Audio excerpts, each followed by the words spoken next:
If it's for me, I'm not here. Hello? What if it's a case? If it is, tell them no. I will not. Hello? Confound you, Archie. Do as I say. Hello? Hello, is this Mr. Wolfe's residence? Yes. Is this Mr. Wolfe? Yes, Mr. Wolfe speaking. Oh, I am in very much trouble. Could I see you, please, immediately? Well, now, yes. What kind of trouble, miss? Give me that phone, Archie. No. Hello? Sorry, I had to turn the radio down too loud, you know. Oh, may I see you right away? Well, I'll pay you $1,000 for the retainer fee. Yes, indeed. I'll take the case. Come right over. The address is 601 West 35th Street. I cannot, Mr. Wolfe. I just cannot come there. Well, where do you live? I am staying at the Paul Hotel, room 304, and I... Hello? Boss, that was a shot.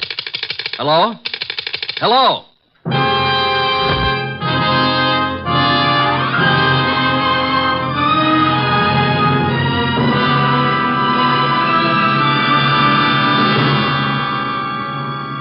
Ladies and gentlemen, it's that renowned genius who is the bulkiest, most ponderous, and most brilliant detective in the world. Yes, none other than that chairborne mass of unpredictable intellect, Nero Wolfe, created by Rex Stout and brought to you in a new series of adventures over this NBC network in the person of Mr. Sidney Greenstreet.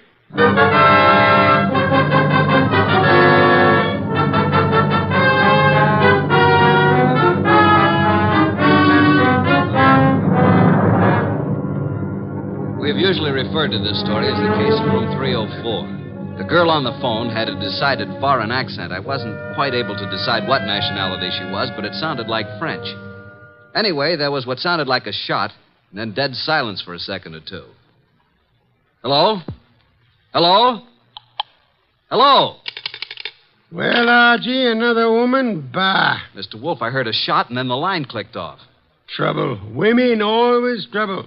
I said I heard a shot on the phone. Indeed. I'm going over to her hotel and see what goes on. By all means, Mr. Wolfe. Yeah. Huh? Now that I've been insulted to the tone of being called a radio... I'm sorry, Mr. Wolfe, but we needed the money, and this was $1,000. If you'll excuse me, I have to attend to my orchids, Mr. Wolfe. What about the girl, the shot? Fascinating, isn't it? You figure it out. Okay. I've got to get over there. Room 304, Paul Hotel. So long, boss. Good luck, Mr. Wolfe. Please phone me from time to time.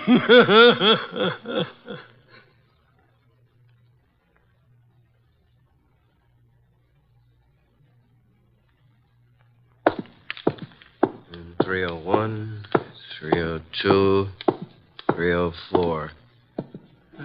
What do you know? The door's open. Oh, hello. Who are you? Archie Goodwin. Now it's your turn. I'm Jay Bream, pilot for Jan Airlines. You seen... Yeah, I guess you have. This girl's been shot. Oh, that's all? Yeah, dead. Real dead. What do you know about this? I don't know anything. Say, who are you? Looks like you're in a spot, pal. You better start digging, hadn't you? I got here a few seconds before you did. I knocked on the door. The door was partially open, so I pushed it wide. And... Go on. Well, there was no answer. I couldn't see anyone, so I came in, and there she was. You know her? Well, yes. Why do you think I came here? That's what I'm trying to find out. Look, what right have you got asking me all these questions? What's it to you? Did you ever hear of Nero Wolfe? Of course, who hasn't? Like I said before, I'm Archie Goodwin, Wolfe's assistant. Now, would you rather talk, or should I call the police? I've told you all I know. Who is she? Helen Rennie. French?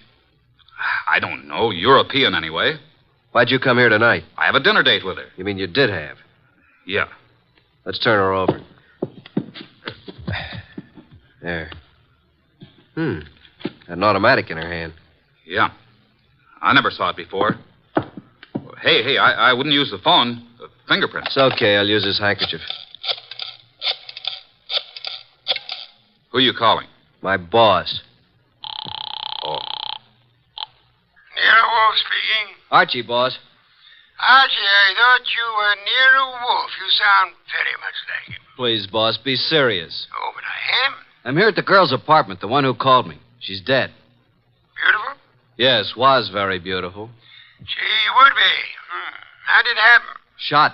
Neat round hole in her right temple. She's married and looks like she shot herself. When I turned her over, I saw a wedding ring on her finger and a .32 automatic still in her hand. Are you alone? No, a fellow named Jay Bream, a pilot. He was here when I arrived. No one heard the shot? Apparently not. No one showed up yet. Very interesting. What do you do now, Mr. Wolfe? Should I call Inspector Kramer? No, say nothing to anyone. Get over here at once and bring Mr. Breen, the pilot, with you. Goodbye.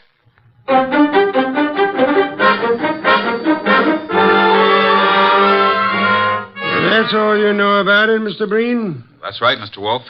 Just like I told Mr. Goodwin here. The whole thing sounds... Hey, I just thought of something. Pray tell, Archie. It can't be suicide. Oh, and why not? How can a dead woman hang up a phone? You finally arrived at that, Archie. Amazing. Of course she couldn't. She was murdered. Murdered? Yes, Mr. Bream. But I thought she committed suicide. Please, Mr. Bream, it'll be better if you don't think. Where do you stay? 321 West 19th, apartment 5. And your job? I've 10 days vacation. Started yesterday. One thing, Mr. Bream, I suggest you don't leave town. Furthermore, talk is not advisable. I strongly recommend that you adopt precautions. Yes, sir. Show Mr. Bream to the door, Archie. Yes, sir. Right this way. Good night, Mr. Wolfe. Good night. I didn't want to tell you in front of Mr. Bream, but I found this in her purse when I sent him for a sheet to cover the body. $1,000 check. Made out to Mr. Nero Wolfe. Well, boss? I think it's time we phoned Inspector Kramer. Should I? Who else, Archie? Who else? My apologies. I forgot how heavy that phone really is. Archie. Oh. Do you want me to talk to the inspector? I'll do the talking. Should I hold the phone for you? You can get me some beer. Inspector Kramer. One moment. Here you are. It's Nero Wolfe, Inspector. I think you had better go over to the Paul Hotel. Yeah, why? I believe you'll find a dead woman there. A dead woman? What is this, a gag, Wolf? I'm afraid not, Inspector. Well, how did you know about it? Have you been over there? Telepathy, Inspector. Wolf, I'm too busy today to listen to nonsense.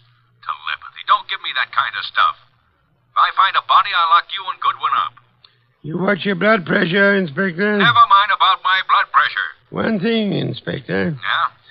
Would you hold off the press for the present? Why? What are you holding back, Wolf? Will you stop your idiotic jabbing to what I ask? Okay. By the way, Wolf, I suppose you know the girl's room number. Naturally, Inspector. It is room 304. So hurry. Oh. Dear Inspector Kramer, he's so fond of me. Archie. Yes, sir? I suggest you call the bank in the morning and find the person who's handling Miss Renee's account. Try to bring all her canceled checks over here. And what if they won't hand them over? Then Kramer will get an order issued to do so. Simple?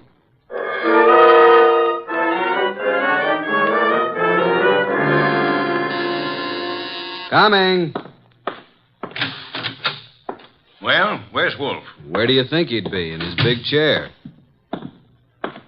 Good evening, Inspector. I expected you before this, Inspector. What kept you so long? If I told you I had a flat tire, would you believe me? Now start giving, Wolf. What did you know about the dead girl? Inspector Kramer, do sit down. Relax. Nervous tension is such a deadly thing. Now listen here, Wolf. Would you like some beer? Most soothing, you know. Come on, what's the dope on this case? Fill the inspector in on the details, Archie. I was here talking to the girl over the phone. There was a shot, and then I went over to her hotel and found her the same as you did, dead on the floor. And the phone was placed back on the hook. Come on, Wolf. There's more to this than that. Let's have it. Really, Inspector? Who was she? You don't know? I mean, what do you know about her? Now get this straight, Wolf. Please, Wolf. What's this all about? A girl's been shot. Her name is Helen Rennie. What's the dope? Did you have a ballistics report made on the gun? Well, not in this short time, but I will. How did you make out your report? Suicide, naturally. Archie was talking to the girl on the phone at the time she was shot. So she chooses to kill herself talking to your assistant. Why, you big, flat-footed... Inspector, precisely how can a dead girl hang up a phone? Why, she, You see, Inspector, quite impossible. And now I suggest you make out your report murder. Murder? Wolf, tell me, why is it you're always mixed up in these cases? That, Inspector, would be as difficult to answer as it would be to convince Archie of the danger of the female of the species. Oh, what's the use? No one ever answers my questions. I give up. Oh, Inspector, I do hope you will bring the girls' canceled checks tomorrow if they don't turn them over to us. What? The inspector is just going, Archie. Please see him to the door. I'm not helpless. Good night, Inspector. Good night.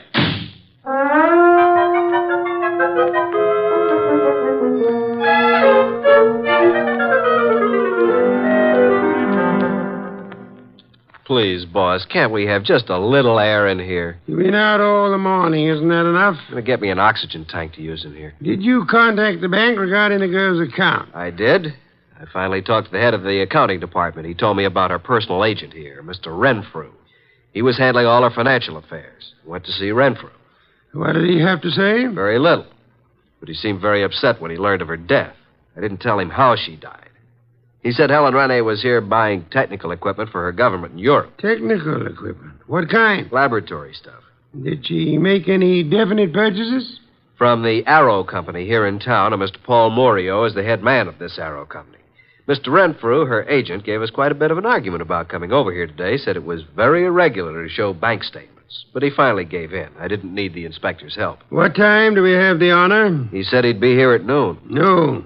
You know I'll be busy at that time. Well, I didn't think you'd let... Archie, you never do. Your lunch will keep just this once, Mr. Wolfe. Not this once, nor any other time, Archie. You know I have lunch precisely at noon. Not after, not before. Understand? Yeah. I surmise you have the address of the Arrow Lab Supply Company? Yes, sir.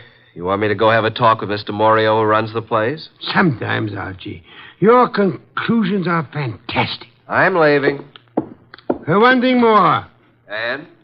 After you return from your visit with Mr. Morio, would you be so kind as to entertain Mr. Renfrew until after my lunch? And don't stand there with the door open. Sorry, boss. I'll go out through the coal chute. Do forgive me.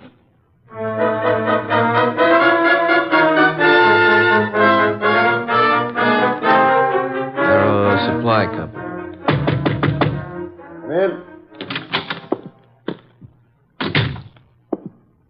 Oh, Mr. Morio in? Yeah, I'm Morio. My name's Archie Goodwin. What can I do for you, Goodwin? I'm Nero Wolfe's assistant. You've heard of Nero Wolfe? I don't get around much. Tell me about him. How should I answer that? Any way you like. Nero Wolfe's a detective. Did you ever hear of a Miss Rennie? Stop shadowboxing, Mr. Goodwin. What's on your mind? I understand you sold Miss Rennie some laboratory equipment. Is it a jail term? Now, listen, Mr. Goodwin, I have a nice, respectable business here, so what do you want? Spill it. When'd you last see Miss Rennie? 2 days ago. Talked to her since? Once on the phone. What time was that? Yesterday morning. You called her from your office here? No, from my hotel room. Now, look, let's quit playing cat and mouse. Why all the questions? Miss Rennie is dead. Dead? Who did it? Now, wait a minute. You don't think I had anything to do with it? What makes you think anyone did it? It'd be the only reason cops would get into it. You know, Morio, I'm beginning to wonder just how long you've been in the lab supply business. You know what a retort is? And don't tell me it's a snappy comeback. Now, what's the matter, Goodwin? What's eating you? Look, Morio, I came here to find out something about Helen Rennie. Just what sort of equipment did you sell her? It was heavy stuff, heavy chemical work. Where is it? We don't have samples, just pictures. Yeah, we ship it direct. Oh, so the purchaser never sees what he's buying. That's right. Could I see what she purchased? I'm afraid not, Goodwin. Besides, what difference would it make? Did Miss Rennie see what she bought? No, I already explained that. Now, I'm busy, Goodwin, so if you don't mind... Okay, I'll run along.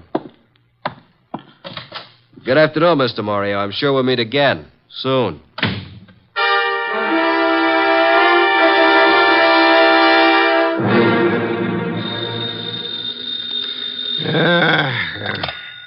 Nero Wolfe speaking. Archie, boss. Yes, Archie?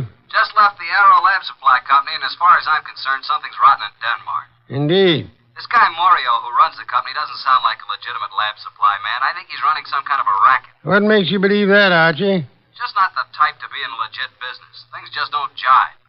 And she didn't see what she bought. You believe, then, that he would have reason to want Miss Rennie out of the way? Yeah. Guy made me see red. I wanted to take a poke at him. Archie, you're an idiotic hothead. He said it was all heavy lab stuff she bought, and it was too late for me to see it. Forget it now. Get over here as soon as you can. Immediately? Immediately. Have you forgotten you have an appointment with Mr. Renfrew at noon? Goodbye.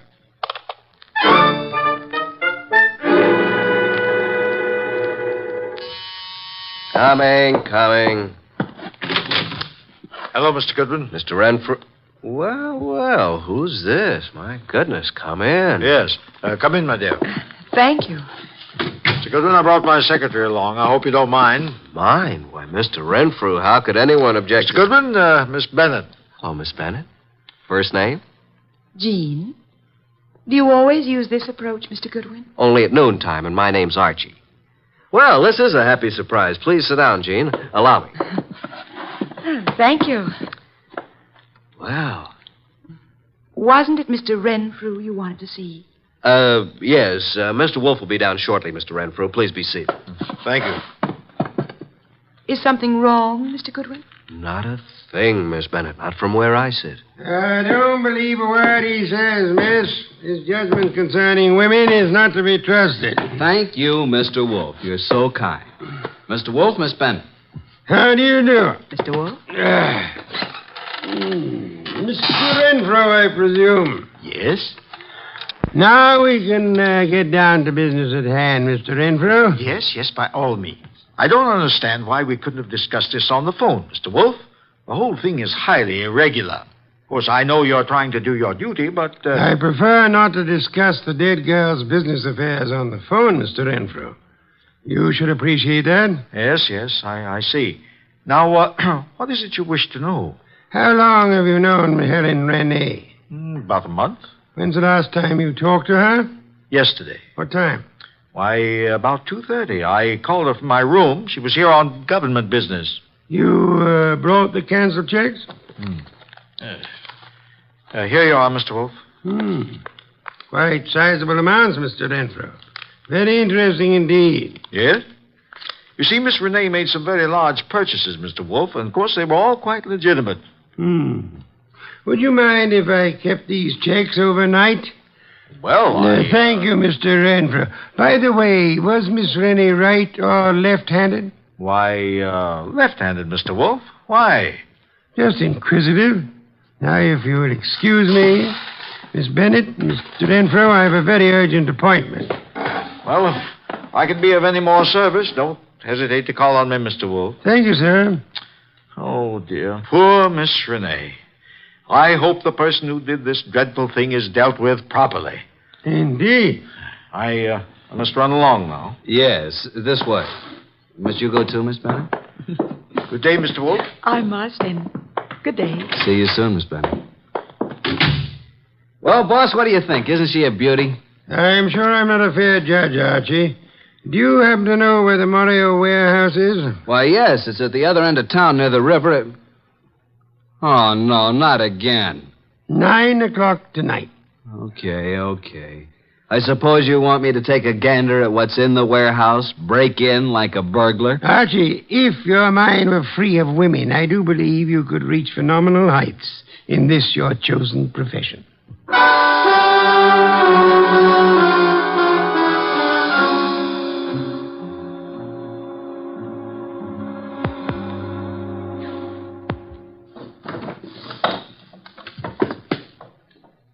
Nothing around here but a bunch of old tubes and glassware. I hope Wolfe knows what he's doing. I don't. All right. Stand where you are and reach. What's it? Flip the lights on, Joe. That's better. Now, sing up and tell me what you're doing here. I beg your pardon. I'm a little deaf. I couldn't hear you. I said, what are you doing here? Oh, Ellen. I was supposed to meet her here. Make sense, will you? You think I can? What's the matter, Mac? Visitors? And this bird refuses to talk. Well, then knock it out. You two talk it over. Don't bother telling me how it comes out. Hey, wait a minute, you. You ain't leaving. All right, you win. This night is just full of surprises. Ain't it? Let's see what you're talking. Hey, who do you think you're shoving around? Just full of questions, ain't you? You know, someday you're going to end up by getting into trouble. It's illegal to push people around. I guess you better understand. Hey, are you kidding? Get the point? Now, get up. Now, talk. Why, you still want to play, huh? He's out like a light, Mac. What are you going to do with it? You won't do any more snooping around here. You know something, Mac? You got an awful disposition. I'm actually scared of you. You're that mean. Yeah. Now dump him outside.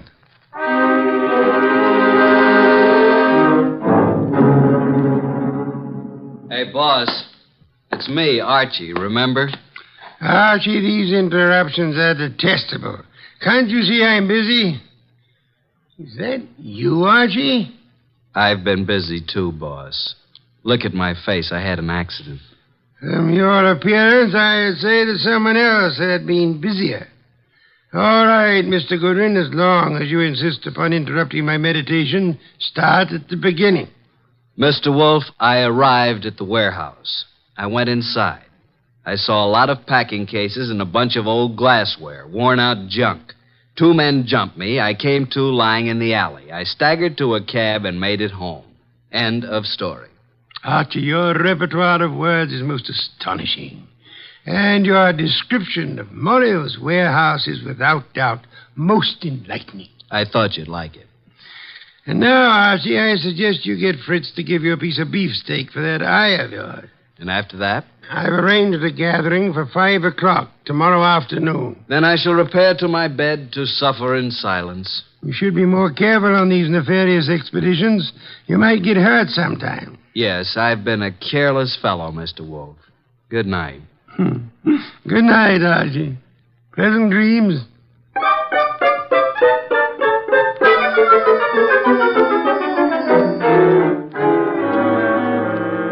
Mr. Wolfe, I'm glad you called me early. I was just about to leave town for a couple of days. What is this conference about? Not at this time, sir, if you please. I'm glad you could come along, Miss Bennett.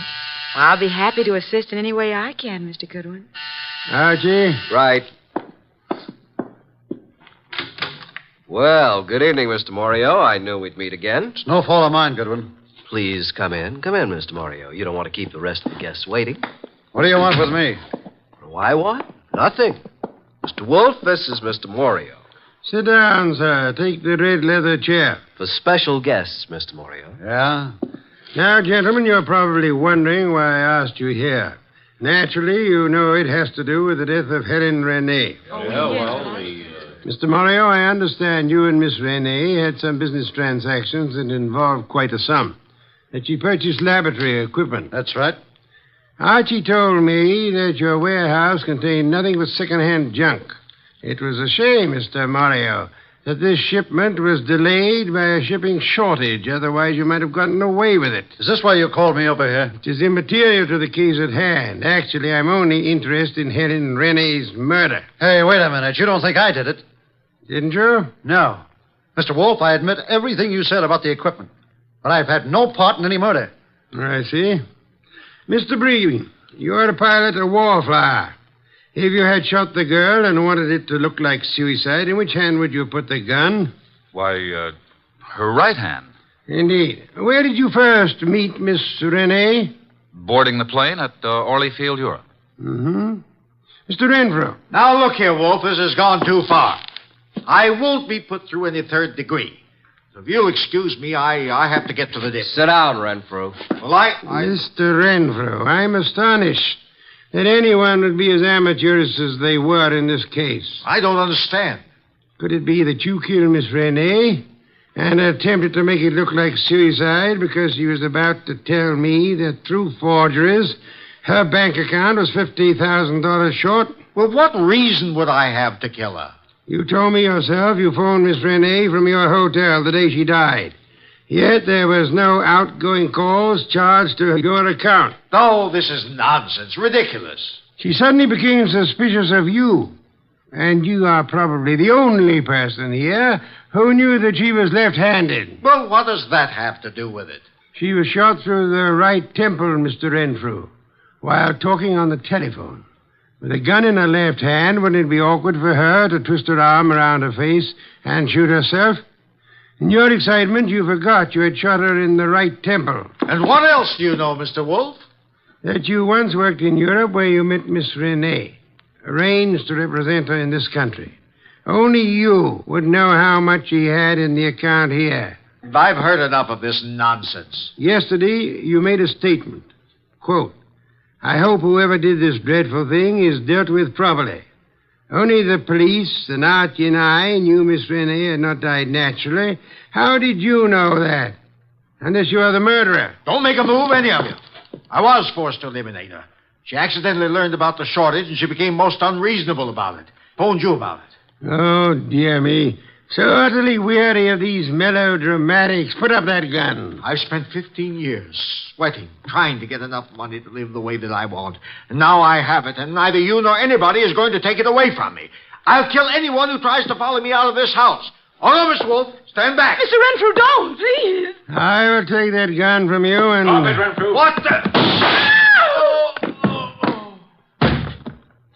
Well, Inspector, you certainly arrived at the proper time, even if you are late. What do you mean, late? I've been standing out there listening to Renfrew for 5 minutes. Boy, that's too close. Glad he missed you, Inspector. Well, good night, Mr. Wolfe. Not so fast, Mr. Morio. I suggest you hold Mr. Morio here for swindling Miss Rennie and her government. And, Archie. Yes, sir? Do you know how to care for a person who has fainted? I certainly do. Then look behind you. Your pretty Miss Bennett has collapsed.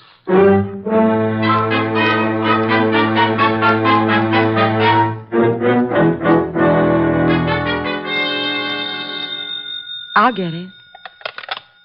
Hello? Is this Miss Jean Bennett? Yes. Is Archie Goodwin there? Well, yes. Just a minute. It's for you, Archie. For me? Mm-hmm. No one knows I'm here. Hello?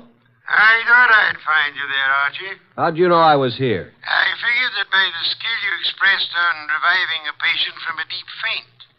Archie, on the way home, I want you to stop at the delicatessen and pick up the following things. Ham, beer, cheese, olives. My boss. Now, Archie, How do you know you were here? Pure deduction. That's why he's called the world's greatest detective. Really? Come here. Yes. Archie, you shouldn't have... Oh. Archie. Archie, you listening to me? Oh, well, guess you didn't hear a word of it. Good night, Archie.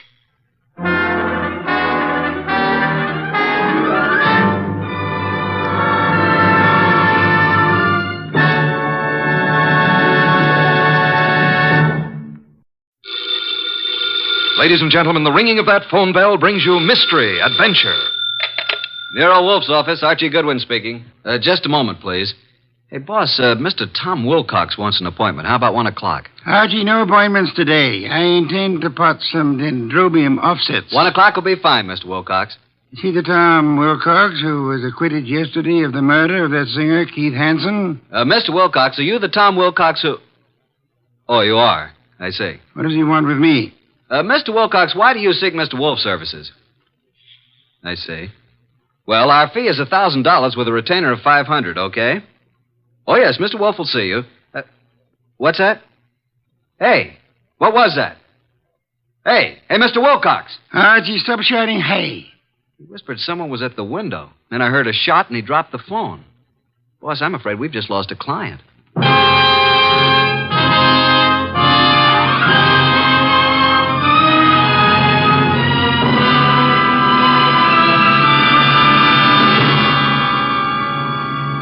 Ladies and gentlemen, it's that renowned genius who is the bulkiest, most ponderous, and most brilliant detective in the world. Yes, none other than that chairborne mass of unpredictable intellect, Nero Wolfe, created by Rex Stout and brought to you in a new series of adventures over this NBC network in the person of Mr. Sidney Greenstreet.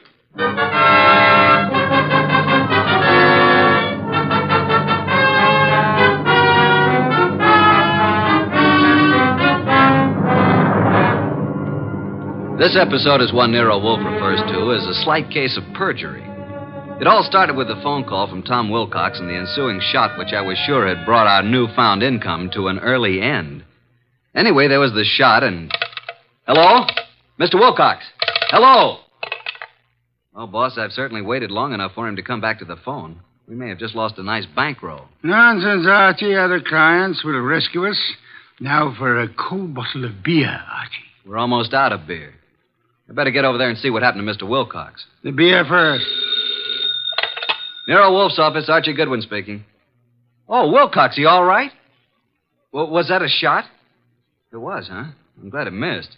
Tell him to come right over here. Yeah, you dug the slug out of the wall. Well, come right over. Boss, the police never found the gun that killed Keith Hansen. No gun was found. Wilcox said he thinks he was shot at with a .32. He dug the bullet out of the wall. The murderer of Hansen must now be after Wilcox. If Wilcox is telling the truth. He was acquitted. The society gal, Mrs. Patricia Park, established his alibi, said she was with Wilcox at the time the murder was supposed to have occurred. I read the papers, Archie. Where's last night's paper? Wow, boss, look at her picture. Ooh, she's a honey. Archie, will you get me some beer? Well, if you move your arm 6 1/4 inches, you can't possibly miss it. Mr. Wolfe, this is Tom Wilcox, our new client. How do you do? Archie, the red leather chair for Mr. Wilcox. Mr. Wolfe, I'd like your aid in finding the murderer of Keith Hansen. Indeed. Why do you suppose you were shot at this morning? I gave a statement to the press last night, which was printed this morning, saying that I was going to seek out the killer of Keith Hansen. The killer obviously wants me stopped. Here's the bullet, a .32, I'd say. Why did you go to Keith Hansen's apartment on the day of his death? I went there to tell him to stay away from my sister. We had a fight. The manager came and stopped us. I told Hansen I'd kill him if he didn't lay off. The manager heard this. Then I went home. What time was that? About 8:30. The police claimed I returned to Hansen's apartment and shot him. I couldn't prove I was at home all night. It was going rough for me until Patricia Park testified she was with me at the time when the crime was said to have been committed. Why didn't you tell the police in the first place that this Patricia Park was with you? Well, that's the whole trouble. She wasn't. What? Her claim that she spent the hours from 9 till midnight with me was a lie. In fact, I'd never met the woman in my life. Have you contacted this Patricia since your release, Mr. Wilcox? Yes, but she refuses to see me. Archie, phone Mrs. Patricia Park and tell her that she must see you at once for her own good. Time is of the essence.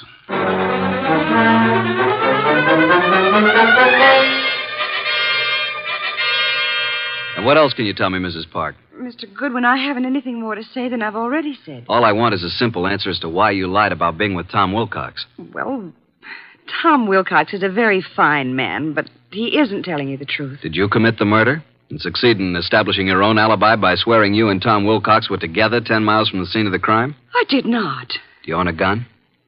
Don has one around. Who's Don? Don's my husband. Oh, is he here? I doubt it. He's never here. Spends most of his time at the bookies, throwing away every cent he can get his hands on. I've had to cut his allowance to practically nothing. Doesn't he work? No. He studied medicine, but gave it up. He was an illustrator for years, but gave that up when his eyes were burned in a plane crash. Mm-hmm. Where's the gun? It's in the desk. It used to be in here. What caliber? I don't know. Where were you at 10 o'clock this morning? Why, I think I was with the cook. Someone fired a shot at Tom Wilcox this morning through the window. No. Oh, no. Archie, please don't continue with this investigation, please. How well did you know Keith Hansen? Not very well, but enough to realize he was no good. Mr. Goodwin, if you'll drop this case, I'll give you $1,000 cash. Not interested. But I am interested in learning why you lied, why Tom was shot at this morning, and why you should try to bribe me. You must stop for your own sake. How will it benefit me to step out of it? The killer tried to stop Tom Wilcox. You might be next, and he may not miss this time. Go on. Why have you been protecting Wilcox? I believe Tom Wilcox was innocent. And I didn't want him to be sentenced to die, so I lied at the trial. He told us today he'd never seen you before. That's true. But he looked so innocent, so clean and good and decent. That's not very believable. If you don't think Wilcox killed Hansen, who do you think did it? Please believe me, Archie. I don't know. I tell you. Hi, sis.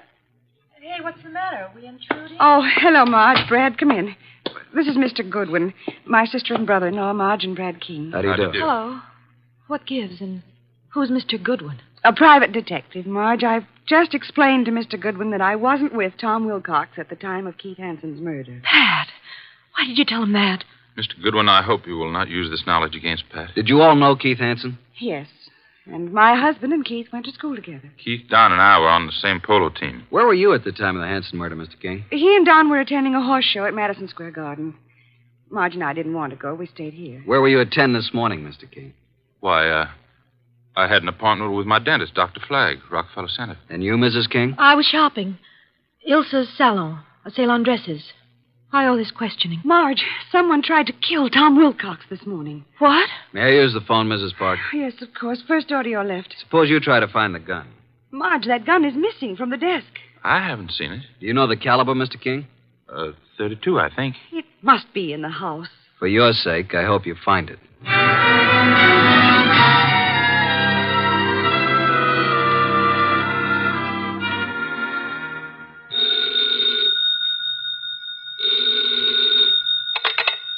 Nero Wolfe speaking. Archie, boss. You should have reported long ago. She must be very pretty. Pat Park admits she lied.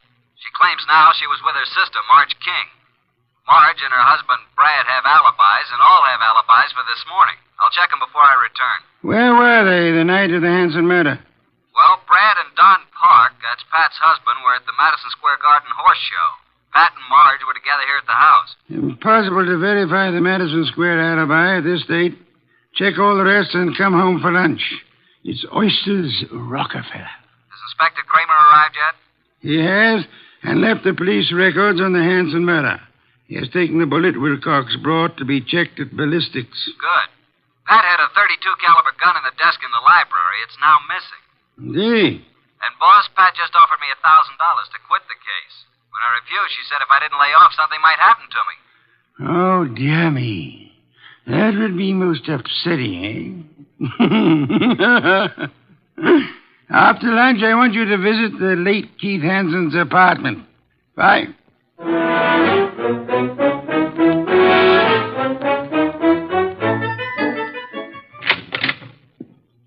Before you join the others, Mr. Goodwin, I want to talk to you. All right. Close the door, Marge. Pat didn't mean anything when she offered you money, Archie. And she wasn't threatening you, honest. I'm convinced. Why the pressure? Well, why don't you sit down? Here, by me. Okay. What's on your mind, huh? Archie, I can add another 1,000 to what Pat offered. Wouldn't that be enough, Archie? I can give it to you right now. Brad will write a check. Does Brad want me to stop, too? He said you couldn't be persuaded. Every one of you seems to have had a reason for killing Hanson. None of you apparently liked him. Now, be a good little girl, Marge, and stop trying to act like a Delilah. If you're innocent, you have nothing to worry about. You're stuffy. I hope you do get hurt. Thanks a million. Now let's join the others. Well, Pat, did you find the gun? I can't find it anywhere. Oh, Mr. Goodwin, this is Don Park, my husband. How do you do? How are you? Have you seen the gun, Mr. Park? Not for ages. You're a detective, huh? Yeah. May I ask where you were this morning about 10? Why? Well, frankly, I was at my bookie's. Where's that? I can't tell you, but I'll call him and you can check it. Were you and Brad together at all times during the horse show the night of Keith Hanson's murder? No. Brad wandered away a couple of times, and I saw some people I knew. You know how it is. We'd meet at intervals. Archie, you're wasting your time. None of us is guilty. I made a fool of myself, that's all. Tom Wilcox was such a decent man that I hated to see him have to pay for taking Keith Hanson's rotten life. If a man's guilty, why should you butt in? You never use your head. Pat is one person who thinks of others before herself. Marge, forget it. Now you've got private detectives snooping around. What are you after, Goodwin? Who are you working for? Why don't you let my wife alone? The case is closed, isn't it? Maybe. Don, this just makes it more interesting to Mr. Goodwin. As a matter of fact, I think you all know more than you're telling. I still think Tom Wilcox killed him. And there's only one reason why Pat should protect him. Don, that's enough. Nice, happy family, suffering all the torments of a guilty conscience, is that it? What are you trying to do, Mr. Goodwin? Get your nose poked? Not exactly. If not, you'd better leave. Okay, Mr. King, I'll run along. Mr. Wolfe will be anxiously waiting to hear about this. So long.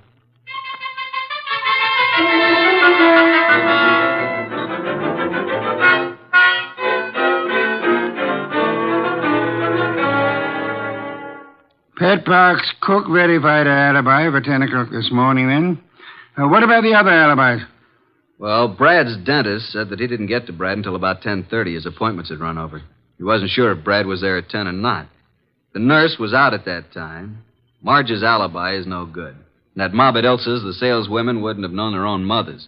Don's alibi checks if we can take the word of the bookie. Don and Pat, then, are the only ones who have alibis that checked, huh? That's right. Are these the reports Inspector Kramer brought? Mm-hmm. Keith Hanson's body showed obvious signs of battery. Lips were swollen and lacerated, clothes disarranged. Knuckles of the right hand were skinned, nose fractured. Major contusion over the right eye. The eyes were closed. 32 caliber bullet was embedded in the left chest wall. Wow, what a battle. I am of the opinion that Hanson was battered by two different people. I think someone arrived after Wilcox was thrown out by the manager, and this someone gave Hanson another beating. Really, boss? Come, let's have dinner. Then you must get over to Hanson's apartment.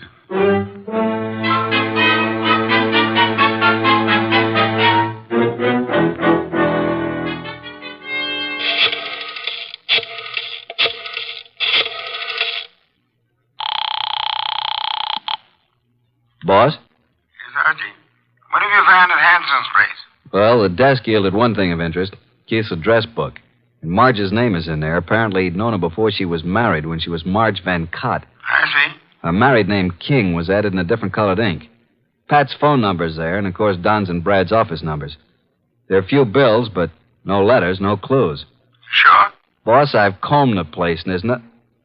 Hey, wait a minute, I'll call you back. Who's there?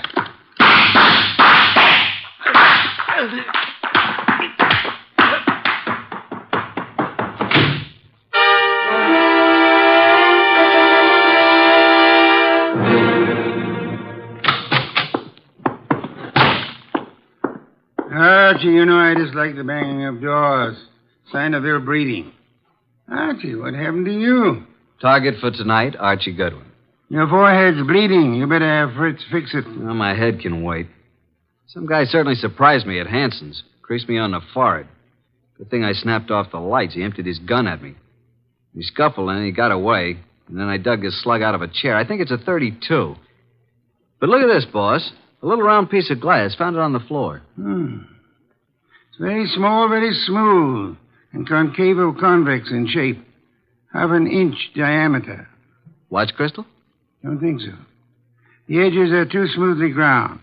I'll examine it under a magnifying glass. I'll get it, boss. Oh, hi, Tom. Come in. It's Mr. Wilcox, boss.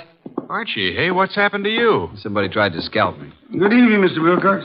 The red leather chair, Tom. Archie, please finish your report. Did you notice anything else of importance at Hanson's apartment? Is that where this happened? Yeah. Well, there were dozens of gals' photos scattered around. Photos, eh? But no letters, Archie? Not a one. There must be some letters, Archie. Love letters.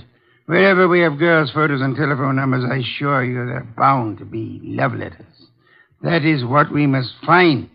But then we'll have a motive. Yeah, but where do I look, huh? Go to Hanson's dressing room at the Club Diablo.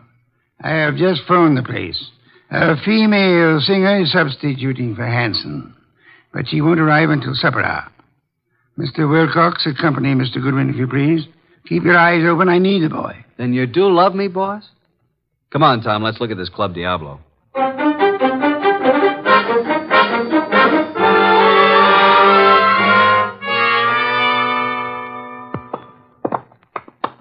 Well, I fixed it up with the stage doorman. Here, this is Hanson's dressing room. What a layout. This dressing room's fancier than most of the Met stars get. Hanson fixed it up himself. A bar, refrigerator, hot plate, television set. He could live here. Some of this stuff could be the new girl singers. I don't think so. Well, let's get to work, Tom. Take the drawers in his dressing table first. What are we looking for, Archie? Mr. Wolfe says the motive. He means letters. There's nothing here. Nothing in the desk. New singer must have cleaned it out for her things. Nothing in the books. Don't pass up that refrigerator. Nope, empty. Hey, there is something here. Back of the ice cube trays. Come here. Oh, wow. Mr. Wolfe said there had to be letters, and so there are letters. Lots of them. Hey, here's one from Marge. And another. And look here. Really confidential letters from a dozen society gals. There's something else in the back. Bank book. What do you know? A singer like Keith didn't make this much. No, that kind of money didn't come from crooning. This guy Keith was really shaking these babes down. Archie, someone's coming. Listen. Quick, behind the door and grab him. Douse the lights. Run,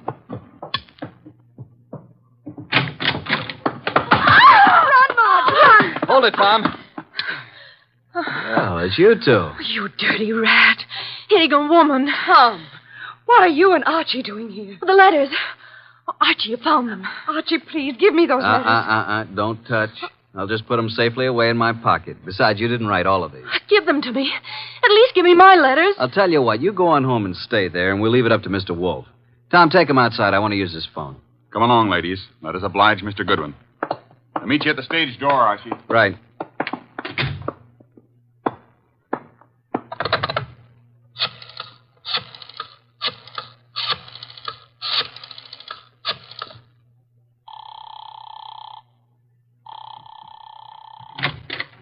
Hey, the lights. Who's there? Put the phone up, Goodwin. Who are you?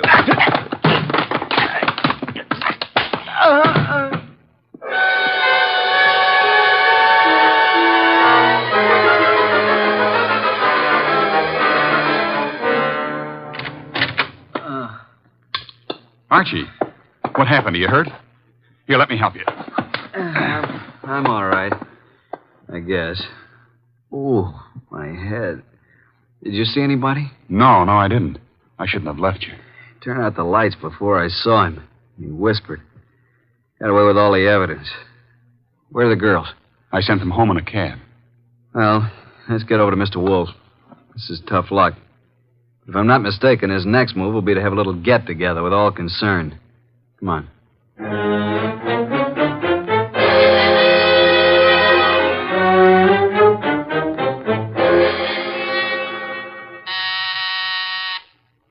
Archie, the door, our guests are arriving. Excuse me, Tom. Come in, Inspector Kramer. Goodwin. Good evening, Inspector. Well, Mr. Wolfe, got the killer? You said you'd hand him over to me this evening. In time, Inspector. You know Tom Wilcox, of course. Mr. Wolfe. Evening, Inspector. What about the ballistics report, Inspector? The bullet was shot from the same gun that killed Hanson. And that gun, I am certain, came from the home of Pat and Don Parks. Marge and Brad King also had access to it. I have one more bullet here, Inspector, one fired at Mr. Goodwin. I am sure it was also shot from the same gun. However, it isn't important now. Isn't important? It almost cost me my life. You can make it into a charm if you wish. Inspector Kramer, before our other guests arrive, I must tell you that Mrs. Park lied on the witness stand. She was not with Tom Wilcox at the time Keith Hanson was murdered. In fact, they were absolute strangers. What? Sit down, Inspector. 4 other guests are due to arrive any moment. Well, who are the other guests? Patricia and Don Park, Marge and Brad King. One or all is involved in the Hanson murder. Archie, do any of these people wear spectacles? Nope, none of them. Do you know why this person killed Hanson, Mr. Wolfe? First of all, Hanson was a blackmailer. The girl Marge was the current victim. The letters Hanson held were the threat. I'll explain later. Well, then Pat must have thought that Marge killed Hanson to get the letters, and she lied on the stand to save Tom's life because she believed Tom was innocent. Where's this Marge King? I'll have her picked up. Sit down, Inspector. Archie, I believe our guests are arriving now. Come in. How are you? Good evening. Archie, chairs.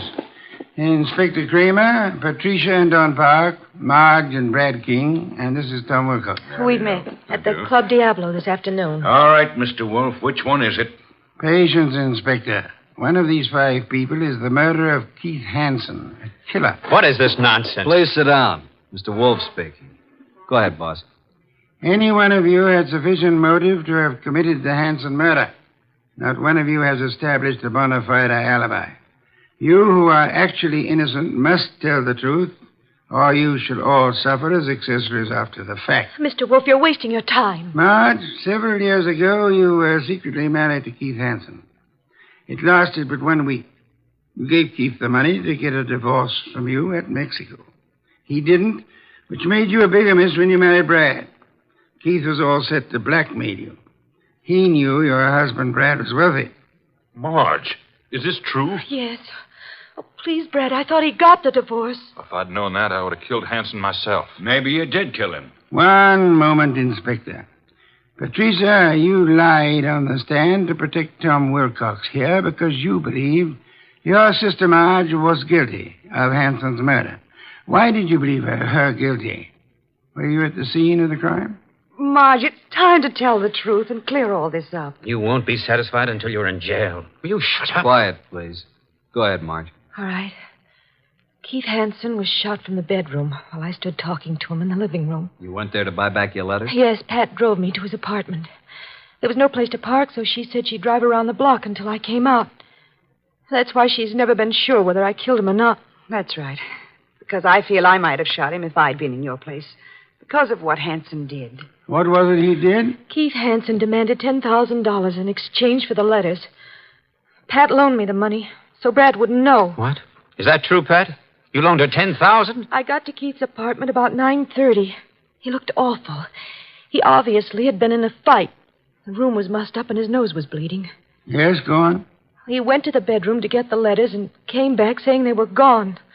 I didn't believe him. Keith said he knew who had taken them and he'd have them back by morning. He grabbed the money from me and put it in his pocket. He was just about to tell me who took the letters when there was a shot from the bedroom door. Keith Hansen fell to the floor, but I didn't see anyone. I wanted to get my money from his coat pocket, Pat's money, but I couldn't touch him. His staring, wide-open eyes were horrifying. I ran. Poor baby, why didn't you tell me? I think you're lying, young lady. You took the gun from your sister's desk, and when Keith Hansen didn't produce the letters, you deliberately shot him. You didn't even offer him any money. You kept it yourself. No, I didn't. Oh, Pat, don't believe him. Inspector Kramer, she's innocent. I know who did it. Oh, no, Brad, stop. Oh, Brad, what are you saying? All right. Break it up. Yeah, so do I know, Brad. That's why you left the horse show. I've thought you were guilty all along. All right, Inspector. Now you know. I don't get this, boss. Inspector, ladies and gentlemen, please. First, which of you had some medical training? Medical training? Oh, Keith Hansen and I both went to medical school. Why? That is most enlightening, Mr. Park. Marge and I were nurses' aides during the war. Then perhaps you can interpret this medical phraseology for me. These few lines from this little medical book. Archie, hand it to Dunpop. Will you read it, please? Top of page 75. It says the form of pernicious anemia commonly found in the human is... Now, Don, hold your hand over your right eye and read on. What? Also common to the many lower... Now, cover the left eye and read with the other. What is this? Go ahead. Well, many lower animals and this light isn't so good. Step close to me. Yes, thank you. Mr. Park, here is the contact lens for your right eye. I'm sure you've been tremendously handicapped without it all day. Inspector Don Park is your murderer. Don't move, Park. Keep away, I warn you. Drop that gun, Park.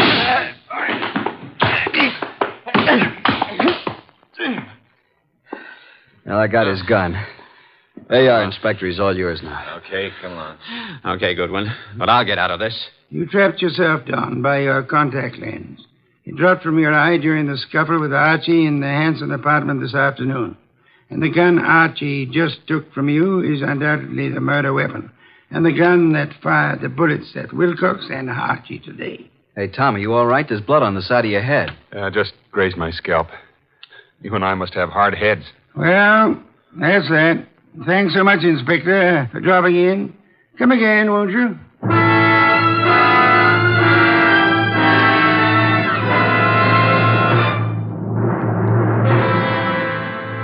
This was a rough day's work, boss. Some beer, Archie, please. Right. Hey, what was that business about the medical training? Marge said the body of Keith had staring, wide-open eyes, preventing her from touching the body. But the police found the eyelids closed. How did they get closed?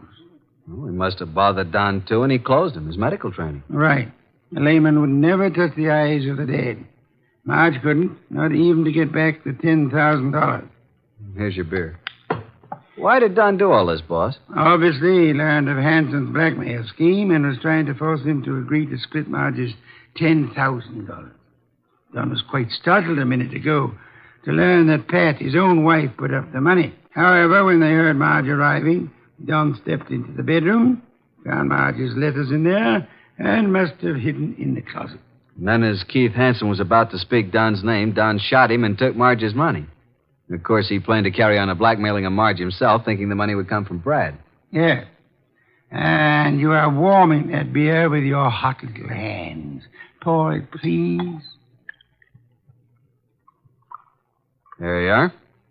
You've had a rough day, beaten twice and lost to interesting women. Tonight you may open your bedroom window. Good night, Archie.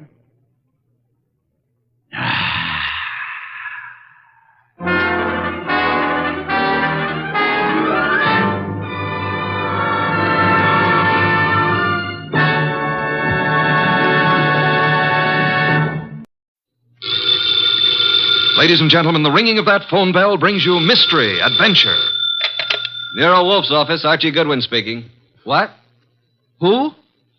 Who is this? Who wants to speak to Mr. Wolfe? Nobody. Nobody? I said that. Hang up. It's late and it's too cold. And even if it weren't, I would not consider for one moment moving from this room. Please, Mr. Wolfe, I can't hear a thing this old gentleman's saying. Does it matter? You heard what I said? No. Now, what did you say? You were late because she was killed. Who was killed? I can't hear you.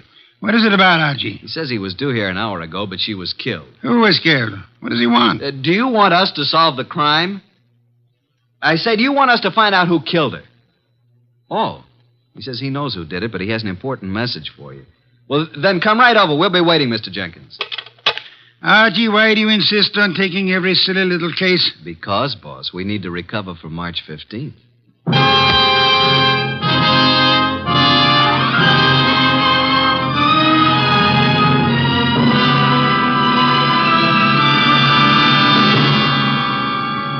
Ladies and gentlemen, it's that renowned genius who is the bulkiest, balkiest, most ponderous, and most brilliant detective in the world. Yes, none other than that chairborne mass of unpredictable intellect, Nero Wolfe, created by Rex Stout and brought to you in a new series of adventures over this NBC network in the person of Mr. Sidney Greenstreet.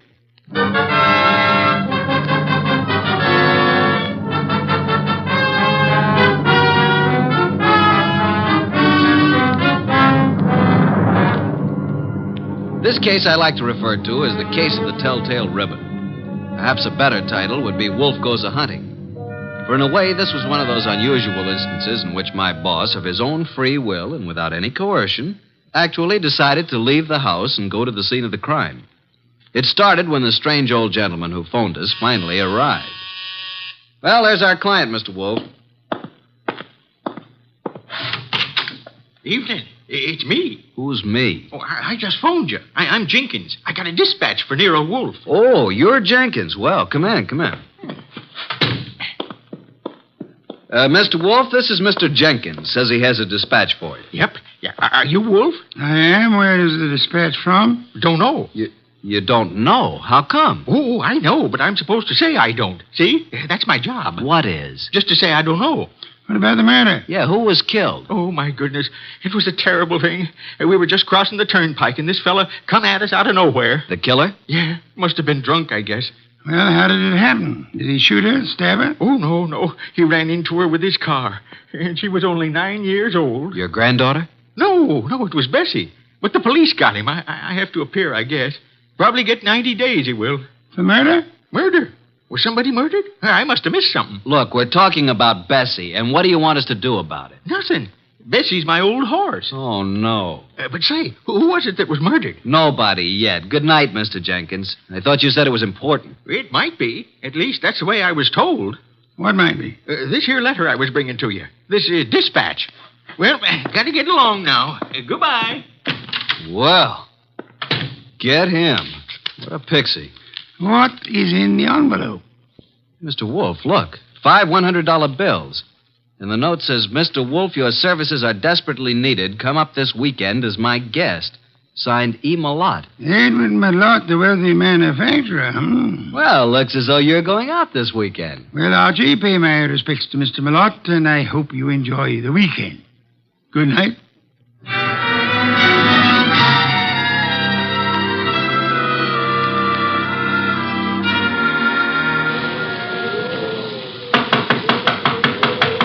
Something's certainly phony about this. There's no party going on here tonight.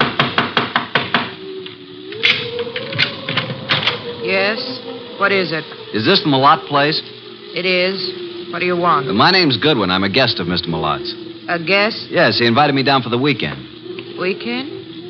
Oh. Well, you better step in, please, Mr. Goodwin. Quite a bolt you've got on that door. Yes, isn't it? Just sit down there, please. I'll get Mr. Malotte. He's in the library. Oh, here he is. This is Mr. Goodwin, sir. Says he's come down for the weekend. Mr. Goodwin, good evening. You've come for the weekend, you say? Well, yes, wasn't that the idea, Mr. Malotte? Well, I don't understand, Mr. Goodwin. Didn't you send me this note asking me to come here? Note? I did not. Oh, well, this is my personal note stationery, but I don't recall sending this. I didn't even type it. And I'm in the habit of signing my name with a pen, not with a typewriter. E. Malotte. You're certainly Edward Malotte. Yes. Services are desperately needed. What does this mean? What services? Who are you, Mr. Goodwin? Are you serious? I'm a private investigator. I'm Nero Wolfe's assistant. Oh, indeed. Nero Wolfe, eh? I know of him, yes, indeed. And you really don't know anything about this note? I do not. Are you having a weekend party here? I most certainly am not. Then who sent this? And there were 5 $100 bills as a retainer. I haven't the slightest idea. Oh, Dorothy. Yes? Will you step in here, please? Miss Davis is my private secretary. She may know something about this. Yes, Mr. Malotte. What is it? Dorothy. Oh. Dorothy, this is Mr. Goodwin. How do you do, Mr. Goodwin? Well, how do you do, Miss Davis? Yes. Well, Mr. Goodwin is assistant to Nero Wolfe. You don't say. Nero Wolfe, the detective? Well, I've heard a great deal about him. And about you, too, Mr. Goodwin. Well, now I'm mighty glad to hear you say that, Miss Davis. Mr. Goodwin has a note here. Is anything wrong, Edward? I heard voices. Oh, do we have company? Nothing is wrong, Eva. I was calling Dorothy, that's all. Oh, this is Mr. Goodwin, Eva. My wife, Mr. Goodwin. How do you do, Mrs. Malotte? Mr. Goodwin, yes. How do you do? Now, as I was about to say, Dorothy, Mr. Goodwin... What's going on? Mr. Goodwin, this is my son, Larry. Good evening. What's wrong? Mr. Goodwin has been invited here for the weekend. He has an invitation supposedly written by me. At least it's on my stationery. Look at this, Dorothy. Know anything about this note? No. I certainly didn't write it. But it's my personal notepaper, and my signature is typewritten. I'd never do that. Well, somebody sent it. Who's Jenkins? Jenkins? Never heard of him. A little dried-up old man. He delivered it to us. Yeah, maybe it didn't even come from this house. I'm positive that it didn't. Never heard of Jenkins. You have a typewriter here, of course. Yes? I'd like to see it. Certainly, Mr. Goodwin. In the library. How far have you come, Mr. Goodwin? From New York, Manhattan. Oh, and it's such a dreadful night, too. Yes. And it is rather late. Late? It's only 7:30. Why not stay here for the night? Plenty of room? Yes, Mr. Goodwin, plenty of room. Well, I don't really think that's necessary. On the other hand, it would be a tough drive back to the city in this storm. I'll accept your hospitality, Mr. Malotte. Very good. Oh, Jeffries, show Mr. Goodwin to the East Wing. And take care of his car. Yes, sir. Good night, Mr. Goodwin. You mean you're all going to retire now? I haven't even had my dinner. We retire very early here. But Jeffries will prepare anything you want. Good night.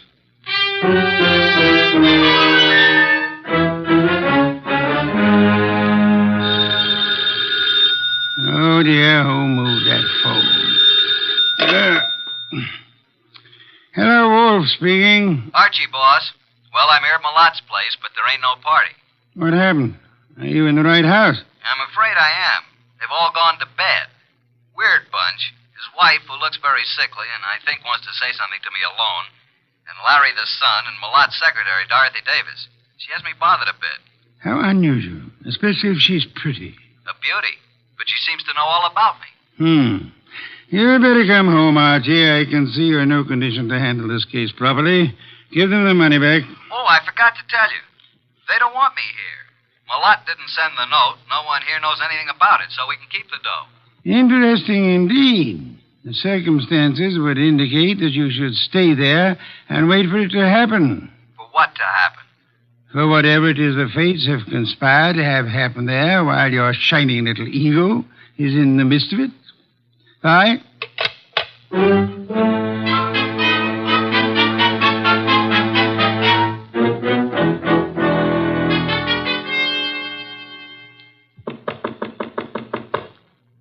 Who is it? It's Archie Goodwin, Mrs. Malotte. Come in. Come in, please. I saw you give me the eye when I was about to leave. I've been waiting till I felt sure they were all asleep. Now, what's up? I wrote you that note. I sent for you. How do I know that? Old man Jenkins is a scissor and knife sharpener who happens along every month or so. They wouldn't know him. I put 5 $100 bills in the envelope. Okay, why? My life is in danger. I've been threatened. I received 3 notes through the mail. They were all postmarked in New York City. Did I see them? Here they are. All typewritten. The first one reads, "There is no love for you in Grey Gables." The second, "Why stay on in the face of death?" And the third, "The time is shorter than you think." Do you think this is an inside job, Mrs. Mallett? Well, at first I didn't. But lately I've come to think it is. What caused you to think that? For some time I've been having severe spells. I thought it was indigestion. But then it occurred to me that I always broke out in cold perspiration. I was left horribly weak and terribly thirsty. Thirsty? You fear you're being poisoned? Yes. And since the thought came to me, I've been living in fear. Fear of every bite of food or drink. I had so shattered my nerves that I have to take these yellow sleeping capsules to even close my eyes. Well, here's your husband and his secretary and your son, Larry. Larry is my stepson. Which one do you suspect? The secretary, Dorothy, or my husband, or both. What's the motive? Oh, they're in love. She's been here over 2 years, and they've spent most of their time together. The idea never occurred to me till last week. And when I watched them, it was quite obvious. Anybody else know about these 3 notes? Oh, no. Then I'll keep them for a while. Good night, Mrs. Mallett. And don't worry.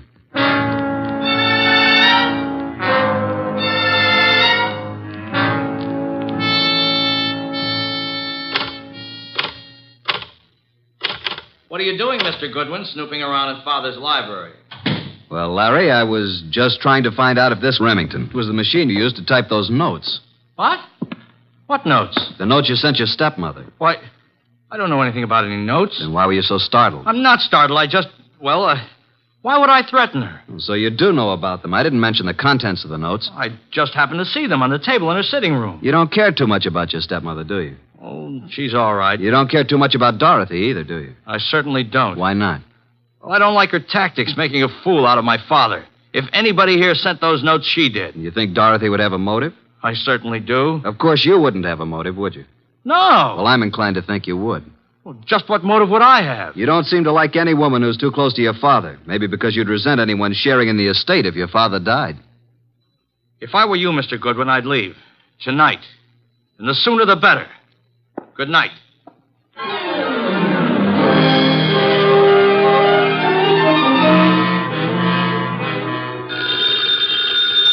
Oh, Archie. Archie. Oh, confounded boy. Yes, Archie? You have the wrong number. This is Sherlock Holmes speaking. Why don't you go to bed like the others? You don't have to push it. It'll happen. Eva Mallott thinks she's being slowly poisoned. Suspects her husband and his secretary. She could be right. What are the symptoms she suffers? Gastric disturbances, weakness, thirst. Indeed. What about the son? Have any ideas? He doesn't like his stepmother and is decidedly against his father's secretary, Dorothy. He knew all about the notes Mrs. Mallott had received, saw them on her dressing table. He believes Dorothy's the culprit. Then I should say that Dorothy should be the next on your list. You can say that again. Be careful, Archie. Use your head this time. Incidentally, Larry advised me to leave the place tonight. Bit of a threat it was, too. What shall I do, Mr. Anthony? Do nothing. The trouble will come to you. Bye.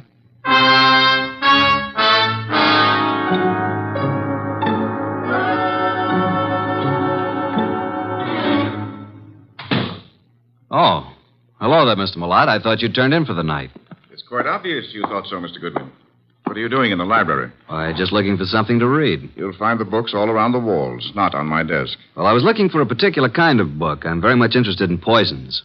Poisons? Yeah, a hobby of mine. You happen to have any books on toxicology? I do not. And what's that book on the 4th shelf right beside you? Why, toxico... Where did that come from? Never saw it before. Perhaps it was in that assorted collection I bought a couple of weeks ago. I hadn't noticed it. Larry probably put them on the shelves. Mr. Mallott, how long have you known Dorothy, your secretary? A little over 2 years. Did it ever occur to you that she might be, infatuated, in love with you? What? Well, of all the...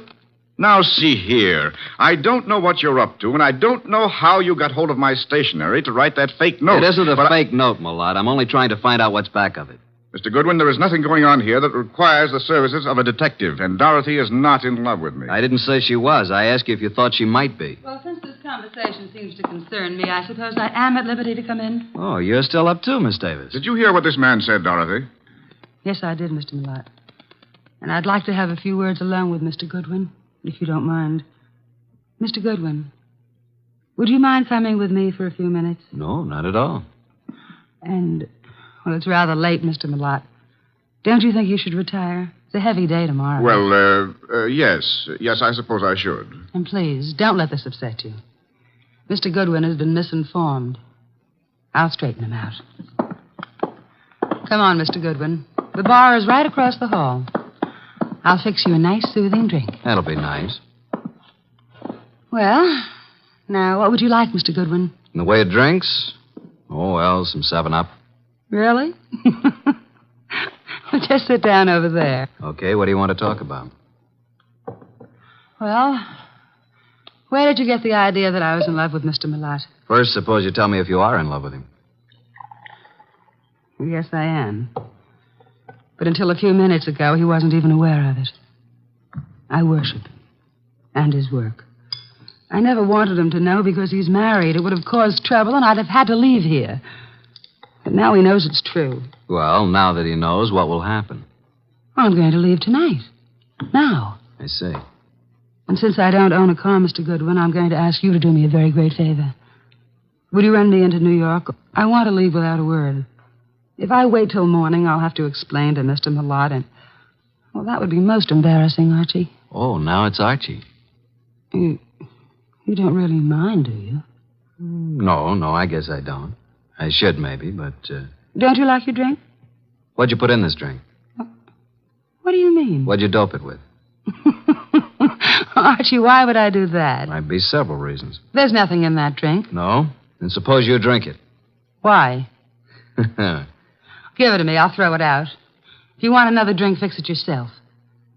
I'll have my things ready in 5 minutes. Are you going to take me? Sure. Certainly I'm going to take you. But are you sure you have to go tonight? I must go tonight. Now. Wish I knew why. Mr. Wolfe's always so right. What? Just talking to myself. Dorothy! Larry! Jeffries! Come upstairs. What's happened? Call Dr. Hauser. Something terrible has happened to Eva.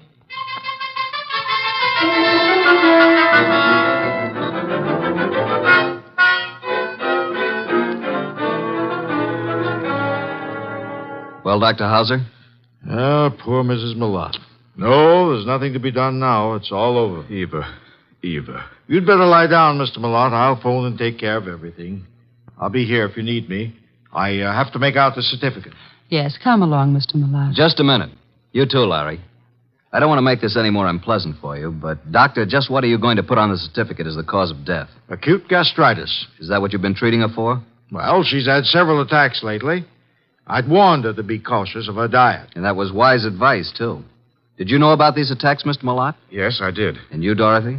Yes, I knew. And you knew also, Larry? No, I knew she hadn't been feeling well. How long had Mrs. Malotte been suffering from insomnia? Oh, a year at least. I prescribed Nemitol. In yellow capsules? Of course. I wrote a prescription every so often calling for 12 capsules. You all knew about that, of course. I thought so. And would this be the prescription, this little box of capsules here on... Well. What's the matter, Mr. Goodwin? That box was open on this nightstand when we stepped into this room. All right, let's have the box, Mr. Malotte. Thank you. Why'd you pick it up? Because I didn't want the stigma of suicide on Eva's name, nor mine. Suicide? Yes. Eva had this prescription filled yesterday morning. The dose is 1 at bedtime, 12 capsules. She took 1 last night. I glanced at the open box when I came into the room, and there were only 8 capsules left. I knew instantly what had happened. She'd taken an overdose. Doctor, do you think 3 capsules would be sufficient to cause her death? I doubt it very much. So do I. Mrs. Malotte didn't die from an overdose of sleeping capsules. She was poisoned. Poisoned? Are you crazy? By whom? By you, or Dorothy, or Larry. No, I didn't do it. I didn't write those notes. What notes? Mrs. Malotte had received 3 notes threatening her life if she didn't leave this house. Each of you had a motive, so I'm sending this body to the coroner for an immediate autopsy. I won't permit it. The police will see to it. You have no choice.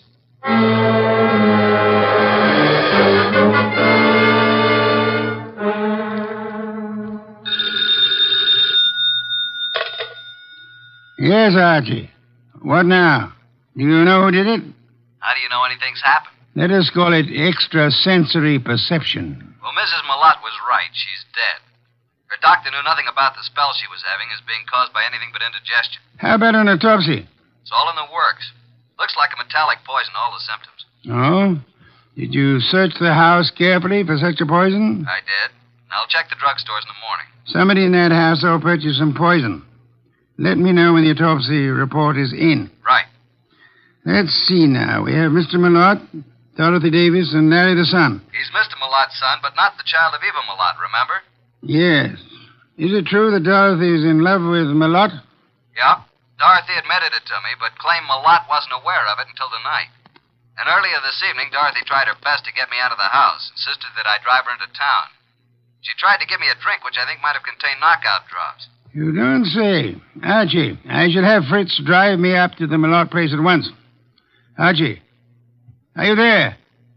No, boss. I just fainted.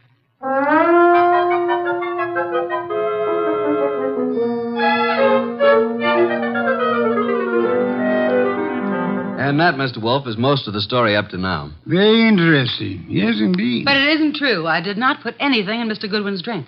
Then did you ask him to take you into town? Yes. And I might have been found in a ditch. Oh, it's ridiculous. Why did you try to get Mr. Goodwin to take you to town? Because I felt it would be too embarrassing to remain until morning. Maybe you'd already given Mother the big dose of poison and wanted Goodwin out before it was discovered. Well, you Wait a minute. Now, Mr. Malotte, you claim that you knew nothing about Dorothy being in love with you. Should we believe that? You can believe it or not. Dorothy had a motive to get rid of Mrs. Malotte. It seems that Mr. Malotte had one, too. And so did Larry. What? You admitted to me that you didn't like your stepmother. And that you disliked Dorothy even more. I didn't say that. You said Dorothy was making a fool of your father. You resented the possibility of any woman sharing in the estate. You knew about the sleeping capsules, and you could have put poison in some of them. You could have written those threat notes. And by getting rid of your stepmother and placing the blame on Dorothy, you'd be getting rid of them both. But I didn't. I did not write those notes. You were the only one who knew about them. I was not the only one. I saw Dorothy coming out of Mother's room. It was this afternoon. Mother was out taking a sunbath. Dorothy did it. She's the one. I think you're the one. No, Dorothy wrote those notes. That's a lie. No, she probably slipped into Mother's room and wrote those notes on Mother's portable. What? Hey, just a minute. Archie, come here. I never heard of such No, lies. I didn't do it. You can't send me to jail. I'll kill you first. Larry, drop that gun. Don't come near me, any of you. You're such a fool, Larry. Give me that gun. I'll shoot. I'll shoot. Come on. There. Now, you better quiet down, kid. Or Inspector Crane will take care of you when he arrives.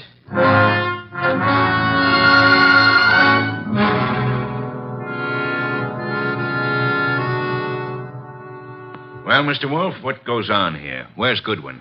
I sent him upstairs, Inspector Kramer, upstairs to Mrs. Malotte's room to check on something. Here he is. Yeah? What have you been doing, Goodwin? This, Inspector, is the pièce de résistance. This is what Mr. Wolfe has been waiting for. This little black box contains a typewriter, a portable noiseless Remington. Mrs. Malotte's typewriter. What? I didn't even know she had a typewriter. Larry knew she had one. And this is undoubtedly the very typewriter the threat notes were written on. All three of them. You were right, boss. Oh, I knew she had a typewriter, but I didn't write those notes. Oh, shut up. Archie, how do you know the notes were written on this typewriter? I've compared the type and the ribbon. They're both the same. These notes were written on this Remington. It was Dorothy. Larry, I don't believe a word you've been saying. Dorothy couldn't possibly be guilty of such a thing. If anyone is guilty, you yourself certainly have all the earmarks. Everybody's against me, even my own father. But I'm innocent, I tell you. Let me get it. I think I know who it is. Hello? Yeah, just a second. You better take it, boss. Wolf. Oh, yes, go ahead. Let's have it. Yes?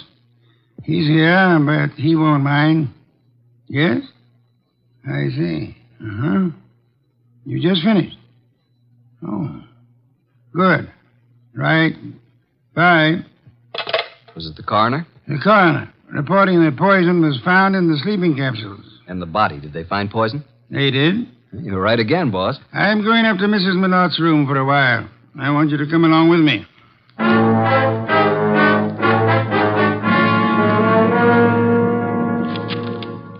Find anything yet, Archie? No, mostly bills and invitations to bridge parties and so on. Ah. You find something, boss? Yes and no. This pocketbook detective story. What about it? I was just flipping through the pages, and I find this corner turned down. Well. What is it? Look and read.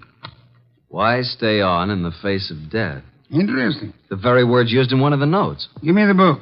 Of course, this doesn't prove a thing either, but it does confirm what I was... Oh. What now? This cinches it. Get them all up here, Archie. Tell Kramer to bring them all to the bedroom.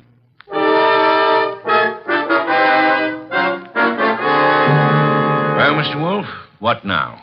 As you all know, Mrs. Malotte was poisoned by someone who had an opportunity to put it in the sleeping capsule. Someone in this household. Yeah, but which one?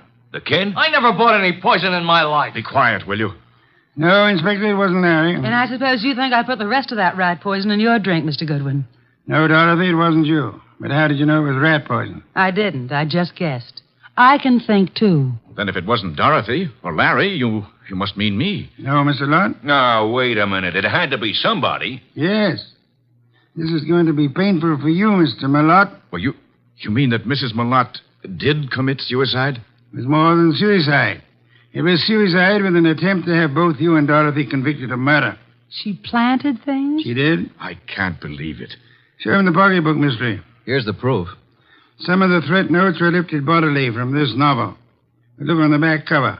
Isn't that Mrs. Malotte's handwriting? Yes, and this is the other note, the one to you, Mr. Wolfe, composed in pencil before she typed it out on her machine. Then, Wolfe, the note you received was the same typing as the threat notes. See for yourself, Inspector. Then why the dickens didn't Archie compare them right away? Just one of those things, Inspector. There are times when even a good detective is a bit on the, shall we say, dull side. Don't you find that often true, Inspector?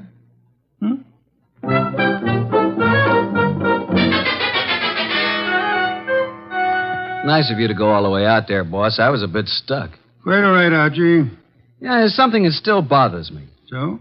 How can such a sweet, motherly type as Mrs. Malotte cook up such gruesome ideas? She was a very sick woman, mentally as well as physically. She probably felt she was going to die. And her warped mind seized on the opportunity to make sure that this Dorothy didn't get her man after she was dead. And speaking of Dorothy, she's a mighty pretty... Yeah. Some beer, please, Archie. If you were so certain that Dorothy wasn't guilty, what was the idea of spending so much time questioning her? Huh? Why, I... Never mind. The raised eyebrow department. Answer the question. Well, there are certain rules a good detective always follows. Some are in the book, others aren't. You mean there's nothing in the book which says a good detective shouldn't spend a few minutes with an attractive brunette, even though she is a murder suspect? The author of that book can be none other than the incomparable Archie Goodwin. Good night, Archie.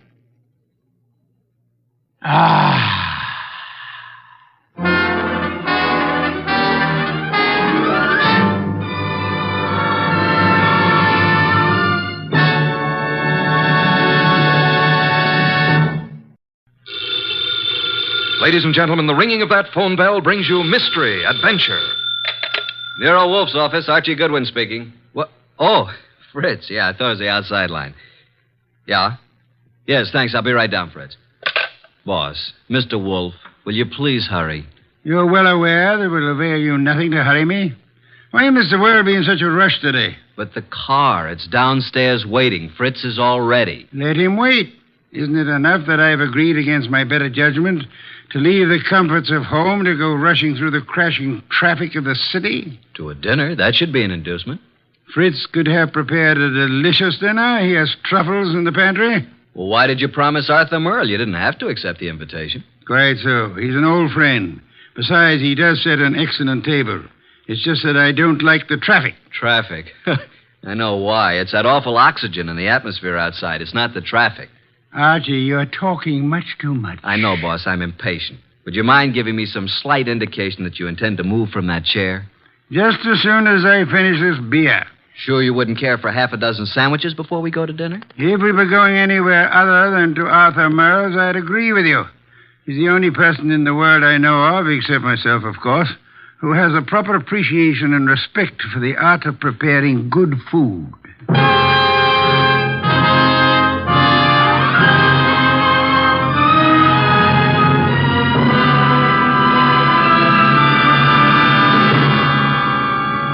Ladies and gentlemen, it's that renowned genius who is the bulkiest, balkiest, most ponderous, and most brilliant detective in the world. Yes, none other than that chair-borne mass of unpredictable intellect, Nero Wolfe, created by Rex Stout and brought to you in a new series of adventures over this NBC network in the person of Mr. Sidney Greenstreet.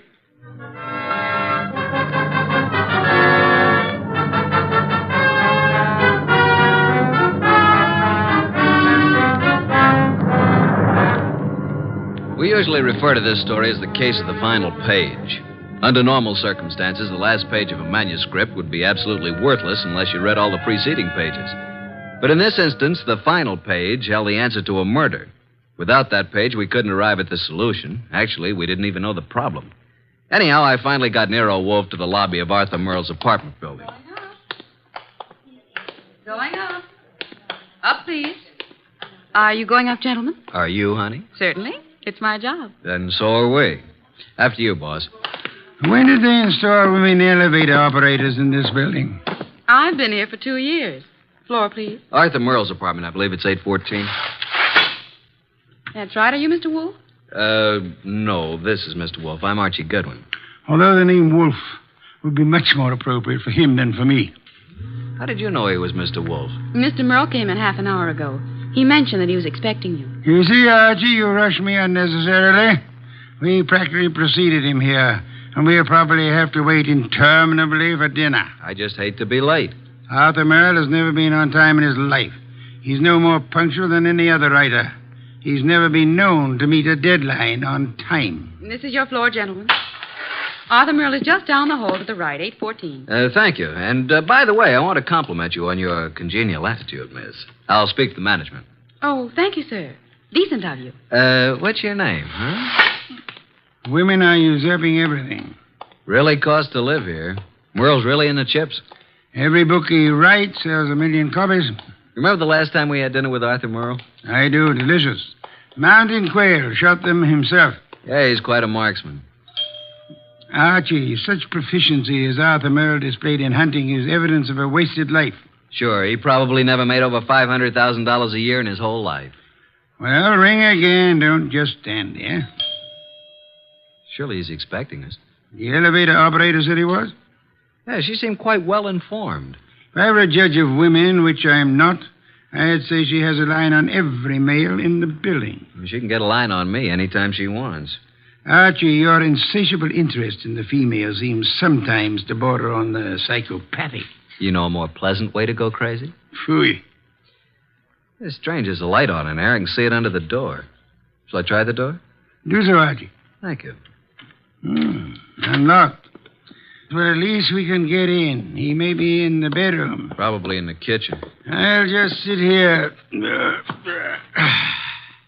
I must forgo the comforts of my own home. I certainly intend to avail myself of the comforts of Arthur Merle's. Very much over-decorated. You wouldn't like heaven unless they had orchids and beer. Not a chair in the place worthy of the name. Well, I'll try that divan while you have a look around. For what? Arthur Merle, of course. Suppose you have a look in the study. Maybe writing. Have a look, my boy. I'm exhausted and thirsty. See if he has any... Boss! Good heavens, Archie, don't shout. I'm coming. It's Arthur Merle. Look, slumped over his desk, a knife in his back. Yeah, he's quite dead.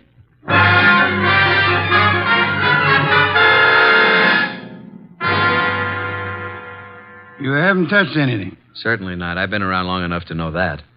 Well, you just call Inspector Kramer at homicide. How long do you think he's been dead? I'd say a half hour. From all appearances, yes. And perhaps only 10 minutes. I can't understand it. Why would anyone want to kill Arthur Merle? Everybody liked him.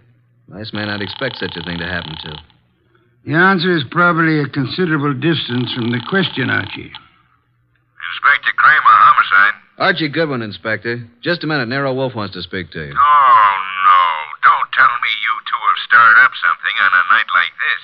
It's 10 below zero. I'm sorry. Here you are, boss. Hello, Inspector. Yes? What is it this time, Wolf? Find a dead body under Grant's tomb? I'm sorry you'll forgive any apparent failure to find humor in your little witticism. But I'm at Arthur Merle's apartment. I suggest you come here at once. Seems that Arthur finally met a deadline.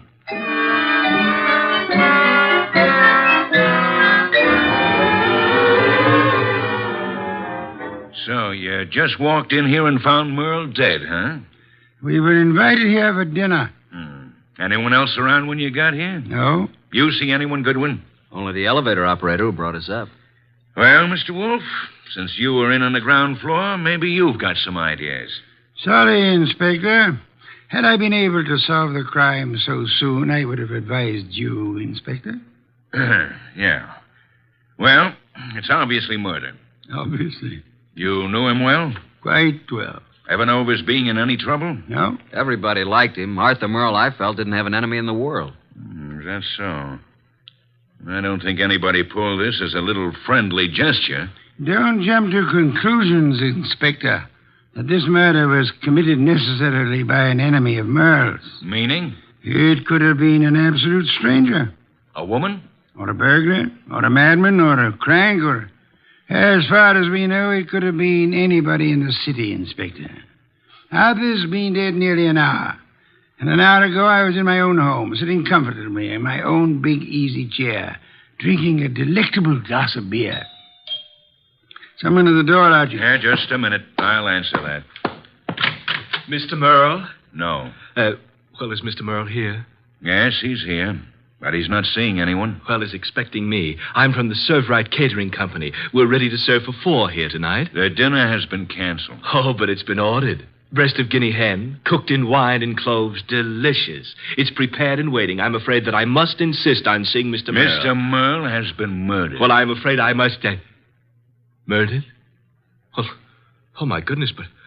Well, in that case, Yes, good evening.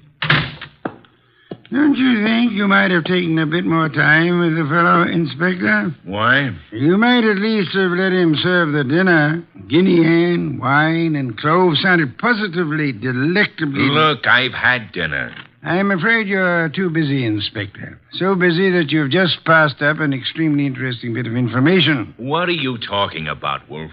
He said he was to serve dinner for 4. Well? Arthur Merle, Archie, and myself are only 3. Well, who else was supposed to be here? A 4th guest who either hasn't arrived yet or who arrived earlier and left. Oh, I see what you mean, Wolf. Good. In that case, I'll leave you to pursue your deductions from that premise. Archie, will you please stay with the inspector and be of any help that you can?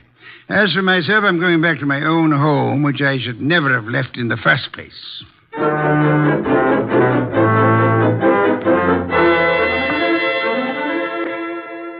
Okay, that finishes the apartment search, Goodwin. And what have we? Nothing. Except that Merle had over $300 in his pocket, and he was wearing a ring worth a couple of $1,000, so it couldn't have been robbery. And I don't think it was premeditated murder. Why not? The weapon. Obviously, if someone had planned on killing Merle, he'd have prepared it better. Used a better weapon than a blunt paper knife. No, as I see it, someone was here before you and Wolfe arrived, and for some reason that person found it necessary to kill Merle, and he did it on the spur of the moment. I'm listening. Well, it's obvious. Merle was slumped over his typewriter. This sheet of paper was in it. He'd been working. May I see it? Yeah. Starbreaker. Strange title. Page 189. He was getting well along with his latest mystery. Apparently. Gregory Thorne slipped the paper into his pocket. It was just an ordinary piece of paper, but Gregory knew its value. Used properly, as Greg knew how to use it, it would be worth $100,000. He walked away briskly, and as he... That's all. Yeah, that's all. Must have been writing. I'd like to read the rest of it. We didn't find any more of it. Any other ideas? No, at the moment we seem to be right where the murderer himself left off. Oh, what is this, open house? Sorry to be so... Oh. Oh, what? I expected to see Mr. Merle. Is he here? Well, who are you? Cynthia Roberts. He expecting you? Well, no. That is, Come on in, Miss Roberts. Thank you. Maybe the young lady is trying to say that he didn't have to expect her. Maybe she felt free to call without advance notice, Inspector. Inspector? What did you want to see Mr. Merle about? Well, I'm his fiancée. Oh. Had dinner yet, Miss Roberts? Why, yes, I had dinner earlier. When were you last here, Miss Roberts? Last night after the theater. Arthur and I were... What's the matter?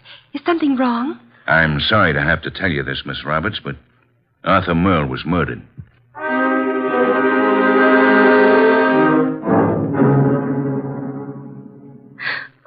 And you say you hadn't talked to Mr. Merle all evening. Is that right, Miss Roberts? Yes, that's right. You didn't have a date with him tonight? Oh, no. Then why did you come here? I told you we were engaged. I just came by, that's all. I see. Any more questions, Inspector? None for the present. How about you, Goodwin? Nope. But maybe Wolfe. Let me call him. Yes, I guess under the circumstances, we can't very well leave him out. Go ahead. Oh, Arthur, I just can't believe it. Why would anyone want to kill him? That, Miss Roberts, is a question we'd all like to know the answer to. Nero Wolfe speaking. Archie, boss, I'm still at Merle's. We haven't found out anything new except that Arthur's fiancée dropped in a few minutes ago. Did she know anything of interest? I don't think so. What does the inspector plan to do about it? Just a minute. He wants to know what you're going to do with her. Well, hold her, of course. He's going to hold her. Let me speak to him.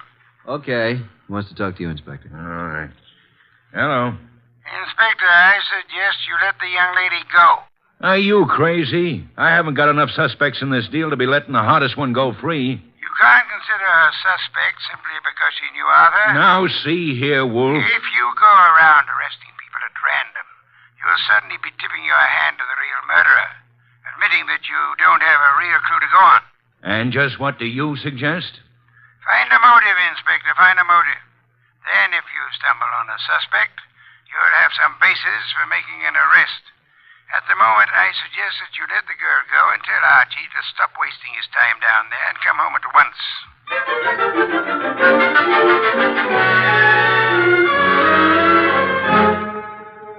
So that's the story, boss. We went over that place with a fine-tooth comb. Nothing.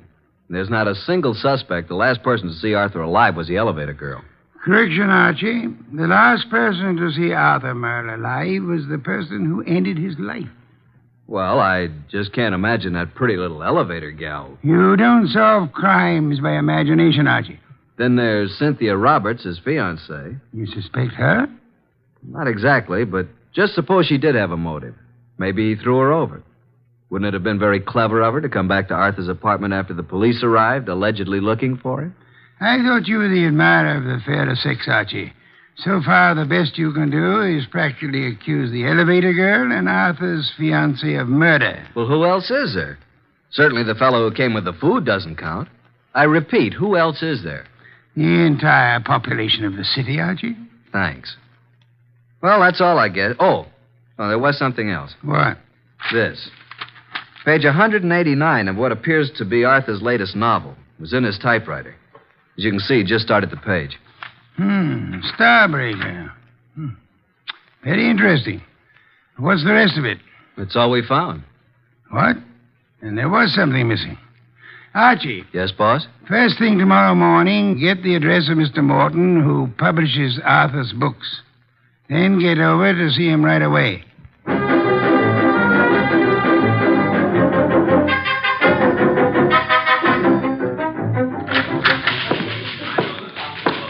Yes, may I help you? I'd like to see Mr. Morton. Did you have an appointment? Tell him I'm from Homicide. Oh, yes, sir. Yes?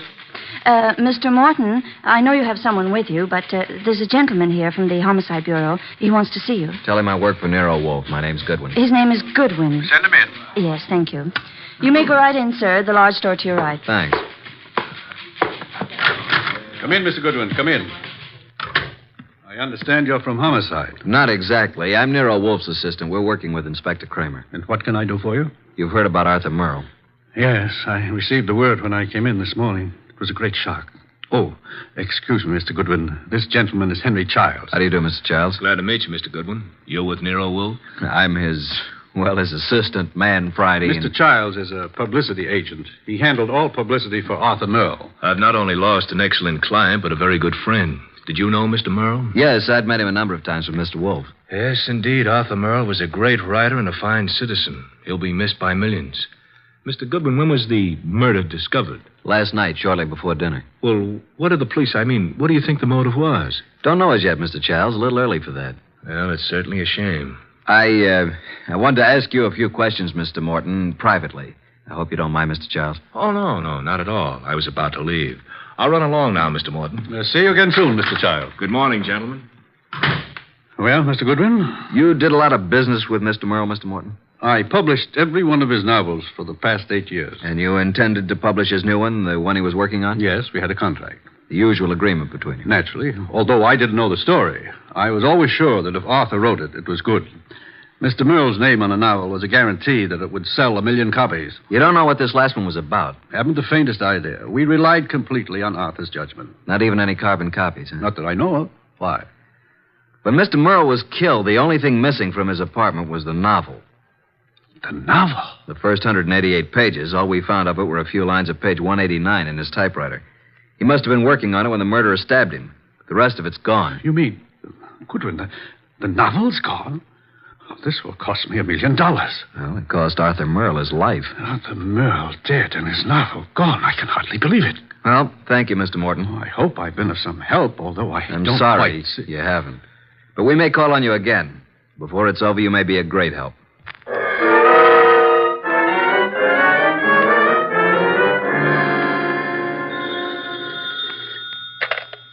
Nero Wolfe speaking.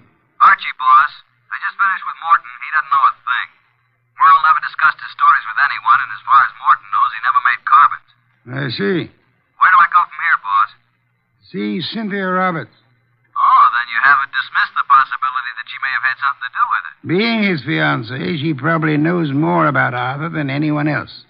She may know who the fourth guest was to have been last night, and she also may know what Merle's novel was about.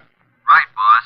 I'm anxious to know what the novel was about, too. I personally don't give a hang what the novel was about. What I want to find is someone who does know the story. Because I have a hunch that whoever knows that is the person who killed Arthur Merle.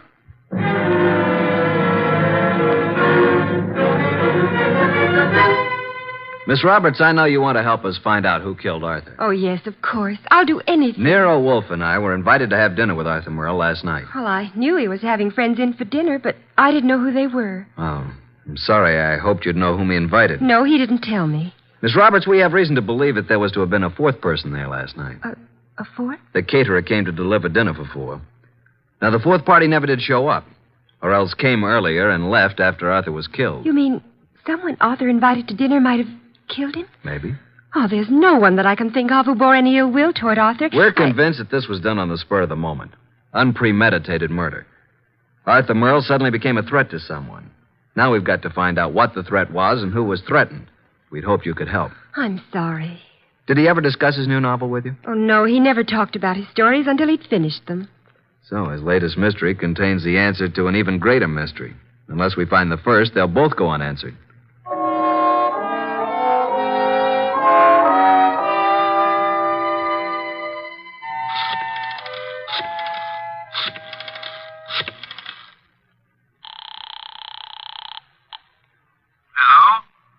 Mr. Morton? Yes?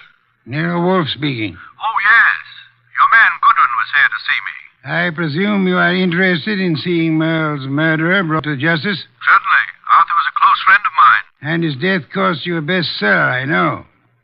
Now, would you be willing to help a bit? Why, yes, if I've prepared a statement for the papers.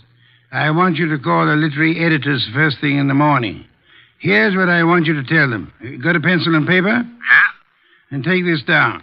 Quote, Mr. Carlton Morton announced today that the last work of the late Arthur Merle will be published according to schedule. Fortunately, it was Mr. Merle's custom to furnish his publishers with carbon copies of each day's work. Consequently, with the major portion of his...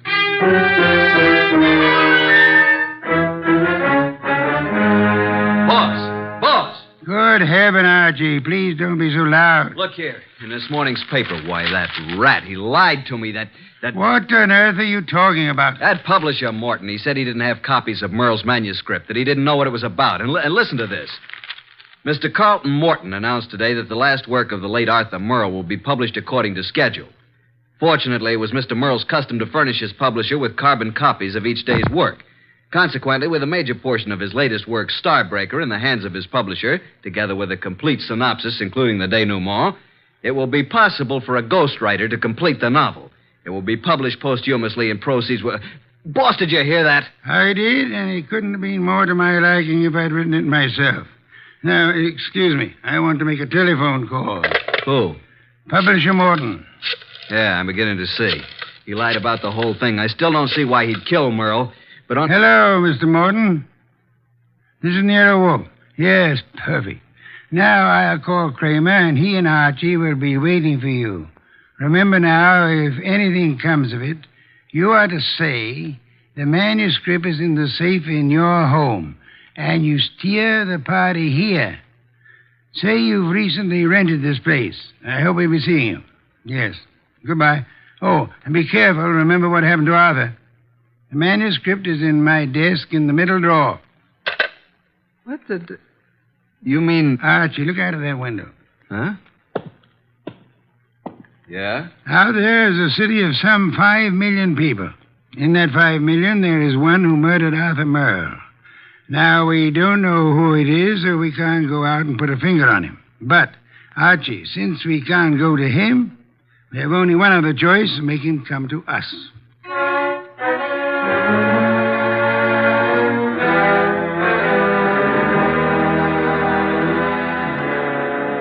Tell me why we're sitting here in the dark in Wolfe's office? Yes, Inspector Kramer. Mr. Wolfe promised us a caller. Mr. Morton is to pretend that he's rented this place recently. Well, who's the caller? Can't tell you until he or she gets here. You seem certain he'll come. I'm quite certain. I'm just hopeful. You trying to tell me that Morton killed Merle? You're almost as dense as Archie was. No, Morton didn't do it. Unless Mr. Wolfe is very wrong, which is doubtful, before the night is over, Morton will know who did. And it won't be long until we know, too. You should get on a quiz program. You're so good at guessing games. Shh. Listen. Huh? Someone's coming. A brilliant deduction, my dear Kramer. I hope there are two of them. Inspector, behind these drapes. Quick! I'll get behind the screen. All right, Mr. Morton. So far, you've been very cooperative. Just keep it up. I have no intention of doing otherwise. Your gun has me completely convinced, Mr. Childs. Get the manuscript. Yes, just a moment. It's in my desk. Wait a minute. I thought you said it was in the safe. A mistake, Mr. Childs. I don't have a safe. Shall I get the manuscript? Yes, but no tricks. You be careful. I'm being exceedingly careful, Mr. Childs.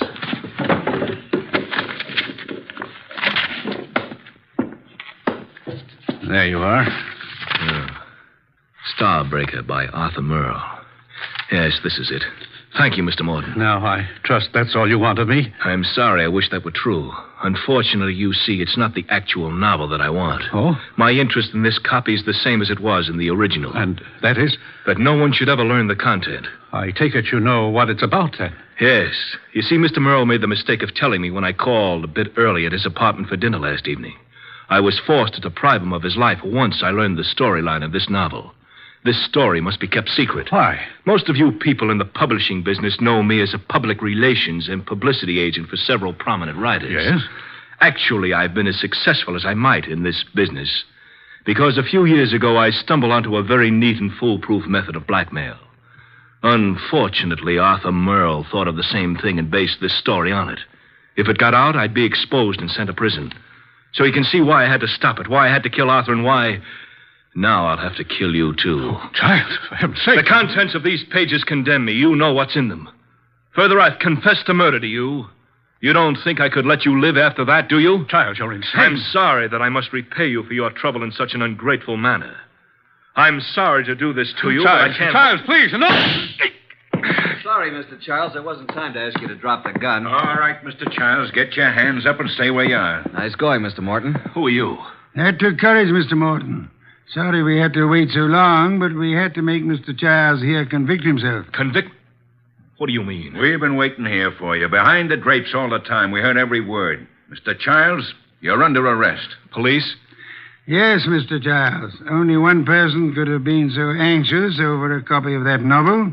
That's the person who killed Arthur Merle for the original. And we heard you confess to that. And that's all we need to convict you. We didn't have any proof until we set it up for you to make a second try to cover up for the first. Fortunately, the setup worked. Setup? Take a look at the rest of the manuscript, Mr. Childs. What? Oh, the front page is there, all right, but look at the rest. Why, they're blank. They're just blank pages. You didn't have a copy at all. No, but we certainly got a murderer. Eh, Inspector? Childs! Stop, Childs! Stop! Well, that's one way to avoid standing trial.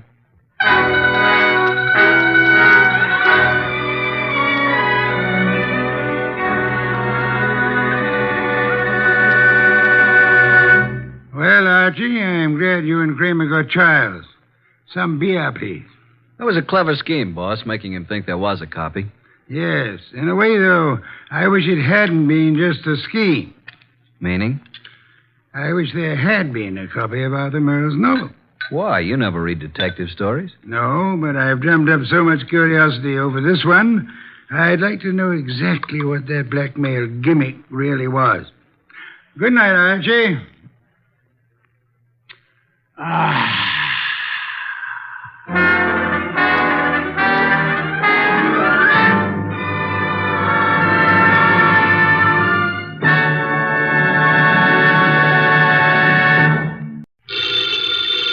Ladies and gentlemen, the ringing of that phone bell brings you mystery, adventure. Nero Wolfe's office, Archie Goodwin speaking. Who? Oh, yeah. Hello, Doc. How are you? What? In trouble? You? More trouble. You attract trouble, Archie. Hang up. It's our dentist, Dr. Thrumming. Let him wait. We never can find him when we need him. Tell him it's after office hours. Doc, you're talking so fast I can't make head and tails of it. Look, listen, Doc. Come on over here and we'll be able to hear you. It'll only take you a few minutes. Right. You consistently disobey me. I want to work on my paper about odontocosms.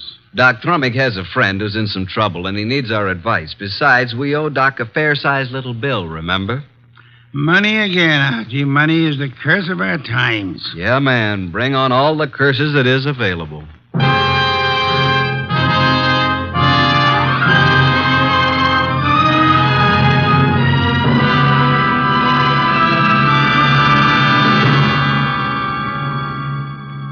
Ladies and gentlemen, it's that renowned genius who is the bulkiest, balkiest, most ponderous, and most brilliant detective in the world.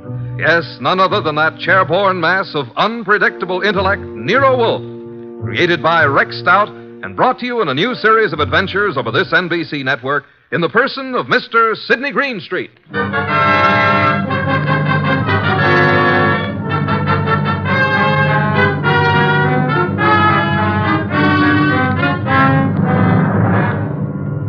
This story is one we refer to as the case of the midnight ride.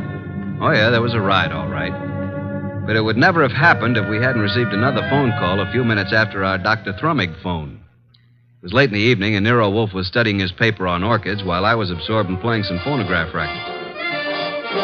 Archie, not so loud. I can't possibly think when you play that infernal thing at such volume. What was that you said, boss? I said I can't understand why you can't get music from a phonograph without vibrating the top of the instrument. That's right. I can't understand why the neighbors haven't called the police. Do you hear that? Archie! All right, I'll answer. You're fired. Naturally. Hello? Hello. Is this Archie Goodwin? I know, Mr. Wolfe's... What? Me? Archie. Yeah, who is this? I need help, Archie, please. Come at once. Please. Oh, please. You and Nero. Who is this? This is Gloria, but... No, don't. Gloria who? Ronaldo West. Hello? Well, Did you hear that? Another female bar. What happened? Boss, who do you know named Gloria? Gloria? I know nothing about anyone named Gloria. She said her name was Gloria something. I couldn't quite get the last name. But she did say Ronaldo Road. Well, it's quite possible that she resides on Ronaldo Road. First, she asked if this was Archie Goodwin speaking, and before I had a chance to say anything, she asked me to come to her at once. She needed help. And for you to bring me along. I mean, for me to bring Nero along. You don't even know what you're talking about. Well, she said she was Gloria Bar or Mar or something like that, and then she said Ronaldo Road West, and then the scream, and that's all there was. The usual pattern of your experience with women. Sounded like a hand was slapped over her mouth, or she was grabbed by the throat. Bring Nero with you. I am taking no more assignments this week. Ronaldo Road West, where is it? I don't believe there is a Ronaldo Road West. If I remember correctly, Ronaldo Road runs north and south and is approximately 12 miles long. But she said west. What she probably tried to say when she was interrupted was Ronaldo Road West Chester. Westchester, of course. Asked Inspector Kramer to try to check on that phone call. I'll ask him to try. By the way, do you expect to find this Gloria alive, Archie? I certainly hope so. And are you aware that if someone strangled her, then they must have heard her speak your name? Yes, and yours, too. Shall I open it, boss? Why not? Let us face it, Archie, huh? It's me, Archie. Wait till I slide the night chain off, Dr. Thrumming. My nose. I forgot all about you, Doc. Where have you been? It's only been 3 or 4 minutes. I have never had such a disturbing night since I had my first patient. But at first I was afraid to leave the house. And why were you so afraid, Dr. Thrumming? But there were 2 men sitting in front of my place in the car. Oh, good evening, Nero. Were they waiting for you, Doctor? Well, why not? It's very likely. Since she called me, I've been so completely unnerved. Here, that Doc, here. Have some brandy. Oh, no. You know, I never... well, that is... a small one. I am upset. You understand, Archie. Well, that's better. Just who called you and upset you so? Oh, hello, Nero. Did someone call me? When? You phoned me frantically that a woman called you. I couldn't understand you on the phone. Oh, yes, poor Gloria. She was cut off. Oh, Gloria. Did you say Gloria? Well, didn't I? I thought I did. Oh, dear. What did you say? I said Gloria. Oh, my, isn't that strange? I thought that's what I said. No more, please. We just had a call from Gloria. Who is Gloria? Why, you remember. We all went to school together. That is... you do, too, remember. Gloria, she was... just what is Gloria's last name, Dr. Thrumming? Well, it was Gloria Barnsworth. I don't know what it is now. That's what she was trying to say to me, Barnsworth. Did she tell you where to find her? No, she didn't. Oh, dear me. She was just about to tell me when I said I'd call you and Archie and get your help. And then she was cut off. How do you know she's the Gloria Barnsworth you knew and I'm supposed to know? My. Could you open the windows? Why, yes. Archie. Oh, sorry, Doc. The air outside's contaminated. Oh, is that so? With what? Oxygen. These factories. Oh, well, I found her picture in an old class photo. Here it is. Oh, yeah, now I remember.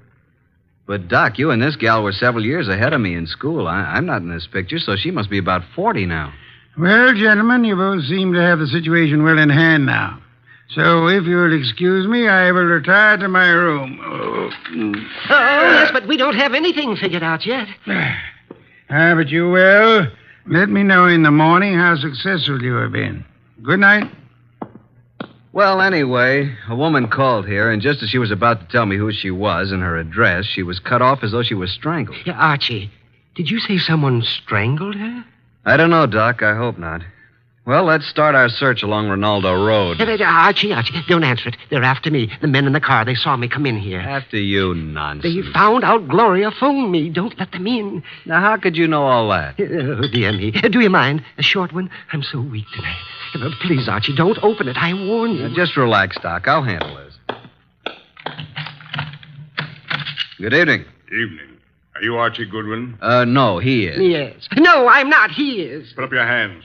Unhook the night chain. Now just turn off this light. Oh, I told you. Where's Wolfe?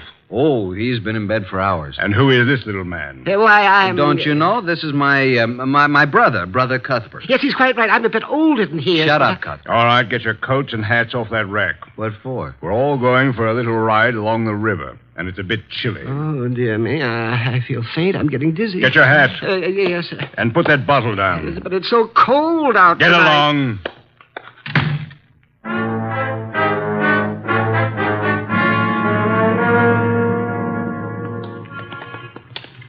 Here's the car. Now, Mr. Goodwin, hand over that gun in your pocket. But I haven't got... Okay, there you are. Thank you. Now get in the car. You get in the front seat with the driver, Goodwin. Your brother can get back with me. Okay, you know where we're going, driver. Yeah, but what?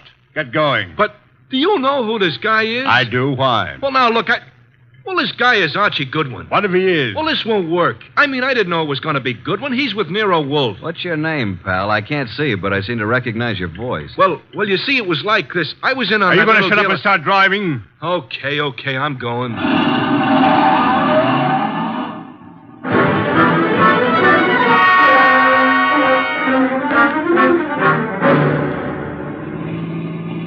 Now, see here, it's getting very late. I don't like this. Where are you taking us? Keep calm, Doc. Yeah, don't get excited. Just take it easy. Listen, Goodwin, I got a record Shut for up, you. you two. What's the idea back of all this, friend? Pull off the road here, driver. Yes, but we're way out in the country. Now, we'll all get out here. Now, wait a minute. I said get out. You too, driver. Oh, now, wait a second. What's the big idea? Now, all of you start walking over to that clump of trees. Go on. What's he going to do? What do you think? Okay, that's good. Just stand there. Now get out your gun, driver. Oh, now, wait a minute. This isn't Get the out way your you gun, and don't turn around, driver. Now let him have it. Go on, or I'll kill you. I don't go in for this kind of stuff. Besides, shoot someone and is... empty your gun into them. Go on. Now just drop your gun on the ground. There. Now, I will take Goodwin's gun, and after I finish with it, I'll just toss it over beside his body. You what? Hey, now, wait a minute. You'll notice I have gloves on.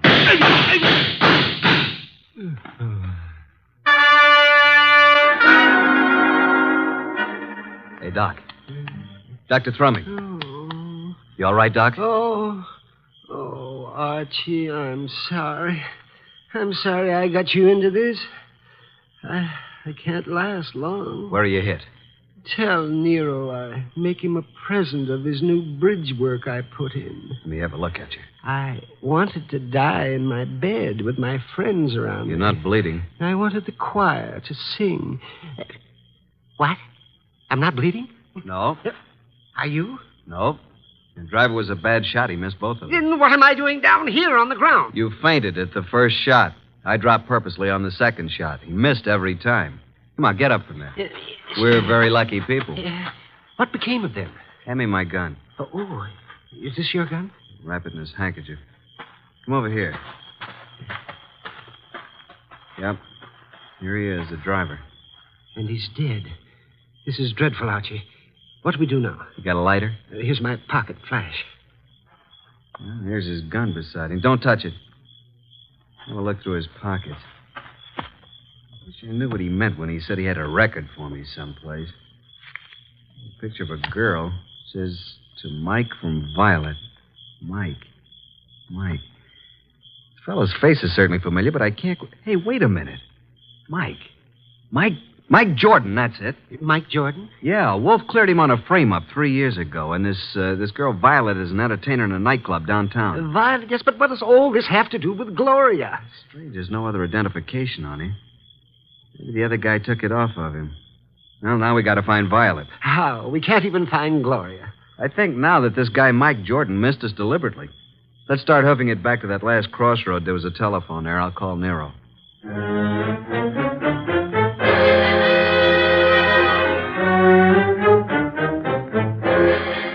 So that's the story so far, Mr. Wolfe. Sorry to wake you up, but we wanted you to know. Yes, we did. Oh, such a night. What was your reason for telling the man that Dr. Thrumming was your brother? Well, I didn't want him to know that it was Doc because Gloria had called Doc, and he must have known about it. And the driver turned out to be Mike Jordan. And what did Mike say to you in the car? Well, he didn't finish, but he said, I got a record for you, Goodwin. And then the man shot him up. And when you located Violet at her place, she was cataloging recordings, Bring it in here now, Archie. Sit down, Dr. Thrumming. Yes, I am a bit weary. Come in, Violet. Violet, this is... Hey, wait a minute. You're Nero Wolfe. Sit down, Miss Violet. Oh, what's the idea, Mr. Goodwin? Why'd you bring me here? Will you look at this photo? It says to Mike from Violet. Where'd you get this? I got it, Violet. What we want to know is, where's Mike now? What's he doing? Can you tell us where he lives? What's Mike done now? Can you tell us his address? Maybe. Do you know who he has been working for? Yeah. A guy with a big car and a lot of dough. You've seen this man? Yeah, kind of a good-looking guy. I think his name is Durant or something like that. I understand you've been occupying yourself with cataloging some phonograph recordings. Yeah, that's what I was doing when Mr. Goodwin came in. Mike's got a home recorder over at his place. Do you have all the records that have been made on the machine so far? No, just what we made in the last week. Lots more at his place. Do you and Mike know of a woman named Gloria? No, at least I don't remember. It was on Rinaldo Road. Gloria Barnsworth was her maiden name. Where is this Rinaldo Road? I don't know. It's in Westchester, we think. I've never been there. What has Mike done, Mr. Wolfe?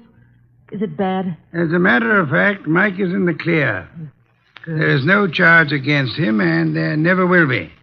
You haven't seen him for a couple of days? No. And I never go to his apartment unless him and some guests are there.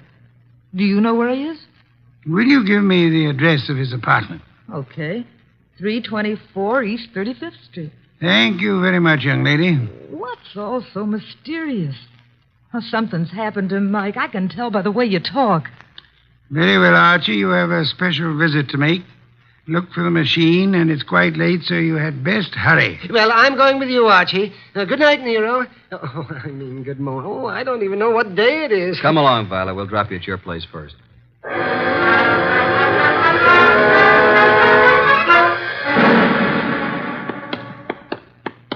Well, there we are, Doc. Yes, has his name right on it. Mike Jordan. No, we're fairly certain that no one's in there. Hey, what do you know? It isn't locked. The lights are on. I know. Listen. Yes, a light humming noise. Huh. But where is it coming from? Over in that corner, those wall cabinets. There it is. A radio. And a phonograph combination. Yes, and a recording machine. And the recording arm's still down on the record. Just lift it off and put the playback needle on. Yeah, there we are. But look, I don't go in for that kind of stuff. You've been working for me for several weeks now, haven't you? Well, sure, boss, but I never went in for no kind of... We're going to pick this guy up and take him for a little ride. It ain't my line. All you do is drive the car. Okay, I'll take a chance, but remember, I'm just the driver of your car. If anything happens, I didn't know nothing. You'll do just as I say. Incidentally, I know a lot about you. Things the police would like to know. Okay, I'm working for you. I came out to Rinaldo Road to make an honest living. And I see I'm right back where I started. And worse. The guy just ain't got a chance. Oh, remind me. I've got to phone the place.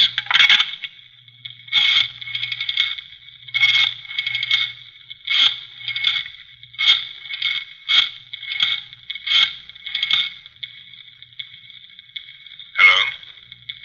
How is it? I see. Yes, tonight. Yes, tonight, just as planned. Oh, yes, he's all right. No, don't worry. Goodbye. Have you got a gun? Sure, but I never used it. You won't need it.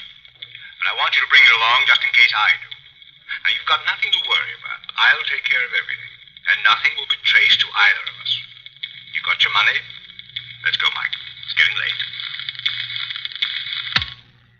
Well, Doc? He did say Rinaldo Road. And that's where our Gloria called from, so they're all tied in together. Come along, Doc. We're going back to Mr. Wolfe again, and we'll just take this record with us.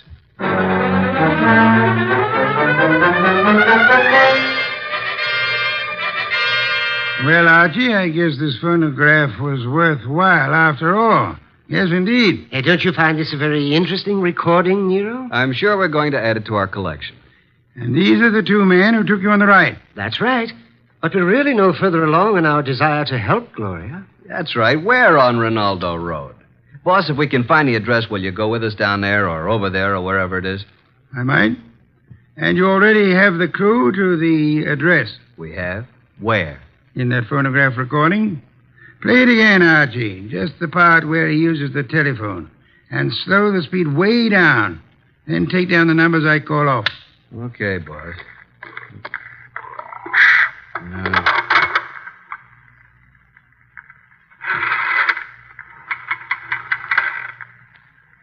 Six, 5, 3, 2, 2, 3. That's enough. By slowing down the record, we were able to count the clicks of each number he used on the dial. Now, there's the number the man called. We hope it is on Ronaldo Road. Have Inspector Kramer get the address of that number combination, and we are ready to make our assault. I'll call Kramer, and then I'll get the car out. It hadn't been out for weeks. Maybe it won't start. No such luck, Archie, I assure you. No such luck.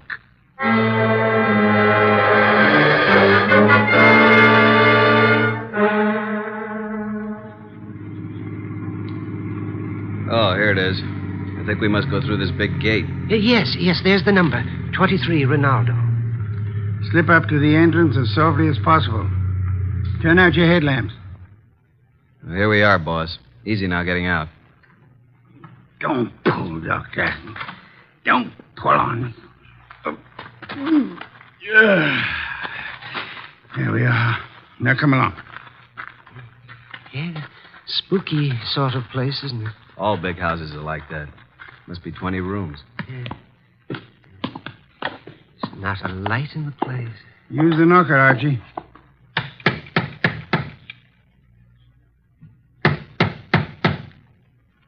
Uh-oh, stand back. Here comes somebody. Yes? Is Gloria in? What? Gloria? And who are you? We are here to see Gloria.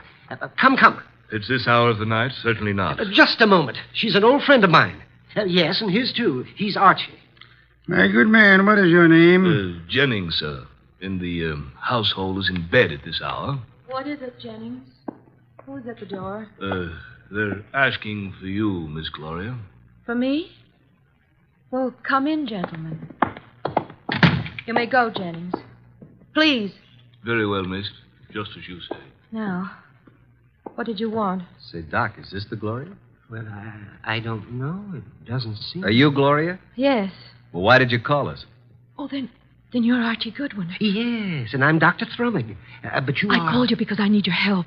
Desperately. Gloria, what is going on here at this hour? Oh, and who are these gentlemen? Well, you see, Uncle, Mr. Goodwin came... Came to see you? Why? Well, because I think you'd better go to your room, my dear. Don't you think that is best? Your room and rest? No, I don't want to. I won't. Go to your room. No, I won't. I can't. All those people walk in and out. They want to kill me. Jennings, take her to her room. Yes, sir. Come along, miss. No, I won't.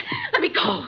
There are hundreds of people. They'll kill me. Come along. No, please, no. I'm so sorry, but there's nothing we can do with her. Now, Mr. Goodwin. Yeah? What is it you wish? The girl called you Uncle. Oh, pardon me, I'm Nero Wolfe. How do you do, Mr. Wolfe? Yes, she called me Uncle, but I'm not really a relative. I'm Dr. Gunther, retained by the family. As you can see, the girl is quite ill. Oh, well, we're old friends of Gloria's, and we'd like to see her. But you just saw her. We don't refer to this young lady. We have in mind the elderly Gloria. Now, come, Dr. Gunther. You know to whom we refer. What? You mean the girl's aunt? Well, it's very strange. If you are a friend of the aunt's, that you are not aware of her condition. Her condition? Yes. The aunt has been bedridden for nearly a year. Paralysis. And it seems to be most coincidental with your visit, but she passed away this afternoon. Died? Gloria? This afternoon. But how could that be? We'd like to see the remains, Dr. Gunther. Yes, we'd like to see the remains. Just where are they? They are here, Mr. Goodwin. And if you and your brother and Mr. Wolfe will step this way to the small parlor. There you are, gentlemen. I'll leave you alone. I'll be in the library. Well, gentlemen, there she is. What do you say? Do you recognize this woman? Well, yeah. It's been many years, but that is Gloria Barnesworth. Well, good heavens, yes. It's Gloria, all right. Poor woman. I remember now. She married a very wealthy manufacturer named Kenton who died. She's remained a widow, I guess. He said she died this afternoon. Are you sure it was an elderly woman who called you this evening? And by the way, just feel her forehead. It's warm. She couldn't have been dead more than an hour. She isn't dead. No signs of pulse. Your cigarette case, please. Very slight moisture. Respiration barely perceptible. She's under heavy narcosis. Been given a heavy dose lately. Let's get out of here. Wait. Do you recognize the uncle, Father Dr. Gunther? No, do you, Thrummy? No. Does he look like the man who took you for a ride? It was too dark, boss, and he was all bundled up in heavy clothes. Let's get out of here. The door was locked after we came in. He's right. Come on, Doc, let's put our shoulders to it. 1, 2... Go!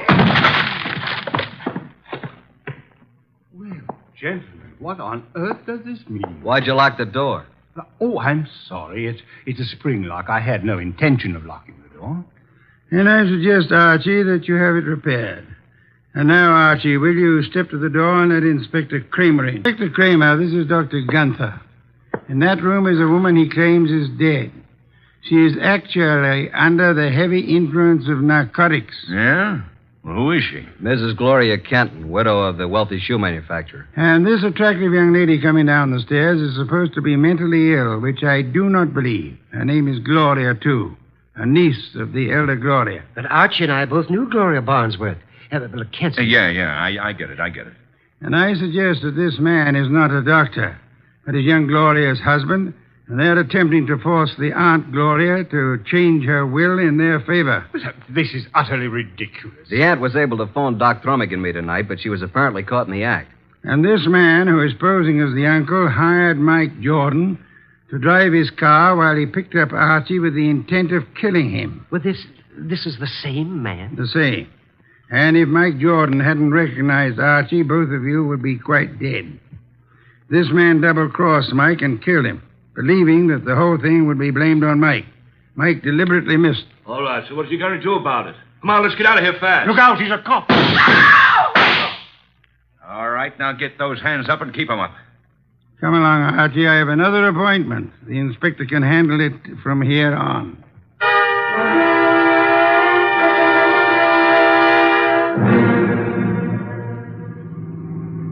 Oh, dear me. What happened? Am I all right? Yeah, you just fainted again when the shooting started. It's really quite fortunate that Mike Jordan recorded that conversation. Fortunate indeed. How did you know this uncle was the same guy who took us for a ride? First, by his speech pattern, he is undoubtedly a Canadian. But you must have missed the most important slip-up. What was that? When he escorted us to see the body, he said to you, Archie, if you and your brother and Mr. Wolfe will step this way... Now, how would he believe that Dr. Thrummig was your brother? No one mentioned it. Of course, the clue I planted and then missed myself. Quite right, Archie, quite right. What time is it? 8 a.m. I certainly appreciate your coming out for me on this deal. Oh, but I didn't do it just for you. There is an orchid-lovers convention this morning at 9 o'clock. What? And you mean... Yes. I'm sure you'll enjoy it tremendously. Both of you. Oh, brother. Uh-huh. What's that? Nothing, Doc. Nothing at all.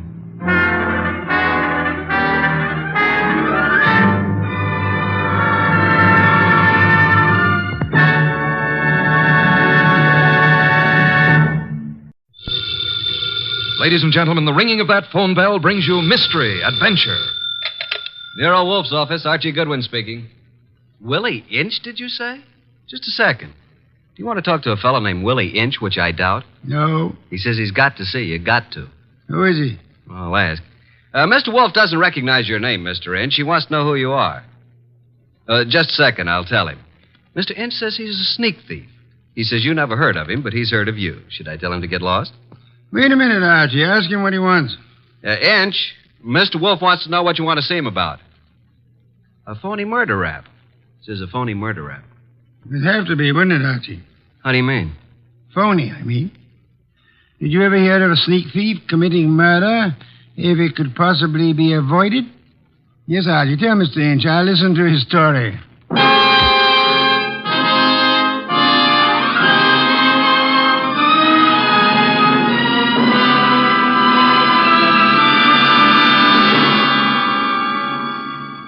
Ladies and gentlemen, it's that renowned genius who is the bulkiest, bulkiest, most ponderous, and most brilliant detective in the world.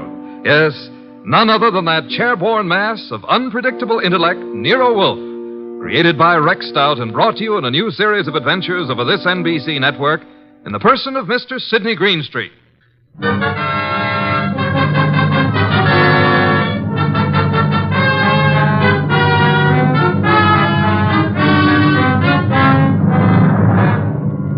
When Mr. Wolfe and I talk about this little difficulty, he calls it the case of Archie Goodwin and how he got hooked.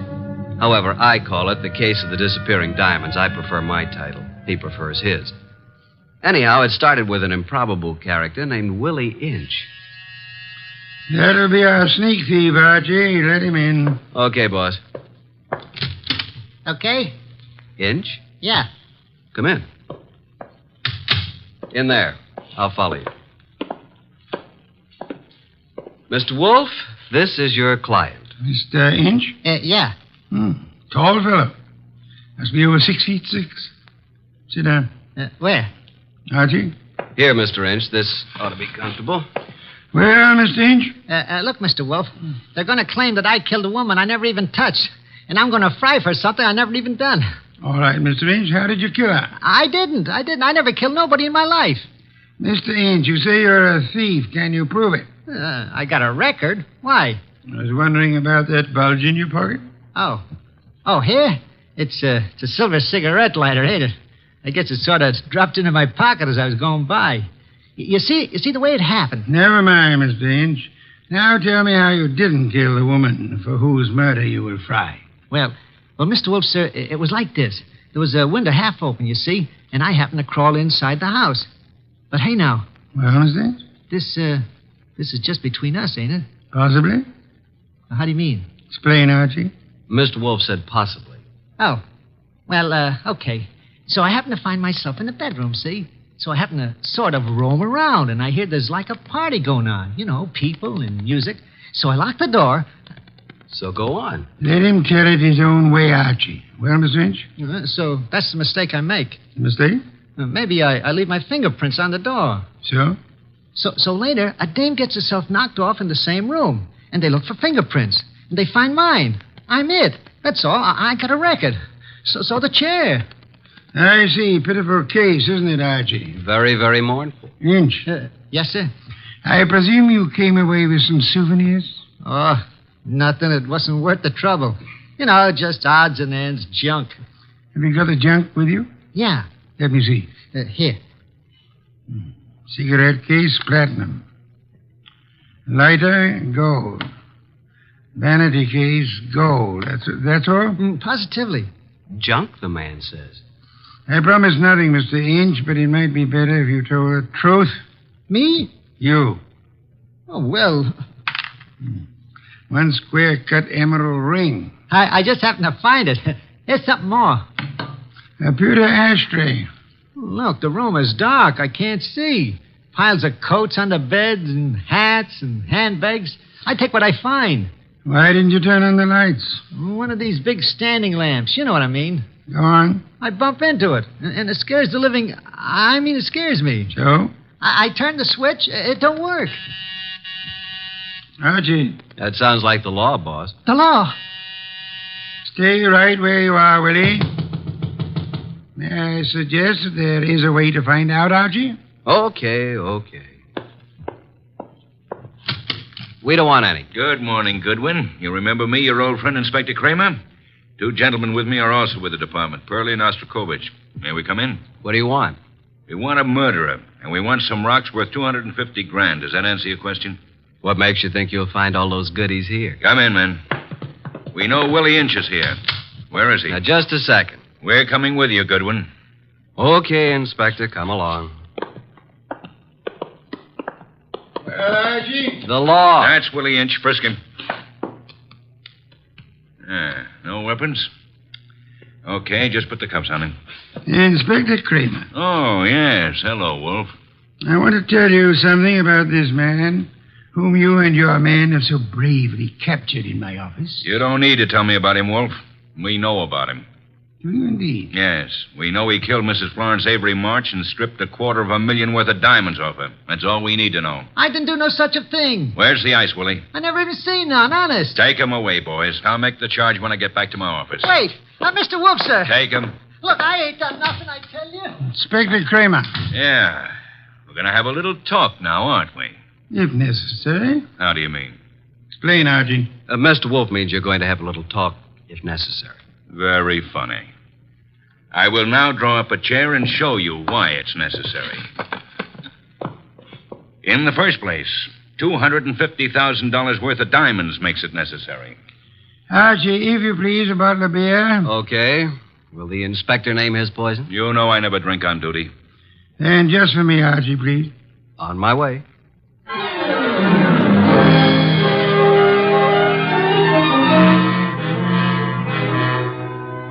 While I opened a bottle of imported beer, it occurred to me that I had something to be grateful for. At least I wasn't in Willie Inch's enormous shoes. And as I went back to the office, I had time to wonder why Mr. Wolf would stick his fat neck out for a no-good like Willie. Thank you, Archie, and sit down, Archie. Inspector Kramer has a theory that may amuse you. Nero Wolfe's office. It's for you, Inspector. Hello, Kramer. Yeah? A gold cigarette holder? That's all? Okay. Inspector, do you realize that you have already taken a great deal of my time? Archie. Yes, Inspector? The great Mr. Wolfe just said I had a theory that might amuse you. Would you care to hear it? I can hardly wait. Okay. My theory is that both Wolfe and you are receivers of stolen property and possibly guilty of murder conspiracy. So far, you got me in stitches. Willie Inch, with a record as long as your arm, robs the home of Mrs. Florence Avery Marsh. He strangles her with a silk scarf, takes the diamond she's wearing, grabs everything else that's lying around, and then what? Is it a question? I'll tell you what. He will, too. Archie, listen. Then Inch brings the stuff here, the stuff that's piled on Wolfe's desk, and the diamonds. You want me to tell you where the diamonds are? They're in that safe right there. Inspector Kramer, I know nothing about the diamonds. They are not in the safe, and they're not in the house. Now, you can take my word for it, or you can get a search warrant and make a fool of yourself. I'm going to have lunch.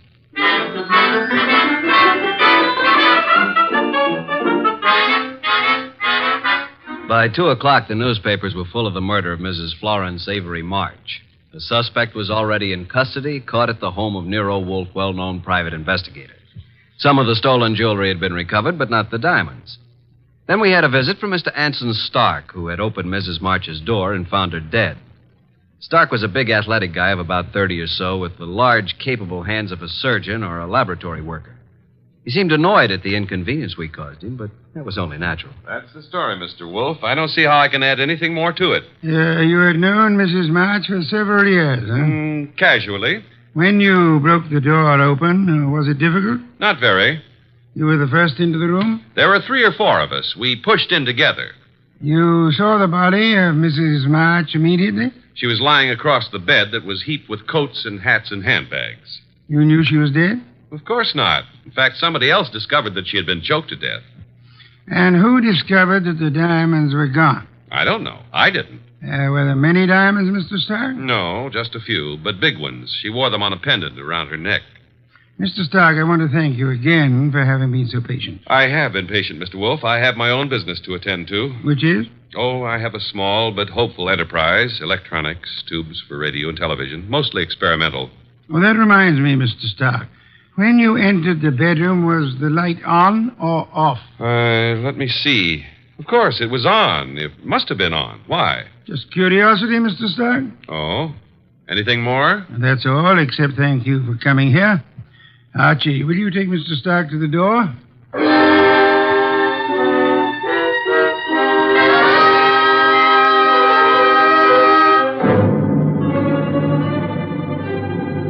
Mr. Stark departed like a man who'd been delayed by a petty annoyance. A few minutes later, the door buzzed, and I went, expecting anything. Anything but what was standing on the threshold when I opened up. A honey blonde. Or, to put it another way, a blonde honey. I said hello. No, more like hello. Are you Mr. Wolfe? I'm his assistant, Archie Goodwin, and what can we do for you? Well, I'm Valerie Ladd. And I'm Archie Goodwin. Or did I tell you that? Well, that's exactly where I came in. Well, I mean, where I thought you were going to ask me to come in. Oh, come in. I'm sorry. Well, of course you don't see, do you? Well, this is it, Mr. Goodwin. I'm a writer. Well, I may not look like it, but that's what I am, and I want to do a profile, a character study of Mr. Wolfe for a magazine. Uh-oh. Well, what's wrong? Well, you see, there's a writer named Rex Stout. Oh, I know. He's written a lot about Nero Wolfe, but, well, can't I write about him, too? I don't know if he's going to like it, but you can't be shot for trying. Come on. Mr. Wolfe, this is Valerie Ladd. Pardon me for not rising, Miss Ladd. It is not impolite. It is merely impracticable. Miss Ladd wants to write about you for a magazine. Please, Mr. Wolfe. Nonsense. Mr. Wolfe, if I could just spend a few hours with you, that would be enough. Would it indeed? Oh, yes. Have you written much, Miss Ladd? Oh, reams. You know, the habits of writers interest me. The habits? Yeah, the writing habits. For instance, do you use a pen or a pencil? Do you dictate, or like most writers, do you do your own typing? Mr. Wolfe, if you knew the hours and days and years that I've pounded a typewriter. Of course. Archie. Yes, sir? Why don't you take Miss Ladd up and show her the orchids?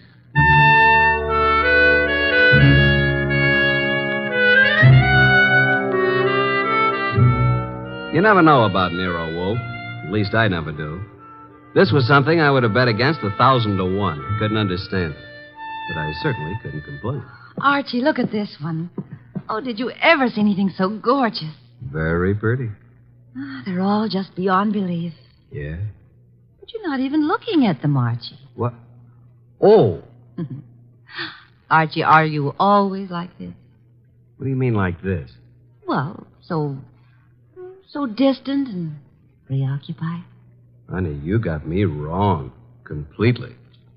I was thinking. Oh. Yeah, about telephone numbers. It's a lovely thing to think about. What can you think about telephone numbers?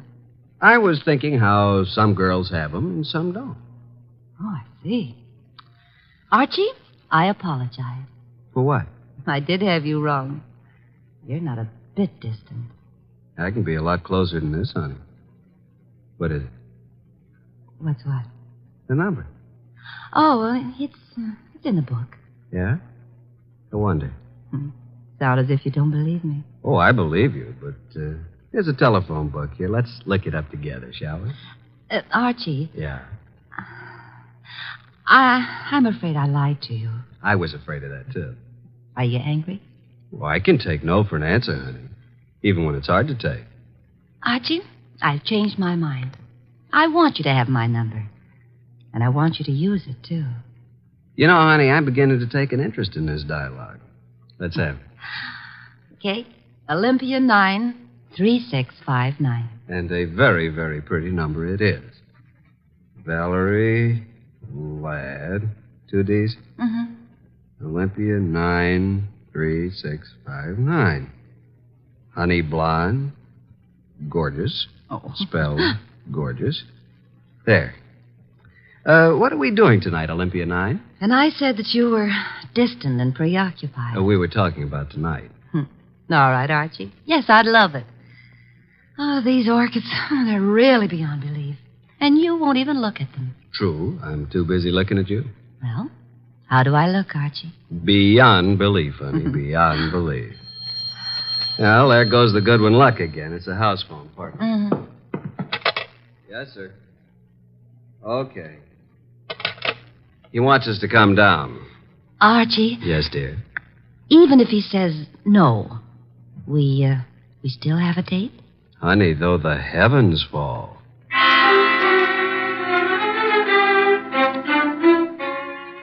When we entered the office, Mr. Wolfe was frowning over a sheet of letter paper in his hand. He looked up and tossed the paper to me. That is a peculiar thing, Archie. The sheet of letter paper. It just arrived. Since Miss Ladd is interested in detection, show it to her. Thank you. Well, some sort of code, isn't it? QWERTYUIOP. That's all. What do you suppose it means? You're kidding. Archie. Oh. What? Did I say something wrong? No. Miss Ladd, I'm sorry, but I'm afraid I haven't time for an interview just now. Goodbye, Miss Ladd. Oh, but Mr. Wolfe. Goodbye, Archie. Say goodbye to Mr. Wolfe and let's go, honey. Goodbye. That's the way things can be around here. Well, here's the door, and shall we pause for station identification?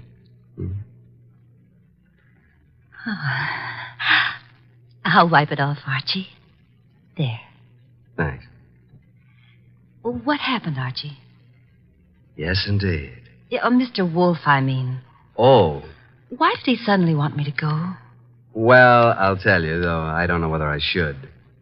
That code message he showed you? Yes. QWERTY up. You remember. Yeah, sure. Because I use a typewriter. From left to right, it's the first bank of letters on any typewriter.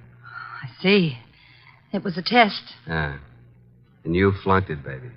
You're no writer. Archie, I can explain Sure. it. Tonight. Tonight, Archie.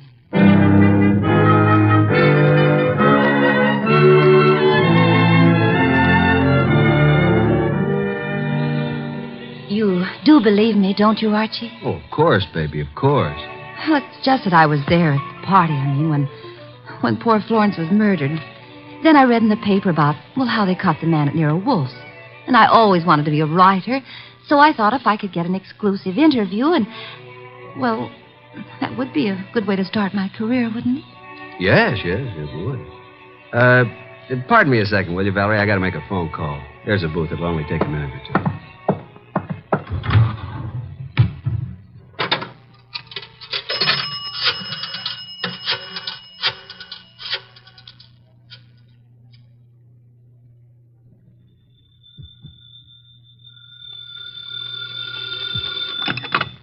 Nero Wolfe speaking. Archie, I'm at the Riviera with Valerie Ladd. I'm happy for you, Archie. I will remind you that I have not seen you since Valerie left the house.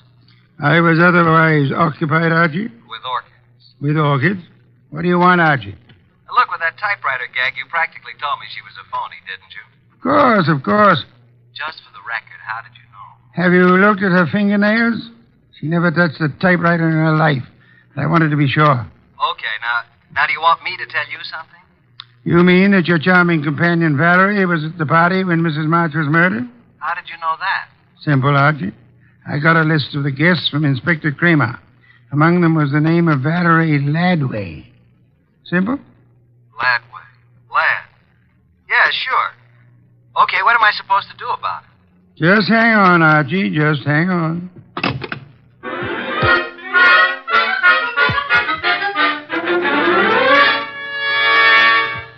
I went back to the honey blonde, the beautiful phony Valerie Laddway. I went back to the table where she should have been, but she wasn't there. I sat down and waited. Looked at my watch, 11:24. 11:32, no Miss Laddway.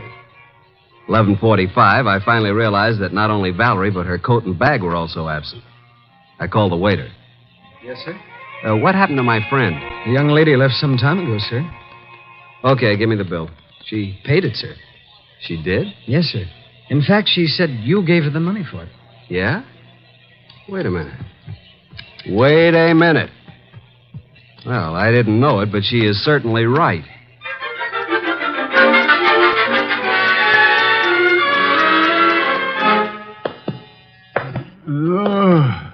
Oh, my. Well, Archie, this is most thoughtless of you. Sorry, I lost my keys. My money, too. Your keys, Archie? Yeah. Glad you were still up. You lost Miss Ladway, too? Definitely. I'm going to bed. Good night, Archie. You think it's funny, don't you? Yes, Archie. Yes, I do. Good night, Mr. Wolfe. Archie, Yeah? before you retire, one thing. What? Open the safe, will you? And leave it open. Why? Because there's nothing in it of importance. And it's a valuable safe, and I don't want it damaged. Good night, Archie.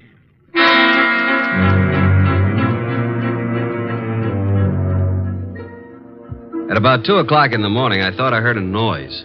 I got up, put on the rest of my pajamas, picked up my gun, and went down to the office. The man had his head in the safe, and everything was scattered all over. I stepped inside the door. Put your hands behind your back and stand up. Huh? Okay. Now, just what are you after,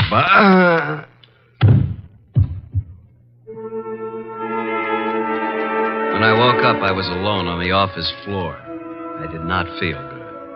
The place looked as if a hurricane had struck it. Every file drawer had been empty. I felt a draft from somewhere. Got to my feet, trying not to joggle my head too much. There was the front door standing open. I closed it gently. Then very, very gently, I groped my way to the kitchen for ice, water, and towels. Archie. What? Oh, didn't you hear me scream? No. Is it bad?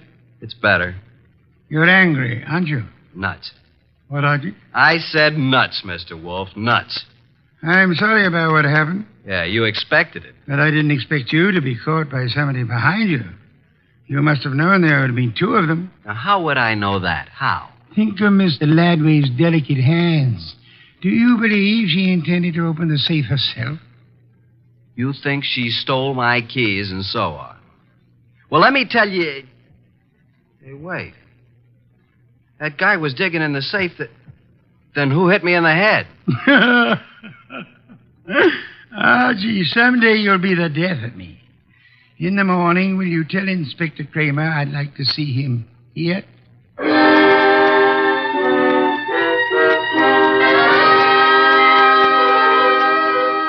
Fuming and protesting, Kramer arrived about 1:30.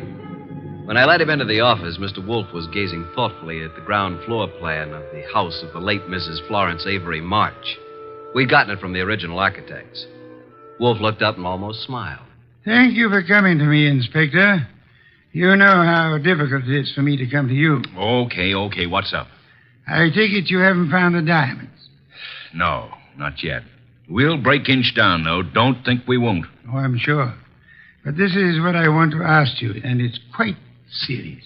Okay, all right, what? After the body was found, your men arrived at the house before anyone left. Right.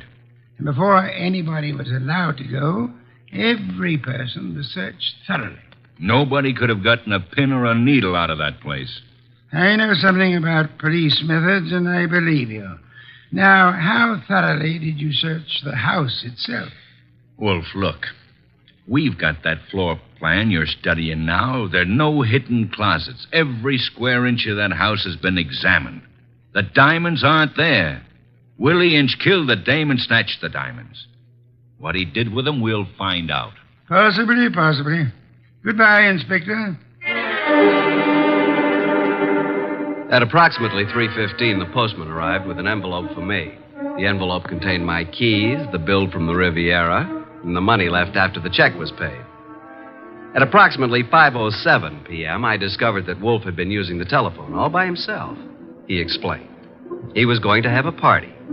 He had invited all of the guests who were at Mrs. Florence Avery March's somewhat fatal party, including Anson Stark, Willie Inch, and Valerie. Nero Wolfe, the natural-born ham, he made an entrance that would have been worthy of Queen Victoria in her heavier days. He sat in his oversized throne behind his oversized desk and beamed at the peasants. Valerie moved toward me. I'm sorry, Archie, but you must know why I did it. Why? Well, you said I wasn't a writer. I wanted to prove that you weren't a detective. Did you take the stuff while we were dancing? I could have, couldn't I? You could have bumped me on the head last night, too, couldn't you? Oh, Archie. Let it go. It was humiliating, though. Ladies and gentlemen, I'm sure you realize the purpose of this party. We want to know who killed Mrs. March and what became of her diamonds. Mr. Inch. Yeah? When you visited the room where the body was found, the room was dark? The bulb was burned out. I tried to turn it on. If there had been a body on the bed, would you have seen it? Maybe. With all those coats, maybe not. Sure. Mr. Stark? Yes, I said the light was on. Perhaps I was wrong. What of it? You're engaged in the manufacture of tubes for radio and television, huh? I told you that. Inspector Kramer. Yeah, what? A light bulb was found in the wastebasket in the room where Mrs. March died. Yeah. Like you said, we tried the bulb in the socket and it worked. So what? One more question.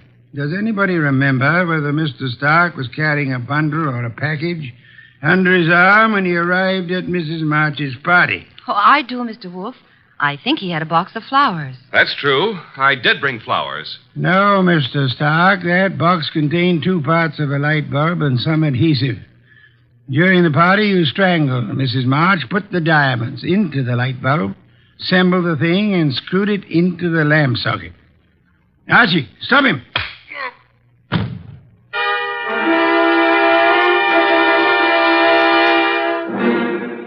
Really, Archie, it was quite simple. Light bulbs are only a stem glass bowl and a brass sheet. Yet nobody, including the police, would think of looking inside one. Mr. Stark could come back and collect his treasure any time after the excitement had died down. What's the matter, Archie? I got a headache. Valerie Ladby. Poor girl. She and whoever the man was with her must have thought the diamonds were here. That bump on your head will be better in the morning. A bottle of beer, please, Archie. I'm going to bed. Yes. Why must you place such confidence in women? Remember what happened to Mark Antony, and Samson, and Archie Goodwin. Good night, Archie.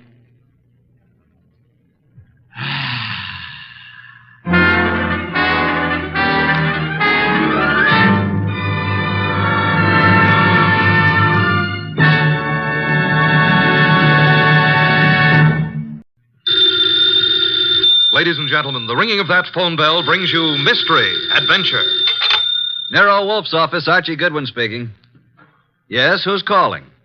Mr. John Blake? Well, is this a matter of business? That's fine, Mr. Blake. I'll just call him. Archie, I'm not here. Tell him I'm up in the plant room with the orchids. I was going to call him to the phone, but he's up in the plant room with his orchids. What sort of a case is this, sir? Really? Really, is that so? Is it a man or a woman? Oh, I understand perfectly. It's a man. Well, at least that's something different. Yes, sir. Very urgent. I understand. And I assure you, Mr. Wolfe will be here waiting for you. The fee? Shall we say about, $1,000? I will not see any client until after dinner.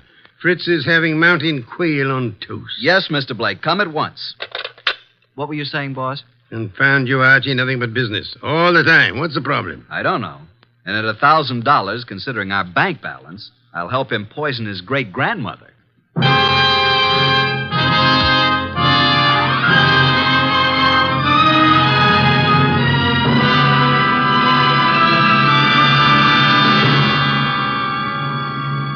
Ladies and gentlemen, it's that renowned genius who is the bulkiest, most ponderous, and most brilliant detective in the world. Yes, none other than that chair-borne mass of unpredictable intellect, Nero Wolfe, created by Rex Stout and brought to you in a new series of adventures over this NBC network in the person of Mr. Sidney Greenstreet.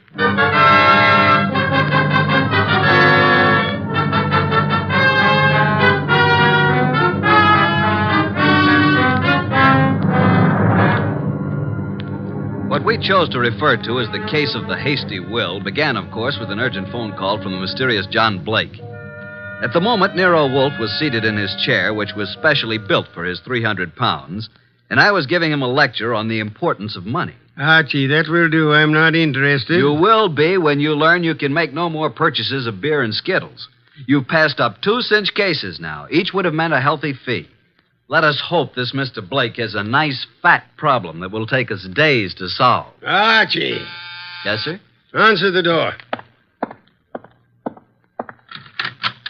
Good evening. I'm John Blake. Oh, yes. Come in, Mr. Blake. You have no idea how welcome you are. Archie, show Mr. Blake in and close the door. That draft is unbearable. This way, sir. Mr. Wolfe doesn't care for anything resembling air. Oh, I'm Archie Goodwin. Good evening, Mr. Blake. Mr. Wolfe, I have a little business for you. Now, before you say anything, I know you're not a lawyer. I'm not a member of the bar, let us say, Mr. Blake. Of course. What kind of business, Mr. Blake? I have here a short will, which I have typewritten myself. I haven't signed it yet. Also, I have here a sealed envelope containing a letter which I want you to be prepared to deliver to the addressee. A will and a letter. Very well. Yes. Do you know who I am? Seems that I've certainly seen you before. Same here. I just can't place you. Well, I'm John Blake, president of the Plymouth Building and Loan. Oh, of course. I've seen your picture many times. You have a staff of the best attorneys in the city, Mr. Blake, and this is most assuredly the business of attorney. Perhaps. But in this particular instance, I wanted an individual who had no interest in me, nor previous knowledge of my affairs. I see. Also, I wanted a person who was, shall we say, not too well fixed. Well, you certainly couldn't Archie. Imagine Mr. Wolfe being in need of money. Just why can't your attorneys handle this? You'll know in a moment. But when I leave here, I want you to forget the whole thing, for the time being. Indeed. You have said it. Here's the will. You may read it. Archie. January 25, 1951. To my daughter, Anita Blake, I do hereby bequeath all my property, personal and real, including the portrait painting of her mother, my dear deceased wife, Marcia Blake. This will supersedes any and all instruments previously drawn. So, simple enough, isn't it? That's all. Now, the pen, please, and I'll sign it. Now then, you sign as witness, Mr. Goodwin. You retain the will, Mr. Wolfe, and the envelope here, which is addressed to Hilary Blake, my brother, who is now living in this city. Your brother? He's just recently returned from 25 years in Australia. Though Hilary has written me several times, I have not favored him. We've been estranged these many years over, a certain unpleasant situation which this enclosed letter will clear up. Are you in fear of your life, Mr. Blake? Murder? No, Mr. Wolfe. There was a time, yes, but, not now. You will know what to do with the will and the letter, though, when the time arrives. Now, as to your fee, you said, $1,000? Well, we usually receive... $1,000 will do. Well, here's a check, all made out. If you're thinking of suicide, Mr. Blake, we must warn you. If you don't care to go through with this, please say so. I'm not planning on suicide, I assure you. We have taken the job, Mr. Blake. And good evening, gentlemen, and thank you for your kind indulgence. Well, that's the simplest little $1,000 we ever made. I believe, Mr. Goodwin, you're going to be quite surprised. I want you to get acquainted with John Blake's secretary. You will more than earn this $1,000, young man.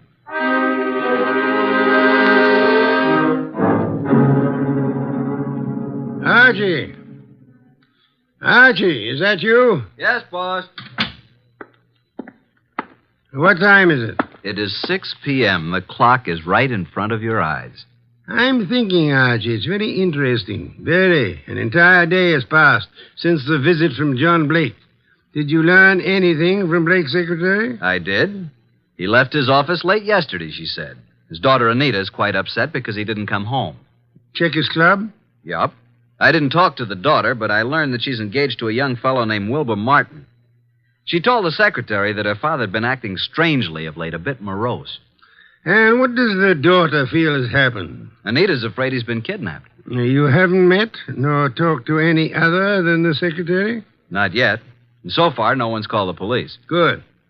We must, for the time being, prevent that. What did you learn of Blake's brother from Australia? He's been here only a year. They've met only once or twice since his return. The secretary thinks the breakup was because of their love for the same woman. Hilary became very wealthy in Australia. Very well, Archie. It is time for you to visit Miss Anita Blake at her home. I'd love to, boss. She's a mighty purty gal. Phooey. Archie, you can do me a great service. Anything. Be sure to close it tightly as you leave. Close what? The coal chute, of course.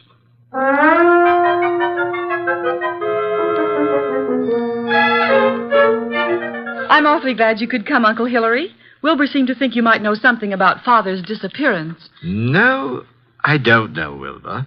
I'm just as nonplussed as you are. When did you see your brother last? Oh, it's been 4 or 5 months. Why? Well, I just wanted to know. What do you two think has become of him? Surely you know his recent actions better than I. Well, at first I thought he'd been kidnapped. Now I'm afraid it's suicide. Oh, I say, really now. Have you been putting such ideas into our head, young man? On the other hand, could have been murder. Indeed. Well, I suggest that the police be called. Hospitals, the morgue, every place. Have you thought of doing that, young man? I was going to. Oh, really?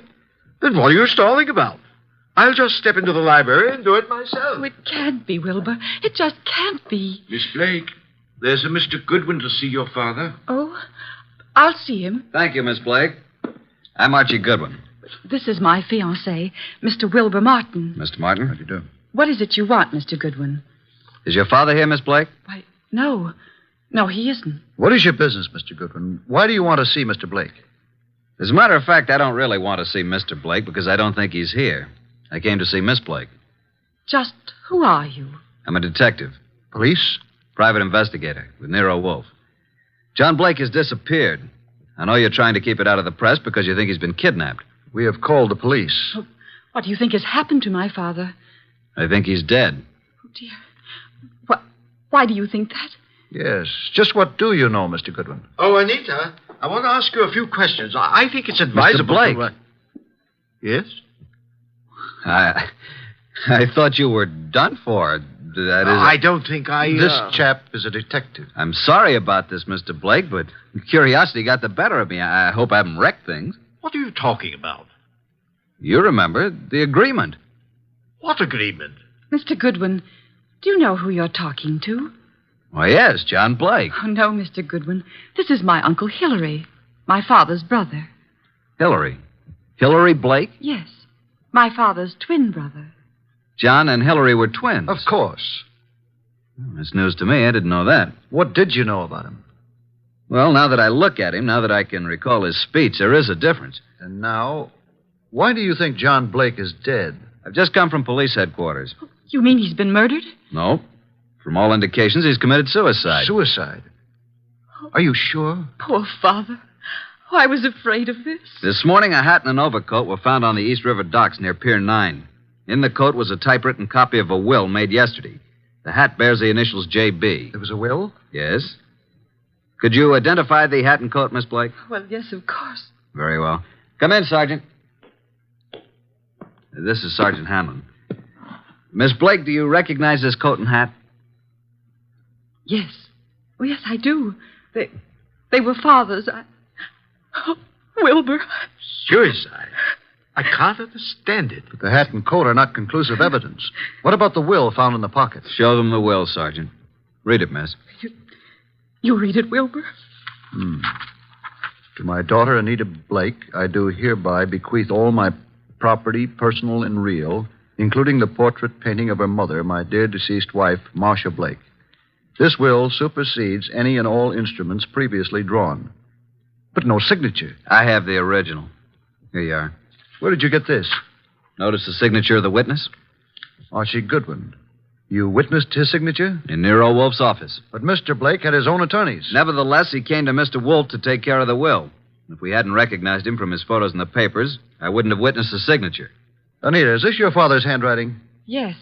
Yes, it's his, all right. But this still isn't proof that he's dead, nor that he committed suicide. No corpus delicti. And the body may not be found for days. But this evidence we have here certainly indicates that a body will be found eventually. Maybe not, Mr. Goodwin. It's possible they could have... What were you going to say? Nothing.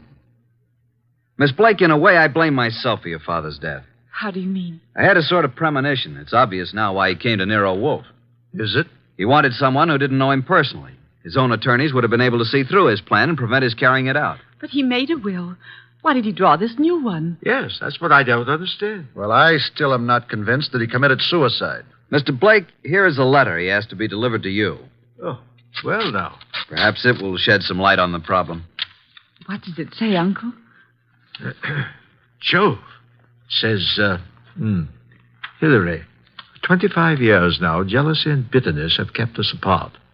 I know why you stayed in Australia all these years. I know you loved Marcia. She was rightfully yours. But I loved her, too, and I couldn't go on without her.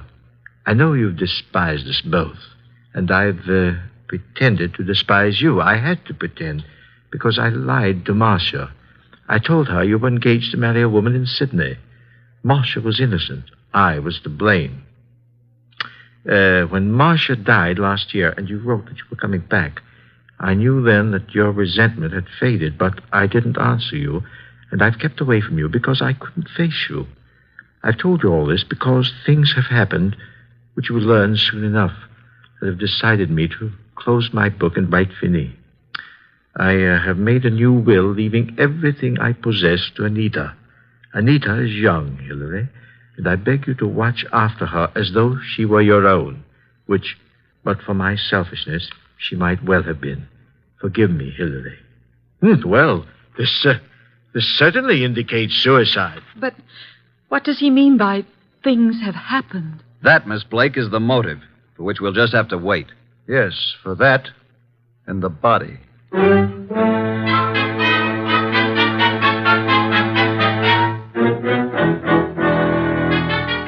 Well, boss, up here in the conservatory a bit early, aren't you? How are the orchids? Oh, it's a nice sunny morning. Even though it is around 0 outside, the sun is fine for them. And behold, Archie. Huh? What is it? The Dendrobium sclerostel. Yes, indeed. What about it? Showing 2 buds. Most encouraging. Indeed so. Boss, I can't take the steam heat here. Tell me, this painting of Marcia Blake, is it large? It hangs over the Blake mantel, about 3 by 4 feet. I find it most intriguing that John Blake should mention the painting in so short a will. And Hilary, does he seem to offer any suggestion on this problem? He has very little to say. Wilbur has definite ideas, and he's in there pitching all the time. He has a rather unpleasant way about him, though. You have talked with Inspector Kramer? I have. And asked Miss Anita and Hilary to meet you at the morgue to look at the body? Right. And I left Wilbur out of this gathering. This body is practically unidentifiable, huh? In Kramer's opinion, it is. After you're finished down there, I'd like to have a chat with this Wilbur Martin. Okay, but you'll get nothing out of him. I've tried. Archie, you're becoming so conceited. Soon I fear I'll have to fire you. If it were summer, I would forthwith resign. Run along and close our coal chute behind you.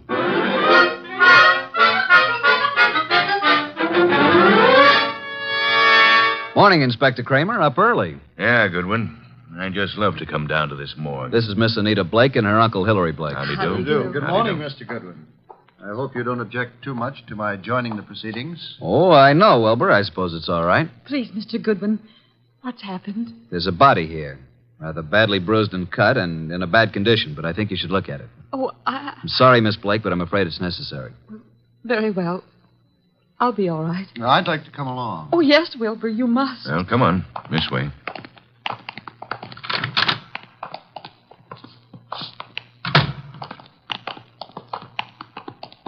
Well, here we are. Wilbur. What do you say, Miss Blake? Now get hold of yourself, Anita. Please, you must. Yes. Yes, that's Father. And you, Mr. Blake? It's certainly hard to say. It looks as though it might be John. Was there no means of identification on the body? No jewelry or... Father never wore any jewelry. There was nothing but this suit here. Nothing in the pockets. That's Father's suit, all right. I know. Oh, why? Why did he do it? Come along now. That's all for today.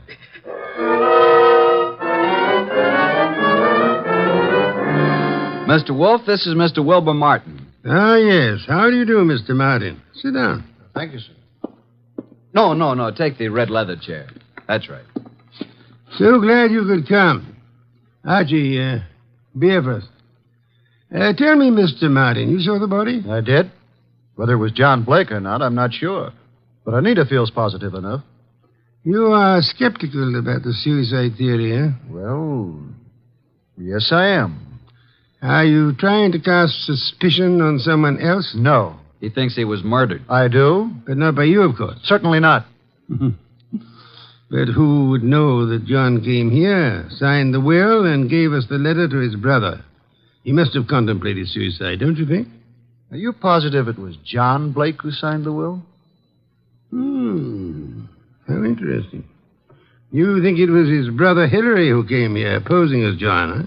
It could have been. But the man was quite gray and had no Australian accent. Hillary could have dropped the accent for a short while and grayed his hair, and they were twins.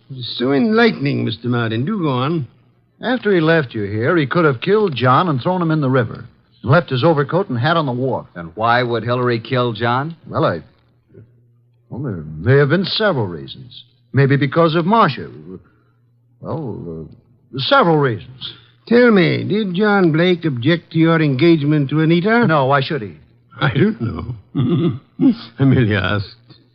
Anita Blake identified her father's handwriting. She identified the body. You still believe it's murder? Maybe she only thought it was his handwriting. You had best be careful, Wilbur. In trying to make a murder out of this, you might place yourself in a most unhappy position. I checked the letter and the will with papers at John's office, and the handwriting is identical, in my opinion. Maybe Hillary is clever at forgery. Maybe. Did you have the experts check the writing? Not yet. Then how can you tell unless you had a bona fide sample of Hillary's writing? I take it that you found a sample of Hillary's writing? Some letters from Hillary to John? Yes. I found a package of them in John's desk at his home. That, Wilbur, is most encouraging. Here they are. Several of them tied together. Some written in 1928 and a couple in 1948. Now, we'll tell you something. We never thought John committed suicide either. You didn't?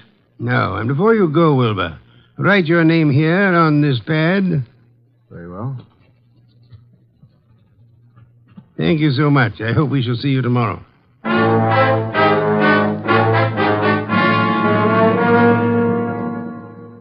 Well, I'm surprised, Inspector Kramer, to see you out in such inclement weather. I like the cold spells. Sit in the red leather chair. Yeah, thanks. Good. Have your experts finished checking the will and the letter? Yep, but not all through with the package of Hillary's old letters that Wilbur found. What's the verdict? If this is forgery, it's the cleverest bit of forgery we've ever come across. My men say the will and the letter you received appear identical with the specimens from John's office. Indeed. The will and the letter then do seem to have been written by John Blake. Yes. But on the other hand, and this is unusual, by comparing this letter from John with a letter Hillary wrote from Australia in 1948, we found characteristics in both men's letters which were definitely similar. Then, Inspector, you feel that Hillary might have written the letter and signed the will. That it was Hillary who came to my office? It's a tough thing to prove, but I think that's being on the right track. Inspector, what about the rest of the package of letters I got from Wilbur Martin? They're still working on those down at headquarters. What about young Wilbur? So far, can't see much in him to worry about, but it's a bit early. Archie, phone out to the Blake mansion and tell Wilbur Martin that we've uncovered the whole thing. And if Wilbur's in on it, he'll be gone before you get there. We can pick him up later. Okay. I'll let you know about the rest of Hillary's letters. Good. We won't phone out there until you're finished. And I'll call you as soon as possible. Archie, I want you to look into the affairs of the Plymouth Building and Loan Company. See what you can learn about the actual stability of the company. Okay. Boss, please put on your muffler and overcoat and open a window. A candle couldn't burn in this place. Yeah. I'm on my way.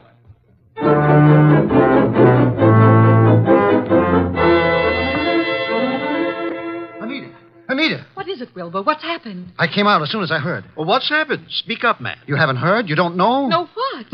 Look at these headlines. Plymouth Building and Loan crashes.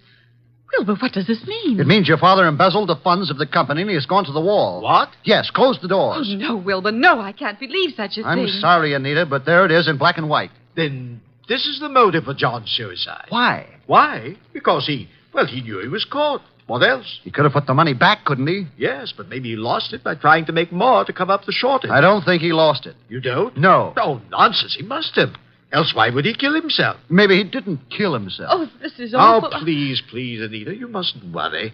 I know this is very embarrassing for you, But it isn't your fault. Now, let me take you away for a while. We can run down to Mexico until this blows over. You won't take her to Mexico. You won't take her anyplace. Just what do you mean? What's wrong with you, Wilbur? You're acting stupid. Your father may have fleeced the company, but I don't believe he lost the money. Wilbur. He hid the money, and your Uncle Hillary found the hiding place. And he set up the suicide to cover your father's murder. Hillary killed him. Oh, you're crazy. You're out of your mind. Why, this doesn't make sense.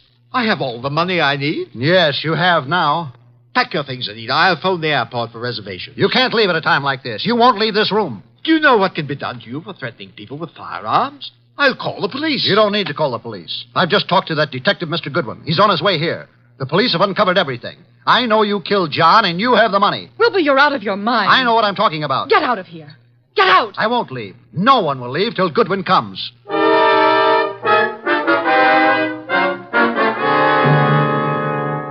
Ah, Archie, come in, Miss Blake. Mr. Blake, Mr. Martin, glad you were all able to accept my invitation. You too, Inspector Kramer. Yeah, I know how glad you are I could be here, Wolf. Please be seated, folks. Hillary was going to Mexico on the next plane and taking Anita with him. Mexico? John Blake stole the money from the company, but Hillary found out about it and killed him. Mr. Wolf, this is utter nonsense. Mr. Blake, Inspector Kramer's handwriting experts have examined the will and the letter left with me. They have also checked them with your recent letters from Australia. Indeed. And your letters from Australia show a definite resemblance, having the same characteristics as the letter and the will you've given me. You mean you think that I signed the will and wrote the letter? Definitely. Ridiculous. But there's something else. The will mentions a painting of Marcia Blake, Anita's mother. Archie, where is that painting? Did you bring it? It's here. Bring it in here, Sergeant. Just a moment. I hope you don't mind, Miss Blake. What are you doing to it? Tearing off the paper backing of the picture? Yes, and there you are. There's the reason for the whole thing. Bonds. Pasted in the back. Thousands of dollars in negotiable bonds. Then Hillary did know about the money. He killed John for all this. He had Anita order the picture to be credited for shipping. I did no such thing. Nevertheless, you didn't kill John Blake. Certainly he did. Look at these two letters from Hillary Blake to John here in America. What are the dates? September and November 1948. Those were supposedly Hillary's most recent letters to John. And look at these letters, June and July 1928. Notice any difference? All are signed by Hillary, but the ones dated 1928 are not at all like the ones written in 1948. Not the least similarity. The ones dated 1928 were written by Hillary. But those dated 1948 were written by John. By John? How do you mean? Carry on, Inspector. You're under arrest, Mr. Blake. Not for murder, because there's been no murder. You're under arrest on a charge of embezzlement. Embezzlement? Oh, but how can And you, Miss Blake, are under arrest as an accomplice. What? I don't understand. Mr. Wolfe. Wilbur, you yourself unearthed the old 1928 letters, really written by Hillary from Australia. The recent letters are not in the same handwriting. They were poorly forged by John in 1948. Furthermore, we checked with Australia and learned that Hillary Blake died in Sydney 10 years ago. And this man here is really John Blake, posing as Hillary to escape the penalty for looting the company. Anita. It just doesn't seem possible. Anita knew all about it, and they might have gotten away with it if they hadn't come to us, Archie. What a fantastic plan. I'm giving you back your $1,000, Mr. Blake, but I'm afraid it won't do either of you much good now. Thank you so much, Inspector Kramer, for dropping in.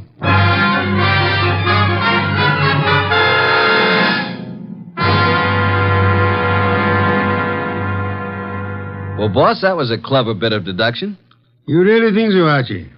It was quite a blunder for so clever a man as John Blake. Why did he make the mistake of coming to us? There are many holes in the plans of the criminal mind. He must have forgotten about the 1928 letters, or he would have destroyed them. And he underestimated Wilbur's intelligence. And I thought he was a dope, too. But he was half right. He really slipped up on the body in the morgue. Inspector Kramer was most kind to cooperate with us in that little act. Anita was too eager to identify the first body she saw. And the painting.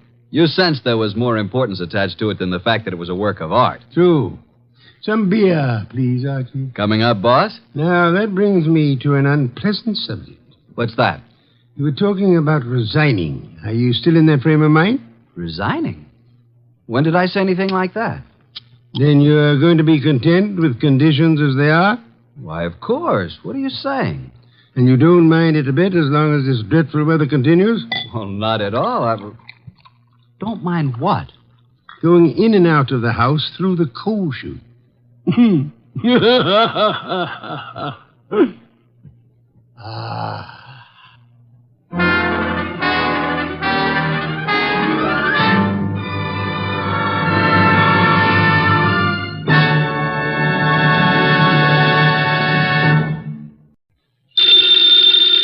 Ladies and gentlemen, the ringing of that phone bell brings you mystery, adventure. Nero Wolfe's office, Archie Goodwin speaking. Who? Mr. Hal Horton, United Industries? Oh, I see. Well, I must warn you, Mr. Horton, Mr. Wolfe doesn't take kindly to big industrialists. Says their great wealth upsets his digestion. Why do you want to see him? The connection's bad. I don't hear you. Who? Who? Mr. Horton, who? We're cut off. What is it, Mr. Goodwin? Mr. Hal Horton called. I understand that. I won't see him. Tell him what money I have to invest I put into orchid plants. Mr. Horton wasn't promoting anything. And what did he call you for? The great Horton needs a detective. Maybe just my occupational reflex, but I thought he said somebody'd been murdered.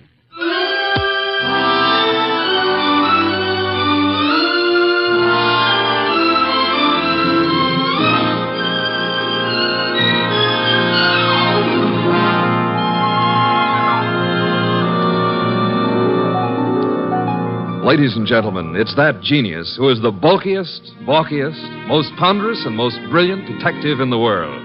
Yes, none other than that chair-borne mass of unpredictable intellect, Nero Wolfe, created by Rex Stout and brought to you in a new series of adventures over this NBC network in the person of Mr. Sidney Greenstreet.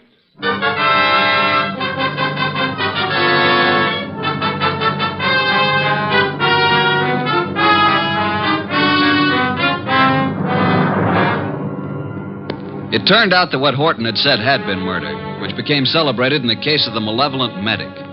But its solution wasn't a simple matter of following up his accusation. It had false clues mixed all through it like raisins in a pudding. The man we came to know as the malevolent medic was young Dr. Benjamin Sloan. The case began on the sunny afternoon when Grace Banks, his nurse, came into his private office. Waiting room's finally empty, I take it? Well, there's one more patient, darling. I'm sorry, doctor.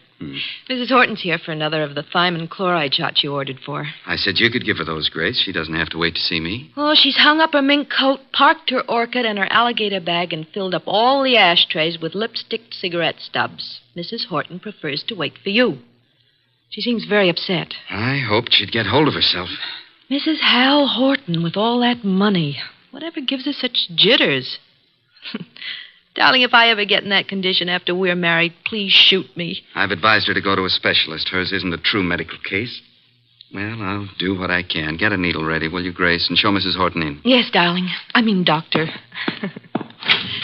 Mrs. Horton, will you step in now?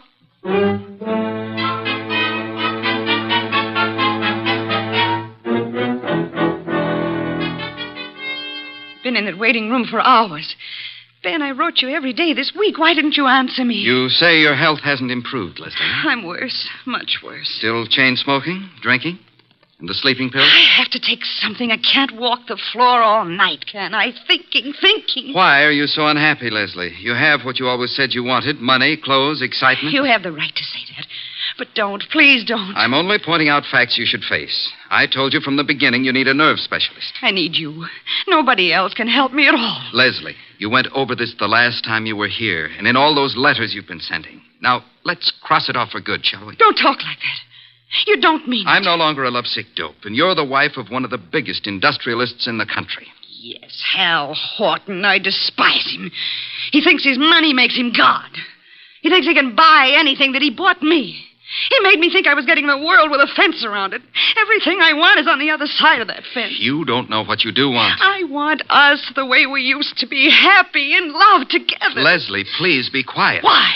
Miss Banks is in the laboratory. She can hear you. What of it? I'm not ashamed. I'll tell her. I'll tell everybody. Imagine Hal's face when he finds out I'm leaving him, but I'm coming back to you.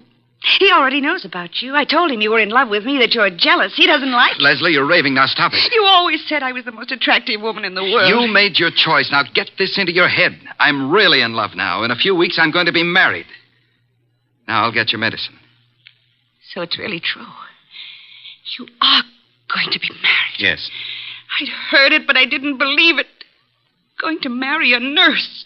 All my friends have known and been laughing at me. Please, now that's enough. I made a plan, a wonderful, beautiful plan about us. Ben, you love me. Ben, say you love me. Mrs. Horton, that is all over. Don't love me. No longer. You're here as my patient, and that's all. After this treatment, I must ask you to get another doctor. A wonderful, beautiful plan for us. And now she threatens to step in and spoil it. Well, maybe I'll spoil a few plans. How would you like that? Threats will accomplish nothing. I can ruin things for you, Ben. All those fancy ideas of yours about having a fine practice, being a great doctor. Do you want to give those up? I can arrange it so that maybe there won't be any wonderful future for you. Are you prepared to face that possibility?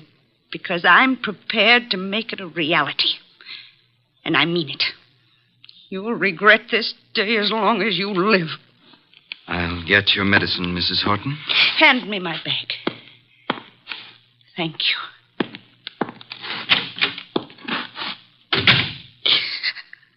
Oh, I hate you, Ben. I hate you both.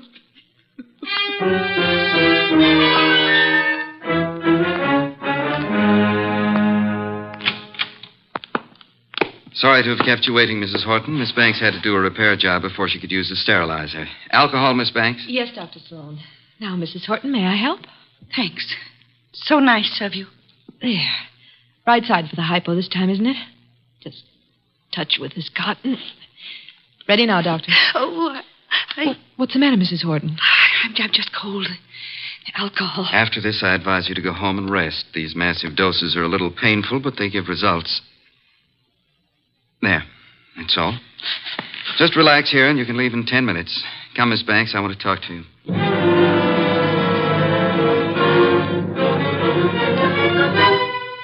Doctor! Doctor! I feel sick. I feel very sick. You might as well stop acting. I can't get up. My feet. Ben, look at her. Something's happened. Hysteria. No, her face. Oh, and she's falling. Mrs. Horton, hold on to me. I've got you. Hold her up. Leslie, what is it? Pain. Terrible pain. Where? What from? Sick everywhere. Pain, everything's pain. Pain in my head, pain in my feet. My feet. My feet.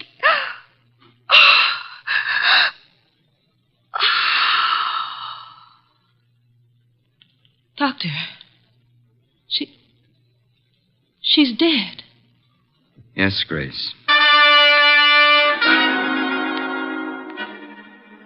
Get a card from the files. I want to study it. From the first day Mrs. Horton came here. What was it, Ben? What happened to her? Symptoms are of a heart condition from which it seems the patient has just expired. Then you must call her husband. Grace, did you hear me? Yes, Dr. Sloan.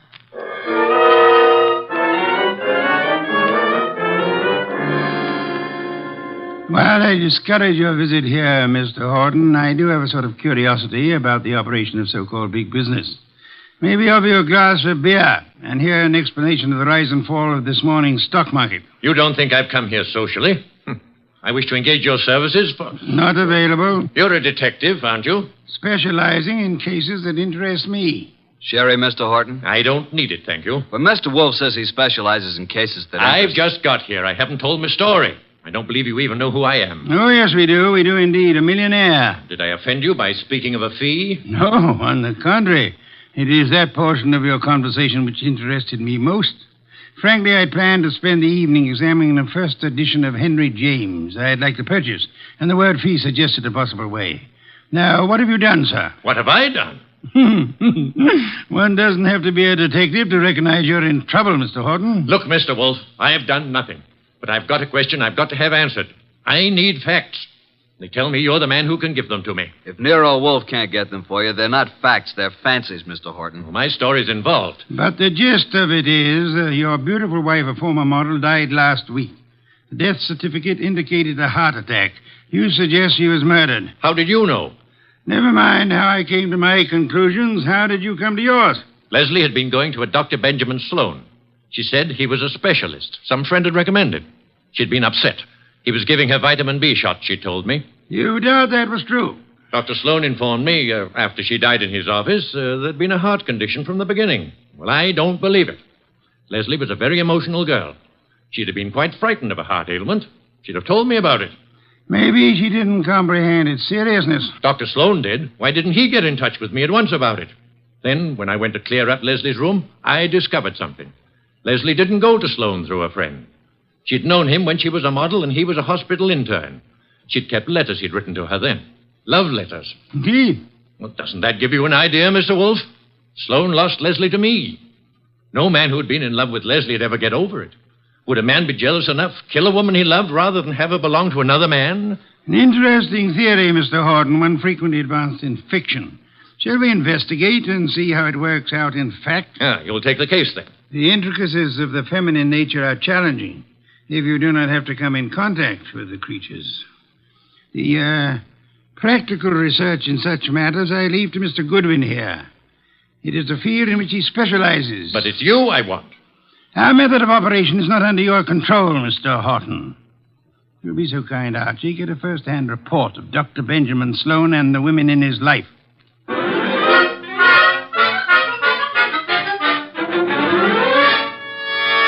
Just came to ask a few routine questions, Dr. Sloan. I don't understand your interest in the Horton case, Mr. Goodwin, is it? That's right. The death certificate was signed and a report made to the medical inspector. Detectives are a snoopy lot. Detectives? Are you from the police department? No, I'm employed to note some details before we close up the Leslie Horton estate. Sudden deaths have to be double-checked. I'm afraid I can't add a thing to what I've already reported. Well, thanks for seeing me anyhow. Been a pleasant visit. Ever have a patient die in your office before, Dr. Sloan? No, but I've seen similar cases in the hospital, of course. Was Mrs. Horton warned about her heart condition, Dr. Sloan? I discussed her case with her fully and frankly. And her husband, wasn't Mr. Horton alarmed? He didn't know. Mrs. Horton's ailment was, well, not to bore a layman with medical details, was not a fatal one necessarily. She might have gone on for years. Just played in bad luck, huh? The worst. Mm-hmm. When'd you first meet her? Several weeks ago. And you saw her how many times? It's all on the record. She was nervous. I prescribed thiamine chloride. Her medical report card shows that. You read it for yourself. Well, I guess that's all, Dr. Sloan. Won't bother you further. Miss Banks will show you out. Yes, Dr. Sloan? Sort of a modern Aladdin arrangement, isn't it? Wish I could press a buzzer and have a beautiful girl like you up here. Mr. Goodwin is leaving. Oh, this way, Mr. Goodwin. You can use the side door. The waiting room's full of patients. So long, Doctor. This way through the lab. There's a door from it into the corridor. Cozy place, all those bottles. I suppose there's enough stuff in here to kill an army. To cure one. Miss Banks, may I say that you're the kind of a nurse that patients dream about? Make it a pleasure to go to a hospital. Blonde hair, blue eyes, winkers an inch long. Are they real? If you'll excuse me. What do I have to come down with to persuade you to take care of me, huh? I don't take cases. I'm a technician. Good day, Mr. So you work just for Dr. Sloan? That's too bad the way he's involved in this Horton case. It looks serious. Mrs. Horton simply died of a heart attack in Dr. Sloan's office. If you wanted to help your boss, Miss Banks, you'd stop rushing around and answer a few questions. I'm sure Dr. Sloan gave you the necessary information. Guess he doesn't realize the trouble he's in. If you can supply any details that'll change the picture, you'll be doing him a great favor. He's a nice guy. I want to help. What is there to say? The report... Let's get it in your own words. Just what really happened here that day. Well, Dr. Sloan gave Mrs. Horton the vitamin B shot. That was routine. Mm-hmm. But she didn't get up afterward. She said she was sick. And then she fell and I caught her. And Dr. Sloan administered emergency treatment. What did that consist of, Miss Banks? All that is in the office record. What would bring on such an attack? It could have been several things. Could it have been something she ate? Acute indigestion affects the heart. Maybe Mrs. Horton would be here now if the doctor thought to use a stomach pump. He did use one. He did everything there was time to do. She certainly went in a hurry. Suffer a lot? She said she was in pain. Where? Her stomach? No, not her stomach. Where then? She seemed to be in pain all over. Reflex, maybe? When it was over, what did you do, Miss Banks? Called Mr. Horton. Must have been a blow to the great man. I understand she was younger than he is and quite a sultry gal. I've talked to you professionally because you said it was necessary to help Dr. Sloan. Is that all, Mr. Goodwin? I guess it is for now. Unless you'll have dinner with me. Thank you, no. I'm handsome, hardworking, and harmless. I'll bring you references from my employer. What do you say? The express elevator's the one on the right. Must be there's another man. Wouldn't be the doctor, would it? Well, you'll fit better in a Pullman kitchen than here among the test tubes at that. My reluctant congratulations.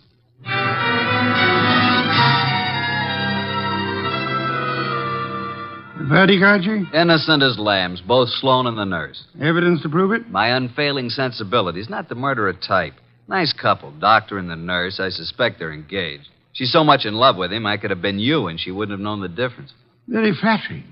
Records? The usual medical record, Mrs. Horton's first visits, symptoms, subsequent visits. Here are the notes on it.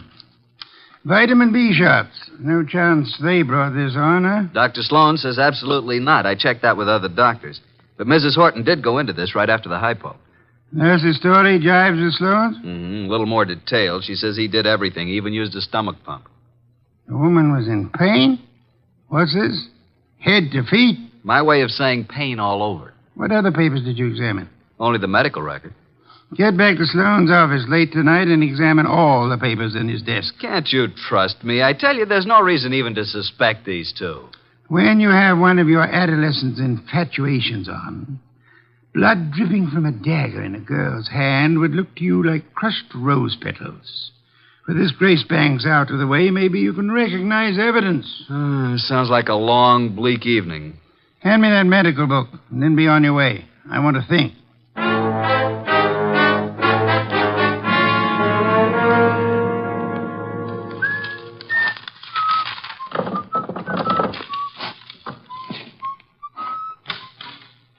Well, good evening, Mr. Goodwin. Oh, good evening, Dr. Sloan.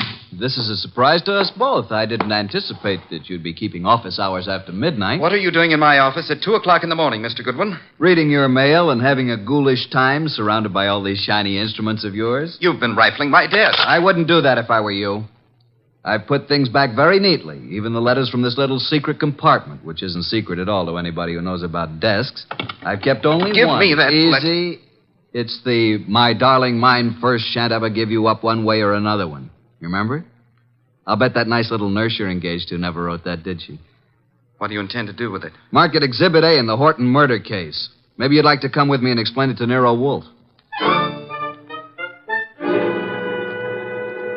Very moving, very flattering, very interesting if you like women, but also very incriminating, Dr. Sloan. What does it prove? A silly woman with a nervous breakdown imagined she was infatuated with me.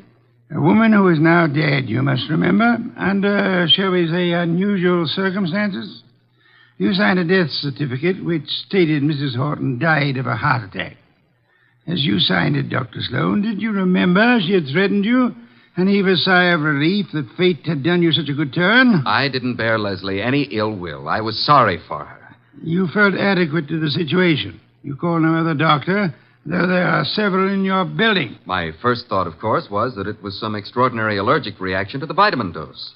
It was not until an hour or two after she was dead you decided she expired from a heart attack. Yes. How did you explain the pain?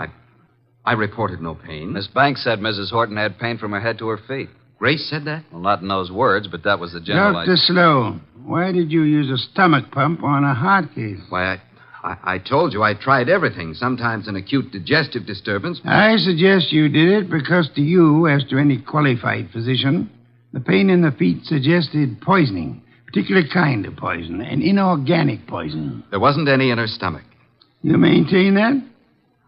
Archie, get the medical examiner on the phone. Tell him the body of Miss Hal Horton must be examined for any evidence of poisoning. I know you think Mrs. Horton was murdered, but it's impossible. There'd been no one near her. Miss Banks? Miss Banks couldn't have done it. She was working with me constantly. That's what I thought you'd say, Dr. Sloan.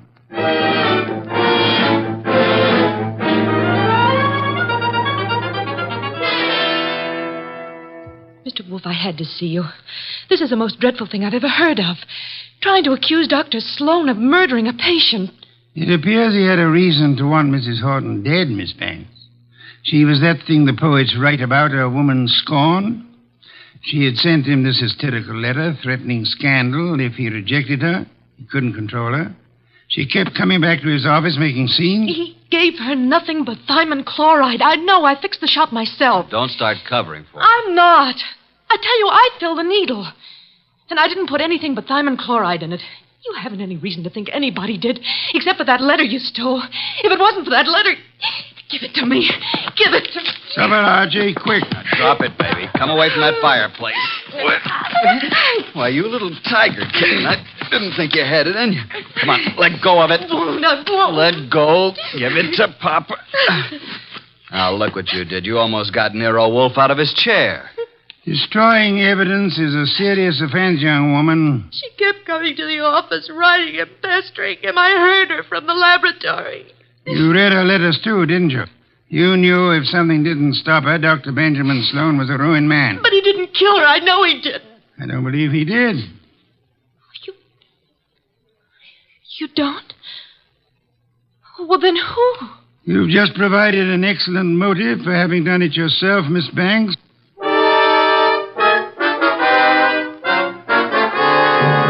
Pears and white wine. Cold, luscious, exotic. Excellent, Fritz, excellent. Best thing that's happened today. I don't like this Sloan case. If you ask me, I think that Horton dame got what was coming to her. Those are not the words of abstract justice, nor the phrases of a gentleman of culture. A good detective never plays favorites. Good night's rest, and you will find your attitude more normal by morning. You expect to have this case solved by morning? It's solved now. Thanks to the expedition I sent you on this afternoon. The arrests can wait. No one will escape. I feel like a murderer myself. If I hadn't wormed it out of Grace about the Horton woman complaining of pain, and if you hadn't jumped at the word feet... That, Archie, my dear fellow, is the purpose for which you exist, to discover pertinent facts. Have we quite finished? Copy in the study, then. Here's the door. I'll go. Mr. Wolfe in? He isn't seeing anyone this evening, Mr. Horton. Well, he's seeing me. Archie, if that's Mr. Horton, I'll see him. You'd better. Sorry you found Mr. Goodwin so impossible, Mr. Horton. He came to pay you a call this afternoon. I sent him, but he didn't find you in, did you, Archie? No, but I made myself at home. I knew anything that would help to solve this case you'd want us to have. What do you mean? You were in my house? What did you take? Nothing of monetary value, I assure you, that will not be returned in due course. But before I announce the solution of a case, I like to have all my little props in place. I appreciate a well-rounded performance. Mr. Wolfe, I've had enough of this foolishness, this delay. I hired you to convict Sloan, not to play parlor games. You must be patient, Mr. Horton. Don't force me. I want action. Well, I had planned to wait until the morning, but if you insist... These papers here may interest you, Mr. Horton. Mr. Goodwin here collects them, your wife's letters. Leslie's? You recognize the script? These are addressed to Dr. Sloan. Do they prove anything against him? The lady's correspondence should be kept private. This other letter, however, was sent to you. To me? Leslie's? What? Give it to me. Easy, Horton, easy. Don't grab. Oh, but that letter's mine. You stole it from my desk. There is a point in a case, Mr. Horton, where letters cease to be personal property and become evidence. What evidence can that letter provide? It seems you had reason for wanting to kill your wife, Mr. Horton. A man can get annoyed by a note saying his wife never loved him, that all his money isn't enough, and that she's going to another man. You accusing me of murder? It could have been the perfect crime. Poisoning one of those pills she was forever taking, or on the tip of the cigarette she chain-smoked, in a doctor's office to die in. If you hadn't been fool enough to try to pin it on Sloan, you might have gotten away with it. If I had known while she was alive what Leslie was, I might have done anything. But that letter you stole from me was one she left under my pillow. I didn't find it until after she was dead. I didn't kill her. Sloan did. You hired me to prove that, Mr. Horton. Suppose you let me go about my business. Nero Wolfe's office. Yeah? Oh, you did? Good boy. We'll expect you. I'll tell Mr. Wolfe at once. Medical examiner's officer. Just as you thought, they found poison in the body. Listen to me. Inspector Kramer's picking up Dr. Sloan and Grace. They'll be here any minute. Kramer's set to make an arrest. I told you. The police know it's Sloan. Put the letters in Mrs. Horton's bag on my desk, Archie. Leslie's alligator bag? You stole that from my house this afternoon, too. Those things are mine. Inspector Kramer will want to take them with him. What, do you think I wanted made public what Leslie did to me? Kramer can't have them. Maybe the inspector will want to take you, too, Mr. Horton. Let them in, Archie. Come in, Inspector Kramer. Dr. Sloan, Miss Banks. Wolfe asked me to bring them here first before I locked anybody up. Mrs. Horton was murdered, all right. I'm sending a man for Horton, too. You won't have to. Mr. Horton's waiting here to join the party. Come into Mr. Wolfe's office. Good evening, Inspector. Good evening, Wolfe. Will you all please range yourselves around the room as I indicate? Miss Banks here. Dr. Sloan, Mr. Horton. Archie, you stand between the two men, if you please. Mr. Wolfe, this is a dreadful mistake. I swear the doctor didn't... Stop thinking about the doctor. What about you? If you're accusing Miss Banks, I might as well tell Hold you it, now. Dr. Sloan. From here on, anything you say will be held against you. That's what I want. Let Grace go home and Well, I'll... for heaven's sake, why don't you arrest the man? Isn't it obvious he's guilty? You and your trumped-up charges against me. I'll do the talking now, Mr. Horton. Mrs. Horton died from a certain inorganic poisoning. Poison administered in your office, Dr. Sloan, with a hypo syringe. Let's get it over with. I gave her the hypo. But I filled the needle. There you are. They're both guilty. Which would solve the case if they weren't lying. Miss Banks believes Dr. Sloan killed Leslie for her sake. Dr. Sloan thinks Miss Banks put poison in the hypo to save him from professional ruin. They're trying to protect each other. The fact is, the hypo they gave was perfectly harmless. It did not kill Mrs. Horton. Then what did? Mrs. Horton came to your office in desperation, Dr. Sloan. But she came prepared for the worst. You see this handbag? Can any of you identify it? Yes. It's hers. Is it Mr. Horton? It's Leslie's. The bag she carried to the office the day she died. Open it, Archie. You will see it contains her change purse, billfold, cigarette case, matches, her handkerchief, nothing more. That is, not unless you look closely. Then you will observe this lining has a double fold. A secret compartment. Exactly. We open it this way, and there we find it. A hypodermic needle with which the unhappy woman committed suicide. Miss Banks, Dr. Sloan, you can stop protecting one another. Mr. Horton, the world need never know you were a betrayed husband. Mrs. Horton killed herself while in a confused state following a mental breakdown. The case of the malevolent medic is closed.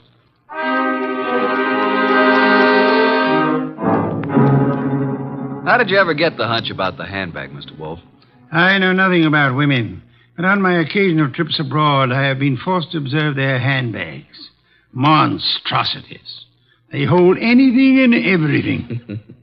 Now that our guests have gone, Fritz is bringing coffee to the study. Would you like some beer? I believe I would. Somehow I feel I've earned it. Here you are. Poor fellow, I'm very sorry for you. How so? This is one case in which there is no falsely accused, unattached young lady for you to squire about. Well, here's to your better luck next time.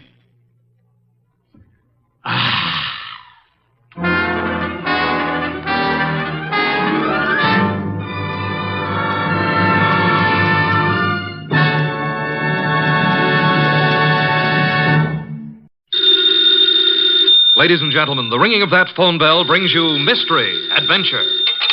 Nero Wolfe's office, Archie Goodwin speaking. No, I'm sorry. Mr. Wolfe is busy planning a menu. I'll see if he can talk to you. What's the name again? You want to talk to a dame named Mrs. Collins? Hang up, Archie. Do we know a Mrs. Collins? No. I don't suppose you care, but I think her voice is very charming. Doubtless. Every female has a charming voice to you. Hang up. Okay.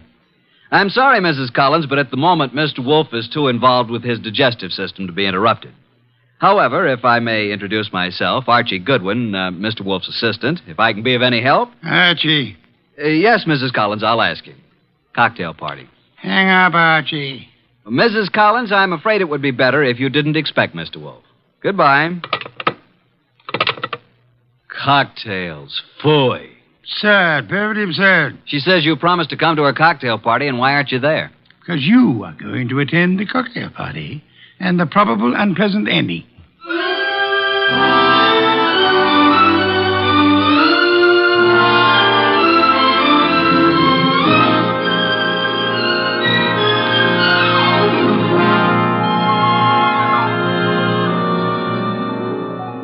Ladies and gentlemen, it's that genius who is the bulkiest, balkiest, the most ponderous, and most brilliant detective in the world. Yes, none other than that chairborne mass of unpredictable intellect, Nero Wolfe. created by Rex Stout and brought to you in a new series of adventures over this NBC network in the person of Mr. Sidney Greenstreet.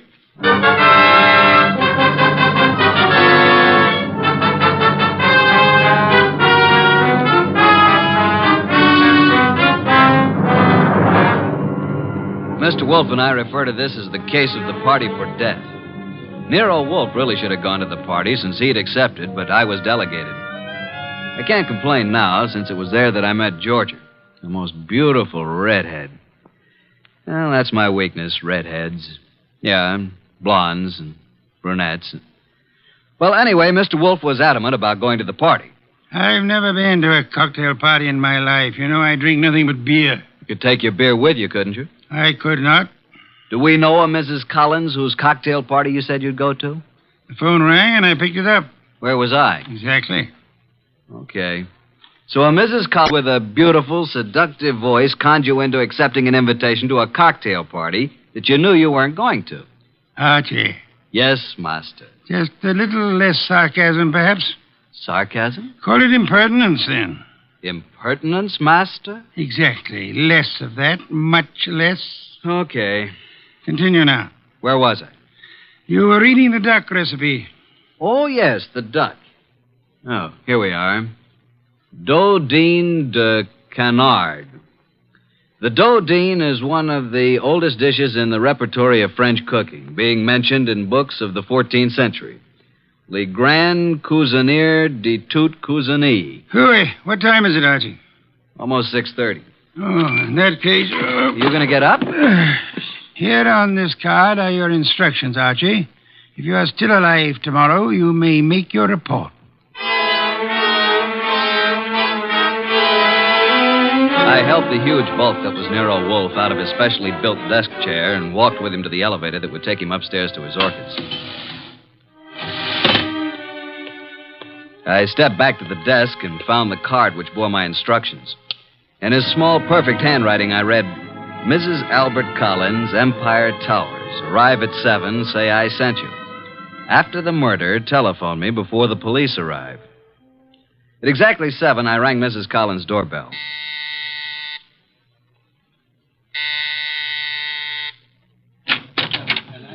Mrs. Collins? I'm Mrs. Collins. I'm Archie Goodwin. We talked on the phone a little while ago. Oh, yes. Well, come in, Mr. Goodwin. Mr. Wolfe begs to be excused. At the last moment, he was unable to attend. Well, I'm glad you could come. You're not disappointed? No, I don't think so. I'm rather upset. I'm afraid, Mr. Goodwin, for my life. That's why I called Mr. Wolfe. Oh, just drop your hat and coat there, Mr. Goodwin. May I tell you something, Mrs. Collins? Well, of course, Mr. Goodwin. Archie will do. Archie? When I spoke to you on the phone, I thought I knew what you'd look like. And? You do. Well, is that good? It's not bad, Mrs. Collins. Janie will do. Janie will do. Archie, I think it would be best if I say you're an old beau of mine. From where? In Hollywood. When I went to Hollywood High School and you went to USC. Okay, but don't expect me to remember much about it. I'll be flattered if you remember anything about it. I want you to keep your eyes and ears open. Observe everything tonight. Well, now shall we join the party? Oh, Albert, this is Archie Goodwin. Archie, this is my husband, Albert. How do you do? Hello. And this is Joe Boyce, my husband's partner. How do you do? Boys? I've told you about Archie, Albert, but well, I guess you probably don't remember, do you? No, I don't. When I was in high school and he went to USC. Oh, yeah, sure. What'll you have, Goodwin? I'd like a plain lime and soda. Oh, now, really? A teetotaler now? Yes, I used to overdo it, remember? So you knew my wife in Hollywood? Quite a while ago, though. Uh-huh. Been here long? Oh, a while. Did you and my wife run into each other again just lately? Yeah. A few days ago? About. Joe Boyce here is my partner, chemical business. Makes this sort of an old home week, doesn't it, Joe? In a way, Al. I guess it does it that. Joe knew my wife back in those days, too. And they're still very friendly. Yes, indeed. You two have got something in common to talk about, haven't you, Goodwin? Mrs. Collins, you mean? We never knew each other very well. No? Okay, Goodwin, let it go. Why, look. Look what I found. A new man. Just what I need. I'm Georgia. Archie. Archie, dear, will you fix up my drink, please? Anything for a lady. Let's go to the bar. Eh, Archie? I'm determined, Joe. If it were only the money, or only Jane, I might listen. Oh, Al, can't we talk about it later? I like talking about it now, Joe. You're going to be sorry about this, Al. I am already. But you'll have 20 years or so in prison just being sorry. I've got the papers you forged right here. You're hysterical, Al. Let's face it. The firm went broke, but I suffered too. So let's forget it. Yes, Joe. The firm went broke, but you didn't. And I don't think my wife did either. The two of you had everything figured for yourselves. Well, I'm turning the papers over to the DA tomorrow.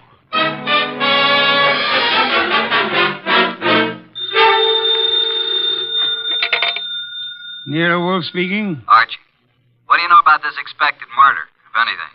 Has it happened yet? No, but who's supposed to get killed? I haven't the faintest idea, Archie. Then why don't you stop it? That is impossible. I don't even know who's there. You want me to tell you? Not in the least. How am I supposed to prevent it if I don't know what I'm looking for? You're not supposed to prevent it, Archie. I don't think you could. I don't think anybody could. You want to hear what I found out already? No? I'll tell you anyway. Collins thinks his wife and his partner Boyce have been stealing his dough, and he's threatening to send Boyce to the clink.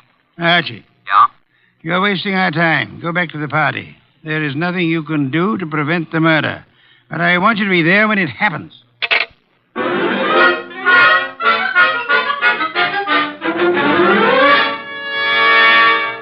Now that all the guests have gone, let's sit down here, Georgia. When Janie was in Hollywood, she must have had more good-looking boyfriends. Let's get personal about this, Georgia. Yeah, let's. When you say good-looking, do you mean me? I don't mean anybody else, Archie. You know, I think you're pretty, too. You'd better not let Jane hear you say that. You think she'd care? I thought you knew Jane. Only slightly. You don't like Jane too well, do you? Why? Why? Why what? Why don't you tell the truth about it? No man as attractive as you ever knew Jane slightly. Either they knew her or they didn't know her. Maybe you think I'm getting a little tipsy. The idea never occurred to me. No? Well, it has to me. Refill your glass? I'll come with you to the bar.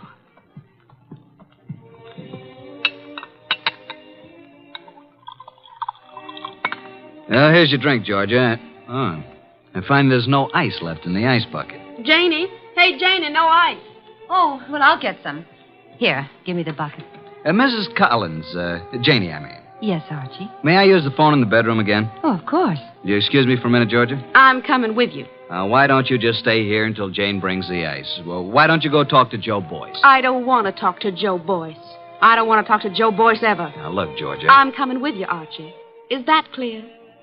Okay, come on. Here's where the phone is. I could have found it myself. You don't want me with you, do you? Just sit down here on the edge of the bed and listen, if that's what you want to do. Nero Wolfe speaking. Archie, boss. Well, Archie, what? Just a bit of a report. Go on. At this moment, I am sitting on the edge of one of two twin beds in the apartment of Mr. and Mrs. Albert Collins. Sitting next to me is a gorgeous redhead named Georgia. Georgia what, dear? Boyce. You mean you're the wife of Joe Boyce? Of course. Didn't you know? I am sitting next to the gorgeous redheaded wife of Albert Collins' partner, Joe Boyce. Archie, you annoy me. From what I just learned, I can see there's another friction going on. You mean Georgia and Jane? Yep, fireworks between them. This one no like other one. Have you anything more to say? When I called, I was going to ask if there's any reason why I shouldn't come home now. I wrote your instructions for you, Archie. After the murder, call you. Yeah, that's perfectly clear, isn't it? But what if there isn't any? Don't call me. Simple, isn't it? Hello. He hung up. Archie. What? That was a strange conversation. Do you want me to explain it to you, honey? What was that business about murder? Shall we join the party? Murder. Archie, wouldn't you be surprised if there was one? Yeah? Who's going to do what and to whom? I don't know. Maybe I will. Elucidate, honey. Do you intend to figure as the killer or the corpse? I don't intend to figure as anything. But you never know. Archie, Do you think Jane Collins is better looking than me? Nope. Honestly? Honestly. Then what's the matter with me? Nothing. Nothing at all. Oh, yes, there is. Look, do you want to kiss me? Well, I'll tell you. When I graduated from Sunday school, I took a vow. That's what I mean. But if I were Jane, you'd want to kiss me, wouldn't you? No, frankly, no. Why not? Well, when I graduated from Sunday school, Okay, Archie. Let's go back. You boys have such happy faces. Where's Jane? In the kitchen getting some ice. Where have you been? With Archie. Is he an old school chum of yours, too? Do you care, Joe? No. Mr. Boyce. What? How much do you weigh? 187. Why? Then I'll be giving you 5 pounds. Shall we step outside? This I have got to see. Shut up. Mr. Goodwin, you seem angry. Just terribly, terribly hurt. Would it do any good if I apologized? Today I'm a little upset. If I said anything to offend you, I do apologize. Now, if you still want me to give you a boxing lesson, I'm at your service. Let's forget it. I'm sorry, too. Jane Collins came in from the kitchen with a bucket of ice cubes, a tray of fresh glasses, and the strapless gown she'd been wearing. There. I never thought I'd make it. Now I'm going to mix my own drink, and you can take care of yourselves. Ice first. Huh? Whiskey. And soda. It's a simple recipe, isn't it, Archie? All it needs is the ingredients. Well, I drink to the ingredients. Nice. Janie, darling. What, dear? Would you mind very much if I took Archie away from you? Haven't you done that already, dear? To listen to those girls, you'd think, wouldn't you, Goodwin? Me, I never think. What do you do, Archie? I concentrate. On what? On not thinking. I did some serious concentrating on not thinking about Nero Wolfe or about the conflict of the partners, Albert Collins and Joe Boyce, about the jealousies of Jane and Georgia. The next 5 minutes hardly seemed an hour. Jane and Boyce murmured to each other. Collins drank gently but firmly. Why can't you be honest, Archie? What's the matter with me? What, Georgia? You weren't listening, were you? To every gorgeous word you said. What did I say? I want to hear it again, just the way you said it before. I said, why shouldn't there be a murder? Why not? It's an order. It's just not considered the thing to do. Thing to do. Can you think of anything better? No, frankly. I can. My glass is empty. My glass is empty, too. Jane. Jane! Oh, I'm sorry. I'm not much of a hostess, am I? Oh, don't answer that. Oh, you're all empty. But I've only drunk half of mine. You don't usually drink so slowly, Jane. Well, I'm just not in the mood tonight. I usually drink faster to keep you from drinking mine. See, Albert always gulps his and then reaches for mine. What's the difference? Well, I'll fix you some fresh drinks, but put my drink over there by you, Georgia. And lay off, Albert. I only had about 3 swallows of it. Besides, you don't need any more. I suppose we know what dear Jane is going to do, don't we? Lay off, will you? Lay off. It's my husband who said that, Archie. Archie, meet my husband, Mr. Boyce. I will now explain why dear Jane took our glasses away to the kitchen when she could have poured a drink right here. Listen, Georgia, will you... Mr. Boyce is speaking, Archie. What, Mr. Boyce? Nuts. Mr. Boyce says nuts, Mr. Goodwin. What do you say, Mr. Collins? I think Joe has covered the field. We were talking, weren't we, Archie? Possibly. We were talking about dear Jane. She's got to be always the prettiest, always devastating. Right now, she's putting on a completely new face. And in about 20 minutes, when our tongues are hanging out, she'll come back, all horsed up and bright and smiling, with another tray of drinks. Yeah, she'll take all night to fix them. Well, I'm going to get some air on the balcony. Don't jump off. Al, you're drinking too much lately. I shouldn't worry you, Joe. Especially now. When you start drinking, not only your drinks, but everybody else's too, well... Jane's right. Is that what worries you? Slide Jane's glass down. The ice is all melted. You see what I mean? Okay, Joe, let's not be nasty until tomorrow. That gives me an idea. Think I'll propose a toast. Until tomorrow. You know, it may be rather fitting that I should drink a toast from the glass that Janie left. Until tomorrow.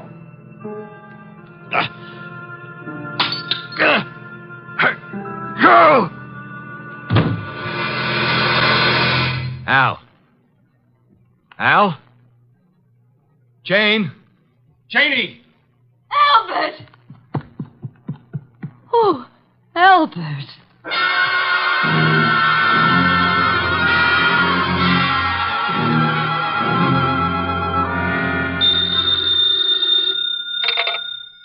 Nero Wolfe speaking. May I come home now? Oh, hello, Archie.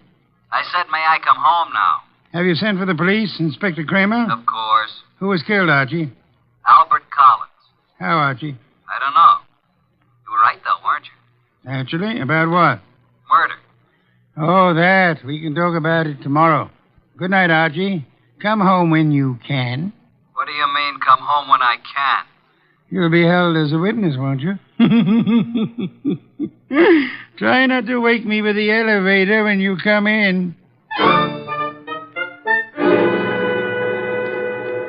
Well, Inspector Kramer, you've had me here at headquarters for a long while. For quite a long while. Haven't you asked me enough questions? Goodwin, you say you never saw these people before, Collins or Boyce or their wives. Yet when all the other guests had gone, you were still there. I guess I just don't know how to say goodbye. You didn't know they were partners in a chemical company. You didn't know that Boyce had forged a lot of papers with Collins' name. All I know is what you tell me. Goodwin. Yes, sir? I'm trying to be nice. Yes, sir. Now, I know, of course, that you went to that party because Nero Wolfe told you to. Do you? My question is, how did Wolfe know it was going to happen? Why don't you ask him? I already have. He told you? He says he never heard of Collins or Boyce. Did he say he'd ever heard of me? He says he isn't responsible for you or your shady friends. Maybe he knows I found a poison pellet in George's bag. Inspector, may I make an important call? Go ahead.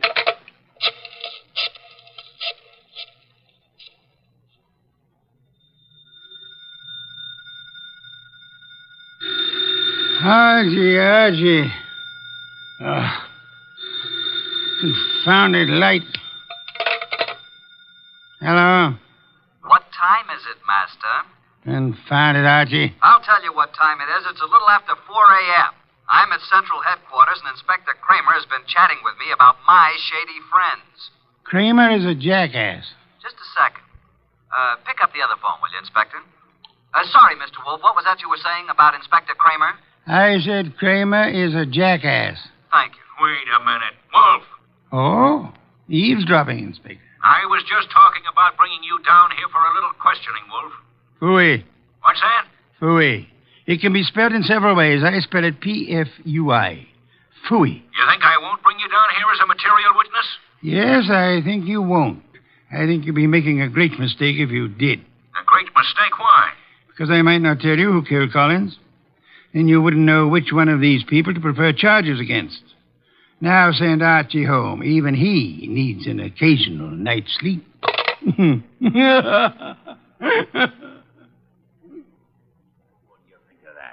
He hung up. So it seems.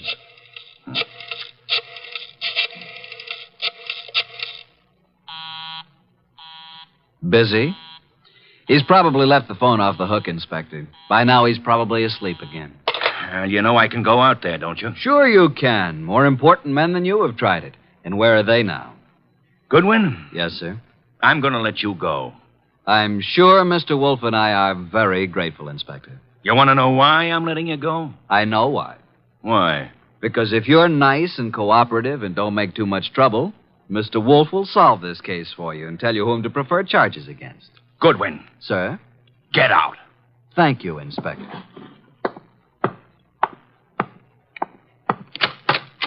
Good morning, Inspector.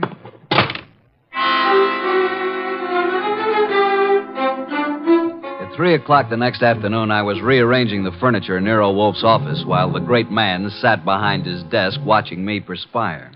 Are you finished now, Archie? Yeah, I guess so. And tell me where they sat.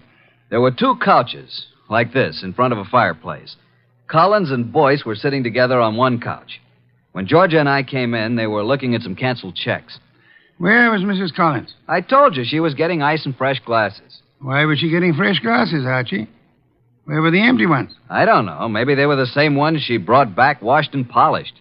Archie, I trust your powers of observation absolutely. That's why I sent you to Mrs. Collins' cocktail party. Okay, how did you know there was going to be a murder? If it was a murder. It was a murder, Archie. But isn't it obvious? How is it obvious? Suppose Collins slipped a few drops of the poison into his drink himself.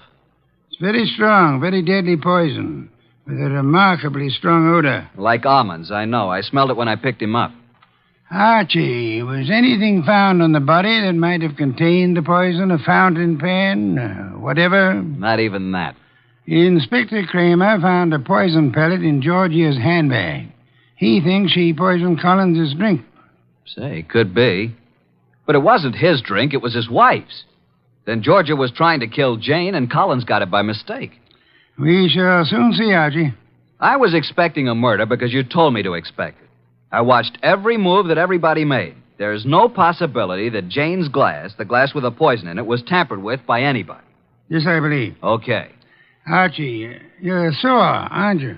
Have you ever spent the night with Inspector Kramer? He's really a good man, too. Why did you say he was a jackass?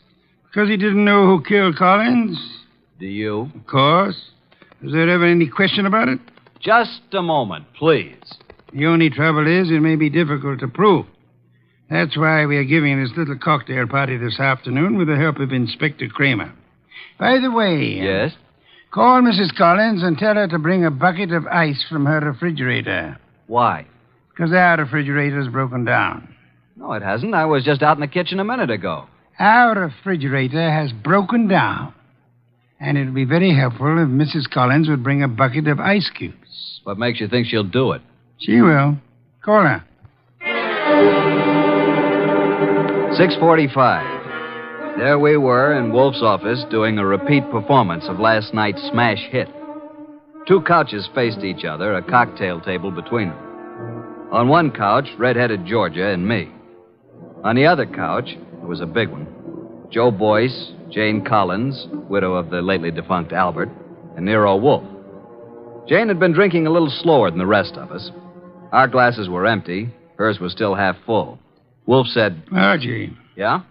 At this point in last night's party, Mrs. Collins got up and left to get some fresh drinks. Repeat what she said. Approximately? Approximately will do. I think she said something like this. She said, put my drink over by you, Georgia. Lay off, Albert. I've had about 3 swallows of it. Besides, you don't need any more, Albert. Am I right, Jane?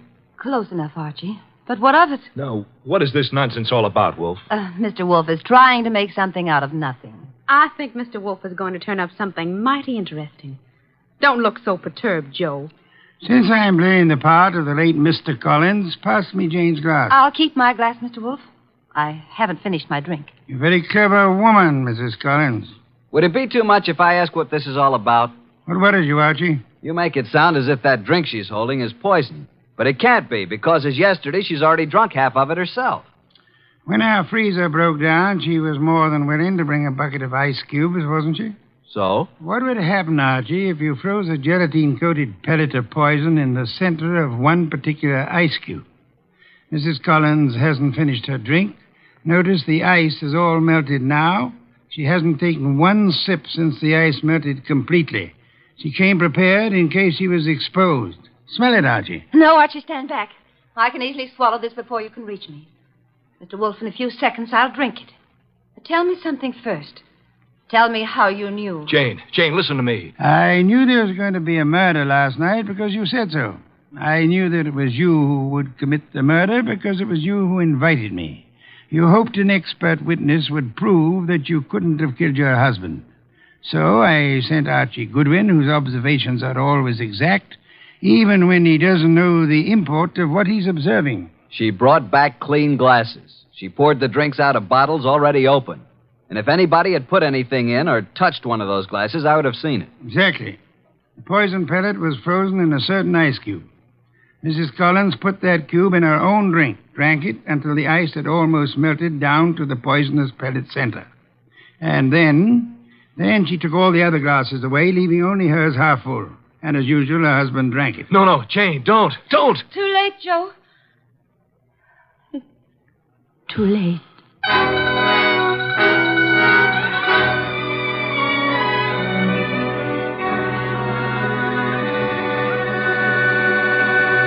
Well, Well, boss, Jane didn't get away with a suicide try. That was clever thinking you did.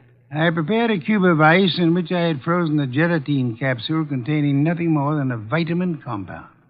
I substituted for the cube in which Jane had placed the poison for herself. Wonder why Jane Collins wanted to have Joe. He'd stolen practically all the money in the company. He was just a crook. Birds of a feather, Archie. I don't believe Joe Boyce had any idea that Jane was planning a murder. And he still had all the money. Well, the forgeries will put him away for a long time. And poor Georgia could have had it pinned on her if it hadn't been for me. Yes, yes. You knew all along, didn't you, that Jane had planned to have Georgia accused by planting another pellet of the poison in Georgia's handbag. Jane would have gotten rid of her husband and Joe's wife in one stroke. You knew all that, didn't you? Well, how about a bottle of beer, boss? Could you spare the time? Georgia. Beautiful redhead. Wonder where she is tonight. I'm sure I haven't the slightest idea, but in case you do... Well, just be quiet with the elevator door when you come in.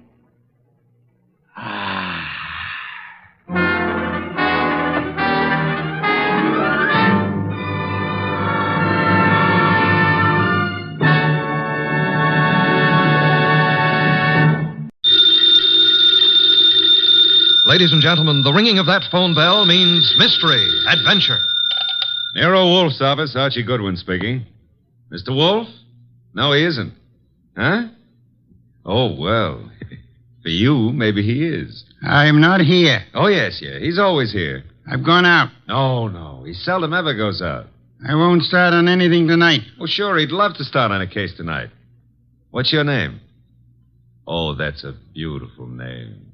Address? Archie, it's another woman hang-up. No, honest. I'm not Mr. Wolfe, but I'm his agent. Yeah, I'll be right over, miss. Goodbye. What's her trouble? Where are you going? Well, she said she's received some threatening notes and she's afraid to leave her hotel. So long, boss.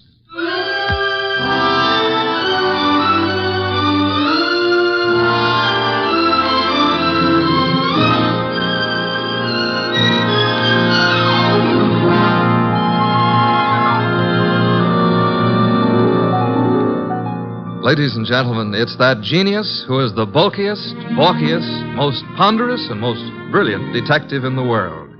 Yes, none other than that chairborne mass of unpredictable intellect, Nero Wolfe. Created by Rex Stout and brought you in a new series of adventures over this NBC network in the person of Mr. Sidney Greenstreet.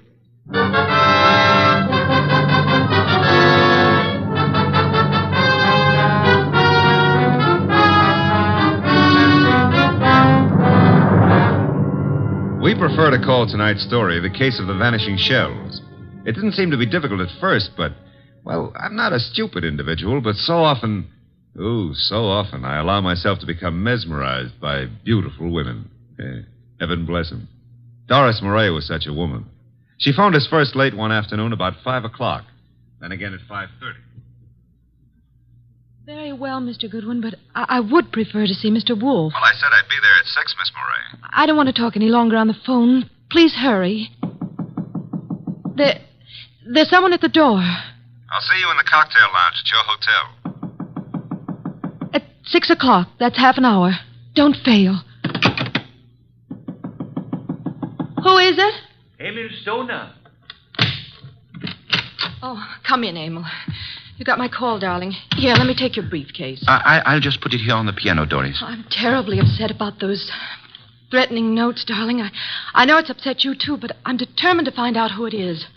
I'm not going to let them bluff me out of my first chance to play the star part in one of your shows. But look, Doris, there's that other part. Is that all I mean to you? Well, what can they divulge that'll harm us? What? Several things. And I can't afford... I mean at this time... You're frightened, Emil. Doris, I'm going to give the star part to Paula. Paula! You've been divorced for 4 years. Why? Because I feel she can play it better. Is that what you're going to say? Well, I can act rings around her. Now, look, Doris. I know it's a big disappointment to you, but that's the way it is. Get out. Get out. Go on across the hall to Paula. Give her the part. Louse up your show. She and that playwright of hers. Get out, Emil. But Doris... You frightened little... Get out!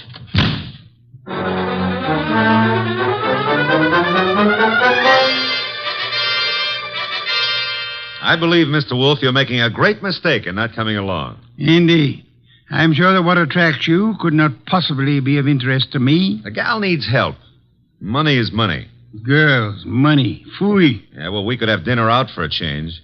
They have one of the finest chefs in town at that hotel. You're most impolite. I'm trying to read this book. Poetry. Archie. Yes, sir? Shut up. Well, we need money. That filthy green cabbage is necessary to our existence. This may be a tough case, you know. You're sufficiently intelligent. Sometimes. If I sat around like you do, I'd weigh 500 pounds, too. Archie, leave the room. Besides, it's only 300. What a way to run a business. Orchids, beer, books. Don't keep the charming client waiting. Okay, I'm going. And always remember there is a telephone.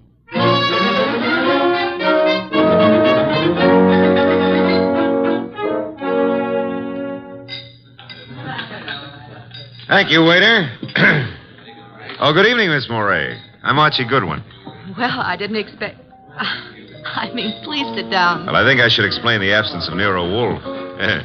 There's so much of him that it's not too convenient to transport it about. I do all the outside work. And I'm sure you do it well. Mr... Well, you know, some women call me Goodwin and some call me Mr. Goodwin, and, Yes? the unattached call me Archie. Hello, Archie. Oh, splendid. I'm glad to hear it. Now we can get right down to the nasty old business that's troubling you, Doris. First, here's the 500 retainer fee. Well, thank you. Now, what's the note about? Well, there are 2 notes, both printed by hand. Uh-huh. Will you hand me my purse, please? Oh, sure. Thank you. I see. Doris Moray. If you fail to withdraw from the cast of Stoner's next production by start of rehearsals Monday, both you and Stoner will have a blasted reputation and perhaps other injuries from which you will be unable to recover. The other one is like it, only more vehement. Someone or a group of someones are intent on keeping you out of Stoner's shows, huh? It's too bad. His next one is said to be a sure smash hit and a star-making part for the leading woman. Yes, Emil Stoner wants me to play it. He's been planning on it ever since David Banning wrote the play. What does David Banning think of you playing the part? Well, I don't think he's too enthused about it. You see, Mr. Stoner and Paula Kenyon have been divorced for 4 years, but she has continued to be his top leading woman. Now she's engaged to David Banning, who wrote this play. Oh? Makes things a bit difficult. Well, of course, Rick Hunter, Stoner's director, is... Hunter's somewhat in favor of your playing the part. Well, Rick Hunter is very fond of my work. And very fond of you as well, huh? Yes, unfortunately. I like Rick Hunter tremendously, but Emil Stoner has been of greater interest to me. In fact, we're more or less engaged, Mr. Goodwin. Oh, well, had any words lately with the ex-Mrs. Stoner? Paula Kenyon, is that her name? Paul and I were great friends when I first joined the Stoner Productions, but I don't know, I don't think she appreciated the fact that Mr. Stoner and Rick Hunter, the director, took such an interest in me. Tell me, did you ever think you were in love with Rick Hunter? Yes, at first I was thrilled by his artistic imagination. And then as time went on, I realized that he was subject to melancholia. Mr. Stoner was more stable, and I needed someone older to advise me. Well, what's wrong with your reputation of Mr. Stoner's? Well, there's nothing I fear, but I'm afraid Mr. Stoner is somewhat disturbed by these threats. He feels there's something in his past of sufficient import to really harm him. I think it's nonsense. Well, then what we have to do is uncover this person or persons before you end up with ruined careers on Broadway. Where does the ex-Mrs. Stoner live? Well, as a matter of fact, she lives just down the hall from me. Lived here for years. Oh, well, I think it's advisable, honey, that you stay close to your room until we solve this thing. Oh, but I'm not afraid for my life, Archie. No? Well, I am. I'll see you into your room, Doris. Oh, now, please, Mr. Goodwin, if you... Oh, you don't trust the boy, huh? Oh, well, Such beautiful eyes. Oh, Lovely red hair. Yeah. You could have the lead in my new play. I never wrote one, but for you, I'll try anything. Come along. Here's your bag. Well, hello, Doris. Oh, hello, Rick. Mr. Goodwin, this is Rick Hunter. Hiya, Hunter. Nice shows you've been putting on. I've just been admiring your work, Goodwin. Yeah, oh, well, that's nice. I'm glad. Nothing like encouragement for a beginner, Mr. Hunter. You're ready for the big time from what I saw. Heard from Emil Stoner today, Doris? I talked to him once this morning. Have you been sitting in the cocktail lounge all afternoon? Yeah. That I have, honey. I want to see you play that lead, baby. And I think I just about got it all settled. Dreaming about it won't settle it. Liquor never accomplished anything in itself, Rick. Come on, Mr. Goodwin. He's a very jealous man, Doris. In fact, right now, I can feel his thoughts piercing me between the shoulder blades. Oh, excuse me. Here's a phone book.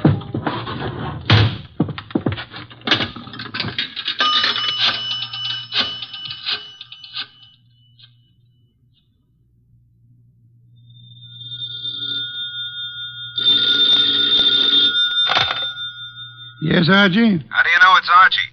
I felt the time was exactly right for you to call. I wish you felt it was time to earn some money. Is this a worthwhile case? Well, she's a beautiful redhead, and, That, of course, makes it very worthwhile. Yeah, well, I got 500 as a retainer. Phooey, a pittance, and probably all you'll ever get. What do you mean by that? She's probably guilty. Now, look, boss, she's the victim.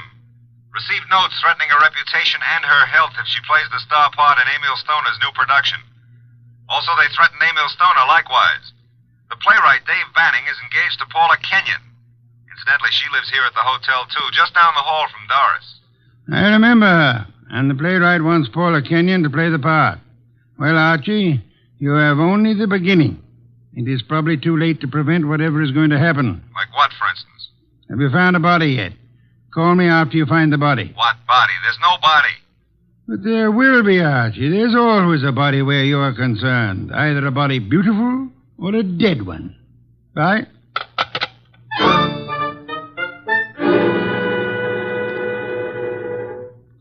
Thanks for seeing me to my room, Archie. Oh, I'm not stopping here, Doris. I'll take a look inside. But I'm not. Oh, I insist. Part of my job, you know. If I fail to take every precaution, Mr. Wolfe would never... Oh, look in that chair. Emil. Emil? Emil Stoner? Oh, 3 red dots on his shirt front. Doris, hold on. I'm all right. Yes, I'm all right. All right, sit down. That's it. Now, let's see. The body's still warm. What's this crumpled in his left hand? A horoscope. Between the fingers of his right hand, an unlit cigarette. Monogram PK. Paula Kenyon. This horoscope is for March. Something he picked up from your desk here? I don't believe in astrology. Where'd he get this cigarette with Paula Kenyon's monogram? Poor Emil.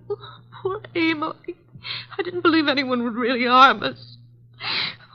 Why was I so stubborn? When did you see him last? Please, shouldn't we do something? Call the police? No, not yet. When did you see him? Why, I saw him this morning. I'm so shocked I can hardly think clearly. Doris. Yes? There's a briefcase here on the piano with a newspaper on top of it. What? Oh, it is. Yes, it's Emil's. He must have left it here this morning. That's strange. Emil Stoner was bald, but... But what? Well, I'm sure he's a man who always wore a hat, but I see no hat. He must have come up the elevator as I went down to meet you. Who would know he'd come up here? Your director, Rick Hunter, he said he'd been in the bar all afternoon. What else was it he said? Thought he had everything just about settled. Oh, no, Rick couldn't. He just... Oh, Mr. Goodwin, I couldn't believe that. I can believe anything about anybody. I learned that the hard way. In my book, everybody's guilty until proved otherwise. Even you, baby. What? Even you. Yeah. A Herald Tribune newspaper. Are you sure you haven't seen him since this morning, Doris? What are you doing? Absolutely nothing. Someone came in here and shot him. Call the police. I insist. Maybe... What? Maybe I did leave my door unlocked. Why did I do that? Well, he couldn't have opened the door otherwise, could he? No. Give me the check room, please. Oh, hello. Do you know Mr. Emil Stoner, the producer? You do? Well, tell me, did he check his hat with you this afternoon or this evening? He didn't, huh? All right, thanks. He must have carried it up here to this floor. Doris, do you have a gun? I own a gun. A small .25 automatic. But it's not here. Where is it? I had the handle repaired, and it's been in my dressing room for a week or 2. I hate to do this, Doris, but I'm going to move the body away from the back of that chair. Oh. There. Yeah, 3 wounds. 1 bullet went through the upper part of the chest, out the middle of the back. I'd say right through the heart. By the angle of the wound, he was shot while sitting down. Please, Mr. Goodwin, Must we stay here? I want to give this room a thorough going over. We'll go down to the lobby. I want to use that phone booth again. And, Doris, I hope... I know what you're going to say. You hope that gun of mine... is still in your dressing room at the theater.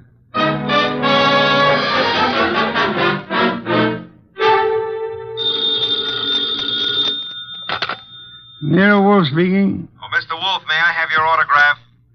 I'm taking a correspondence course on how to be a detective, and I think you're a wizard. It's so kind of you to say so. I would be just thrilled to have your autograph on the bottom of a paycheck. Why are you calling from a phone booth? What? Who said I was? It's obvious. There's no room tone reverberation. Well, you shouldn't have to ask. You know everything before it happens. You found the body then. Happened just before you got there. Oh, now, look, I took the girl up to her room to be sure it was safe for her to go in, and... Okay.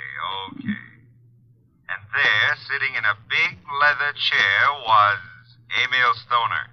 Shot 3 times with a small caliber gun, dead about an hour. One shot went through the body from the upper part of the chest to the middle of back. Therefore, he was shot while sitting down. The killer was standing, huh? I'm listening. Oh.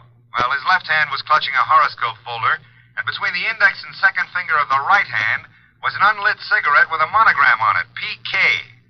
Emil Stoner is bald, but there was no hat in the room.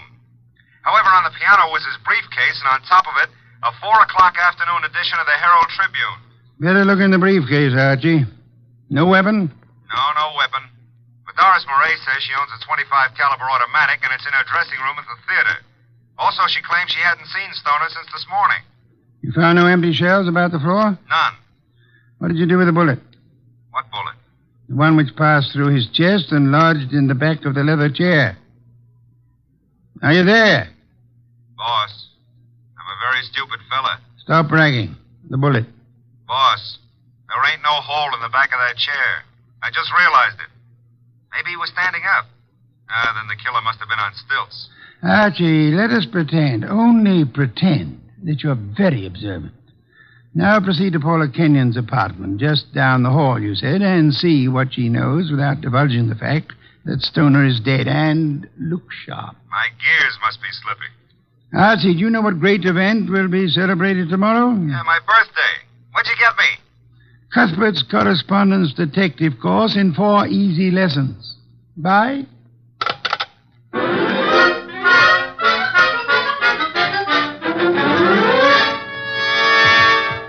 This is Paula's apartment.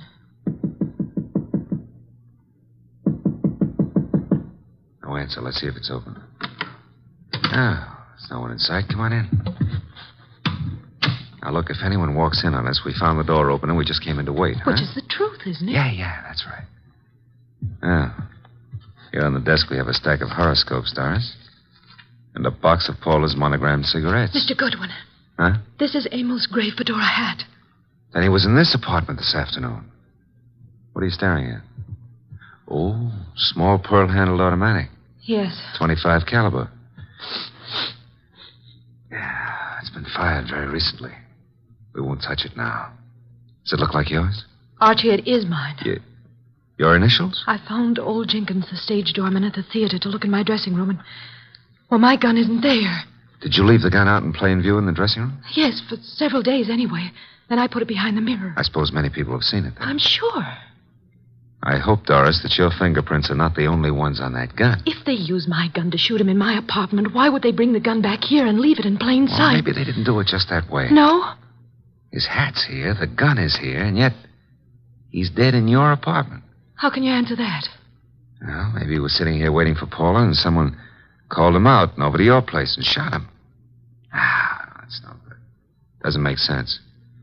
Now, if he was sitting in this chair here and someone entered that door, Hey. What is it? Look in the chair back. Huh? Little round hole. Start looking for some empty shells around here. Find something? No, I want to make a call. He was shot with this automatic. 3 shells were ejected. They certainly vanished.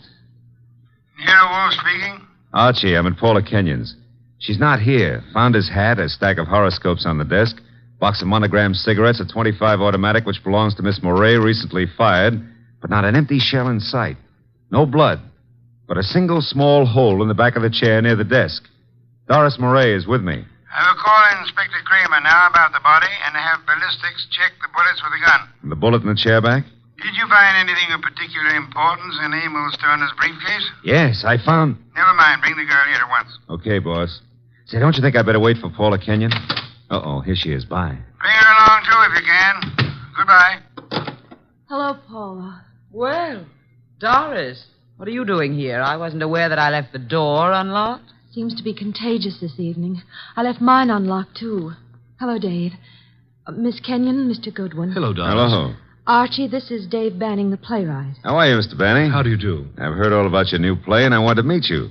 Doris thought you might be over here, and the door was ajar, so we, well... I just walked in. I hope you don't mind, Paula. Certainly not. I'm used to people just walking in. We were here a while ago and went down to the cocktail lounge for a while. When does the play open, or have you cast it yet? Mr. Stoner handles that part of it. Are you a prospective investor, Goodwin? Oh, I've had a number of flings in the business. Matter of fact, I expect to see Mr. Stoner tonight. You do? Tonight? Here? I don't understand. What's this fencing all about? Doris, you're not just visiting me. We've hardly spoken for... Oh. Is that your gun, Miss Kenyon? It's yours, Doris. Yes, that's right, Paula. It was in my dressing room. When did you see Mr. Stoner last? But I haven't seen him today. I had lunch with him. Why? What hat did he wear at lunchtime, Mr. Banning? Why, the gray fedora.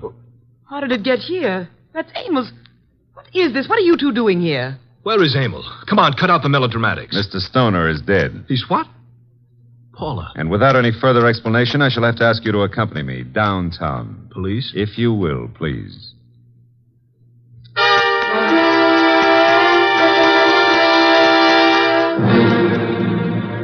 They're still in the front room, boss. I'll bring them into your office when you're ready. Yes, Archie. I'm sure they're all anxious to talk. They've been sitting there for an hour now. Maybe we ought to make some sort of explanation to them, huh? Why? This sort of technique should work very well in this particular instance. Yeah, but I don't know about that director, Rick Hunter. He may be difficult. Does anyone know that you found the completed and signed contract in the briefcase? No one. Mm-hmm. Good. Now we have the threat notes, the contract, the afternoon newspaper, the briefcase, the fedora hat, the gun, no ejected shells, the horoscope, the cigarette, and the two chairs. One with a small hole in it. Come in. Ah, Inspector Kramer at last. What have you? Well, we covered every inch of that place and didn't find a single empty shell. There were 2 bullets in the body and the one that passed through him into the chair back in Paula Kenyon's place. They were all 3 fired from Doris Murray's little automatic. Any fingerprints on the gun? None but Doris Murray's. Not unexpected, to say the least. The bullet that was lodged in the chair in Paula's place went through his heart. Now, he was apparently shot in her room, but... But how did he get into Doris Murray's place? I'll be able to explain that when we locate those 3 empty shells, Inspector. Bring our guest in, Archie. Come in, please. Ladies and gentlemen, Mr. Nero Wolfe. Miss Paula Kenyon. Hello. Miss Doris Murray. Hello, Mr. Rick Hunter, the director. How do you do? David Banning, the playwright. How do you do? Won't you be seated, please? May I present Inspector Kramer of Homicide? How do you do, Inspector? Mr. Wolfe has asked you here to give such details as you recall, which might be of assistance to him in the solution of the murder of Emil Stoner. Mr. Hunter, as the director, whom did you favor as the star of your next production? Why, Doris Murray. You have been deeply interested in Miss Murray? Hasn't done me much good. But you do love her? I do. And you are deeply interested in the progress of her career? I am, most assuredly. Did you know that Mr. Stoner had made out and signed a contract for a certain woman to play the lead in the new show? No. You knew that Doris Murray had a gun in her dressing room? Yes. You were in the hotel cocktail lounge all afternoon until you met Doris and Mr. Goodwin? Yes. And you could have seen Emil Stoner into the lobby and go to the elevator? I could.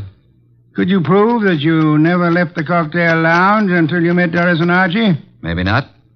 Did you see Mr. Stoner go into the elevator? I did. Mr. Banning, you wrote the new play. Were you in favor of Miss Murray playing the part? Why, no. I felt Paula Kenyon was better suited for it. You and Miss Kenyon are engaged to be married? Yes. If anything happened to Mr. Stoner, you, as next in line, could assign the role as you saw fit. That's correct. Did you know that Mr. Stoner had made a final decision on the part? I did not. He didn't tell you anything about it at lunch today? No, I made a strong plea for Paula. You know about the gun in Miss Murray's dressing room? Everyone did, apparently. Very well. Miss Kenyon, did Emil Stoner visit your apartment often? Not often. We were not on too friendly terms. Did you phone him to visit you this afternoon? No, who said I did? No one? I merely asked. Were you, by any chance, still in love with Emil Stoner? Now, see here, I don't appreciate that kind of talk. Relax, Mr. Banning. I was not in love with Mr. Stoner. That was over. You and Doris Murray were at one time very friendly. Yes. Well, I found out how two-faced she was. Emil was a fool to fall for her, but you couldn't tell him anything. All she's interested in is a career. You're not interested in your career, Miss Kenyon? Well, yes, in a way. You wanted the star part. You phoned Stoner this morning. Yes, but he said he was going to give it to her. You knew about Doris's gun? No, I didn't. You recognized it immediately, boss. Well, yes, I knew. What if I did? Then you wrote these threatening notes to Miss Murray. I did not. I did not.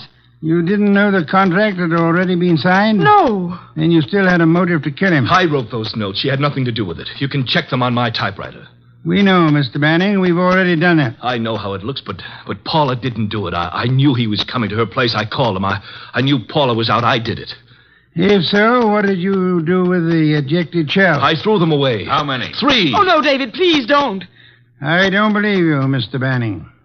Miss Murray, did you know the contract had been made out and signed? No, You're lying, Miss Murray. You said you didn't see Stoner this afternoon. I didn't. You called him and asked him to visit you. You did get the threat notes and they frightened you. But you didn't know they would frighten Stoner. I did not phone him, nor did I see him. Yes, you did. His briefcase was on the piano.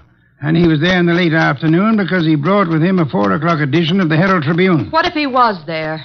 I didn't kill him. He told you then about his decision. He left hurriedly, forgot the briefcase, and went to Paula's apartment to wait for her. That's not true. That's not true. Filled with rage, you got your gun, which you said had disappeared from your dressing room, then calmly put it into your bag, walked across the hall, and shot him as he sat reading a horoscope. No. Archie, her handbag. Thank you.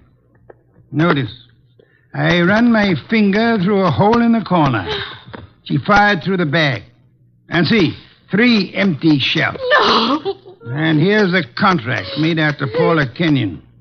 Too bad, Miss Murray.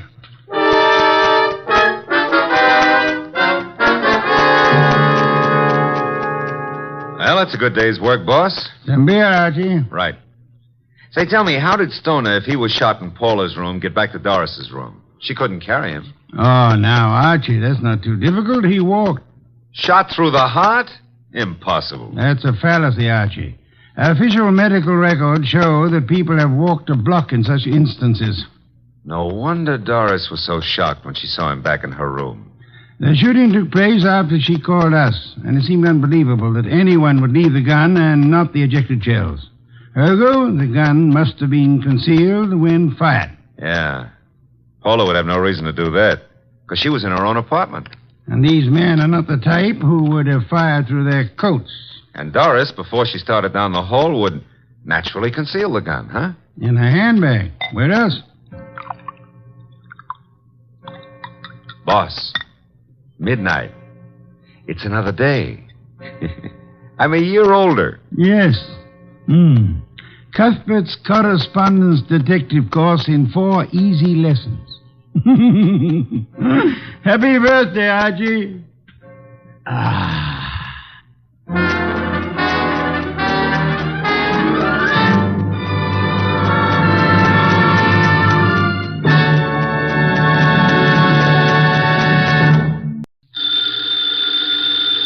Ladies and gentlemen, the ringing of that phone bell means mystery, adventure.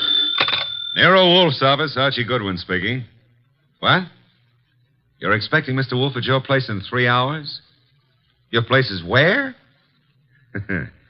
Yes. Well, I'm expecting Hedy Lamarr in 15 minutes. Yeah, but mister, we're both out of luck. Archie, what are you babbling about? There's a character on the phone who's laboring under the naive delusion that you're about to make a trip upstate. His name? Finley, he said.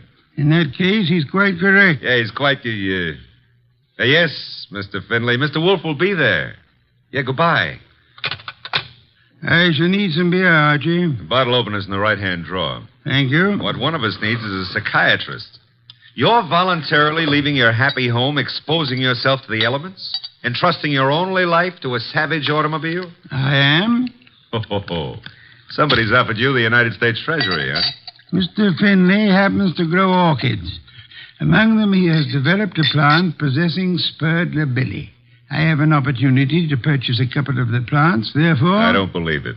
But, Archie, according to the reports I have received, he has produced a strain of black cypripedium. Oh, well, in that case.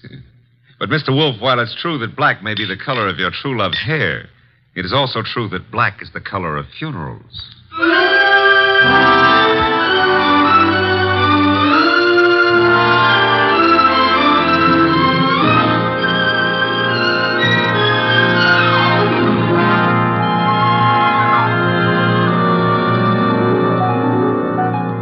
Ladies and gentlemen, it's the detective genius who rates the knife and fork the greatest tools ever invented by man. The ponderous, brilliant, and unpredictable Nero Wolfe. Created by Rex Stout and brought to you in the person of Mr. Sidney Greenstreet.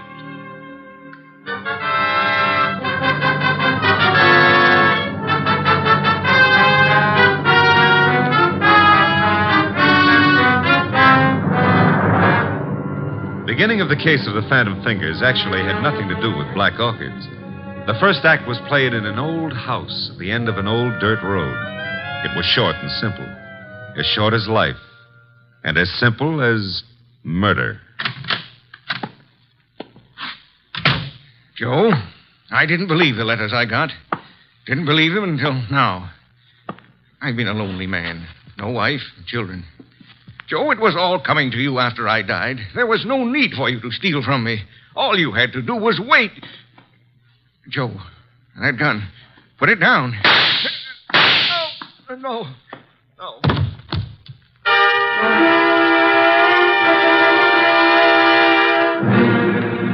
Archie. Yes, Mr. Wolfe. How much longer? Oh, an hour, maybe. Why? I'm a fool. Yeah, well, payday's tomorrow. I refuse to agree with you. Besides, the trip's been fine so far, huh? So there's snow on the road, but, Phooey. Well, it's nice snow. Pretty soon it'll be spring, and in the spring... If you mention old Tidmas once more, I shall strangle you. No, it's against the law. But you know, if that snow melts much faster, the trees won't look so pretty. Trees, are they really necessary? Uh-huh. People cut them down and make paper out of them. And they take the paper and make dollar bills. Mr. Wolfe, we're surrounded by future fees. I prefer the finished product. What on earth is that? Sounds like a river. Indeed. Except there aren't any rivers around here. Hey! Yeah? Up ahead. What? Huh? It's a river. Only it isn't a river. It's wet. It's wet and it's got waves on it. Had to start raining, too. Nature. Phooey. The road behind us is covered with water. We'll just have to keep going onward and upward.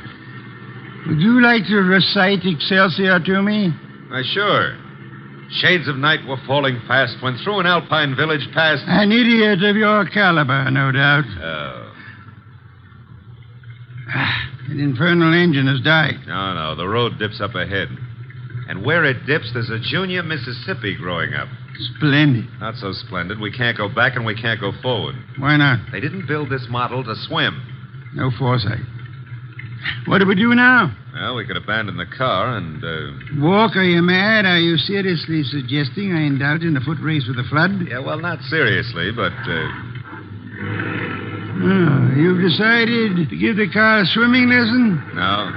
There's what looks like a cow path leading off the highway. To your right. Maybe it's a road. We progress. We now follow the footstep of the cow. Ah, it is a road. An old dirt road. Not only that, it goes up. Is that good? Theoretically. We might get above the water that way. And if the theory fails? Mr. Wolfe, how are you on the Australian crawl? Hey, there's been another car on this road before us. You can see the tire tracks in the mud. Interesting. An indication that there are other maniacs about. I myself would not have chosen this particular spot to picnic in. Well, it's not that.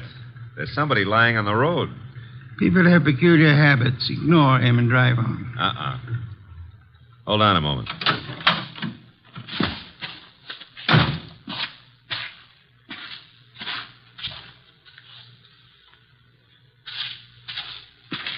Wolfe, you better come out here. My madness has its limits. The answer is no. Serious, Archie? Very serious. Oh, very well.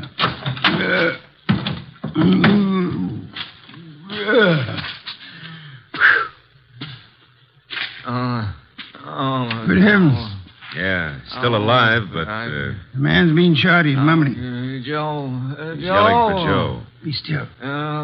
Don't forgive stealing. Don't. So much for that. Pick him up, Archie. Put him in the car. Might be bad for him to be moved. No. There is nothing that can be bad for him. He's dead.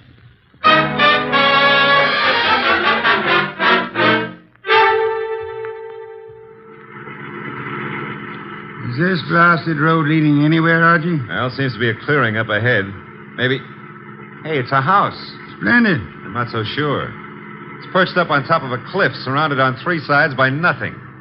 On the side facing us, there's a deep ravine and a small wooden bridge. An island in the air. Yeah. High enough to keep above water, maybe, but... Now, that bridge doesn't look too good. Rain may have weakened it. I have no choice, Archie. I have no intention of being drowned in these barbaric surroundings. The bridge, Archie. Okay, hold on. No, the thing's collapsing under us. How momentum, sir? Well, if it doesn't, 37 blondes are going to be wearing black. Correction, 38. I forgot the one in Gimbel's bargain basement. Hey, we made it. The bridge will never be the same, though. There's a car ahead of us in front of the house. The car from which our dead friend, was thrown. Only one set of car tracks in the mud along the road, and here... And all we have to do is walk in, ask for the owner of the house, and, Possibly, and possibly not. Archie, go through the corpse's pockets. Oh, that's not cricket.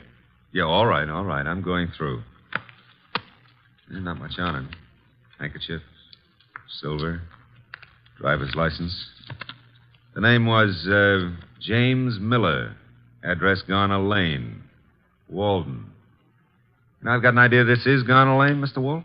In which case, someone named Joe was looking after the house for him, committed theft, and murdered Miller. Miller's body was then dumped on the road in the hopes that the floods would wash the body away. No one at the house seems to have noticed our arrival. Nope. Well, let's go in and ask for Joe, huh? Very well.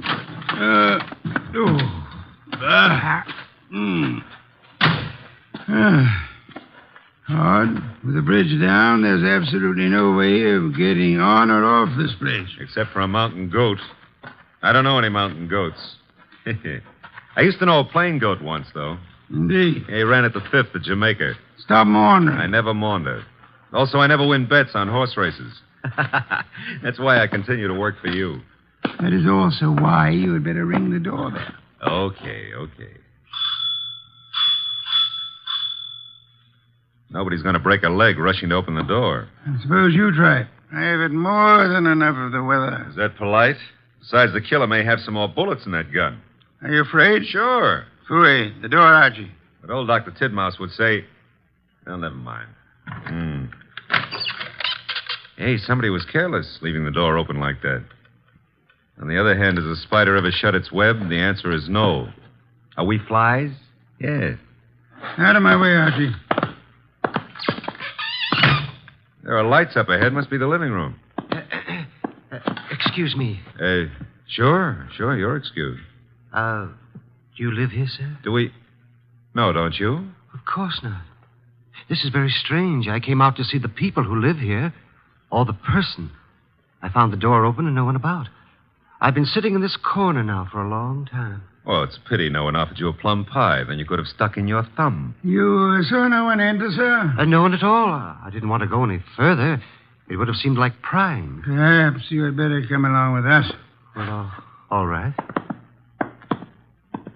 You know, this place, it has an evil atmosphere. Certainly has. What it needs is fresh air. Fooey. This would be the living room door. Ajar bit. It is. Looks as pretty as a picture. Oh. Hello. Well, just think of it. 5 minutes ago, you know, I didn't know you existed. And you didn't know I existed. And now... Archie, your existence will have a sudden end unless you keep quiet. Excuse us for intruding, Miss... Intruding? Oh, but I really should ask you to excuse me. You do not live here? I wish I did, but you see, I've been out walking. I live maybe a mile from here, and then when the flood began, I thought I'd come in here and stay for a while. And you found? An empty house. That's not what I found. As old Dr. Tidmouse has often said... Go through the rest of the house, Archie. Go through the... well, never mind. I'll, That sound? Somebody's walking. Coming downstairs. I'll go and see. Hey, you! Come on into the living room. Meet your guests in one or several pieces, as you prefer. What? Oh. Hiya, folks. Ah, a host at last. That's very funny. I think I'll laugh. May I ask why? Because this here ain't my dump. I was just casing the joint. I was just taking a stroll. Through the house? I'm eccentric. Oh, clever. However, I think you'd better stay. Why? Because you may turn out to be the owner of this house after all. I rather think introductions are in order. Well, I'm Peg Shirley. My name is Wagner. Joseph Wagner? Lewis. How about you, Stroller? Cregan. Sam Cregan. Peg, Louis, Sam. Mr. Cregan, while you were strolling upstairs, did you notice anyone else about? No. There was no one outside when Archie and I entered. The bridge is down, effectively cutting us off from further visitors. We may assume, therefore, that we are the only people in or about this house. Yeah, it's cozy, ain't it? Which further means that one of you three is a murderer. What are you saying? The murderer is the person who owns or lives in this house. All three of you denied being that person. Conclusion, one of you is a liar. I hardly expected a full immediate confession. However, we are absolutely isolated here. No one is going to come or leave until we have our killer. You know, you can't really keep us here. If I can and will. Remember, the bridge is no longer. So you see, just the five of us alone. No one else inside the house, no one outside. Therefore... Correction, Mr. Wolfe. Maybe it's a branch or something tapping against the door. Unlikely. Archie. Okay, I'll go see who or what it is. Hey. Who in the world is that? What? I got him. Somebody shut the door. Yeah, all right, I get it. A disreputable and unwashed gentleman. Head badly hurt. Is he conscious, Archie? I don't know. He's mumbling something. Legs pushed off. Fell from the ledge. He's passed out. I guess he was trying to say that somebody pushed him out on a ledge. On the side of the cliff, maybe. He must have regained consciousness and crawled to the house. Where'll I put him, Mr. Wolfe? Bedroom, I suppose. We'll need first aid. We can't get a doctor. Cregan, where are the bedrooms? Yeah, one right up at the head of the stairs. And don't ask me how I happen to know. We shan't. Archie. Okay. I'll need somebody to help me carry him up without shaking him too badly. Cregan? Okay. Let's go. As for the rest of you, Mr. Wagner, Miss Shirley, I suggest we return to the living room. But I don't see any reason why we should take orders from you. One of you is a murderer. I include Mr. Cregan, of course. Oh, but that poor man wasn't dead. Not for lack of trying. However, I was not referring to him. You mean someone else has been killed? Precisely. That is why I hope we shall not hear another knocking at the door. It could only be a corpse.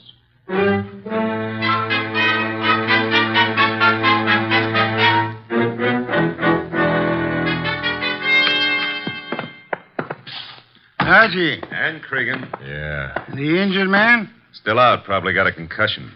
Did he say anything further? Well, he babbled a bit. I don't know if... We shall assume we're among friends, Archie. Exactly what did he say? Well, he was pushed over the edge of the cliff because he saw Miller killed. Did he also see who? No. Passed out before he had a chance. He's an old tramp, Mr. Wolfe. He was bumming his way through the country when he saw the murder. He must have decided on a touch of blackmail and receiving a concussion instead, which may last for hours or for days. Somebody's playing with the lights. Some fool. The switch was over this way. Lights are on again. Whose idea was that? I had nothing to do with this. Me neither. Miss Shirley, why did you scream? Well, someone brushed against me in the darkness. You were standing? Near the table, this table. Archie? No, nothing on the table except a bunch of keys on a ring. Something screwy. Why should a guy put the lights out just to deposit a bunch of keys on the table? Obvious. Without doubt, those are the keys of this house. Possession of them would have disclosed which of you lives here and which of you therefore killed Miller. It's late. I shall sleep down here, lacking an elevator to transport me upstairs. The elevator's lacking. Yes, the rest of you should be able to find bedrooms upstairs. Good night. Archie. Yeah? Follow them upstairs. Spend the night awake. Okay. Good heavens, Archie. On my way. What's cooking up here? Somebody's playing with the lights up Strike here, a match. You don't have to. I got a flashlight. Oh, here it is. Light switch. You know, this putting out of lights is getting to be somebody's bad habit. Well, all three of you seem to be okay. Stay here. Where are you going? Tramp's room, right here at the head of the stairs. Think of all your good deeds while I'm gone. All right, downstairs again. What, again? Oh, dear. What happened? Well, it was more than a bunch of keys this time. Oh, that knife. There's blood on it. There should be. I just pulled it out of a man's heart. Well, Mr. Wolfe, one of these three babies doused the lights, popped into the tramp's room, deposited the knife in his chest, and popped right out again. The knife you're holding? Yeah. Intelligent of you to wrap a handkerchief around the handle. Well, whoever killed the tramp didn't have time to fool around with gloves, so... There should be prints on the knife handle. Satisfactory, Archie. That's mild enthusiasm. Archie, on that desk, an ink pad. Yeah. Miss Shirley, you carry face powder, of course? Yes, I do. Archie will need it to bring out the prints on the knife. He will then fingerprint each of you. Compare your prints with those on the knife, and we shall have a murderer to hand over to the police. Archie, will you begin, please?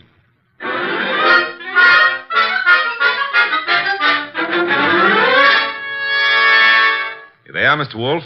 3 cards labeled with Miss Shirley's name, Cregan's, and Wagner's. Their respective prints are on each card. Good. I have the knife here. Several quite distinct prints on it.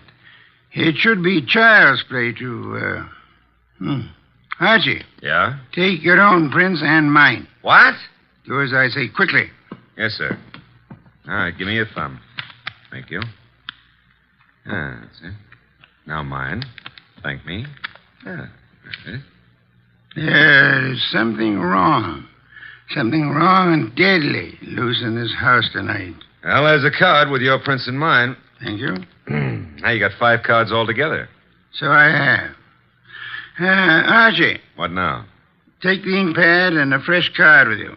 Where am I going with them? Upstairs? But, Mr. Wolfe, there's nobody upstairs except the corpse. Precisely. It is his prints I want.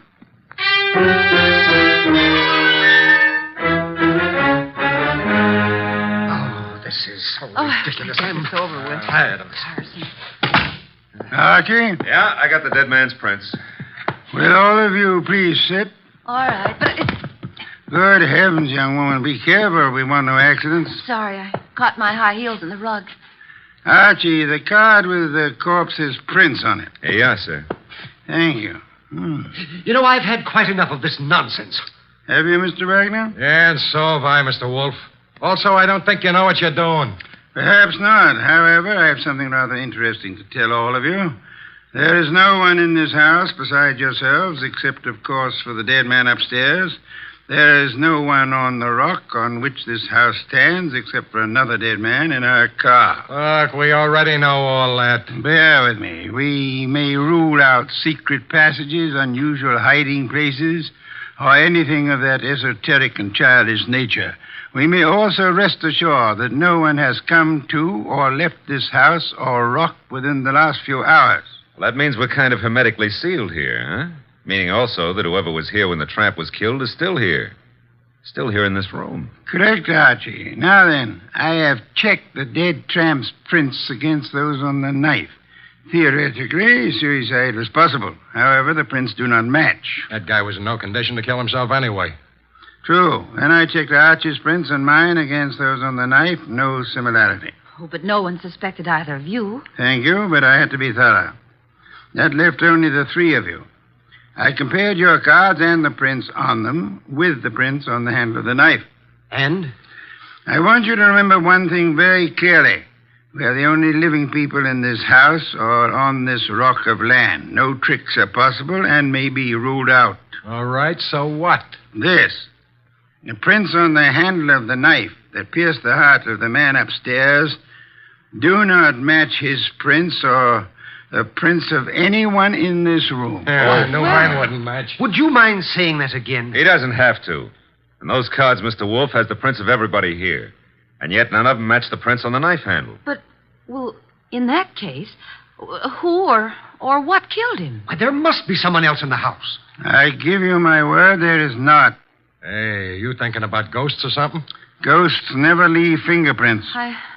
I've got to get away. I can't stand this. Me too. Come on, lady. But I'll come along with you if you don't mind. Mr. Wolfe. Let them go. The bridge is down. They can't get far. Okay. But I don't get it. Get what? Well, the fingerprint business. And who killed Miller plus the tramp? The identity of the killer, Archie, is quite obvious. It is? To who? To whom? Who's whom? That's a joke. Yeah, I'm stalling for self-respect. You know? Of course I do. I have no conclusive proof, however. I had hoped the fingerprints would be of assistance there, but they proved to be phantoms. I'm still smarting about the other thing. You know, it's at times like this that I almost agree with you about my intelligence. Lack of intelligence? Yeah, well, don't rub it in. Don't rub it in. Just go ahead. Yeah, well, maybe you better rub it in. From now on, you may refer to my brain in the negative. In the negative? Bless you, Archie. What I've just done, I don't know, but can I have a raise? No. I'll take it back. You can't. Get the others in at once. Mr. Wolfe, you now have the appearance of Mr. Wolfe being surrounded by several dozen bottles of beer. What have I done? You've explained the fingerprints, Archie. Hurry. I don't want to keep the killer in suspense.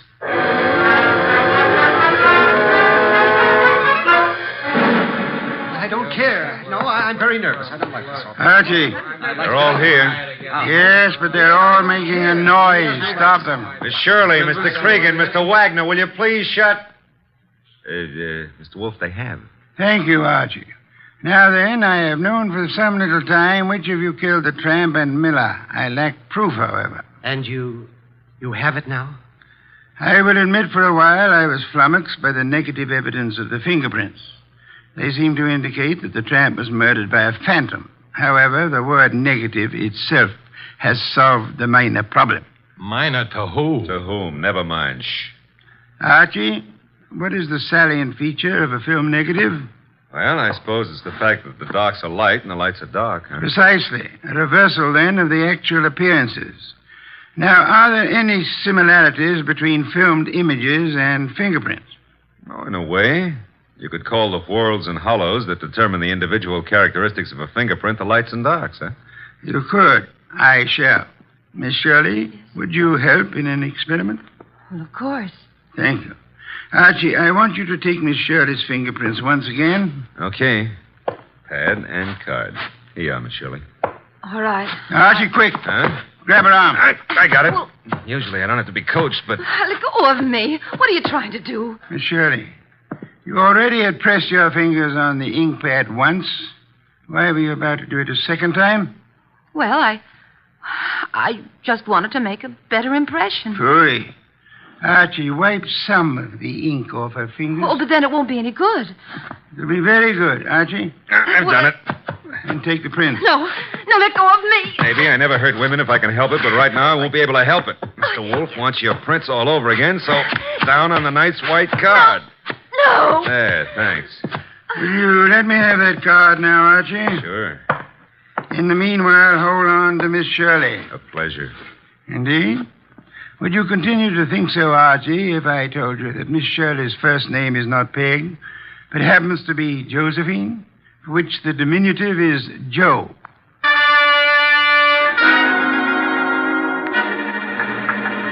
Glad they're fixing the bridge. I was beginning to think we'd be here forever. Phooey, we have been. You know, if those black orchids have been holding their breath waiting for you, they're going to be red in the face. Hey, new breed, red orchids, huh? Archie, must you talk? Well, it's fun. Also, you've been holding out on me about the case. I surrender. Okay. You know, when we compared the new prints of Josephine with those on the knife, you could have knocked me over with a sash weight. They were identical. Naturally. She stabbed the tramp. Yeah, but what was the fingerprint gag? She merely loaded her fingers so heavily with ink that she falsified the markings. She filled up the hollows and walls with ink. The result was that ridges became hollows and vice versa, in the same fashion that a photographic negative falsifies lights and darks. You got that when I mentioned the word negative. It works, huh?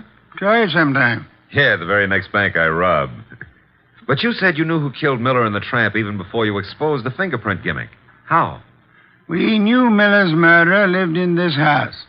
Had been stealing from him and so on. Stealing what? Cash, of course. He, as the girl admitted, was an eccentric, kept his money on the property. Cregan had probably heard of it, hence his casing of the house. Yeah? Our problem, therefore, was to discover who lived in this house. All three suspects denied it. Josephine Shirley told us, as you may remember, that she'd gone for a walk and then been driven by the flood to this house where we found her. Well, that's what she said. It could have been. No, because as you may also remember, she tripped at one point over the living room rug and mentioned why. Sure, she said she was wearing high heels. Uh-oh, because out in the country there are no pavements, so girls don't go for a walk in high-heel shoes. Therefore, she hadn't gone for a walk. Therefore, she was lying. Therefore, she killed Miller, and... I should have noticed those heels myself. You should have, Archie. Your trouble, I suspect, was that you didn't notice the feet for the legs.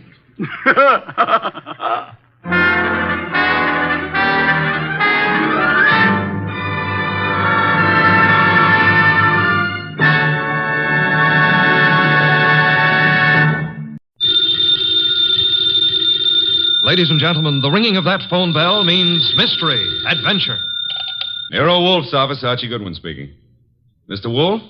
Yeah, he's right here. Who's this? Archie, hang up. Don't ask questions. You have a what? Archie, it's past your bedtime. Well, I'm afraid, Mr. Wolfe, it's past his bedtime. Your bedtime. It's a client, boss. That's what I was afraid of. Foolish. Hello? Hello? Well, why do you look so bewildered?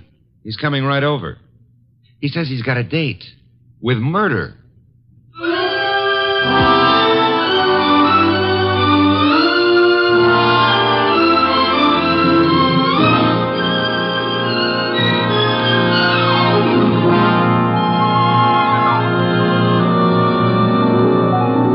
Ladies and gentlemen, it's the detective genius who rates the knife and fork the greatest tools ever invented by man. The ponderous, brilliant, and unpredictable Nero Wolfe. Created by Rex Stout and brought to you in a new series of adventures over this NBC network in the person of Mr. Sidney Greenstreet.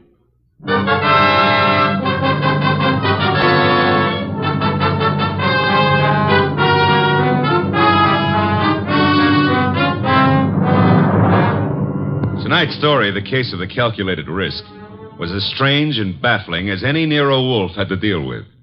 It started late one night when a big-shouldered man sporting a reddish beard and billing himself as Dave Caffrey pushed his way in, walked up to Nero Wolfe's desk, and rocked him with this opener. Tomorrow morning, Mr. Wolfe, I'm going to kill a man.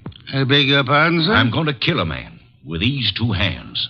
I've been told strange things across this desk, Mr. Caffrey. This is the first time a murderer has confided his intention to me in advance. This man you speak of. I'm not telling you his name. I'm not telling you where I'm going to meet him. The session tomorrow is going to be private and personal. But if anything happens to me between now and then, I want you to take over. Mr. Caffrey, do you seriously think I could assist you in a matter of private vengeance? That's not what I'm asking. This guy deserves to die. I plan to kill him with these two hands, me, myself. But if I slip up, if he gets me first, I want you to see that justice is done. But I assure you, sir... I told you this guy deserves to die. Let me tell you why. Years ago down south, there were three men in business together, partners. Me and two others.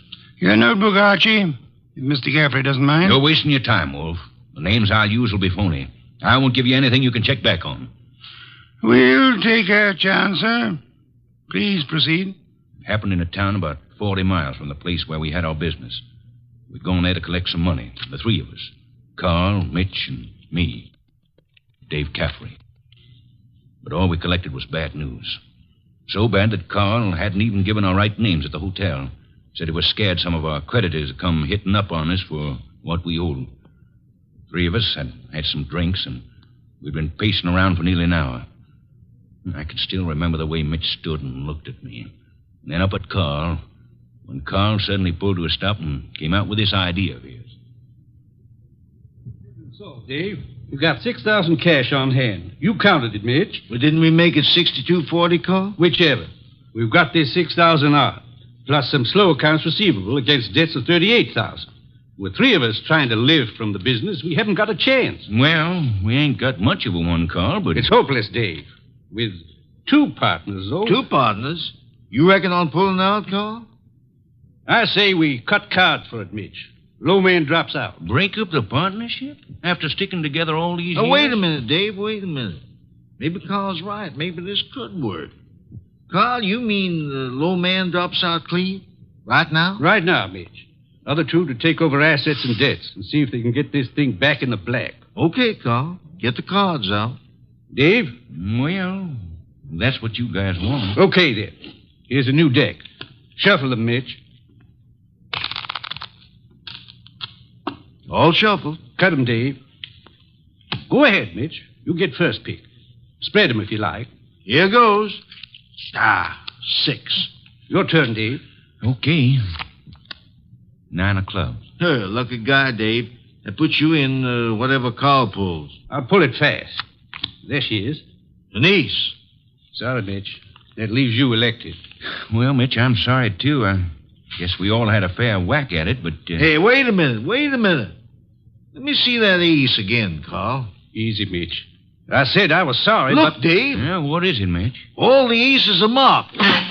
Carl, I'm going to cram this deck right down your crooked throat. Look out, Mitch. He's got a knife. Oh. Carl, you... All right. I've cut him for keeps. What do we do now? What do we do? Look, Carl, I didn't mark those cards. I didn't kill Mitch. And what's more... Shut up, Dave. We're both in and out now. Come on. Let's get out of here.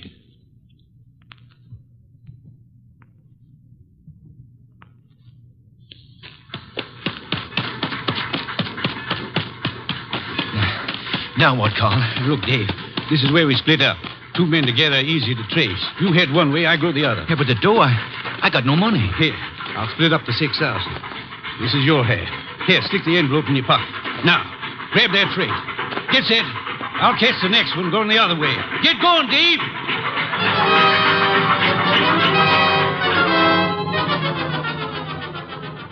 That's how it was, Mr. Wolfe. It all happened so fast that I... This man you call Carl, he would seem to be one of the world's choice creatures, Mr. Geoffrey. When I thought to look in that envelope he gave me, I found $40 and a few folds of wrapping paper in it. I was mad enough to... Well, I got off the freight and intended to go back, but...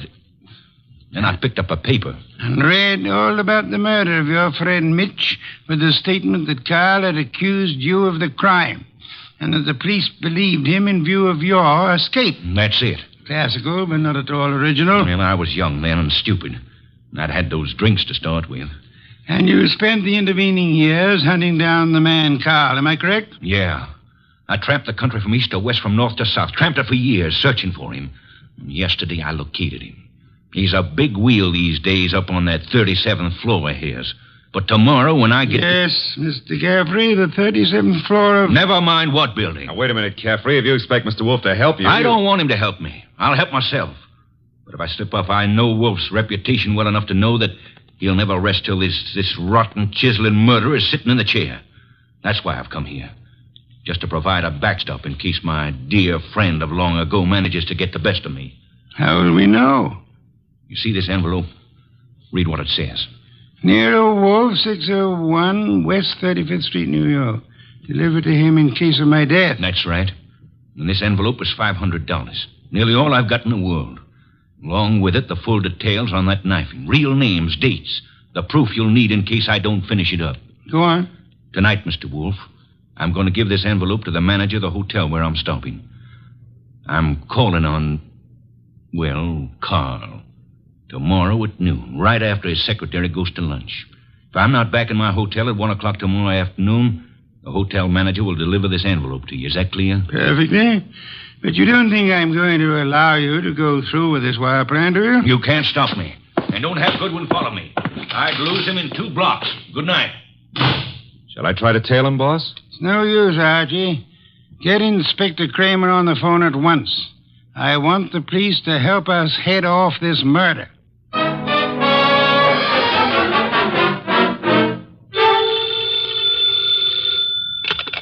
Nero Wolfe speaking. It's Archie. I'm calling from the morgue. And? They found Caffrey's body in a subway washroom, mugged and stabbed. Wallet gone, pockets cleaned out, no envelope. Just 2 hours ago he was here. No envelope, eh? Gone. Witnesses? None so far. Homicide's calling it straight mugging and robbery. As it well might look, except for... Except for a guy named Carl. How much do I tell Kramer? All of it. Ask the inspector to start queries throughout the South on the original killing. The original killing? Look. It's our best chance of getting a description of the man called Carr. The original killing and the partnership. Starting from, say, 8 years ago and working back to the middle 20s. Tell him to concentrate on towns on railway lines. Putting out pictures of Caffrey and... Pictures and dentistry. Fingerprints to Washington. Kramer will know. And if I come across a haystack, do I keep my eye out for needles? We are going to find Carl, Archie. We are going to find him if it takes from now till doomsday.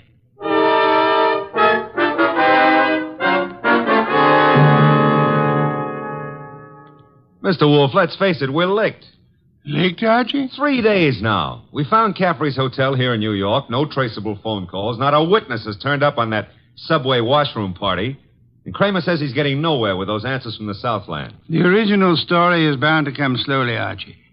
We are asking a check on the unsolved killings of a dozen states over a 20-year period. And what now? You start trudging, Archie. Trudging? Through office buildings, through 37 floors of many office buildings. You keep trudging till we find him. Oh, now, wait a minute, Mr. Wolfe. This is a big city, remember? I might have to go through hundreds of buildings. This morning, Archie, the Municipal Reference Library informed me that there are exactly 34 buildings of 37 floors or higher in Manhattan. Now, when you rule out the United Nations building, hotels, Okay. Maybe not so many 37th floors, but lots of offices per floor. Maybe 40 or 50. Call it 30 times 40, and you've still got 1,200 to start with. And you don't know what kind of business. You don't know what Carl's real name is. You don't even know what he looks like. There could be 4,000 men like him. 4,000 affluent men, Archie? Yeah, well, all right. Caffrey said he was in the chips, though. You know, for a guy who'd been bumming around, that could mean anything from 10 grand a year up. Say, wait a minute. That cuts your field to 1,000. 1,000 tall men? Tall? I've been over those notes. Caffrey didn't say he was tall. As plainly as you could ask. Caffrey was almost your height, but he said Mitch stood and looked at me. And then he looked up at Carl. Up, Archie. That makes Carl your height or taller. Yeah. Well, maybe Caffrey and Mitch were sitting down, and Carl was, Caffrey told us the three were standing at the time. Check your notes. I've studied them. Okay. Maybe that does cut it down some. Yeah, it's still a lot of citizens that start checking for a southern accent. Don't rely on accent, Archie. Carl has had many years to lose any accent he might have had. Yeah, that's true. And so we narrow it, Archie. A man almost surely tall. A man not using the name he was born with. A man with an unexplained gap in his past. I ought to be able to reach right out and tap him. You go skeptical again, Archie? Well, it's still a pretty big haystack. Let's see if we can't trim it some more. On these building lists I've been going over, I've ruled out for now the members of professions requiring lengthy formal training. Medical men, lawyers, scientists of most kinds. Yeah, that's chopping it down, I'll admit that. I'll have further eliminations as we get into it. And I'm putting Saul Panzer on a second list this afternoon. Some of the credit references I'll handle by phone. So I start trudging, huh? You start trudging. And remember, Archie, since you'll probably be operating through secretaries, you're looking for a murderer named Carl, not for a new set of telephone numbers to brighten your winter.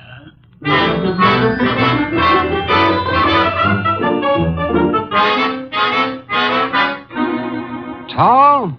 Well, I don't know what you're peddling, Goodwin, but If my boss put his elevator shoes on and stood on a box, he'd still be down somewhere around my necktie. If he stood on his money, though, we'd need a helicopter to get up near his shoelaces.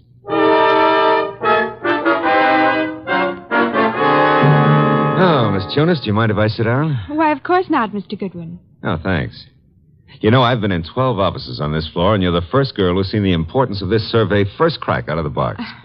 Well, I'm sort of new here, and I try to pay attention. Oh, you're not just beautiful. You've got a head on you. Is Mr. McLean in? Well, he's at lunch right now. Lunch?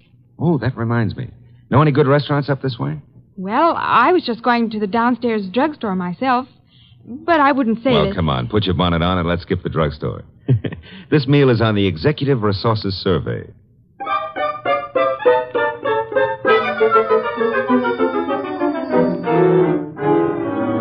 Hey, yeah, boss, the boil down.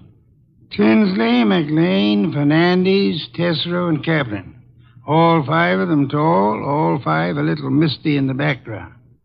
You and Saul have done well, Archie. Very well. But I'm crossing off Fernandez and Kaplan. Why? The Credit Bureau report clears Fernandez, and Kaplan was on a special war job. The FBI x-rayed his record twice. Leaving J.P. Tinsley, Carson McLean, and Philip Tesreau, huh? I'd like to see all 3 here, Archie. Get them here one way or another.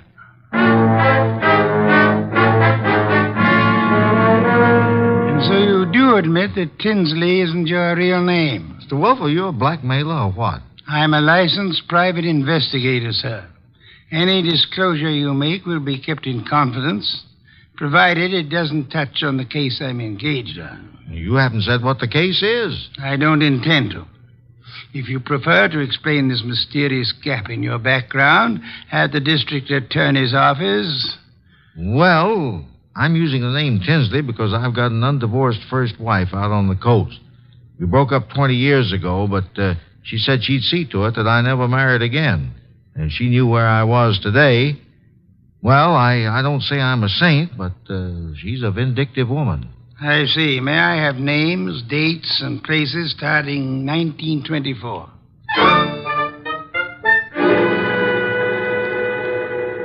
I can't quite understand your interest, Mr. Wolfe. It's rather complicated, to put it briefly, Mr. McLean. I'm working in the interest of a client. Our people have found this puzzling gap in your background, and I'd appreciate such clarification as you may be able to supply. But I told you, Mr. Goodwin, I was raised and educated in the Orient. Until 32, I was in business with my father in China. Where you say your father died? Died.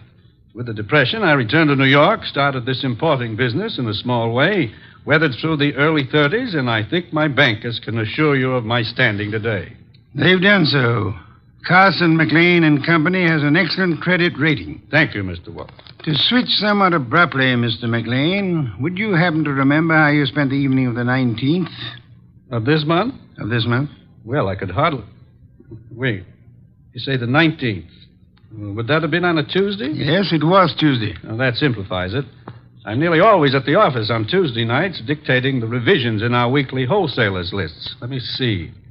Yes, I was there on the 19th. Had a tray sent in. Miss Tunis and I worked till just after midnight.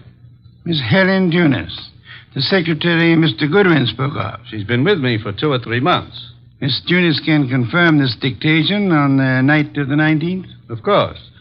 And Mr. Wolfe, your manner is so persuasive that I'd scarcely realize you're asking some extraordinary searching questions. May I ask why in the world you... If you'll indulge me, Mr. McLean, my prying is nearly concluded. You say you were in China until 1932.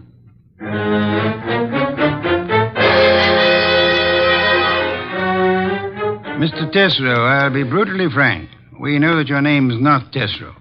And we know that you served a prison term from 34 to 38 for arson. I'd like some straight answers. I didn't say I wouldn't answer your questions. The past can remain your own, provided... Now, look, Mr. Wolfe, I've been going straight for 12 years. And this business of mine is on the level. Now, if this is a shakedown... I'm asking where you were on the night of the 19th. And I'm telling you I stayed in town. I ate alone. And I went to a movie. I caught the 11:35 for Stanford.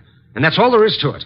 You're denying that you were ever in business in the South? I was born in the South, but I haven't been back there since I was a kid. What about the arson? I put in 4 years squaring for that mistake. Let's start again, Mr. Tesoro. You say you were in Cincinnati in 1931.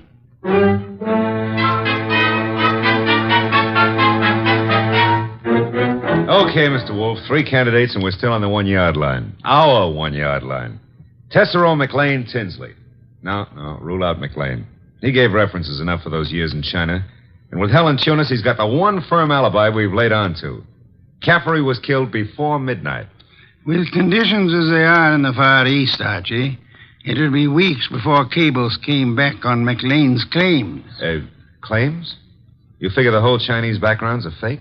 I want you to see Miss Tunis again, Archie, taking all precautions for her safety. And this is one time I give you permission to ply her with all the attentions you can contrive. Are we far enough to pull tails on any of these 3? I've got Saul Pans on Tesoro, and Saul promised to have men on Tinsley and McLean. Pictures of the 3 have gone to Kramer for circulation in the South. Oh. No answer yet from the coast on Tinsley, huh? Not yet. For the moment, Archie, you'll concentrate on Helen Tunis.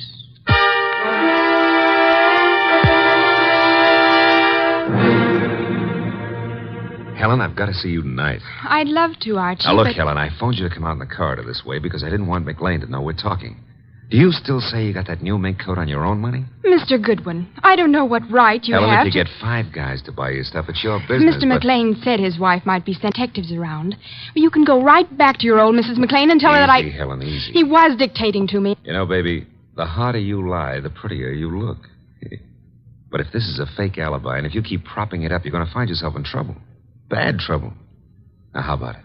Do I see you at your apartment tonight, or would you rather come down with me to Nero Wolfe's right now? Archie, All right. I can't go with you now, and I've got a dinner date with my aunt tonight that I can't break, but I'll try to be back at my apartment by 11.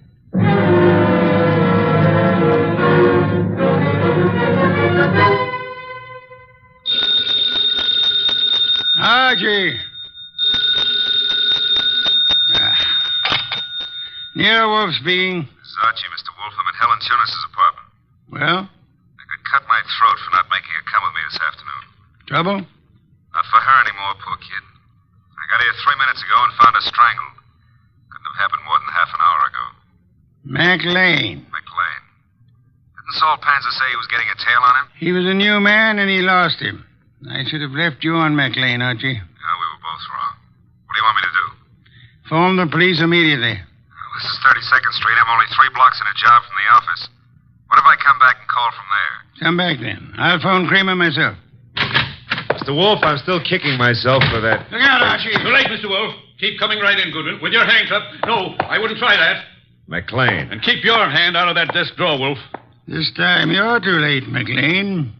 My hand's in the drawer, and I think I'll leave it there. You don't think I'd shoot? I'm sure you would. But you've got 2 of us to cover now. No, Archie, don't try to draw yet. How'd you get in here, McLean? He surprised me after making his way in through the area way below, and of course it had to be Fritz's night out. I caught your fat friend just 2 seconds before he could get in his call to the police, Goodwin. I overheard his talk with you from the hallway here. My apologies for not crying out sooner, Archie. Get your hand out of that drawer. Pull it out without the gun, Wolfe, or I'll let you have it now. I refuse to, McLean. Seems obvious that you mean to kill us in any case. I'm afraid that's true, Wolfe. But when you called me here and Goodwin started making dates with Helen Tunis... Poor kid, I told her not to talk to you. She didn't, Goodwin. I've been scared of you and Wolfe since I followed Colby here that first night. Colby? You knew him as Caffery. I caught up with him afterward in that subway washroom. No, keep that hand up. And watch that gun of yours, Wolfe. When I found that envelope on him and read the letter to you contained in it, I knew he hadn't spilled the whole South Carolina story to you. South Carolina? Would the original knifing have been taking place anywhere near Hampton or Jasper counties? Hampton County. But our business is over the line in Georgia. Doesn't matter now. Pity, Archie. We learned this afternoon that we were growing warm on South Carolina. Mr. McLean, may I ask what you hope to achieve by this insane project of disposing of Mr. Goodwin and myself? I'm buying time, Wolfe. I've 90,000 in small bills in that bag there, plus a plane ticket to Buenos Aires. I've got a silencer on this gun. If you two aren't found till tomorrow morning, I'll be out of the country before they start looking for me. You don't think the police will put out an alarm for you when they find the body of Helen Tunis? Goodwin left it to you to report that. Remember?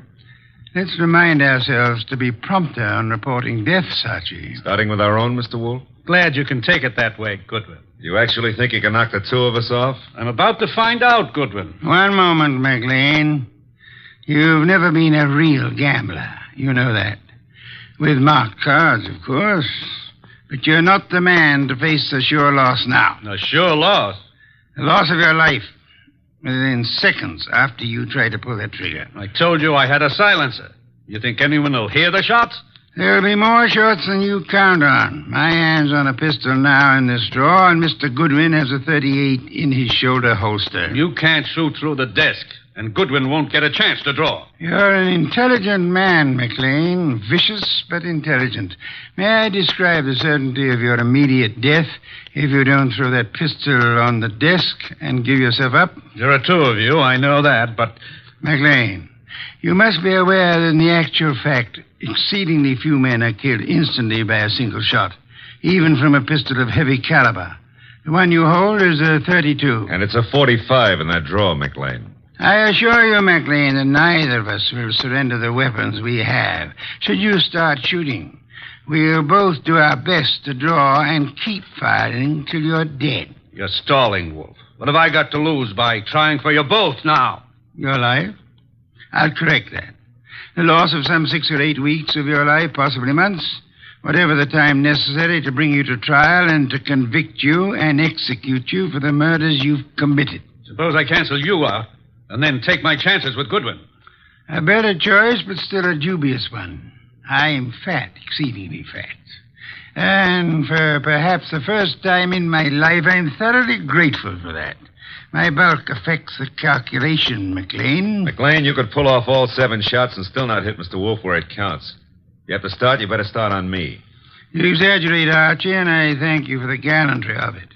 No, it's quite likely that with 2 or 3 shots, McLean might well dispose of me, but not with your first shot, McLean, and we'll not permit you many more than your first. Look, if I promise to do no more than tie you two up to give me my head start, will you toss in your guns? Of course not. Do I speak for us both, Archie? Check. I say let's start it now. Wolfe, if I give you half of what's in that bag, would you forget these admissions I've made and help on my defense? I've told you I refuse to bargain. I think that I shall count 5. If your weapon hasn't been tossed on the desk by then, I'll do my best to get my pistol into action. Are you in accord, Archie? Start counting. Wait a minute, Mr. Wolfe. 1. If I trade half that bag for no shooting and 1 hour's start, no tying up, just your promise that... 2. All the bag for a half-hour start, 90,000. 3. Are you ready, Archie? All set, sir. Except if you're the one who walks out of this, call up every number in my little red book, huh? And tell each girl I was thinking of her just before you got the 5. Agreed. I resume 4. Okay. You win. Holy sweet Susan, it worked. A commendable choice, McLean, for us at least. You see, I'm afraid I forgot to mention one slight factor which might have operated in your favor. What's that, boss? I must confess, Archie, that my .45 is in the upstairs den where I took it to oil it last night. Holy cow, you didn't have a gun? Why, you dirty... Take it easy, McLean. I've really got one. Oh, by the way, Mr. Wolfe, signal's off on those women, huh? When my heart gets back down out of my throat, I'll call them myself. I'll trouble you for a beer first, Archie. And then, if you'll be good enough to phone Inspector Kramer, you can bid him pick up his triple murderer. The one-time cutter of cards. Fortunately for us, who's never been a real gambler.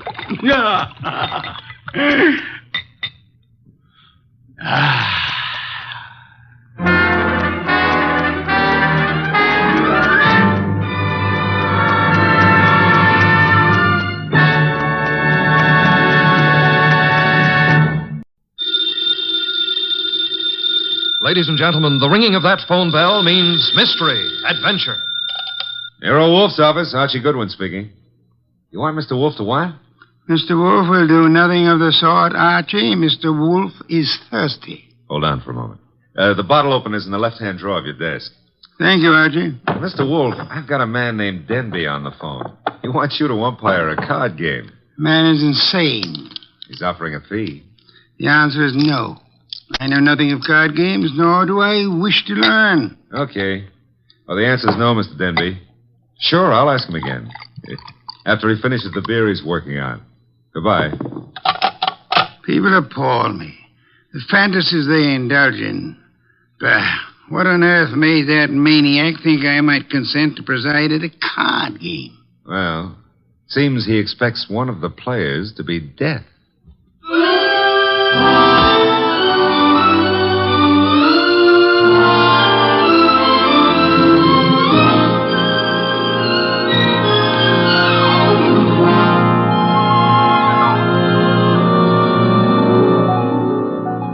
Ladies and gentlemen, it's the bulkiest, balkiest, smartest, and most unpredictable detective in the world. That chair-born genius, Nero Wolfe.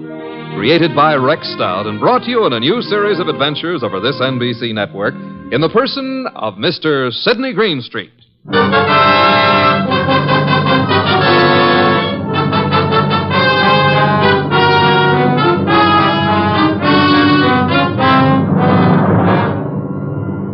Mr. Wolfe would not attend, but the card game went on anyway. At the home of a Mr. Stephen Denby. Jean? Yes? Augusta? Mr. Piper? I think we're ready to begin, eh? I'm ready. Yes, Jean. You always are. How I like that remark, I'll have to decide later on. Yeah, please do. Augusto? It's all right with me. And Mr. Piper? I brought a deck. No, as host, I shall supply the cards. Before we play, I examine them, yes? Of course. Here you are. Chuck? Yeah, Mr. Denby? You will remain outside the door until called. No one is to enter this room under any circumstances. Got it. Augusta? The cards look all right. Thank you. Now then, shall we make things absolutely clear? You mean, should you make a speech? I don't mind. But make it short, huh? I shall. The four of us seated at this table are joint owners of the Candy Club, a rather successful institution devoted to the sale of food, liquor, entertainment... And the gambling. And games of chance. For some time now, we have all resented sharing the profits. Some of us have attempted to buy out the others. Denby, you needn't babble on. No one wants to sell. We know that. True, Mr. Piper. Which is the reason for this little game of cards. One hand shall be dealt to each of us. A hand at poker. Whoever wins gets the club. The others retire as gracefully as they can. Agreed? That's why yes, agreed. Very well. The cards are shuffled. I'll place them in the center of the table. Augusto, would you like to... I cut. Good. If nobody minds, I'll cut them too. After Mr. Lacasto. Nobody minds? Happy now, Mr. Piper? Let's get going, huh? Very well. Unless Jean would care to. Oh, thanks. We're all crooks here, which sort of cancels out any funny business with a card. Very well. We shall all draw a card in turn until 5 cards are drawn by each player.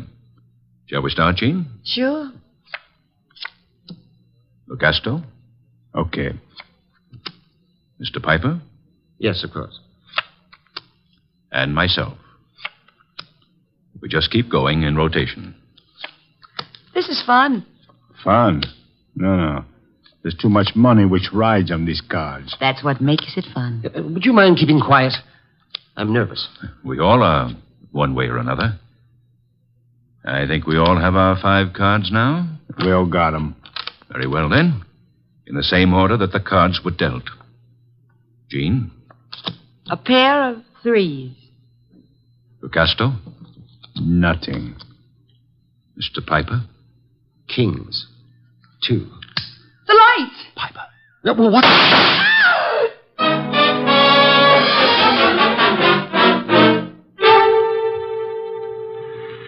Da-da-da-da-da-da. Da-da-da. Hey. Yeah, I don't like to seem stuffy, mister, but will you take your elbow out of my back? I'd be delighted to, Mr. Goodwin, but it's not my elbow. I don't care if it's your tibia maximus. Just take it away. Chuck wouldn't like that. Oh, we have company. Mind if I look around? Keep right on walking, pal. That would be Chuck behind me, huh? And you are... My name is Denby. You may remember it. Oh, yeah. You phoned a couple of hours ago about a card game. Now, look, just what is your boy poking in my back? I think it's a 38. You're not sure? It might be a 45. Chuck, is it loaded? Make a funny move, pal, and you'll find out the hard way. Yo, wait a minute. It's just a passing curiosity. Where are we going? My car. Get in. If you insist. I guess you do. Okay. I'll drive, Chuck. The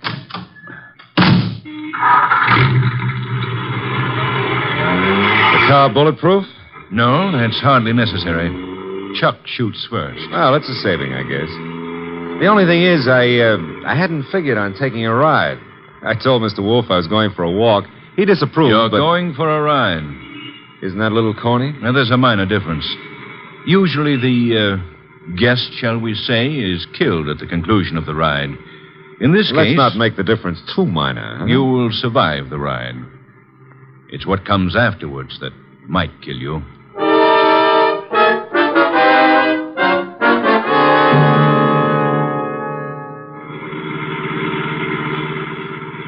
You see, Mr. Goodwin, my friends and I have a little mystery to solve. You want me to solve it? No.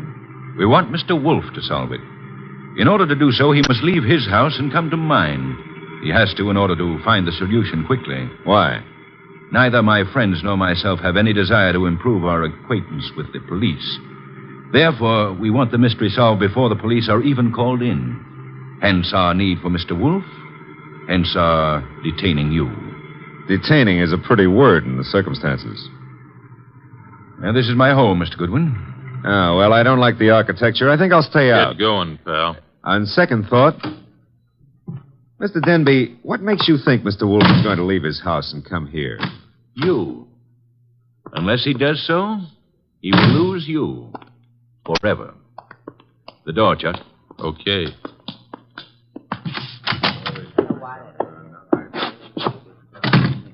Mr. Goodwin, may I introduce you to my associates in business and in poker?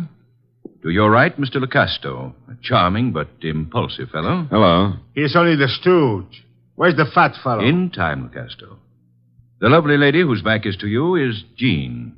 Jean something or other. She's always changing her name. Hello. Hello. And the gentleman facing you is Mr. Piper. How do you do? Is he exclusive or just... Hey, he's wearing his red carnation a little low, isn't he? Over his heart. Except that's no carnation. That, Mr. Goodwin, is blood. Lifeblood.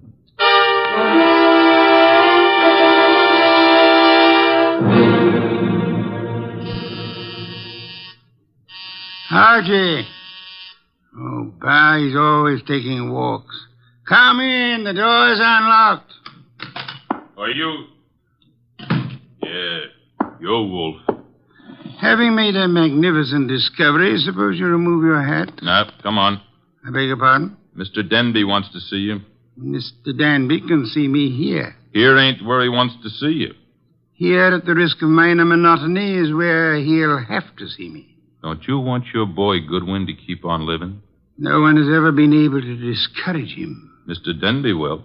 Ah, Archie's in custody? No, in Mr. Denby's house under a gun. I don't have to believe that. Take a look at this. A wallet. Archie's wallet. I shall accompany you. And permit me to warn you that if Mr. Goodwin has been harmed, nothing short of murder will satisfy me.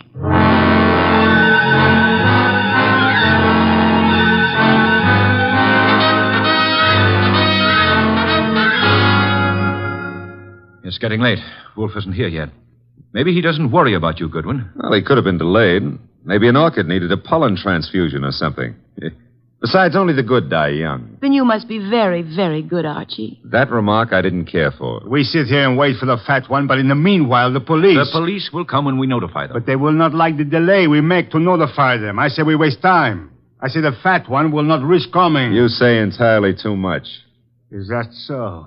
Maybe I kill you myself. Picasso, put that gun away. Yes, darling Archie should have a chance to live.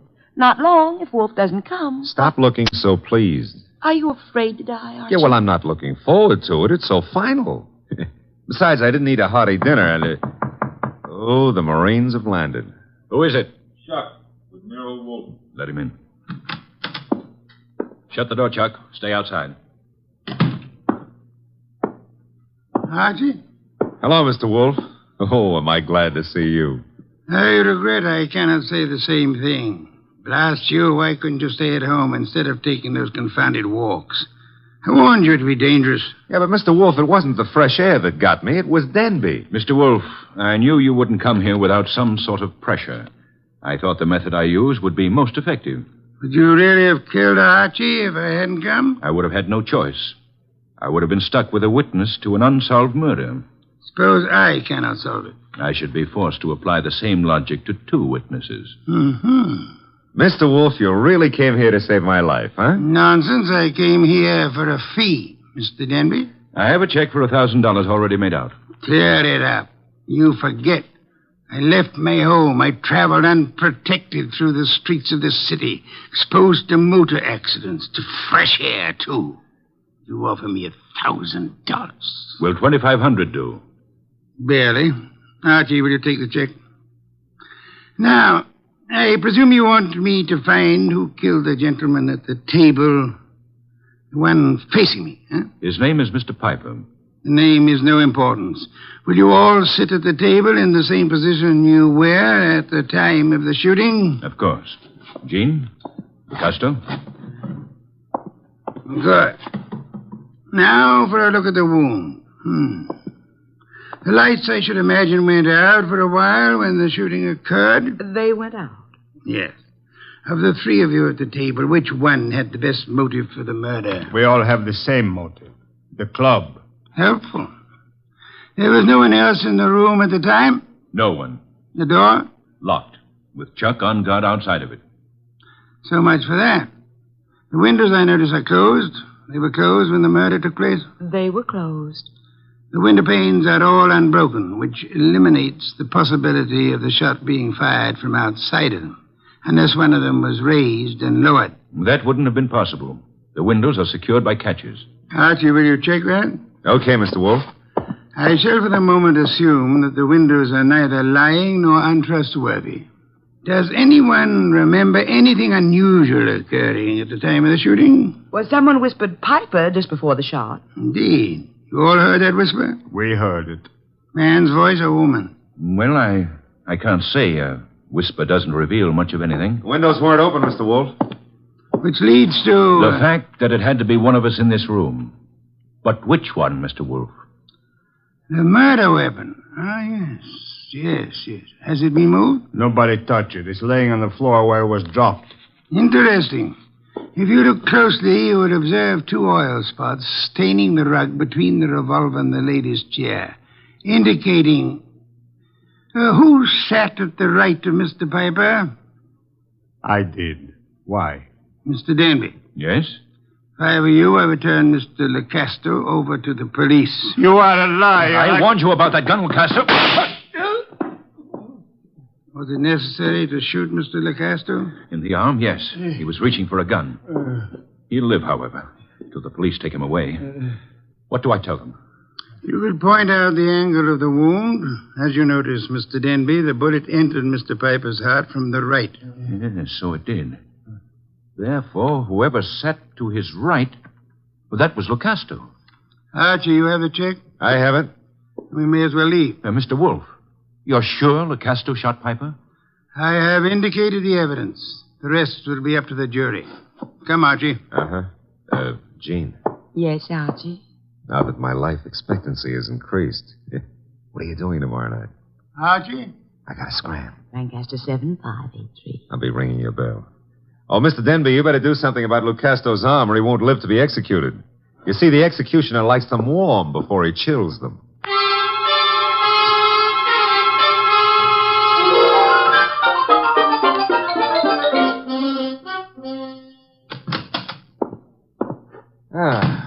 The old homestead looks very nice, Mr. Wolfe. Yes, Archie, you should stay in it more often. Yeah, but you never get to meet babes like Jean that way. You never get kidnapped either. Nor would I have had to leave my home in order to rescue you. Yeah, well, you earned a nice fee, fast. Indeed? You seem doubtful about it. I'm positive, Archie. I know.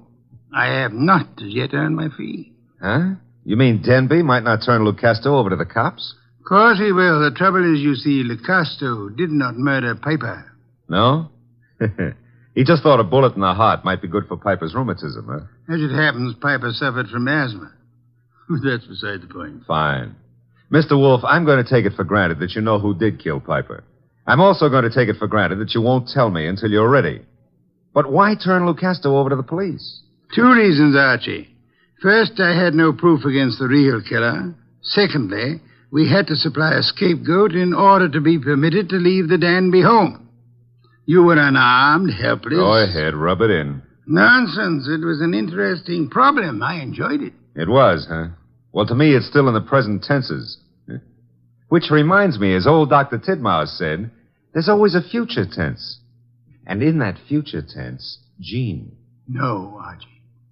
Oh, Mr. Wolfe, stop. That girl's got a love for blood that appeals to the ghoul in me. Besides, did you notice what she does to her dress? Archie, I was merely about to say that I have no objections to your dallying with the girl. Oh, I don't believe it. My ears need overhauling.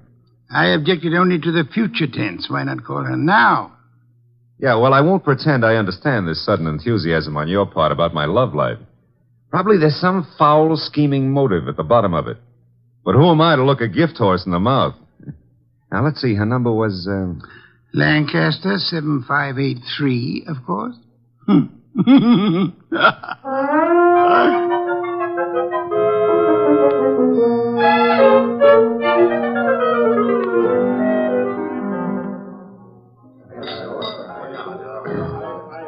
This is the most beautiful bar and grill I've ever seen, Archie. Drank, you mean? What? Never mind. All right. Archie, did anybody tell you were beautiful, too? Well, a girl here and there has mentioned it. Oh, were they liars? Tell me, Jean, how did you ever get into the gambling den racket? Because I'm a crook? Well, I suspected that, but, I want another drink. you've had enough. I want another drink, and when Jean wants another drink, no gentleman who is a gentleman... Jean, get down. Oh, let me go. I don't want to climb under the table. You'll stay under here until the barrage stops. I guess the war's over. All right, Jean, get up. No, now I'm here. I like it. I'm going to stay here for months and months. Jean, do you realize that somebody just tried to kill you? And I thought you had such a nice, honest face. No, not me. Somebody out in the street. I don't know why, but Mr. Wolfe will. Come on, pull yourself together and let's go see him. The nice fat man? All right, I like him. You do? Why? Because he'd make such a big corpse. Is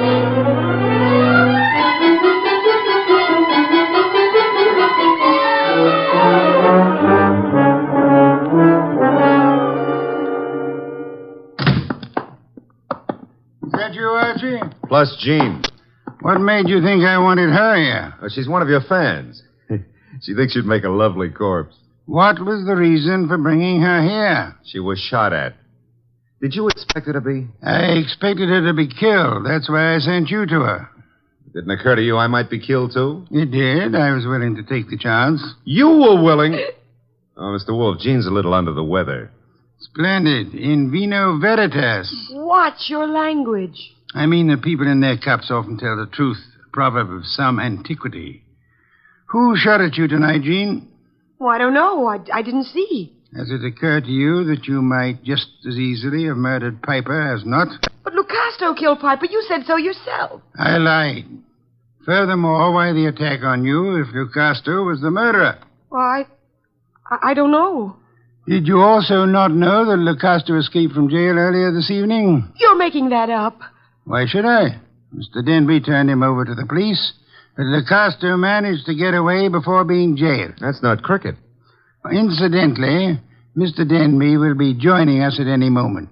I expected you to bring Jean, Archie. Therefore, with the exception of Mr. Piper, who is resting in the morgue, and Mr. Lucasto, who is at large, we shall have all the participants in the card game. With them, perhaps we can deal a new hand, Archie? Okay. Maybe it's the morgue to tell us Piper escaped. Oh, wrong again. Come in, Mr. Denby. Mr. Wolfe, I'm upset. I heard over the radio about Lucastro's escape. He'll try to kill us all. Why? Well, because we can testify that he murdered Piper. Truly. I beg your pardon? Lucastro did not kill Piper. But you said that he did. The only evidence against Lucastro was the angle of the entrance of the bullet that lodged in his heart. May I remind you of the whisper you all heard in the darkness preceding Piper's death? The whisper that said Piper? Precisely. We must assume, then, that Piper turned his body in the direction of the whisper. Therefore, the angle of the wound would be wrong for Lucastro, but the correct one for... Whoever sat opposite Piper. I sat opposite him. But that doesn't mean I killed him. Wait, you must have. Once he turned, the bullet must have come from opposite him. Only possible way. That means you, Jean. No. No, it's a frame. May I interrupt for a moment? Mr. Denby, if our present analysis is correct, it must have been you who whispered to Piper. Did you? I hadn't thought about it before, but... Denby, you're lying. No, he's not lying. Continue, Mr. Denby. Well, when the lights went out, I wanted to tell Piper something.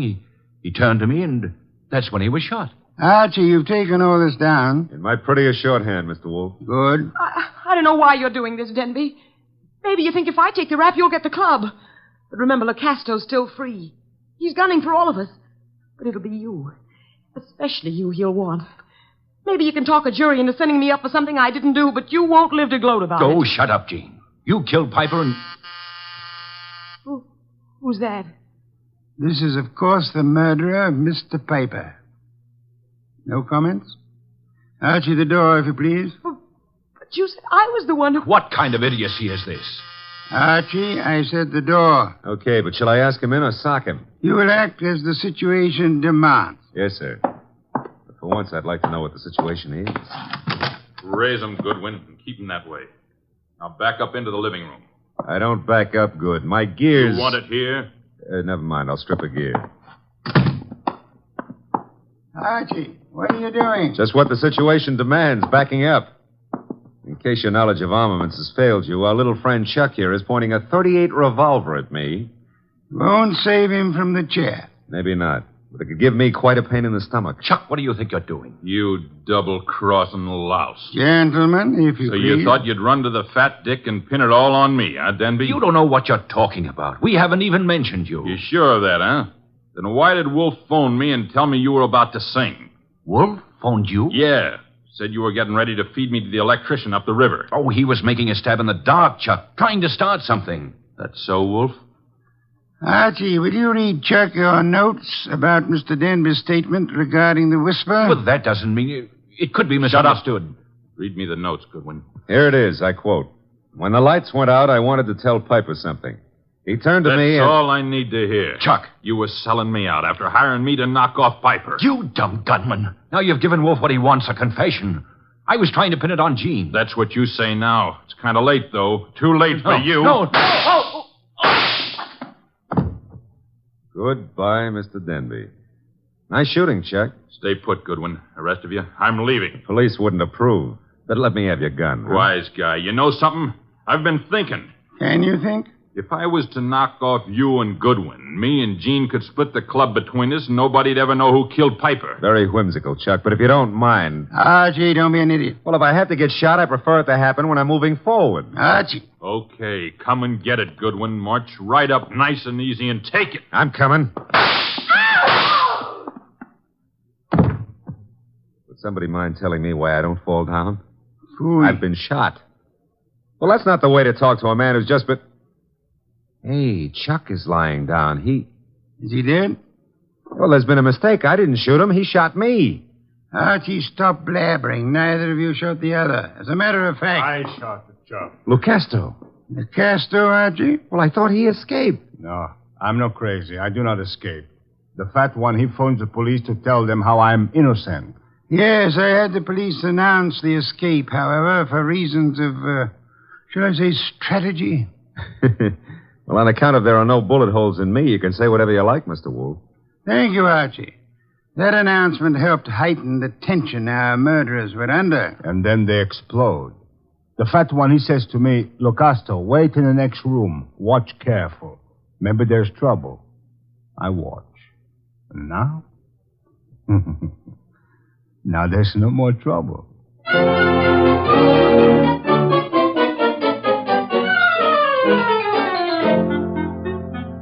Well, place looks a lot tidier now with all those bodies removed, huh? Indeed.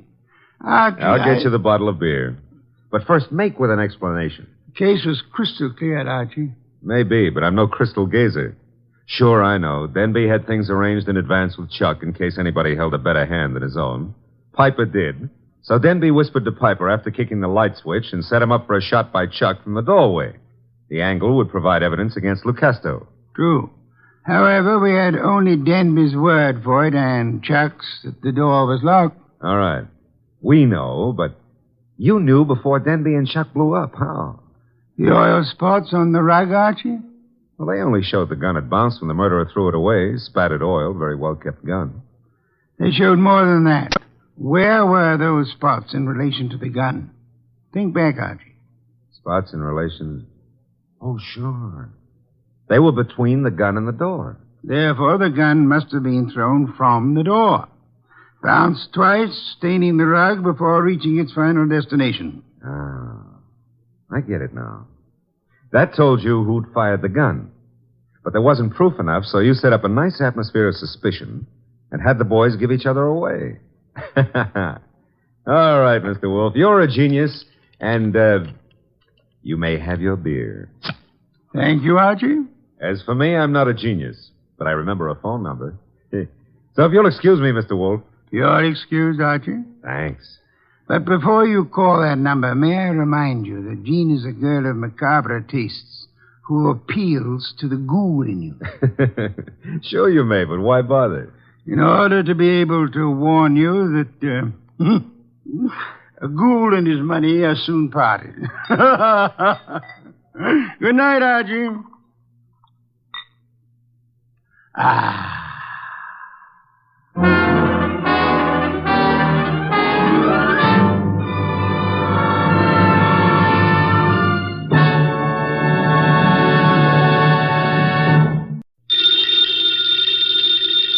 Ladies and gentlemen, the ringing of that phone bell means mystery, adventure. Nero Wolfe's office, Archie Goodwin speaking. You're up. And you've lost your... Oh. Archie, the answer is no. Hold on a second. The answer to what is no, Mr. Wolfe? I shall not attempt to find a blonde for anyone. You've got the man on the phone a little wrong, Mr. Wolfe. He's not looking for a blonde. He's looking for a prize fighter. Indeed. Have him come here. Okay. Mr. Wolfe will see you at 8. So long. I was all set to argue with you about taking the case. You gave in too fast. Nonsense. I'm fascinated by the thought of anyone misplacing a prize fighter. They're usually quite large, aren't they? They are. But what this guy is worried about is not only finding his boy, but finding him alive.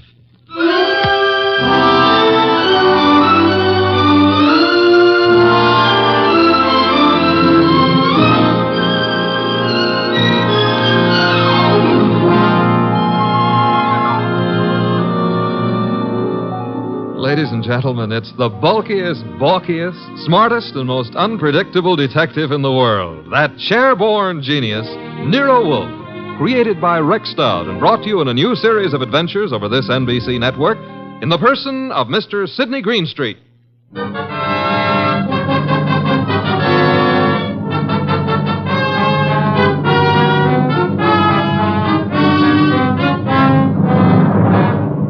The case of the deadly sellout. That's what my boss, Nero Wolfe, called it. And it almost meant curtains for the firm of Wolfe and Goodwin.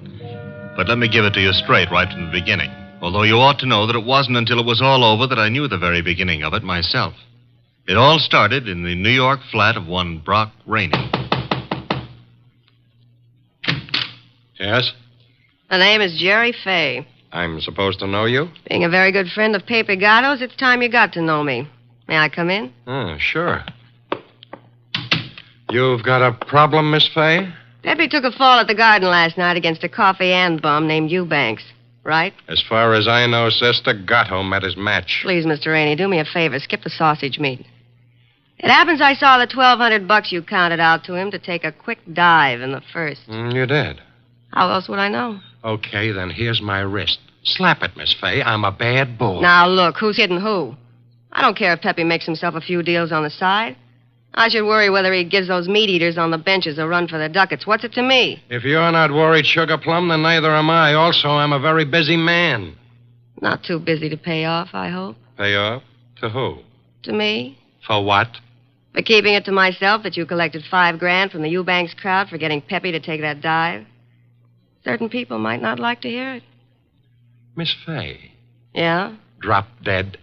I don't think we understand each other. Which is just as well. Now get out of here. There's something Blow, else. bimbo.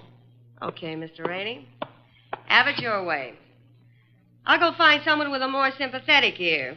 Someone like Lawson. Arnold F. Lawson. So long. Wait. Where does Lawson come into this? You asking is stalling. Lawson dropped a sizable piece of change on last night's two-step. No. Close the door, Jerry. Oh, yeah. $25,000 to be exact. That's a lot of corn to lose because a cheap fight manager arranges a frame. At least Arnold Lawson might think so. Sit down. Who's tired? Look, Mr. Rainey, it goes very simply in only one way. Lawson at yet knows from nothing except that your boy Gatto lost the fight. He may suspect, but he don't know. And he really don't have to know. Glad to hear you say that. And I'll be glad to see the shade of 3,000 long green banknotes. How much? You heard me, $3,000. Get out. Okay, I'm going. To the next phone and call Lawson. Look, Jerry, give me time, huh? I haven't got that kind of dough right now. Tell it to Lawson. When he gets through with you, you won't need any kind of dough. You know, I've got Gatto set for a go with Mellish, the title contender. Gatto can take him. Please believe me, he's going to take him. So? So after what happened in the Eubanks fight, the odds on Gatto will be like a war debt. We can clean up. Listen, we can make Heel, I wouldn't trust you from 11:59 to midnight. Get it up. Now. I'll give you 6 hours. After that, Lawson. So long.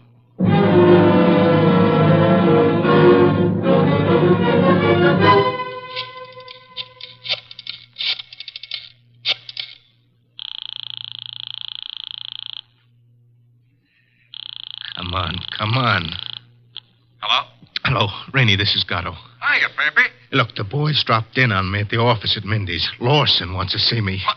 Lost? Look, Bum, I'm the one with the cauliflower ears. You heard me. What do I do? Nothing. But... Don't go near him. Stay home. Let me take care of it. How? What do you do? I don't know yet, Pepe, but I'll find a way. How did he find out? Your girlfriend. What? She wouldn't do that. She hates the guy. Hate him or love him, she told him.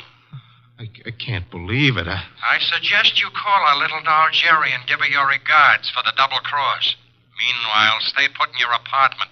Don't move. But, Rainey... Hello.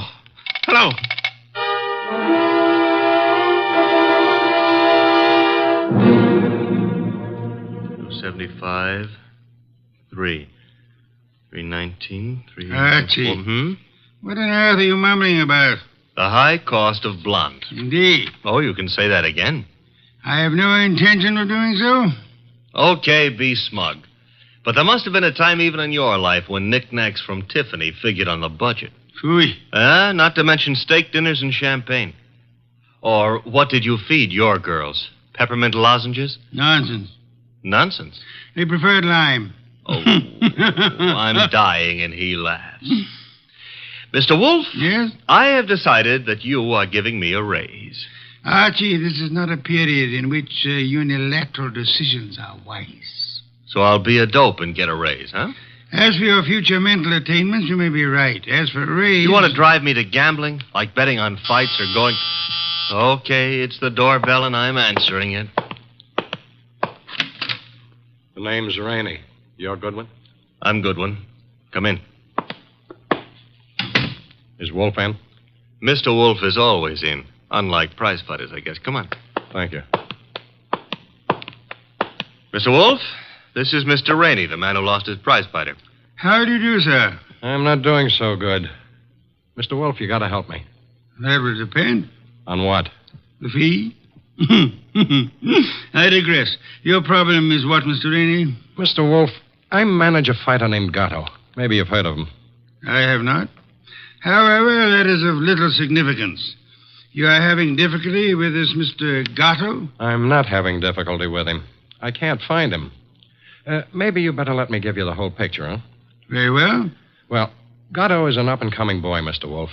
He had a little upset last week with a guy named Eubanks. But everybody knows in spite of that, Gatto's heading for the big time. I think he'll prove that when he goes against Mellish. Mr. Mellish being another pugilist, huh? That's right, Mr. Wolfe. Now, Pepe, that's Gatto. Pepe was due at the Turf Club this afternoon to meet the opposition management and go over the setup. He was due, but he didn't show. I waited all afternoon, and then I started the phone calls and taxis. The results? No results. I combed every joint I ever knew him to buy a beer in, and the score was 0. Matter of fact, nobody's even seen him for 4 days. You would have tried the gymnasiums, naturally? I did. Does this pugilist have a home? Yeah, 206A Rathburn Street. A penthouse on the roof. He was not at home during all this time? It's where I tried first. It was empty as a bank on Saturday afternoon. I see. And you want me to find him for you? If Pepe blows this fight, Mr. Wolfe, it'll ruin his career. And the preservation of his career is worth a good deal to you? I got a check for $2,000 right here. Archie? I'll get it. $2,000. Very well, Mr. Rainey. I shall take immediate steps. I got a cab waiting outside. We can get started right away. We? Phew. I shall remain here. But how do you expect to... Archie. Yes, Mr. Wolfe. You will leave with Mr. Rainey. I need information. You might try the Rathburn Street penthouse to start with. But I've already been there. With all due apologies, Mr. Rainey, suppose you restrict your activities to pugilists. Archie is a trained observer. You are not. Archie, you will pick up whatever you can at Gatto's apartment. I especially suggest a careful check on his wardrobe. Wardrobe? If his clothes are missing, Mr. Rainey, it would indicate that he left voluntarily and deliberately, for whatever reasons he may have had. If they are not, Archie, you will phone me from the apartment after your investigation is over. Okay. I shall, in the meantime, devote some thought to the subject. Huh? For $2,000, all you're going to do is devote some thought? Mr. Rainey, if I were not a modest man, I would point out to you that you're getting quite a... a bargain.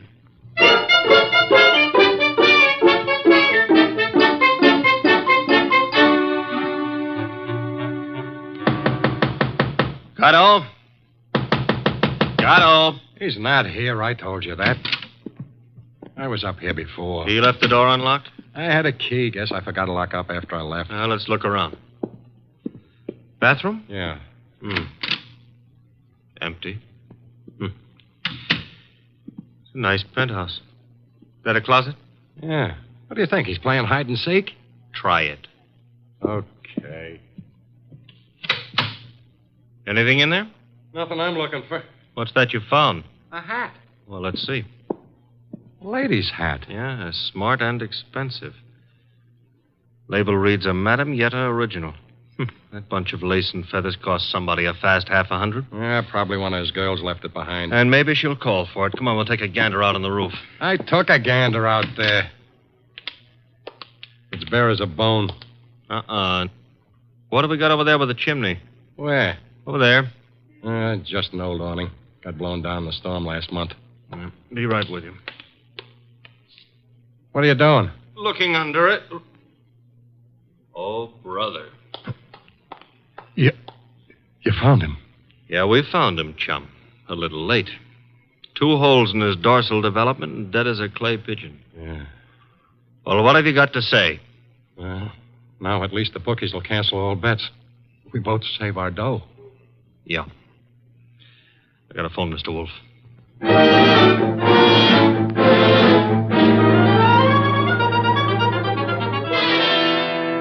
And there he was, Mr. Wolfe, under the old canvas awning.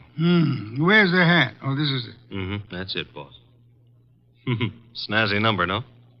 Where'd you find it? On the floor of the closet. You're right, Archie. Frothy little bit of millinery caprice. Have you any idea whose it may be, Mr. Rainey? I wish I did. You have to find out. Well, how, boss? The hat is an original.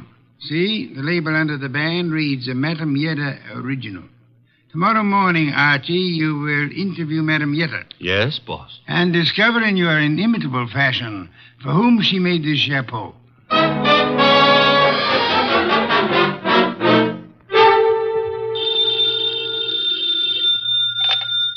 Hello? Archie again, Mr. Wolfe. Per your instructions, I have just talked to Madame Yetta. What did you learn? Madame Yetta tells me she made that hat for a Mrs. Lawson, Who is Mrs. Lawson? wife of an ex-beer hustler who's in the chips and puts on airs. Lives in a penthouse of the Bradford Arms. I was just about to hop a cab and go up there, boss. Good. Keep this up, Archie. And through sheer practice, you may yet develop a full-blown intelligence. Well, I'm trying, Mr. Wolfe. And after the Lawsons, I do what? Return here immediately and hurry.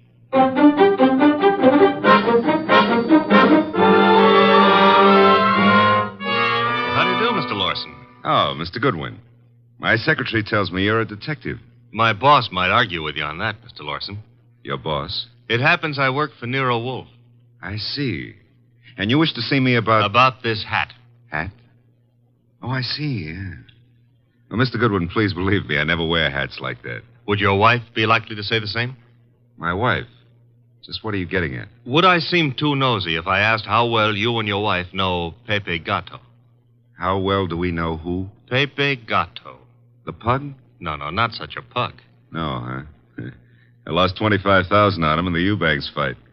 If you ask me, he laid down like a dog. And did you talk it over with him? Talk it over with him. Never seen the man in my life. Not even at the fight? No, I placed the bet over the telephone. I'd scarcely have anything to do with a character like Gatto, Mr. Goodwin. You surely won't from here on out, Mr. Lawson. What do you mean? Gatto is dead. You don't say. He was murdered last night. Murdered? And what would you say, Mr. Lawson, if I told you that this hat is your wife's and that it was found in a closet in Gatto's apartment? Now, wait a minute. Let me get this straight. Are you implying... Not implying. Facts are sticking out. What time was this dumb brute done away with? Oh, I'd set it at somewhere between 5 and 7 p.m. last night. Well, you said it very conveniently. Thanks. Why? My wife and I drove out of the city at 4:30 yesterday afternoon. Didn't get back until 2 this morning. And this hat? It took wings and flew into Gatto's closet? Is that the answer? No, that's not the answer. Then what is? This is. A month and a half ago, I was with Celia on a bus top. She was wearing that hat, and the wind blew it off her head. I see. And from there, we figure that somebody picked it up, and it finally wound up at Gatto. You can figure anything you please. Personally, I don't feel in any way obligated to figure anything. Darling, I was just on my way out and... Oh, I'm sorry. I didn't realize you were busy. Yes, I am busy, Celia. Wait a minute. He's not all that Run along busy. now, dear. You'll be late. But I want to talk Run to you. along, Celia. Yes, darling. Sorry. I'll see you later. Beautiful. Really beautiful. I've always thought so, Goodwin. You, didn't give me much of a chance to talk to her, did you, Lawson? If I didn't, it's for your own good. My good? I don't get it. Celia's a sensitive person, and I won't have her bothered.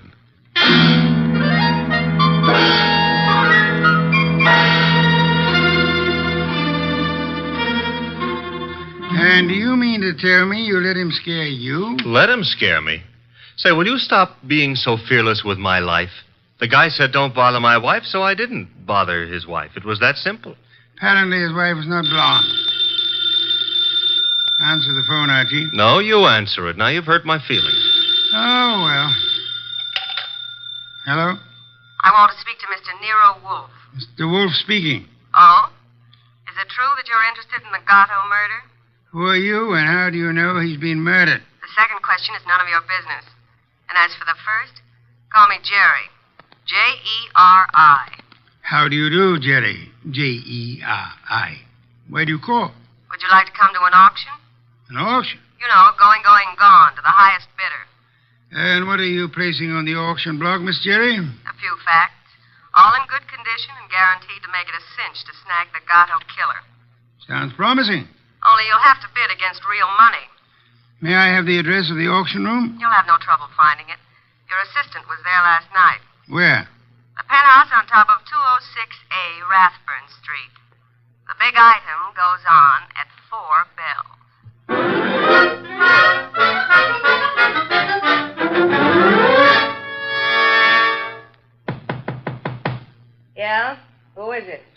Man named Wolfe sent me. Just a sec. You're Jerry, huh? I was expecting the man named Wolfe. Unfortunately for me, honey, when he's expected, I usually show up. Come on in. You? See, I'm the legs of the combination. He's the brains. It makes a nice division of labor. I see. You came in plenty of time. On the nose is our custom. Where are the rest of the bidders? Any second now. Mm-hmm. How many besides me are coming? One. Small auction. But big action. How'd you happen to decide on this?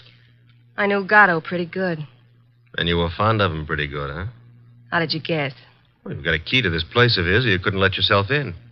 It adds, no? Gee, you should have been a detective. Just what I keep telling Mr. Wolfe. Look, tell me, Jerry, darling, this other person who's coming to the auction, who? The killer? You don't say. You sure the killer isn't here already? Look, I didn't kill him. The story you would like me to believe is that you witnessed the killing, huh? Called the killer and Mr. Wolfe and said, come on, kids, you can get me either to talk or shut up, depending on who pays the most. That it? Something like that. Mm-hmm. Okay, prove you know what you're talking about. Who is the killer? Is it Block Rainey? Should also have your head examined, pretty boy. I talk for dough and only for dough. Not that I'm mercenary or anything, but... Okay, tell me this. How come you saw the killer in the act? Simple. I was here with Gatto. Called me to come see him. While I was here, the shot came through the window there from the roof. You know something, sweetheart? What? I can't understand how a girl like you, a pretty nice girl under all that paint and powder and Broadway shellac, how you could do a thing like this. You were in love with Gatto, I know that. Everybody does. And still you're willing to keep your mouth shut if the killer pays enough. How come? What's the matter, honey? Did I hit a tender spot? I don't think you understand. Sure, I was in love with the goof. Then along comes this other dame. She's rich and beautiful, and she has everything to give him. Ooh, do I know her? Of course you do. She... Jerry! Oh. Jerry.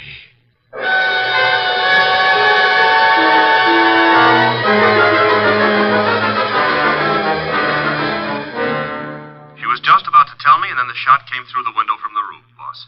It's a flat roof outside. You didn't, I suppose, see the murderer? No. I caught Jerry in my arms. By the time I laid her down on the couch and got out on the roof, the killer was gone. Get right over here and bring our client with you, if you can find him. Rainey? That's right. He has a right to be in on the kill. Okay, boss. But keep away from that beer till I get there. Don't be impertinent. I shall be busy phoning Mr. and Mrs. Lawson. Meanwhile, I want them here, too. Besides, one bottle won't do any harm.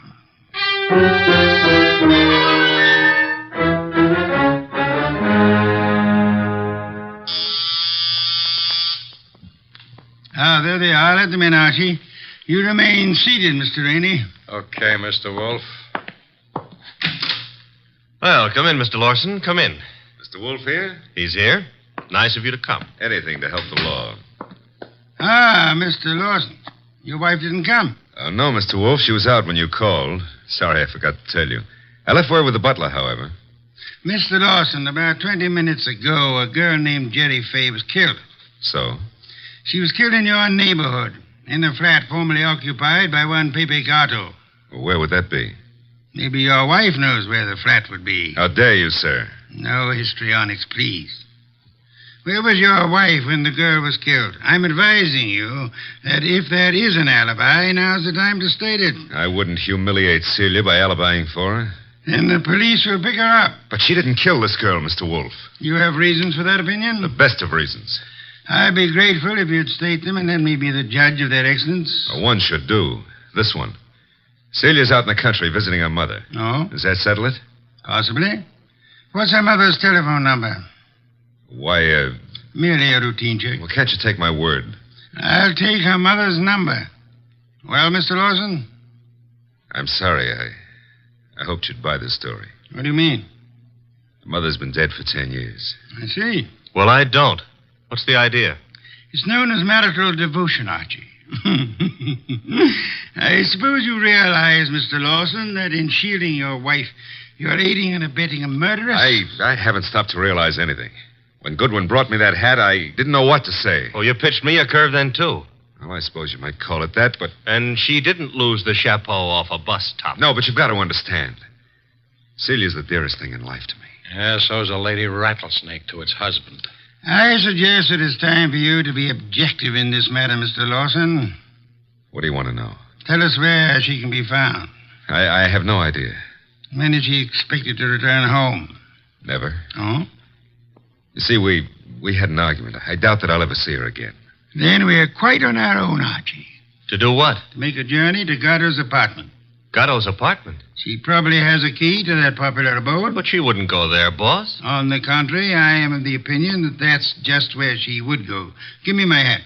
Don't tell me you're going to stir yourself. It's a most unpleasant necessity, Archie. But the lady in question is dangerous and not at all hesitant about indiscriminate gunplay. Get out the car, Archie. We'll make the journey to Rathbun Street penthouse with the hope that Celia Lawson will show up in time to mourn her lost love. You want me to go along with you too, Mr. Wolfe? Yes, indeed, Mr. Rainey, I do.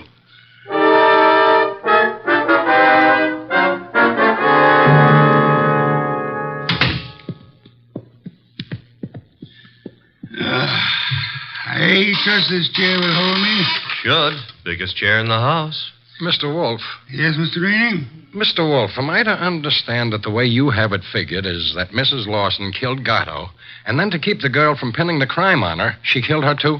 What's the matter, Mr. Rainey? Don't you think the theory holds water? Well, yes. I mean, of course it does. Thank you. On the other hand, there is room for doubt. I'm glad to hear you say that, Mr. Wolfe. Would you mind explaining? I'll explain, Mr. Lawson. Mr. Goodwin was in this room when Jerry Fay was killed. Right, Archie? Right, boss. He ran as quickly as he could out onto the roof, but your wife was nowhere in evidence. What difference does that make? A good deal, I'd say. Wouldn't you, Archie? Yes, a detail like that would give a jury room for doubt. Oh, don't be a fool. How so, Rainey? Well, I was about to agree with Rainey. I mean on sheer logic. I'm afraid I miss your point, Mr. Lawson. Well, what if Goodwin didn't see her? That proves nothing. She fired the shots, and then she ran down the fire escape. What fire escape? The one a few feet beyond the chimney. Mr. Lawson. Yes? Who told you there was a fire escape there? Why, Yeah, who did? You can't see it from here, Lawson. Well, I just imagined there might be. Sensationally accurate imagination, Mr. Lawson. Allow me to congratulate you. I don't know what you have in mind.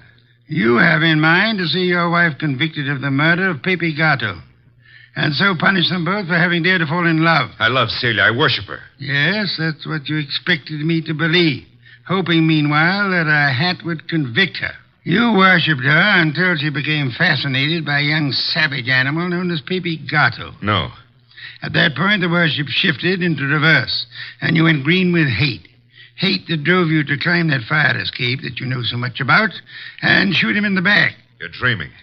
Jerry Fay saw you in the act, and when she was about to divulge your identity to Archie, you killed her too, meaning to hang her murder on your wife along with the other killing. That's a lie. Mr. Lawson, I didn't bring you here to apprehend your wife. There's really no reason why she should come here. I suggested this visit in the belief that you'd betray some guilty knowledge of the place and circumstances, as you have so obligingly just done. You're clever, aren't you? Monumentally. But a little hasty. So? Why? This gun in my hand. Haven't you noticed? Of course, sir, but yours is not the only gun in the world. What? Sit still, Arnold, and don't turn around. Your wife, Mr. Lawson. Come in, my dear. Celia, what are you doing here? I came to get a hat that I'd left in Pepe's closet. It suddenly was clear to me what was in the wind, and I thought I'd better remove all evidence that you could possibly use against me. Celia, listen, you must understand I it's for you. understand one thing only. Pepe's gone, and you took him away. Listen, please, if you let me explain, you'll understand. Yeah? Please, honey, help me. Sure, I'll help you. Celia! Well, that's all, Mr. Wolfe. What now?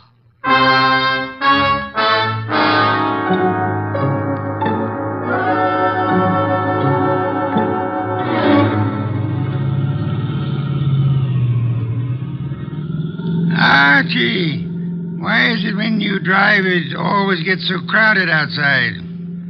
Will it go tough on her, boss? Why not? She killed a man in cold blood, though she actually saved our lives while doing so. I hope that helps her at the trial. I hope so, Archie. After all, if she hadn't done what she did, what would have happened to the lobster bisque? What lobster bisque? the lobster beast that Fritz is making for dinner. Hurry, Archie. It really can't be appreciated unless it's eaten hot.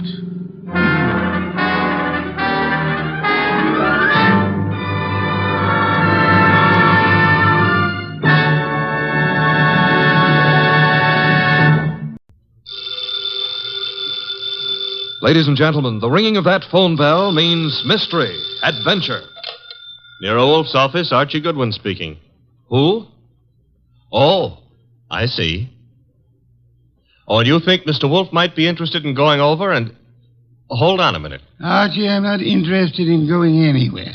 Ill-considered movement is the curse of our times. Not to mention the mania for fresh air. Phooey. Bottle opener, if you please. Here you are. But that was Zabro's flower shop, Mr. Wolfe. Indeed. Got a new shipment of orchids from upstate. In that case... Mr. Wolfe, remember the curse of our times? Not to mention the mania? I'll be there. He'll be there. After all, a man must risk his life sometimes.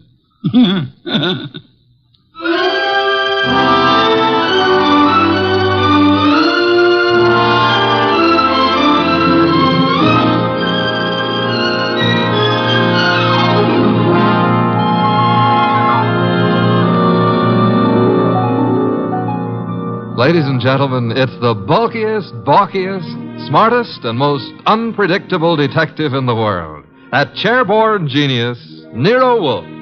Created by Rex Stout and brought to you in a new series of adventures over this NBC network in the person of Mr. Sidney Greenstreet.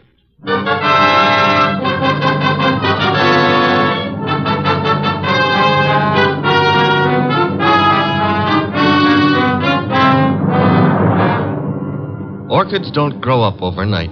They have to be carefully planted, tended, watered, and watched. And the same thing goes for murder. Take Zabro's flower shop minutes after we got that phone call. Zabro!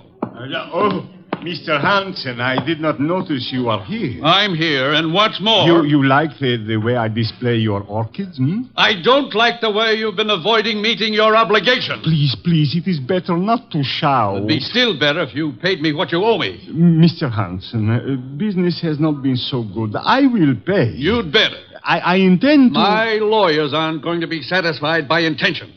Your lawyers? I've no particular desire to own a flower shop, but it looks as if I'm going to, unless you raise some money. Mr. Hansen, I have worked years. I have given of my blood to make a success of this establishment. You cannot take him from me. You are a rich man. I intend to stay rich, too. You've got 24 hours, Zabro. A man can accomplish a lot in 24 hours. Yes, Mr. Hansen. Even maybe murder.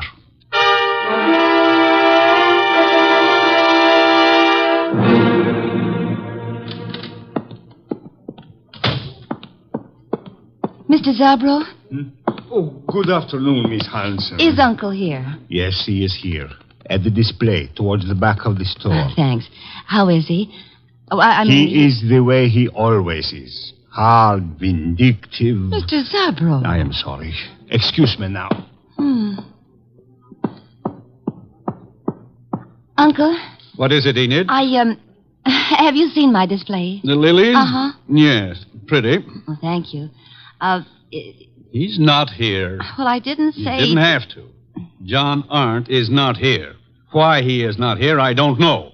His job was to look after my display.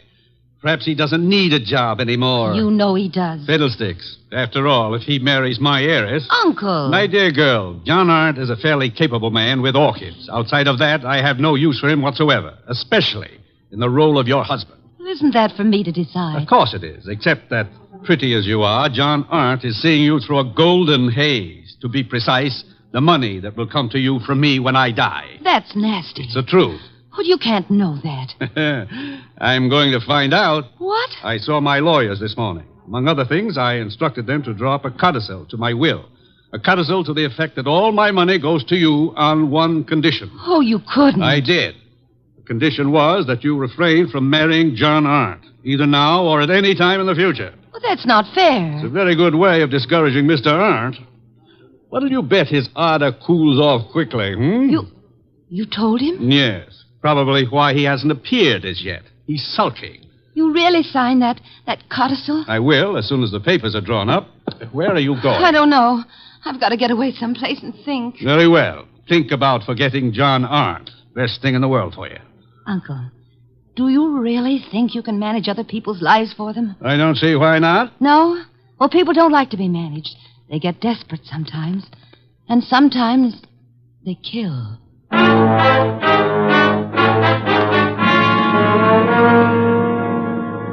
Mr. Wolfe, what are you doing? Getting up. I'm up. Well, that makes you eligible for the Explorers Club or something. Ah, my coat and muffler, Archie. I got him here. Thank you. You're really going out into that weather outside? Archie, must you try to be witty? It amuses me no end. Haven't you seen enough of those weeds yet? An orchid is not a weed. Another muffler, Archie, the woolen one. You've already got two on. Please, fresh air clogs the lungs, Archie. Sure, everybody knows that, but they won't admit it. Of course not. A conspiracy of silence. Archie, I'm ready. You sure? I can see a square inch of skin showing. Come. You're driving me to Zabras. Mm-hmm. All right, careful. And take a deep breath. I'm going to open the door. You ready? Yeah, very well. Open it. Be brave, Mr. Wolfe. We'll keep the car window shut, and maybe you'll make it. Careful. The risks one takes. In you go.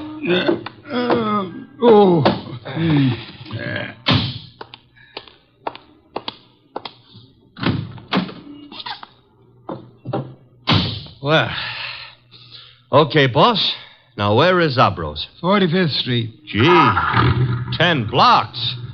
Grit your teeth, Mr. Wolfe. We're off.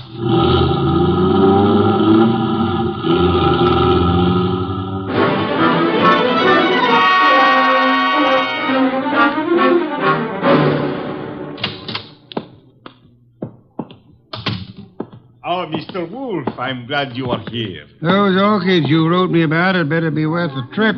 The trip? But I think you live only a little way from here. Don't forget it had to be made in the open air, Mr. Zabro. Where are the orchids? Towards the back. They are from Hansen's place. He is a fine grower. I have made an exhibit. Good. Oh, excuse me. Others are here. You go look for yourself, no? Very well. Archie. Oh, I was just noticing Did a girl just enter the store? A girl, a goddess, tall, graceful, Venus de Milo with arms. Arms that were made... Never mind, let's go look at orchids. Thank you. Very fine. The exhibit is laid out like nature, huh? Reminds me of a spot in Central Park that I spent some of my happiest moments in. Then you do like flowers. I don't go to Central Park to look at flowers. I went there to, forget it. Gladly. Now go away and annoy someone else. Venus? I want to concentrate on these orchids. Goodbye. Okay. I'll leave you alone with your loved ones. Let's see, maybe I can arrange to be left alone with something I could very easily learn to love.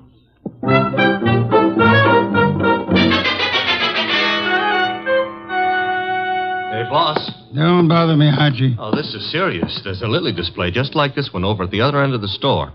Nothing connected with lilies could possibly be serious. Maybe not, but there's a corpse planted among these lilies. Indeed? A lot of ferns were banked up in back of the display. I saw a foot sticking out, so I slipped back, lifted a few ferns, and found a body. Fresh? Very. The wound was still bleeding. Knife wound. Sad, very. Now run along. Well, aren't you going to do anything about it? Why should I? Anyone who'd permit himself to be found dead or alive among a display of lilies is beneath contempt. Well, maybe the poor guy didn't have a chance to crawl into an orchid display before he died. However, if that's the way you feel, I'll tell the police all about poor Mr. Hansen and let them... Who? Hansen, the orchid grower. He's one of the finest in the country. Not is. Was. Wasn't me who pushed him under the lilies. Under lilies? Pah. He would have hated that. Have you told Zabro? No. Zabro's been busy up front. Where is this display? Right along here. There's been a number of people in the store since we came. Someone else may have noticed that dead man's foot. I covered it. Satisfactory.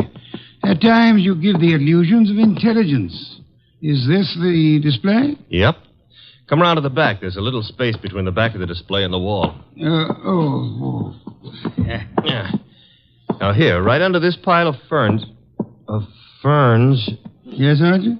Hey, that body. What about it? It got Bashful. It's gone. Indeed. The corpse was dead. Corpse is off now.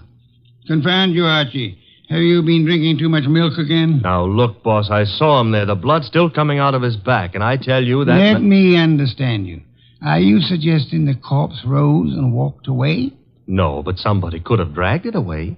Somebody who put it here in the first place. Pictures, no doubt. Come along, Archie.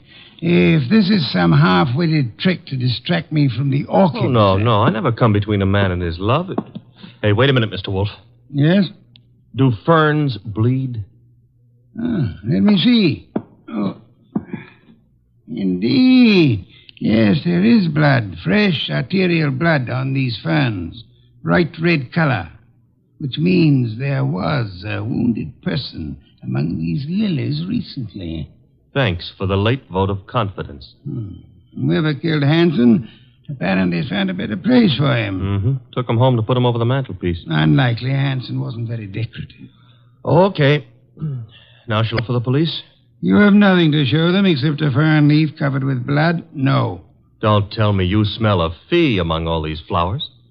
Hansen was a man I admired. Good heavens, Archie.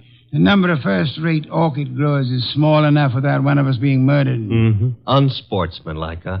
Okay, we won't stand for it. What next? The body was removed from the building. How? Well, I wouldn't swear to it, but there's a window here that leads out to an alleyway. Could the alleyway be seen from the street? I don't think so. There's a bend in it. Wide enough for a car? Yep. Bring Zabro to me. Oh, don't bother. He's coming himself. Well, Mr. Wolfe, what do you think of the... Mr. Wolfe, I do not believe this. What don't you believe? You are looking at lilies. Not exactly. Whose flowers are these? Mr. Hansen's niece grows lilies. I see. Zabro, did you get all your orchids from Hansen? Oh, yes. He is an artist. Practically an old master at the moment. How much money did you owe him? Who tell you I owe him? You do, don't you? Well, yes. Business has not been so good. But did he speak to you? No, I guess you owed him money. But I do not understand. Was Hansen in the store today? Yes. He came. You hear us quarrel, eh? Where is he now? I do not know. He leave, maybe. I rather think he did. Zabro, who else was in the store within the last half hour who might have known Hansen? Oh, Miss Hansen was here, and John Arendt. He is Mr. Hansen's assistant, and how you say, sweet on Miss Hansen. Was she the tall girl came in shortly after we did, Mr. Zabro? Tall? Yes, I think so. Are either of them still here? No. They go. Together? Miss Hansen go first. Very well. Come along, Archie. Okay, Mr. Wolfe. You will not tell Mr. Hansen you know of my debts. No, Mr. Zabro, I won't tell him. As a matter of fact, even if I wanted to, I don't think he would listen.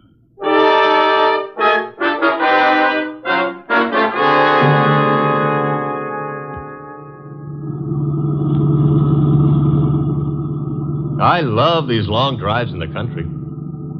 Where are we going? Hansen's place. Oh. You think he returned to it to haunt it, huh? He was returned there, I suspect. Uh-huh. In order to cast suspicion on himself. Miss Hansen lives with him. Mr. Arndt works for him on the premises, therefore... Miss Hansen will be there? I imagine so. Why? Oh, nothing. Nothing at all. Boss, can we stop at the next town? Why? I want to buy a book on lilies. This sudden... You mean Miss Hansen grows them in there? Uh-huh. You see, that way we'll have something in common. Perhaps, but Archie, is an interest in flowers what you want to have in common with her?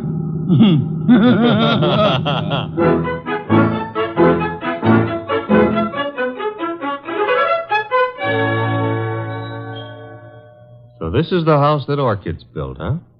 Snazzy. Very handsome country home. For streamlined zombies. Hello. I take that back.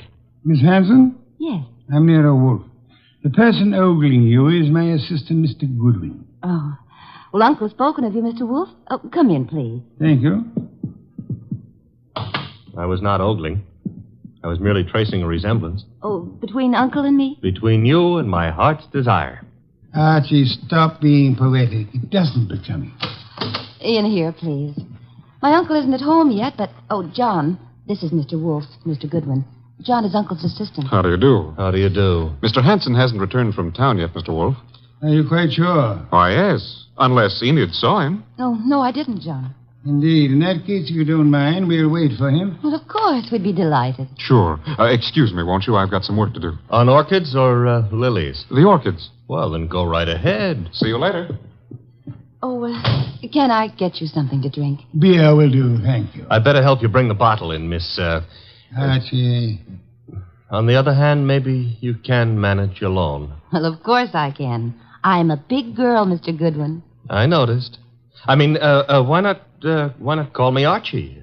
Takes less time. I'd like to, Archie. Swell. Remember what old Dr. Tidmouse said? I want a bottle of beer. Said, I want a bottle... Oh. No. Never mind, Enid. You'd better go gather some beer for Mr. Wolfe. All right. I'll be back in a minute. So much of her and all so nice. Archie, are you forgetting why we're here? I don't care why you're here. We're waiting for Uncle. Uh-huh. Mr. Wolfe, it's unlikely that Uncle is going to walk in through that front door. True. That is why you're sneaking out the back door to find him. How do you know he'll be around here? This is where he lives, isn't it, Archie? Yes, but if you'll remember, Uncle gave up living earlier this afternoon. You mean he was persuaded to? Nevertheless, I rather think he'll be around, body and all.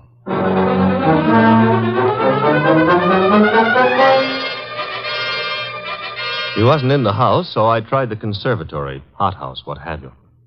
It was hot in that steam-heated orchid paradise. Also, it was full of orchids.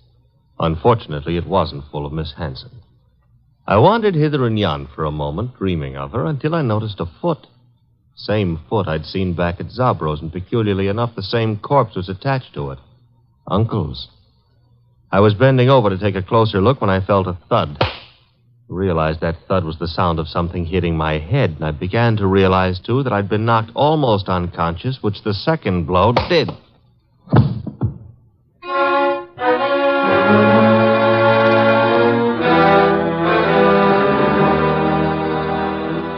I can't understand where my uncle is, Mr. Wolfe.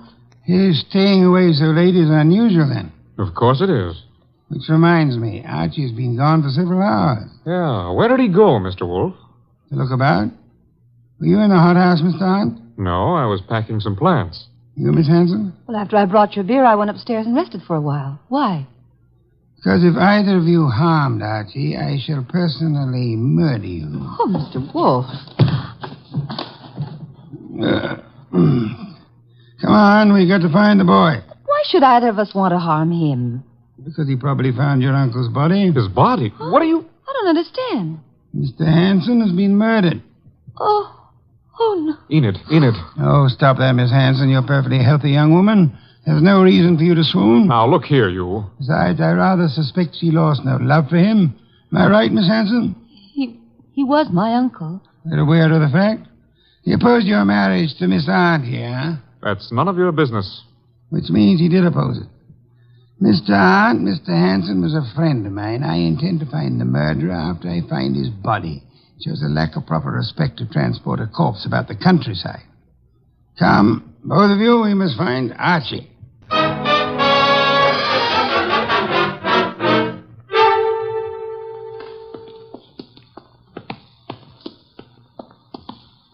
This whole thing's like a nightmare. If you can't wake up from it, let's go on with the search. Oh, look, there on the ground. Archie. I'll see if he's all right. Why, this is fantastic. Mr. Hanson stabbed to death, and now Goodwin. He's just been stunned, thank heavens. He's coming to. Oh, I died. Oh, correct me if I'm wrong, but I'm dead. Archie, speak to me. Oh, I went to heaven. Are you all right, Archie? Uh-oh, the other place. Get up. Sure, if somebody will hold my head. Are we having an earthquake? You poor boy. Take my arm here. I'll take both.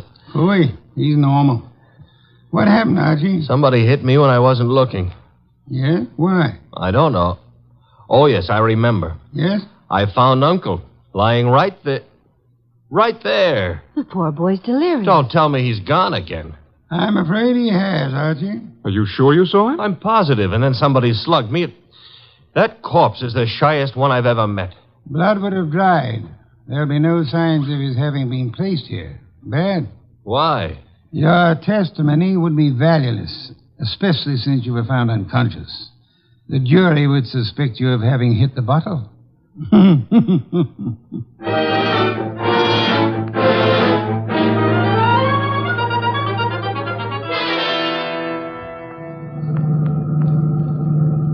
Why didn't we stay the night? I'm a sick man. Enid would have nursed me. Ah, you're not sick. And I won't have you taking advantage of that girl. In my condition, I couldn't have. But maybe she would have taken advantage of me. Ooey. Is that what they called it in your day? We're Zabros. Stop the car. Okay.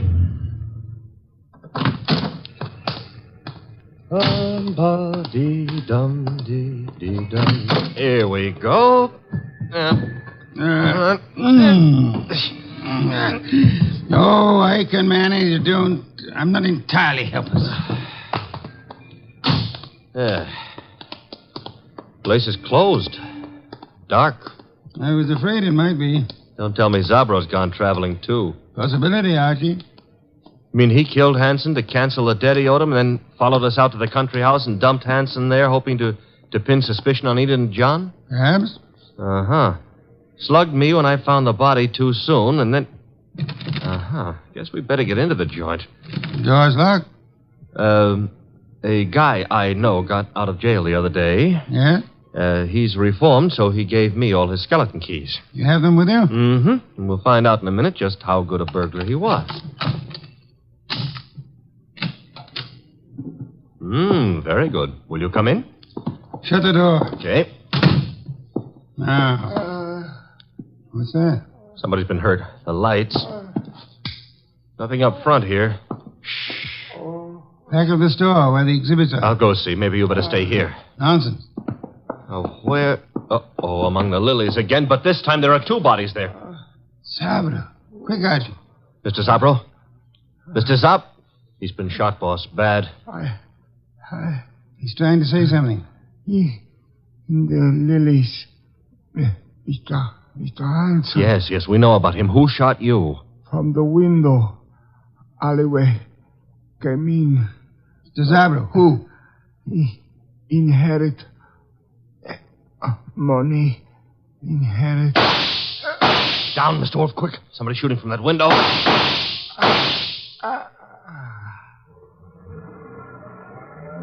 Archie. All in one piece. Are you all right? Yes, that car. It's gone. Brought the body here and... Zabro. He couldn't duck. He's dead. Yes. Police, boss, this time we've got more than a fern leaf smeared with blood to show them. Not yet, Archie. I'd prefer handing the murderer over to them along with the victims. I'm going home. Archie, get Miss Hanson and Mr. Arndt there as soon as you can. Well, suppose they don't want to come. Knock them unconscious and drag them there. Not Enid, boss. Enid's... Hey, what Zabro said about inheriting. Don't anticipate, Archie. When you get them to my office, we'll identify the murderer then.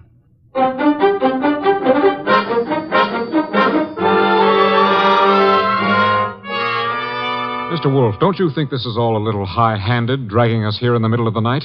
Murder is even more high-handed, Mr. Arndt. Please, John. Miss Hanson, do you inherit? Well, I guess so. I'm Uncle's only relative, so I suppose. Wait a minute, Enid. Mr. Wolfe, are you suggesting that she had anything to do with this invisible corpse? The corpse is no longer invisible, Mr. Arndt. You've seen Uncle? Yes, dead in Zabro's establishment. Lying with a knife in his back in his own orchid display. Now you're trying to pin something on me. You know I set up that orchid display. Indeed. The police will be interested in that information. But he wasn't found in the orchids. He was... Yes, Mr. Arndt. He was found where? I don't know. You were about to say the lily display, weren't you? I wasn't going to say anything. You're a little late. You already informed us that you knew his body was not placed in the orchid display. How did you know? I just guessed. The jury will be very much impressed by your remarkable clairvoyance, especially since Archie asked Mr. Zabro to come in. Mr. Zabro? Okay. Don't bother, Goodwin. John, that gun. Shut up, you little fool. Enid's a big girl. I don't know how you tumbled, Wolf. Lucky guessing, maybe. Oh, come now. Neither of us has indulged in guesswork. You killed Hanson, placed his body in the Lily display to attract suspicion towards Miss Hanson. You felt sure she wouldn't be convicted, so you were safe. She would inherit, you would marry her, a marriage which your uncle opposed. When you saw that Archie had discovered the body too early for you to establish an alibi for yourself... Then he sneaked the body out of the window into his car and then dumped it in the hothouse. For time. Go on, Mr. Wolfe. He didn't intend it to be discovered there, which was why he knocked you unconscious, Archie. Oh, I'm so glad he had a good reason for it. He had a body on his hands. He decided to double back, put the body in its original place, and carry through his plan. But Zabro caught him at it, poor fellow. I thought Zabro was in the other room. Lost you fool. Do you think I, too, am addicted to carrying corpses about? Zabro is dead. And you've given yourself away unnecessarily. Archie? All right. Archie, quick. Let go, Edith. I've got his arm. I'll give him mine with a fist attached. Oh. Very satisfactory, Archie. Now call the police. Inform them you have 2 corpses and a murderer for them.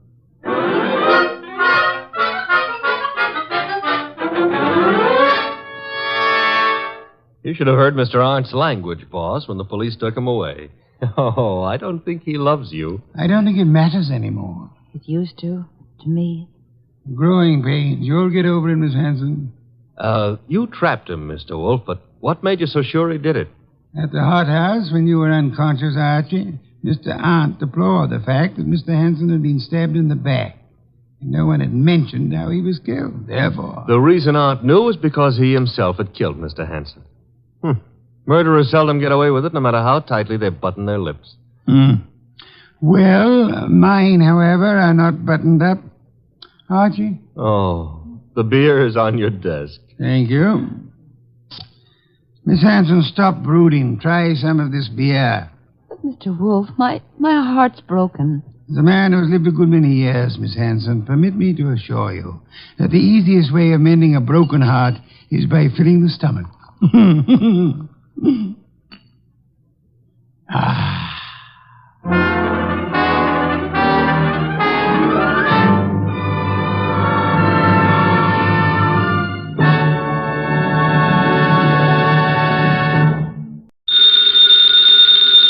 Ladies and gentlemen, the ringing of that phone bell means mystery, adventure.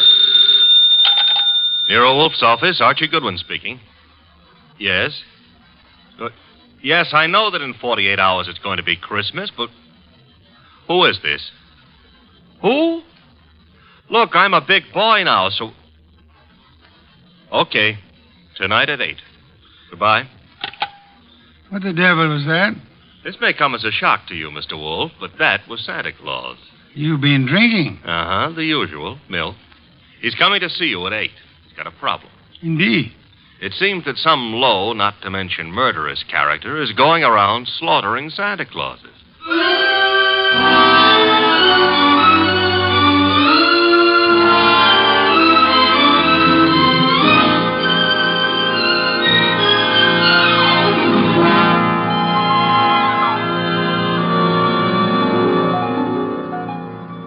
Ladies and gentlemen, it's the bulkiest, balkiest, smartest, and most unpredictable detective in the world. That chair-born genius, Nero Wolfe. Created by Rex Stott and brought to you in a new series of adventures over this NBC network in the person of Mr. Sidney Greenstreet.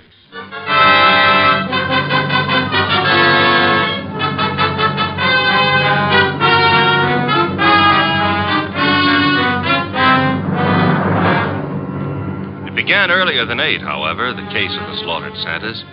It began, to be precise, on the corner of 34th Street and Carlisle. The hour was close to 6, the weather cold, the sky dark. How you doing, Santa? I'm freezing to death, officer. It's a cold day. You packing up? Yeah, I guess so. Not many people around anymore. Oh, heading for home and dinner. How was the collection? Well, I don't need no armored car, but a few dozen kids are going to have something for their Christmas stockings. Your competition, the guy in the opposite corner, is already scrammed. Probably got low blood pressure. Yeah, give me a hand to get the collection pot off the chains, eh? Sure, there you go. Yeah, thanks. Yeah, I'll just walk you down the block. Got a phone in. Okay, fine. One Santa's still left. Wonder what he's waiting for. Santa Claus. Well, watch yourself going down those chimneys tonight, eh? Sure. Well, I'll cut across the avenue here. Be seeing you. Hey, that car coming down the street. Got its lights out. Look out!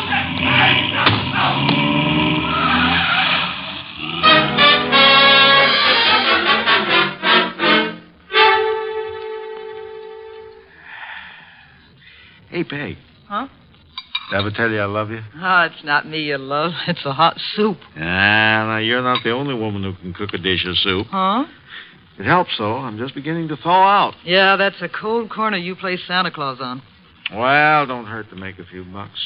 I ain't done so good this past year. Well, maybe the next year will be... Oh, well.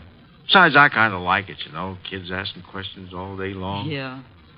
You know, I wonder how they figure the other two Santas at the intersection. Our kids think of only one thing at a time.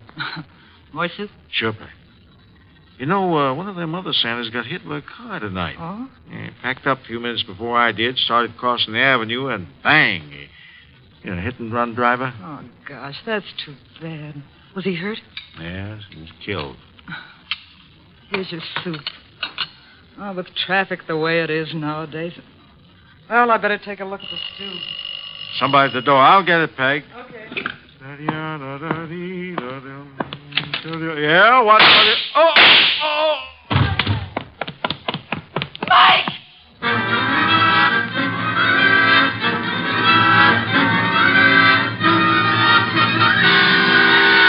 Wolf? Yes, Archie? I've been thinking. Good heavens. Oh, I admit it won't bring about a national emergency, but Mr. Wolf, Christmas is only a couple of days away. If you're hinting about your present... No. I was just imagining you behind a team of reindeer. Your imagination is morbid. You'd make a wonderful Santa Claus. Oui. You've got the perfect build for it. Of course, as for character... Archie. Yeah? Can you picture me scrambling down a chimney? Well, they might have to build bigger chimneys, but... Bah. There's that, too. However... That is the front door. True. I was thinking... You might see who it is. Well, if nobody's been lying to me on the phone, that'll be Santa Claus. Let him in. But I haven't decided what I want for Christmas yet, Mr. Wolf. For example, should she be blonde or brunette, tall or short? Archie. On my way. Good evening. I dislike dawdling on anyone's doorstep. Well, stop dawdling. Come in, please. Mr. Wolf has been warned of my arrival? He has. Through here. Mr. Wolf, this is Santa Claus? My name is Barton, John Barton. How do you do, sir? I have no time for the social graces, Mr. Wolf. I'm about to be murdered. Hardly in my house. I have objections. I'm a frightened man, Mr. Wolf. Indeed. This costume you see me in is responsible for it all.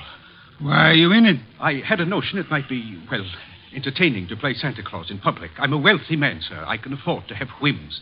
Therefore, I have assumed this masquerade.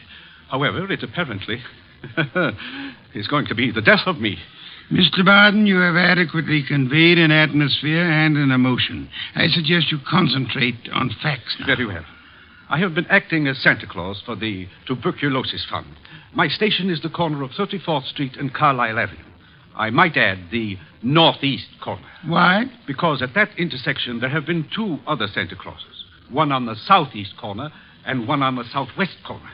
3 Santa Clauses, then, on 3 corners. Yes. Now then, earlier tonight, the man on the southwest corner started home. He was crossing the avenue when he was run down and killed by an automobile. A regrettable accident. The car was running without lights. It deliberately ran the fellow down and then vanished. Not an accident, Mr. Wolf. You saw this yourself? I did. 1 Santa Claus dead. The man on the southeast corner got home all right. According to the radio news flash, that's where he was killed by bullets. Coincidence? Possibly, but I wouldn't want to risk my life on the chance. This is Friday night. In the nature of things, you would have made 2 more appearances. Very well, Mr. Barton. I'll write you a check as a retainer, then hurry along home. I'm late now. No. I beg your pardon. You will neither hurry home nor notify anyone at your home of your whereabouts. But you will remain here until such time as I think it's safe for you to leave. The house is well guarded. I can't do that. In which case, I cannot accept you as a client. I fail to understand. Mr. Barton, it is very easy to murder someone. Avoiding the consequences of such an action is something else again. However, I'm assuming that you're not primarily interested in what happens to your murderer after you're dead. Of course not. Therefore, you will remain here. Archie? Yep. First, the corner of 34th and Carlisle, a complete report. But that's nonsense. The corner will be deserted now. Mr. Barton, you're hiring my intelligence. You therefore permit me to use it as I see fit. A complete report, Archie? Right, sir. You will then visit Inspector Crane at headquarters. You will, in whatever manner you find effective, collect all the police information about the 2 already murdered Santas. Fine. The manner, I think, will be applying a blowtorch to the inspector's toes. Your levity is ill-timed. The inspector is likely to throw me out of my ear. Your problem. My ear? And on your way home, you might stop in at Mr. Barton's place. I don't see any purpose in that. Mr. Barton, there is a basic problem to which we must find an answer. Whether those 2 men were murdered because they were Santa Clauses or because their deaths were merely preliminaries to yours. Archie, I suggest haste. Yes, sir. And avoid blondes. I would like you to be home in time for Christmas.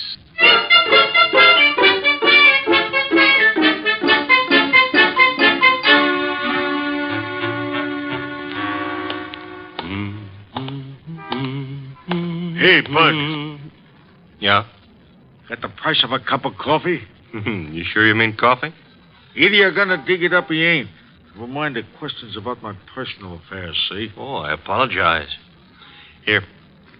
2 bits. Thanks. You're welcome. Don't let me keep you. You're not. 34th and Carlisle, huh? During the day filled with milling throngs. Hey, that's a nice phrase. I'll have to remember it. Milling throngs. And now desolate and deserted. Well, that's life. Is that a fact? That's philosophy. Yeah? Well, for 2 bits, I don't have to listen to no philosophy, see? Good night, Bud.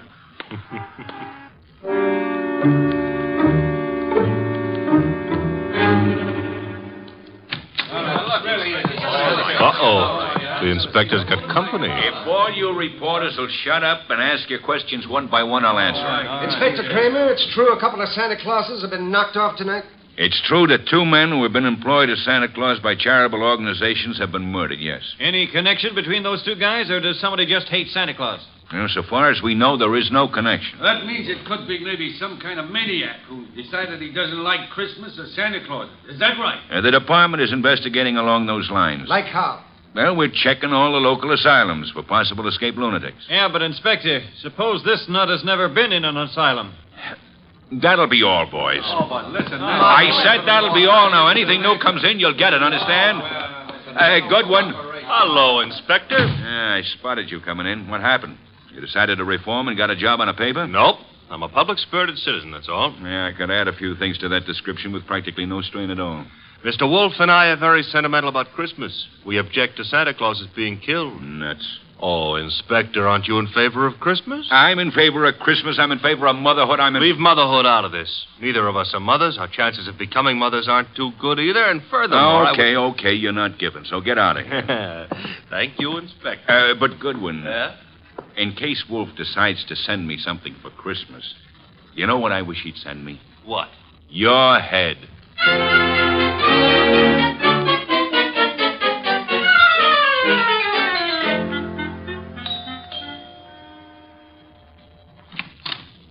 Well, Oh.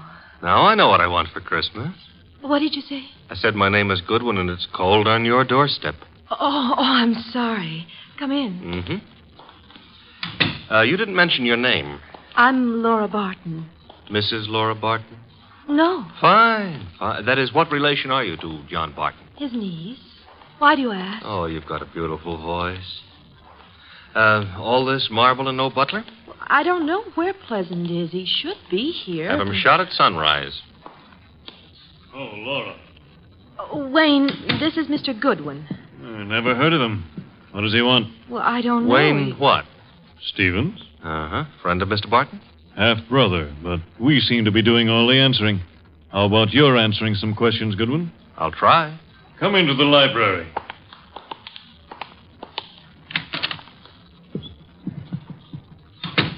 What do you want? For Christmas? Erase that. I would like to see Mr. Barton. He's not home. Where is he? Don't you know? I wouldn't have come here asking for him if I did, would I? I suppose that's true. What did you want with him? Conversation. About? Anything. You see, I like to talk to rich men. Are you rich? I can't play the piano either. You could always learn. But being rich is harder, I found it. Mr. Goodwin, you must have some reason for coming here, some reason concerning Uncle. Laura, you're being imaginative. Well, Uncle is late. He's probably still on that street corner playing Santa Claus. He enjoys it. Why bother about what... I don't know, except... He's never been as late as this? Well, no. Not since he started that masquerade of his. Would you happen to know where the butler is? Out getting drunk, I suspect. He was in the kitchen a little while ago. Disappeared. Pleasant likes to look on the wine when it's red. Or even when it's rye. No, I take that back. Oh, you do? He prefers Irish whiskey. We don't stock it. Therefore... Oh, too bad. I better run along. Good night, Mr. Stevens. Miss Barton. Good night. I'll see you out.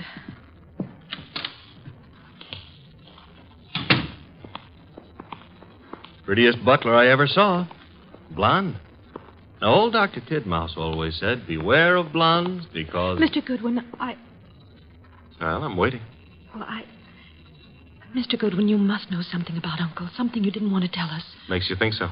Well, otherwise your visit was just pointless. Let's suppose I know.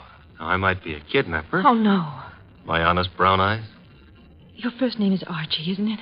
Archie? Archie Goodwin. Goes together nicely, don't you think? You work for Nero Wolfe. You're going back to him now? I might be, but then again, I might be going to the movies. I recognized you. Your pictures have been in the papers. Take me with you to see Mr. Wolfe. You can trust me. I never trust blondes. That's unfair. Well, no, I don't trust brunettes either. Furthermore, I'm not sure Mr. Wolfe would want to see you, so So? So why don't you, trail me home,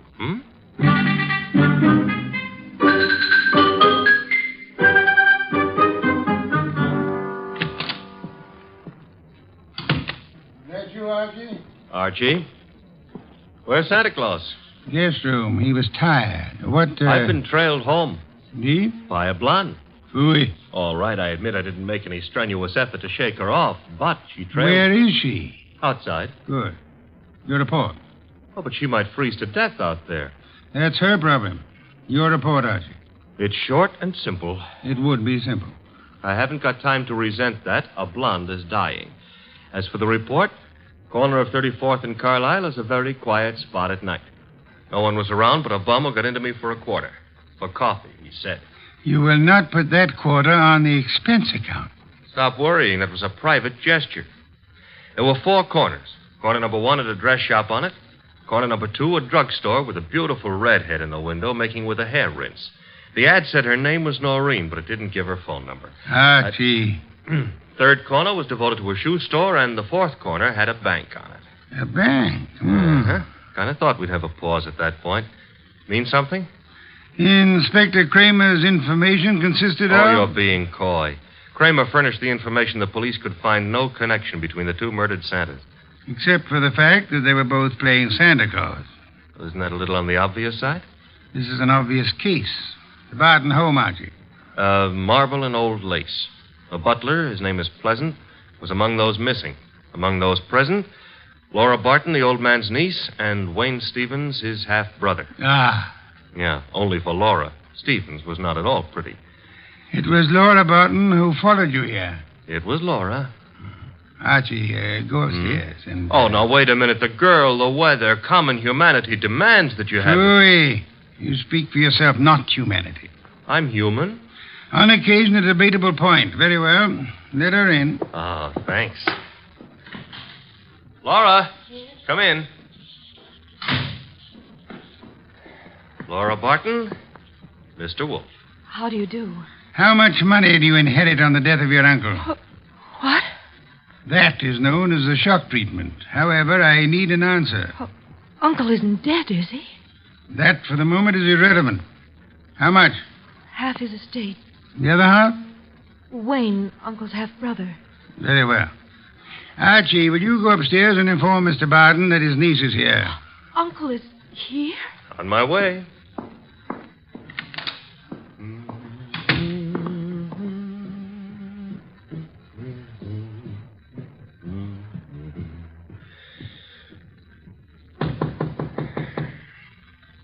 Yes?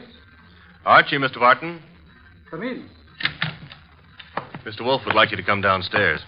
I suppose he has a reason. Mm-hmm. A blonde reason, your niece. My niece? That's right. Where'd you get that? A man of my wealth finds it safer to carry a revolver. But it's not safe to point it at people, especially for the people. Turn around, Goodwin. But, Mr. Barton, we're protecting you. By letting that girl into the house? If I had the time, I'd be amused. As it is.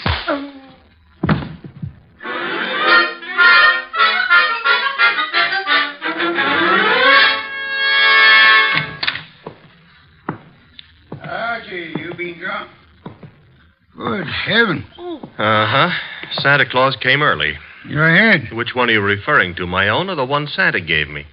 You had better sit. No, I had enough trouble getting up a little while ago. I'm staying out of any positions in which I might have to do that again. Mr. Barton is among the missing. Indeed. Mm-hmm. Hit me on the head and used the back exit. I checked with Fritz in the kitchen on the way here. He offered a reason for his peculiar behavior? Laura Barton. So? I don't understand. Uncle wouldn't do... Uncle apparently has.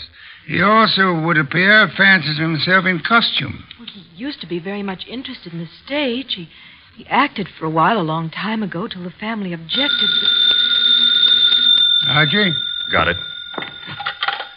Nero Wolfe's office, Archie Goodwin speaking. You recite very nicely, Goodwin. This is Kramer. Let me have Wolfe, huh? Mr. Wolfe? Inspector Kramer. Yes, Inspector? The papers haven't been carrying it, Wolfe, but you're working on the Santa Claus case, aren't you? Possibility? You didn't send Goodwin down to headquarters on a possibility. Never mind. We're working on a line down here, Wolfe. Now, look, if it doesn't strain your professional ethics, you might be able to help. How? There's a bank on the corner of 34th Street and Carlisle. We got the thought that suppose a gang was preparing to take that bank tomorrow morning. Those Santa Clauses have been on the corner for nearly a week now. They might have noticed something about the bank's routine, guards or what have you, that could interfere with the gang's plan. A mighty ingenious and imaginative thought, Inspector. Hey, you didn't say yes or no. I have at the moment no opinion. That's all you're going to give us? At the moment. However, Inspector, in a very little while I shall give you, the murderer. Archie, Miss Barton will remain here. As for you... Yeah? You return to 34th Street and find our coffee-loving friend. You will persuade him in whatever manner you think best to return here with you. Huh? Yes. You know, I think it possible you may be able to put that quarter on the expense account after all.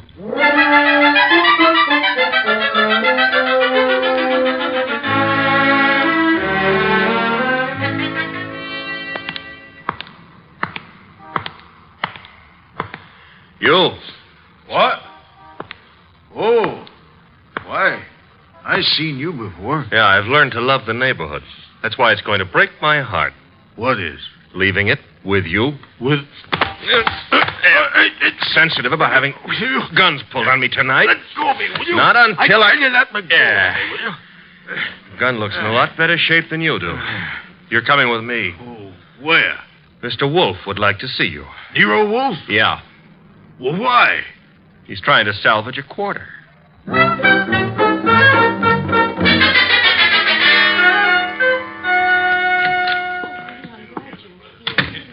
Archie. Uh-huh. Complete with, he wouldn't give his name. He did have a gun to it, though. This one. Yes. Archie, you know Miss Barton, of course? Hi. And Mr. Stevens? He joined us a moment ago. Miss Barton thought she'd be happy if he were here. Hello, Stevens. That's not the only reason I came. My brother is still missing. I'm concerned. Yes. You, sir, will you sit down? Watching people stand makes me uncomfortable. I don't have to. You do. Archie is stronger than you are. All right. That's better. If you don't mind, Mr. Wolfe, I've never been here before, never met you. But you look as though you could handle things. I think my brother's been kidnapped. Possibility we shall have to consider. Miss Barton, perhaps you have a theory, too? Well, I don't know. Uncle's been behaving strangely for weeks now. What way? Well, I'm not sure. Wayne... Well, of course, John's always been a little peculiar, but I'm afraid I saw nothing especially strange. Outside of this Santa Claus stunt, of course. I see. Miss Barton, your uncle played Santa Claus all week on one of the corners of 34th Street in Carlisle. I know. On two other corners, two other men indulged in the same activity. Those two other men are now dead. Oh, no. Well, wait. Mr. Wolfe, you mean they were killed by mistake? Fort Barton? It is true that one man, made up of Santa Claus, looks very much like any other man similarly costumed. But the answer is no. One of the two men was shot in his home after he had removed his costume. Well, then, what connection? Miss Barton, in the event that you wanted to hide a tree, where would you hide it? Hide a tree?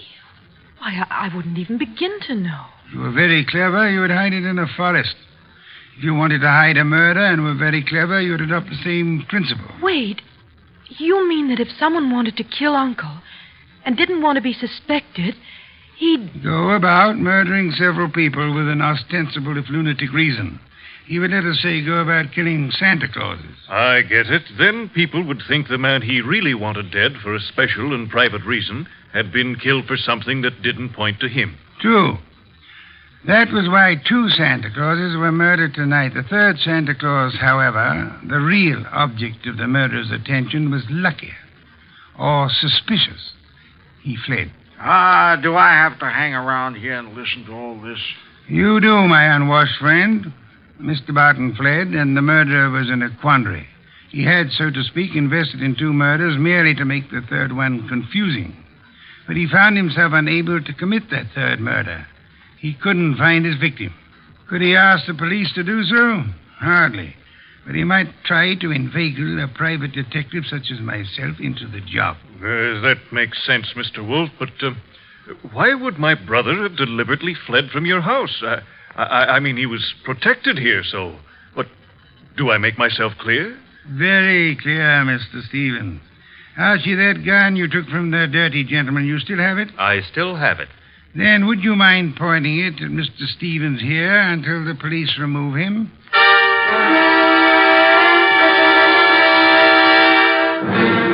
All right, come along, Stevens.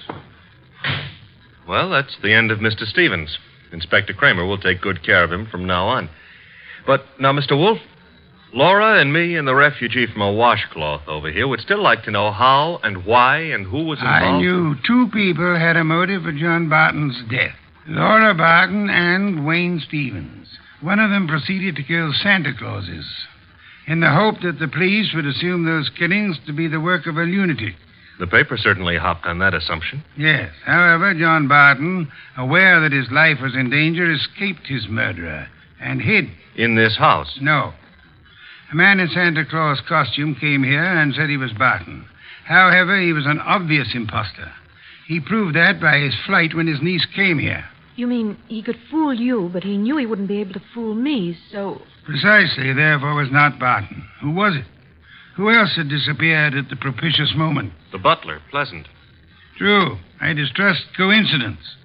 Stevens needed an accomplice, hence he sent Pleasant here. And Pleasant would give you a song and dance about Barton's danger and then scram. You'd start investigating, discover Barton was missing, try to find him, and lead Stevens to his victim, huh? I frustrated that part of the plan by insisting on Pleasant's remaining here, which he did until... That part of it's fine. But how did you choose between Laura and Stevens? It was Stevens who knew, without being told, that Barton had been in this house and had fled from it. Yeah. You yourself mentioned that Stevens had only been here a moment, so you hadn't told him. Obviously, the butler phoned him as soon as he had hit you over the head and escaped. Furthermore, the butler masquerading as Barton had attempted to throw suspicion on Miss Barton. That convinced me of her innocence. Well, you've done it again, Mr. Wolfe, except for one minor detail. You're not very successful at irony, Archie. What minor detail?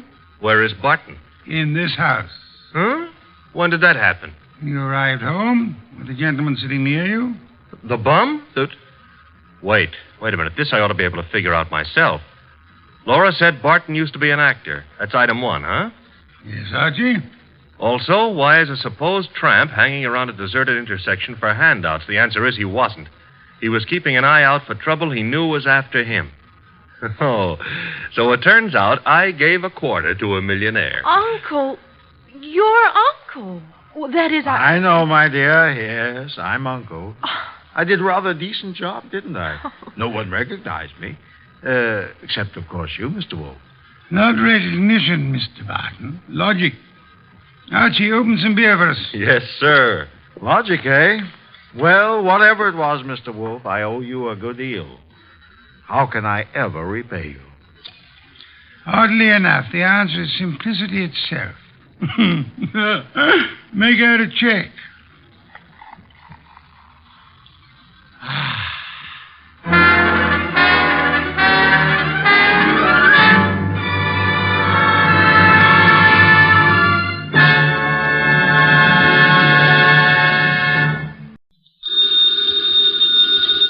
Ladies and gentlemen, the ringing of that phone bell means adventure. Hello?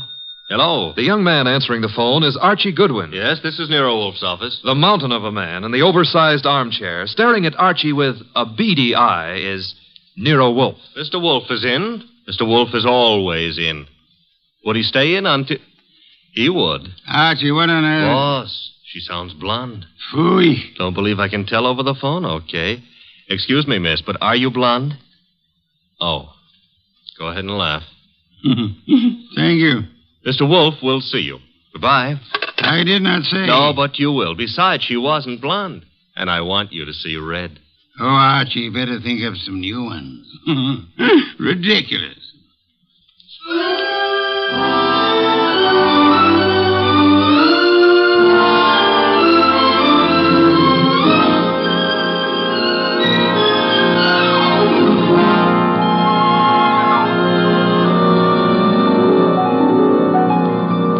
Ladies and gentlemen, it's the bulkiest, balkiest, smartest, and most unpredictable detective in the world. That chair-borne genius, Nero Wolfe, created by Rex Stout and brought to you in a new series of adventures over this NBC network in the person of Mr. Sidney Greenstreet.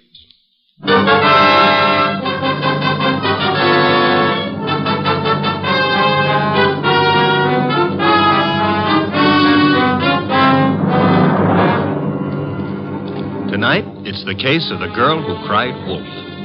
In the old brownstone house on 35th Street, my boss, Nero Wolfe, with all his 300 pounds, sits at his desk from which he runs his world. We have been patiently waiting for the lady client.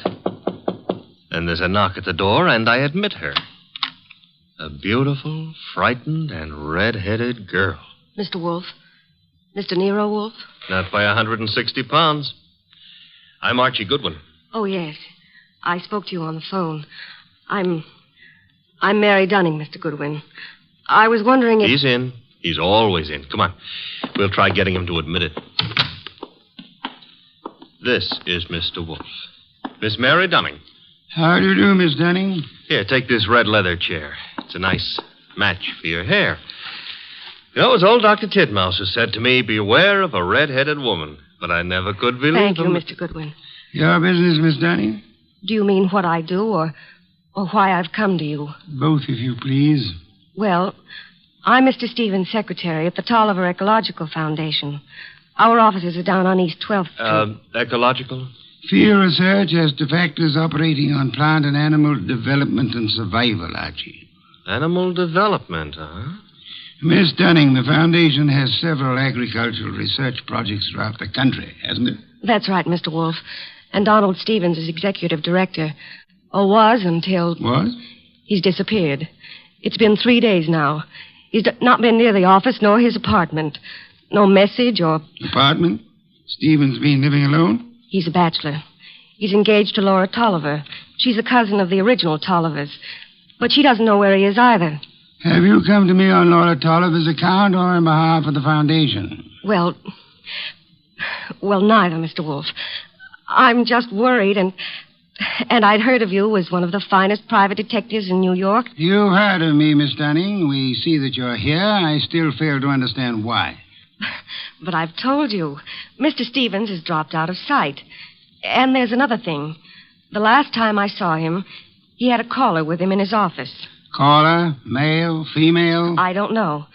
We're in a converted old brownstone house, and, well, the way the offices are laid out, I don't see all the people who come in unless they make a point of coming to my desk. I see. All I know is that Mr. Stevens stepped out for a moment, looking either scared or angry, I couldn't be sure which, and asked me to see if there was a policeman at the corner. Which corner? Archie, continue, Miss Dunning. Well, I started to go, and there were low voices arguing from the inner office. And then Mr. Stevens called me not to bother. Then what? He said I could go ahead and take my lunch hour then. So I did. And when I came back, he was gone. Leaving no message? Leaving no message. And you've neither seen or heard of him since? I've tried all over. By phone, going out myself. Miss Dunning, has Mr. Stevens been in the habit of making extended business trips? Well, once in a while to our research stations in Pennsylvania, or New Jersey, or up in Vermont, but not without letting me know. I have to make out his travel vouchers. Has there been any recent trouble at the Foundation? Trouble? Financial trouble? Personal trouble? No, there's been no trouble. Miss Dunning, you're wasting my time and yours. This is a problem for the police, if there is a problem. Oh no, Mr. Wolfe. I'd have gone to the police, except, well, if there should be an innocent explanation, it didn't seem fair to the Foundation to risk the unpleasant publicity I said for the police. Wait a minute, Mr. Wolfe. It's your say-so, but when a girl walks in here and asks... The young lady can depart by the use of the same rather trim legs that carried her here, Archie. Oh, now, look, boss, just because I look Miss Dunning, I can think of a dozen reasons that might take your bachelor director out of town for a few days without the formality of explaining his actions. Then you won't look into this? Despite Mr. Goodwin's frowns, no. Should Mr. Stevens not turn up tomorrow or so, I suggest you advise the police or whatever attorney acts for the Foundation. There is such a person, of course. Yes. Jonas Dowd is counsel. He's also a Coke trustee. Consult him, then, by all means. But you don't seem to understand. If you'll excuse me, I'm overdue for an important conference with my cook. We have just received a shipment of truffles from France. Well, of course, if Mr. Wolfe, if you ask me... Precisely what I've refrained from doing, Archie. Would you be good enough to escort Miss Dunning to the door? To the door, Archie. Good night, Miss Dunning. Good night. Good night. And thanks just the same. Look, Mr. Wolfe, it's your shop and you can get as surly as you please. But can you give me one excuse for that high-handed brush? One thin shred of an excuse? Miss Dunning was sitting in this chair... The girl was lying, Archie. Lying? How can you say that? At least twice. And possibly from the moment she opened that undeniably pretty mouth. Now, if you'll excuse me, Archie, I have an appointment with a truffle.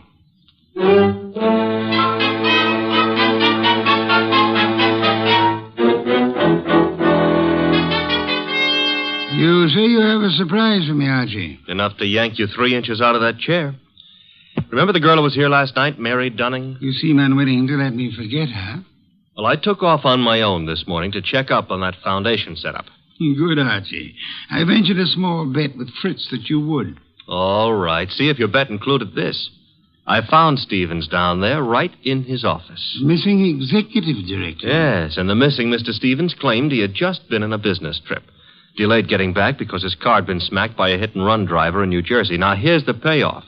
He even tried to make out that he'd been thinking of calling you in a problem. Hit-and-run accident? No, something about the Foundation. But I didn't waste time letting him cloud it up for us. The point is... Archie, you brought him here, of course. Stevens? No, he's still down there. We'll want to grab him before the day is out, but I had something more important to run down first. It took me 3 calls on the way up here, but you can take it as confirmed. We've still got a disappearance case, and this one you're not sitting out. Indeed. And who has disappeared now? Mary Dunning. Stevens is back, but Mary's gone. Not at the office, not at her rooming house, and none of her clothes are taken. How'd you get going? Put a police call out on Mary? Back to 12th Street and get Stevens out of that office and up here as fast as you can. I'll phone him. You're on the way.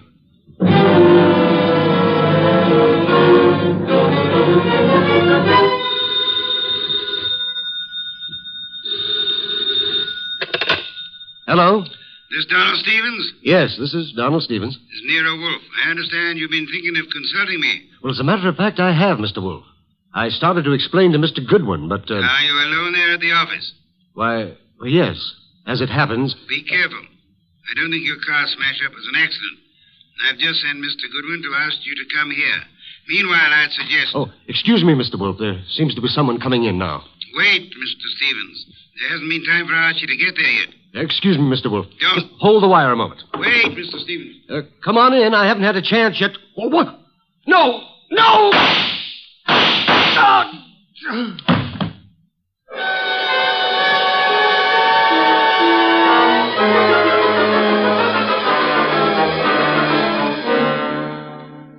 And that's all Inspector Kramer has been able to make of it, Archie? Not to hear him tell it, but that's all he's got. Stephen dead and the girl still missing. Did you find anything helpful at the office? I think the murderer started to tear up some account books and project ledgers, but I must have scared him away when I rang the bell.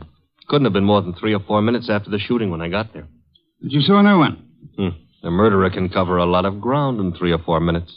You were naturally by accident, since it is mildly illegal. You had a good look at the dead man? A very good look. Not to mention his pockets. Anything particular? Well, there was a half-eaten package of lifesavers in the left-hand trouser pocket.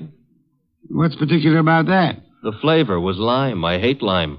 Phooey. Archie, I called Jonas Dowd last night. The foundation lawyer? Yes, he set up the original charter under which Donald Stevens operated, with an annual fund of $90,000. Ecology has its attractions. 90,000 attractions, to be precise. It indicates a possible reason for Stevens' murder. He was in sole charge of that money. Somebody donated 338 caliber bullets to him. Hardly a token of appreciation. Perhaps not. However, the shooting followed the attempt to stage an automobile accident. Archie, I've sent Saul Panza on an errand for me. Saul, huh? He's expensive. True, he's the best man in the shadow job there is, but... You've got something, huh? Possibility. An angle I can't handle? Apart from your natural preference for curves, you've more than work enough here in New York. Finding Mary Dunning for a starter. Or, her body? Or her body, as it may be. Is that what Saul's on, picking up a line on Mary? Among other chores, Saul is buying me some special groceries at the city market. You frown, Archie. I glower. But okay, play it cozy. You can send Saul off to Stockholm for smorgasbord for all I care. I'm still asking, what about Stevens and what about Mary? Where do we start? I'm expecting Laura Tolliver, the heiress, and the son of Jonas Dowd here within a few minutes. Jonas Dowd himself proved as difficult to pry from the office as you generally are from this one. Oh, good for old Jonas. Wait a minute, though. You said a son was coming. Would that be Peter Dowd? It would be. Could I trouble you to pass that second bottle of beer?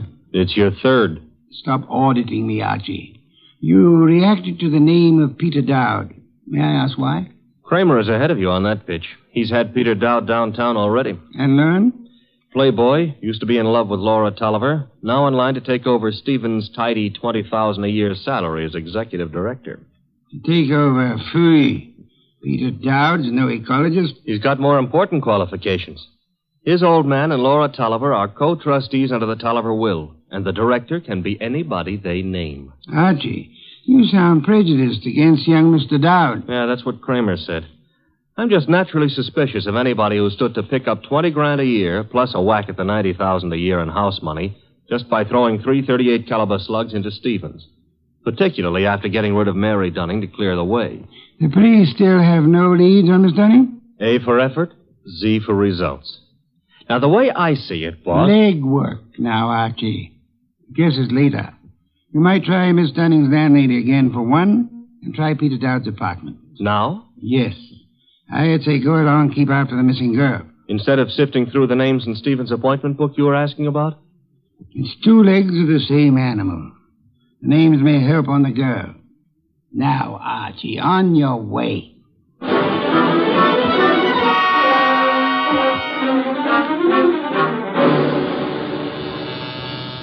Come in. Mr. Wolfe? Yes, come in, Miss Oliver, Mr. Dowd. Sit down. It's good of you both to come. Miss Oliver, I'm profoundly sorry of your loss. You were to marry Mr. Stevens, as I understand it. Yes, 3 weeks from today. I was trying to warn poor Stevens just as the murderer came in. But he evidently knew his caller well enough to feel no alarm. The police told us that, Mr. Wolfe. We've just come from Inspector Kramer's office. I know, Mr. Dowd. Did you gather the inspector meant to see you again? Why should he? How could anyone think that Peter could have anything to do with this horrible business? I see that you have no doubts about Mr. Dowd here, Mr. Oliver. Easy, Laura. Yes, Mr. Wolfe, I gathered that Kramer was interested in me. He's got a man outside here watching us now. You're alert, Mr. Dowd, or... Oh, what? Or aware that Inspector Kramer may have grounds for keeping you under surveillance. Look, Mr. Wolfe, I didn't come here to be put through the jumps again. First Kramer and now you. I'm acting for the Tolliver Foundation, Mr. Dowd. I have been since your father retained me last night. Well, why jump on me, then? Young man, at my age and weight, the chances of my jumping on anyone are about as likely as, as unlikely as to expect that you're not still in love with Miss Laura Tolliver here. Mr. Wolfe, we haven't admitted that we... Miss Tolliver, your concern a moment ago at the possibility that this young man might be charged with Stephen's murder. Now, wait a minute, Mr. Wolfe. Climb back on me if you want, but let Laura alone. If you're trying to I'm no longer trying, Mr. Dowd. You both confirmed the point for me. All right. I am still in love with Laura. And I think Laura's known ever since she accepted Stephen's ring that their engagement was a mistake. What are you going to make of that? Did Stevens know you hadn't given up on Laura? I told him twice. I even went down to the foundation just... Just when, Mr. Dowd? This morning while I was telephoning Stevens, for example? I haven't been near the foundation office for days. I've been out of town. Mr. Wolfe, you've no right to twist and turn everything Peter says. I do love him, but Laura. Well, that's the first time you've come right out with it since... I'm sorry, Peter. I've wanted to tell you 1,000 times.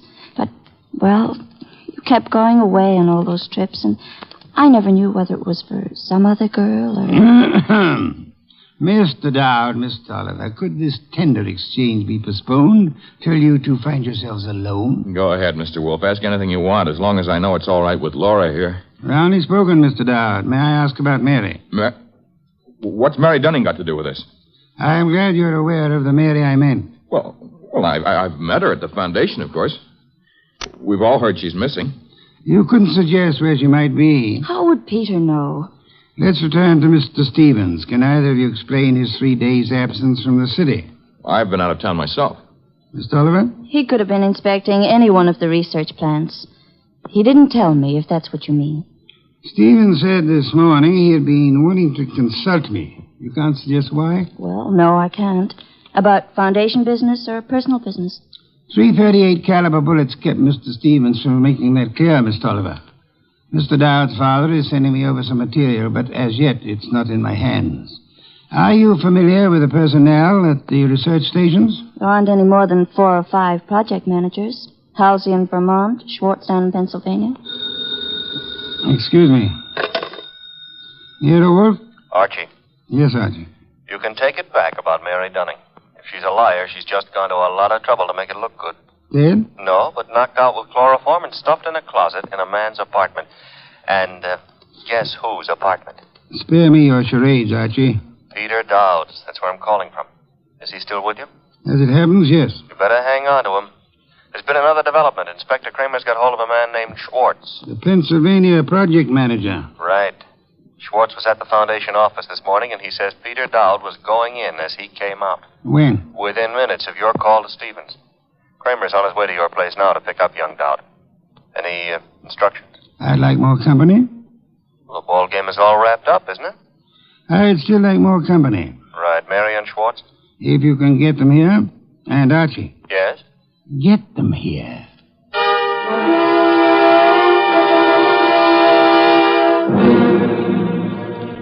I'll have that 5th bottle of beer, Archie. 7th and quarter for the night. And when do you get around to calling in Mary and our friend Schwartz? In a moment, Archie, in a moment. After all that scramble to get him here. I've been studying these project reports that Jonas Dowd sent over. Fascinating field ecology. I know. The factors playing in the development and survival of living organisms. Too bad poor Stevens didn't figure on a factor named Peter Dowd. Archie, I'm ready for Mr. Schwartz now. No Mary? I'll risk you in the next room with Miss Dunning for the time being. Okay. One Schwartz coming up. Oh, come in, Mr. Schwartz. Mr. Wolfe? How do you do, Mr. Schwartz? My apologies for this long wait you've had. And I'll try to make our business brief. Yes, sir. Mr. Schwartz, you managed the Tolliver Agricultural Research Station in Pennsylvania for some time. 2 years. I am not sure I didn't once enjoy a shipment of mushrooms that came from your place. You've experimented with Maya arenaria. Maya arenaria? Yes, of course. Yes, we've done some work with mushrooms. They were excellent. By the way, I understand you saw Mr. Stevens just before he was shot down. If I'd stayed 10 minutes longer, he might still be alive. May I ask the purpose of your call? I was delivering the monthly reports. No special trouble you came to discuss? No, sir. You met Peter Dowd coming in at the foundation as you were going out. How did he look? In a hurry. How so? He just pushed past with his face turned away. You're sure it was he? Yes, I had seen him at the foundation maybe 2 or 3 times before. Were you aware that Mr. Stevens and Mr. Dowd were both apparently in love with the same young lady? I'm a research worker, Mr. Wolfe. I wouldn't know about Mr. Stevens' personal affairs. Just an hour ago, before Inspector Kramer took him from here, young Dowd admitted that he'd been there today. I didn't think I could be mistaken. But he said only because Stevens had phoned him to come. Were you there when that call was made? No, there was no call to Dowd while I was there. Excuse me, Mr. Schwartz. Yes, Nero Wolfe speaking. This is Saul Panzer. Yes, Saul, you're still... Yes, still down here at the city market. Looks as if you were right. Indeed? One of their trucks just pulled in with a load of full crates. Top quality produce. I'll try not to wince when you send in the expense sheets. Any other confirmation? Internal Revenue records show no taxes paid on income by the Tolliver Foundation. Thank you, Saul. Phone any information as you get it. You'll forgive me again, Mr. Schwartz. Archie. Yes, boss? Would you ask Miss Dunning to step in now? Coming up. Come in now, Miss Dunning. Good evening, Miss Dunning. You've quite recovered from the chloroform? Mr. Goodwin's been helping me. He's been rubbing my forehead, and I'm beginning Spare me to... any further details. Miss Dunnings, would you mind telling me again how it was you came to find yourself in Mr. Dowd's apartment? Well, it was the phone call that got me to go over. It was a man whispering. He didn't give his name, but he said if I came to that address, apartment 4C, I could learn something about Mr. Stevens. You went to apartment 4C, and then? That's really all I know. Just after the door opened, before I could see him, his coat was thrown over my head, and then he must have given me the chloroform. It was Peter Dowd, of course. Dowd? Who else could it have been? It could have been Mr. Schwartz here. Mr. Wolfe, you're joking. Am I, Schwartz? Joking or drunk? Why should I... For the ancient reason, Schwartz. Money. For the racket you had and wanted to keep. Racket? Mr. Schwartz was an... Schwartz is no more of an ecologist than Mr. Goodwin here. A moment ago, he accepted Mara arenaria as a mushroom. It happens to be a common clam, common on nearly any beach, rare in inland Pennsylvania. Stevens knew I didn't go in for all that Latin stuff.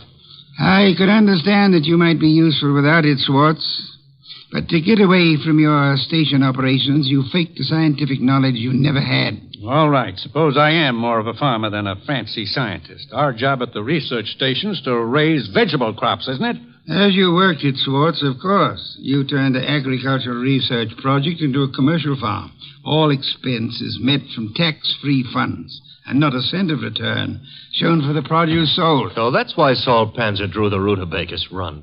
Stephen had the innocence of a specialist interested in his own field only.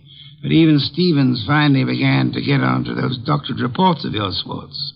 And when was it the Internal Revenue men began asking questions? Look, Goodwin, is this fat guy out of his mind? You had to get rid of Stevens after the last inspection trip.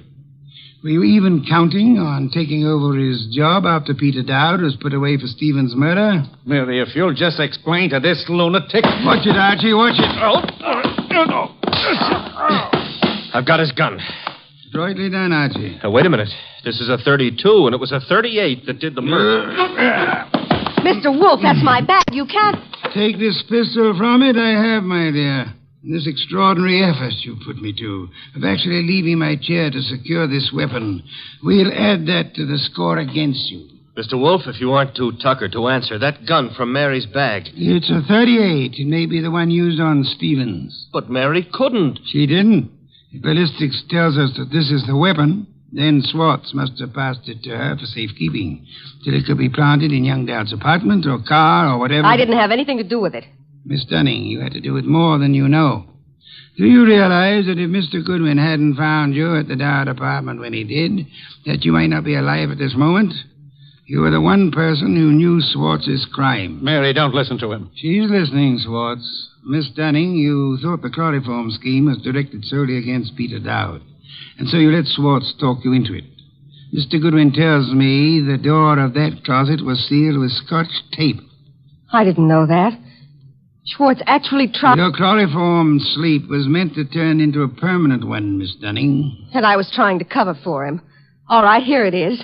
Schwartz planned it all. He did try the hit and run, and he did shoot Stevens. He's a liar.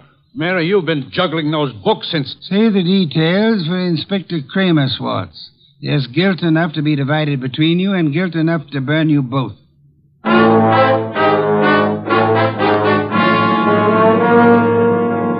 All right, you're being noble and not rubbing it in. Don't I merit a full explanation? Archie, I'm concentrating on truffles. Do we deck out a bird, or shall we have them in an omelet again? Mr. Wolfe, look, I've got a white flag up, and I'm asking. All right, Mary and Schwartz wanted Stevens out of the way. And all right, they tried to hang it on Peter Dowd. But why'd Mary come here and try to get you into it in the first place? As far as she knew that night, Archie, Stevens wasn't to get back to New York alive. Swartz hit and run ambush in New Jersey was supposed to take care of Stevens on his way back from Pennsylvania.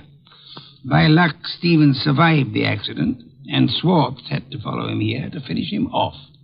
Yes, but I still don't see why. Mary came here to establish her innocence by pretending to seek our help. Oh. And she thought to keep suspicion from Swartz by creating the imaginary figure of a threatening caller at the office several days before.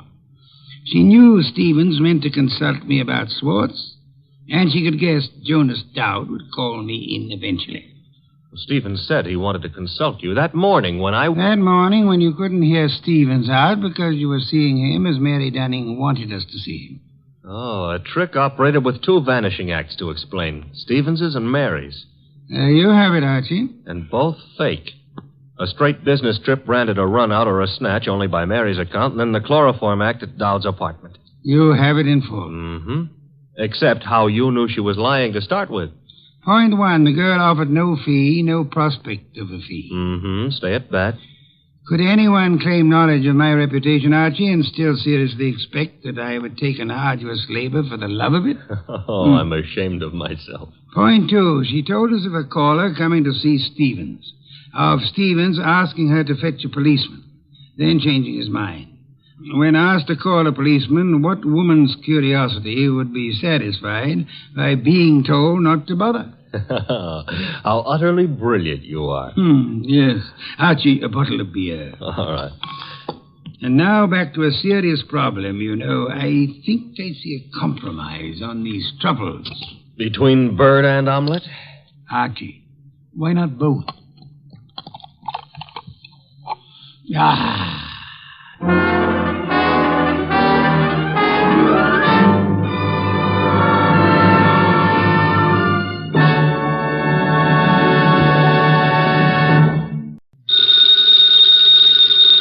Ladies and gentlemen, that phone bell means adventure.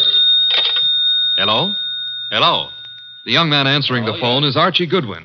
And the mountain of a man engaged in deep thought in the oversized armchair is Nero Wolfe. What was that? Somebody's going to be murdered who has no manners? Well, what do you want Nero Wolfe to do? Teach him manners?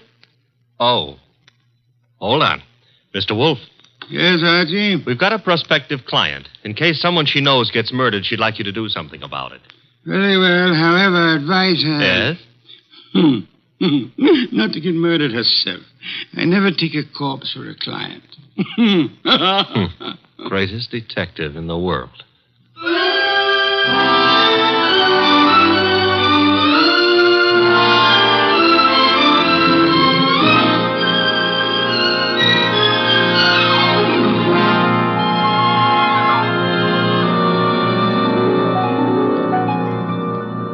Yes, Archie is so right. He is the greatest detective in the world, and the fattest, and the least energetic.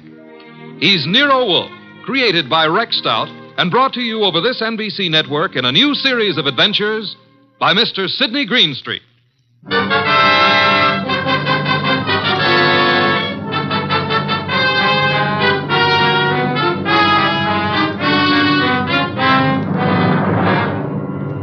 Tonight, it's the case of the Impolite corpse. It began on a certain night at 8:40 when Walter Channing, an advertising executive, was dictating in his office to his charming secretary, Brenda Barkley. Brenda, take a memo. Yes, Mr. Channing. This is to be mimeographed and sent to the entire staff. The entire staff, yes, sir. Notice, effective at once, 1-hour lunch periods will be strictly enforced. Employees will post time of departure and time of return. Yes, what is it? Mr. Channing. Bennett, I'm busy. But I've got to see you, Mr. Channing. About this afternoon. This afternoon was unfortunate, Bennett, but it happened. I lost my temper. I'm sorry. So am I. Mr. Channing, I've been with the firm 14 years, and because a man blows up once in 14 years... Mr. Channing's office. Oh, you've got to reconsider. That's all, Mr. Channing. I never reconsider, Bennett. It's your wife. But, Mr. Channing... That will be all, Bennett. It won't be all. You can't wipe out 14 years of a man's life. Even you can't do that, Channing.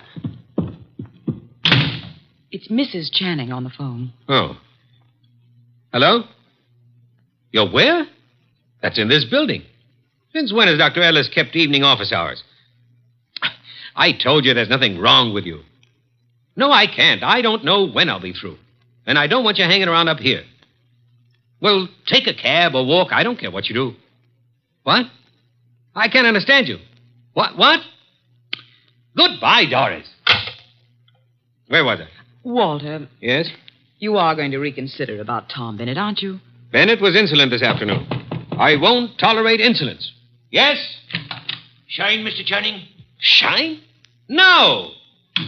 What's he doing down here this time of night? Half the staff's working overtime. Kelly's an enterprising shoeshine boy. Might have missed someone on his rounds this afternoon. Walter, about Tom Bennett. Forget Bennett. Look, you upset the inkwell. Oh. Quick, blot the stuff. Yes, of course. Did any spill on you? Spot at my trouser cuff. Lucky you didn't get on the carpet. Walter, about Tom Bennett. I told you to forget Bennett. All right, Walter, all right. Oh, maybe you shouldn't. Maybe you'd be better off to use him as a model. A model? If he knows he's not wanted around here, he'll have the self-respect to get out. Meaning? Well, you've known for a long time you're not wanted. And you're still here. How you'd like to fire me. Denying that would be silly. I've been with this firm 15 years in January. Employees get a bonus of stock shares after 15 years' service. That's what I'm waiting for, and you know it. Suppose we get back to that memorandum. You'd like to get me out before I collect those shares, wouldn't you? I said let's get on with the memo. You'd be petty enough to do it, too, if you knew how. There may be a way. There isn't, and you know it. I'm too careful. You can't fire me without cause, and I've given you no cause, Walter. Nothing you can possibly dictate one of your vicious little memorandums about. Don't try my patience too far, Brenda. Walter, this can't be us talking like this. You and me hating each other. I find it remarkable there ever was anything between us except hate. Walter. I mean it. Look at you. You were flashy when I met you. You're getting flashier. That means cheaper, Brenda. Stop it. Too much lipstick? Too much rouge? Hair too bright? Dress too tight? You're trying too hard, Brenda. You're labeling yourself like a sound wagon. I wonder what it is that stops me from killing you. Cowardice, of course. Now, when you've stopped sniveling, we'll get on with a memorandum. You ready? Yes, I'm ready. Notice. In the interest of economy and efficiency, junior executives will confer in the conference room, not in private offices. Mid-afternoon coffee and personal phone calls and daily shoe shines will be eliminated.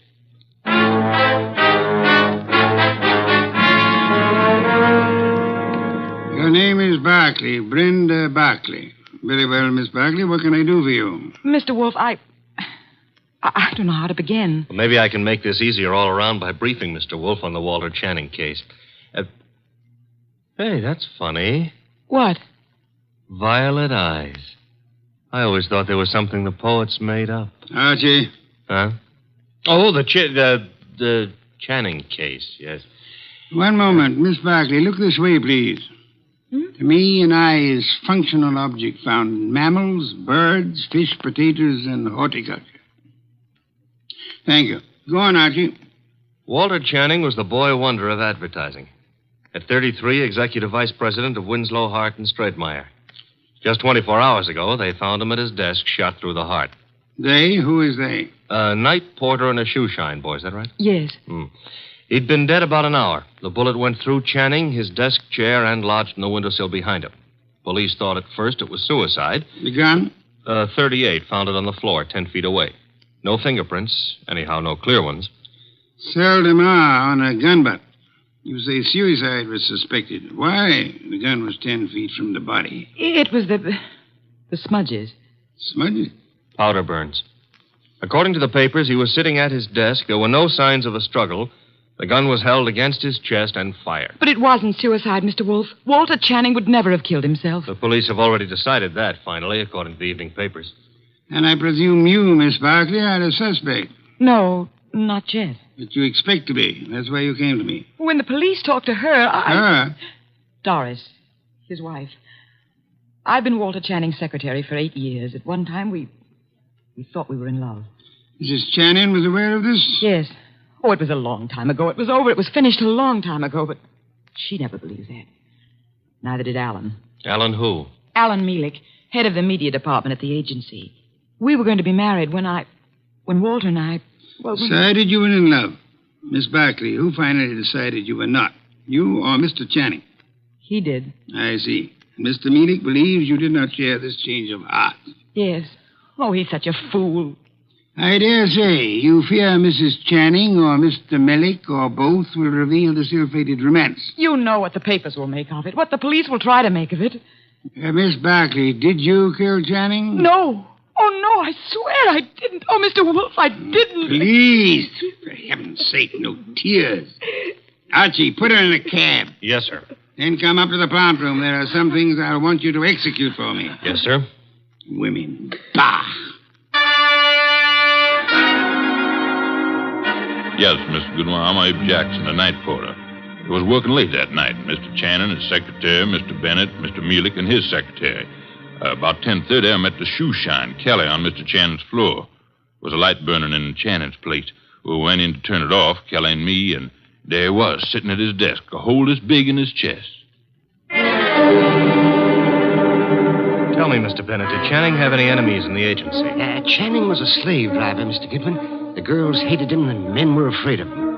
He'd send out memos like this one around. Here, take a look at it. It's typical. No coffee, no shoe shines, no office conferences. If you want my opinion, as one employee out of 150, whoever killed Walter Channing did the rest of us a favor. You're Amy Long, secretary to Alan Mielik. Now, what can you I can tell you plenty. How she jilted Mr. Mielik, took up with Mr. Channing, got thrown over by him. I wouldn't go so far as to say Brenda Barkley would murder anyone. But if she did, Walter Channing would be 1A. Channing get his shoe shined by you? I called the agency man, sir. You know, it was Jackson and me found him. Everyone else had gone and left himself, poor soul, sitting at his desk, dead.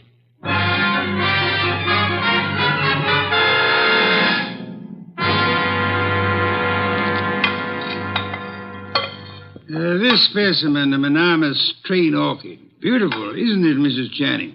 Mr. Millick? I could never quite like orchids. They have no smell, you know. It's pretty all right, but tulips are more in my line, Mr. Wolfe. Tulips, Mr. Millick? I had a stand of emperors this spring. Emperors, come in, Archie. Emperors, Mr. Millick? That's the name of a tulip, Mr. Wolfe. A peasant flower. I've heard of it, of course. Archie, Mrs. Channing, Mr. Millick, my assistant, Mr. Goodwin. Mr. Goodwin? I didn't know you had company. Mr. Wolfe asked us here to explain why Brenda Barkley is worried. And you have both agreed to respect her position. Brenda ought to know I'd never tell the police anything to get her into trouble. Phooey. Sir? He said phooey, Mr. Munich, meaning he doubts what you say and does not admit your right to say it. Archie, Mr. Millick, you say you would never intentionally inform on Miss Barkley. Certainly not. The tongue slips, sir. We would expect you to guard your... What? Do you think what I started to say. You asked us here because Brenda Barkley is your client. I despise Miss Barkley. Everyone knows that, and why. But I wouldn't stoop to implicating her in murder.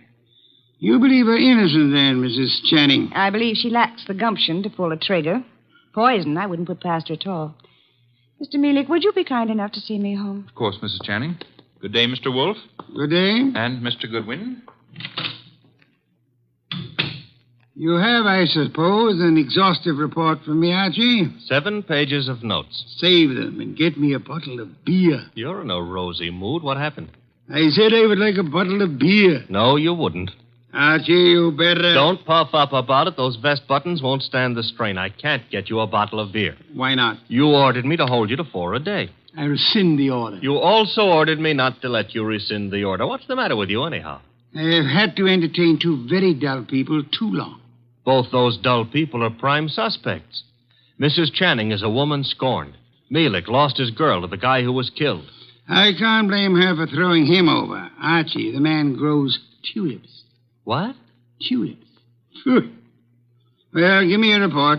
I checked the agency, everybody who was working down there the night of the murder. Also, I dropped in on Inspector Kramer at homicide. Also, I visited the morgue. Why the morgue? Because if I hadn't, you'd have said, why not the morgue? Go on. I drew a blank there. Kramer let me look at the clothes Channing was wearing. There was an ink stain on the left trouser cuff. An ink stain? And a hole through his shirt front with plenty of powder smudge like the paper said. He was shot with a .38 at point-blank range, sitting down. An impolite corpse. What? Discourteous. He didn't rise to meet his murderer. That is most significant, Archie. I know. I've got a theory about this case. No theories, facts, if you please. But look, Channing owned a .38. That's a fact. It's disappeared. That's another fact. The murder gun was a .38 with the numbers filed off, and it could be Channing's own gun. Thereby proving what, Archie? That his wife had access to it. Your theory involves Mrs. Channing, then? And Mielik. She decides her husband is less trouble to her, dead than alive. A regrettable tendency of wives. Have you noticed? And she sells Mielik on the idea. Now, that wouldn't be hard. They figure to make it look like suicide, but Mielik loses his head and runs, drops the gun on his way out, and... Oh, you don't buy it. Enough of theories. The facts, Archie. Out of your notebook. 1. 9 people were on the scene that night, working late for one reason or another. Mrs. Channing tells me she was visiting a doctor's office in the same building, by the way. 2, every one of those people hated Channing. 3, here's a sample of why he wasn't popular. Memorandum, huh? Dictated the night he was killed. The staff got it the next morning. A whip cracker, Mr. Channing. Fact 4, the ink stain on his trouser cuff was partly rubbed out. With what? Cleaner of some kind. I didn't get the brand. Fact 5, there's a spot on the carpet near Channing's chair. Spot of what? Ink? Blood? Looks like ink. It looks like ink. Well, I didn't analyze it on the spur of the moment. My chemical set isn't working so good, boss. Phooey. Archie, I want 2 things. Yes, sir? Get over to headquarters. The police have Channing's trousers. Suggest to Inspector Kramer that he have the stain analyzed. Suggest also that the spot on the carpet be analyzed at the same time. Be around him when the information arrives. This is Be Kind to the Police Week? Phooey. I never have sought to beat the police on matters of fact, only on interpretation, deduction. Get going. Oh, and Archie. Yes? When you return, I should discourse upon the sanctity of deskhood. The sanctity of what hood? Deskhood. Now be off with you, and please remember you're tracking a murderer. Don't stub your toe.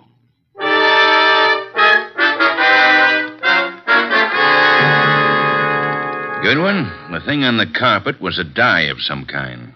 Dye, huh? Mm-hmm. How long will it take the lab to give you the analysis on it, Inspector? Oh, not very long. I've got the report on what was used on the trouser cuff right now, though. And? They found traces of carbon tetrachloride. Wait a minute. This goes in the notebook. Okay, carbon tetrachloride. And something else. Goodwin, what's Wolfe after? Interpretations was what he said, Inspector. You object? No. Maybe I'll get an interpretation, too. The something else was perchloroethylene. Perchlorate... Why, Inspector, such language.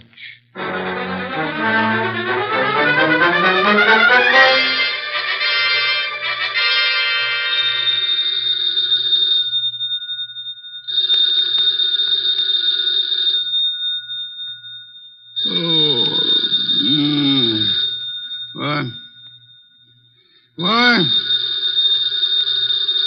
Archie. The phone.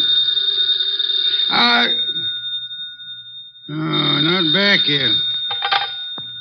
Hello. Mr. Wolfe? Yes? This is Brenda Barkley. Oh, Mr. Wolfe. What is it, Miss Barkley? You've got to come to Mr. Channing's office right away, Mr. Wolfe. Mr. Goodwin has been to your office. Everything I need to know. You've got to come, Mr. Wolfe. Nonsense. I don't go out. My digestion disapproves of it. I disapprove of it. But Mr. Goodwin, he's in danger. What's that? Terrible danger. He needs you here at once. Archie, in danger? Let me talk to him. Please come. Hurry. What's happened? Hello. Sparkly. Fritz, get out of the car. Bring me my wool muffler and worsted vest. See if you can find my galoshes. Confound it, I've got to go out.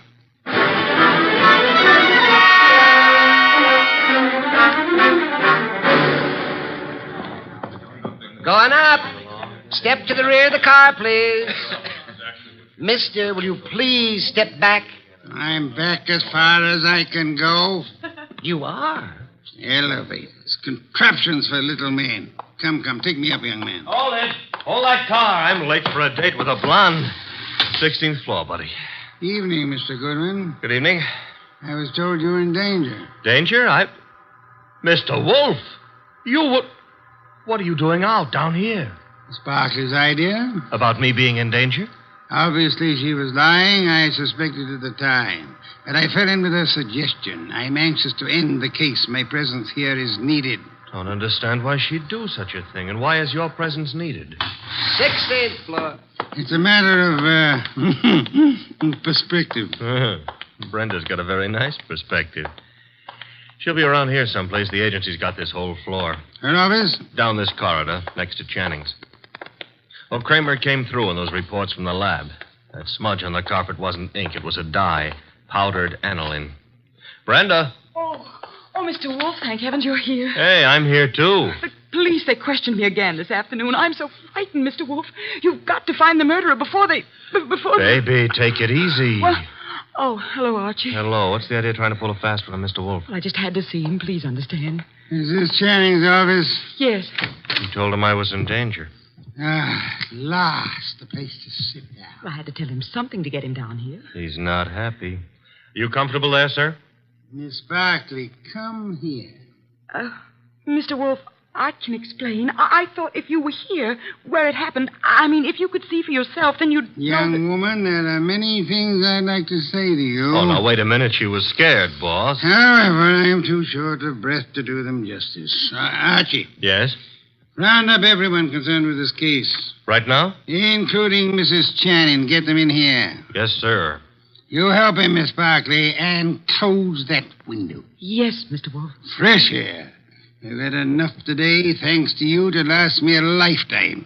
If after all that exposure, I live a lifetime.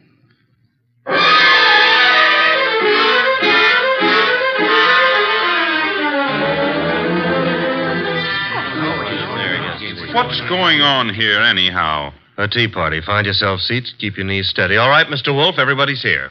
Mr. Shoeshine Kelly? Here, sir, here. It was you who found the body. Him and me, Mr. Wolfe. I'm Abe Jackson, the night man. You gentlemen can help us if you will. Oh, to be sure, Mr. Wolfe. I'd like to know the exact position of the body when you found it. Well, he was sitting up. That's it, sir. Sitting up straight as you please. You'll oblige me if you'll demonstrate. Sit in the chair, please. His chair, sir? If you please. Abe, you. Yeah. Oh, no, not me. Not on your life. There's no easy thing you ask, Mr. Wolfe. I'll oblige you.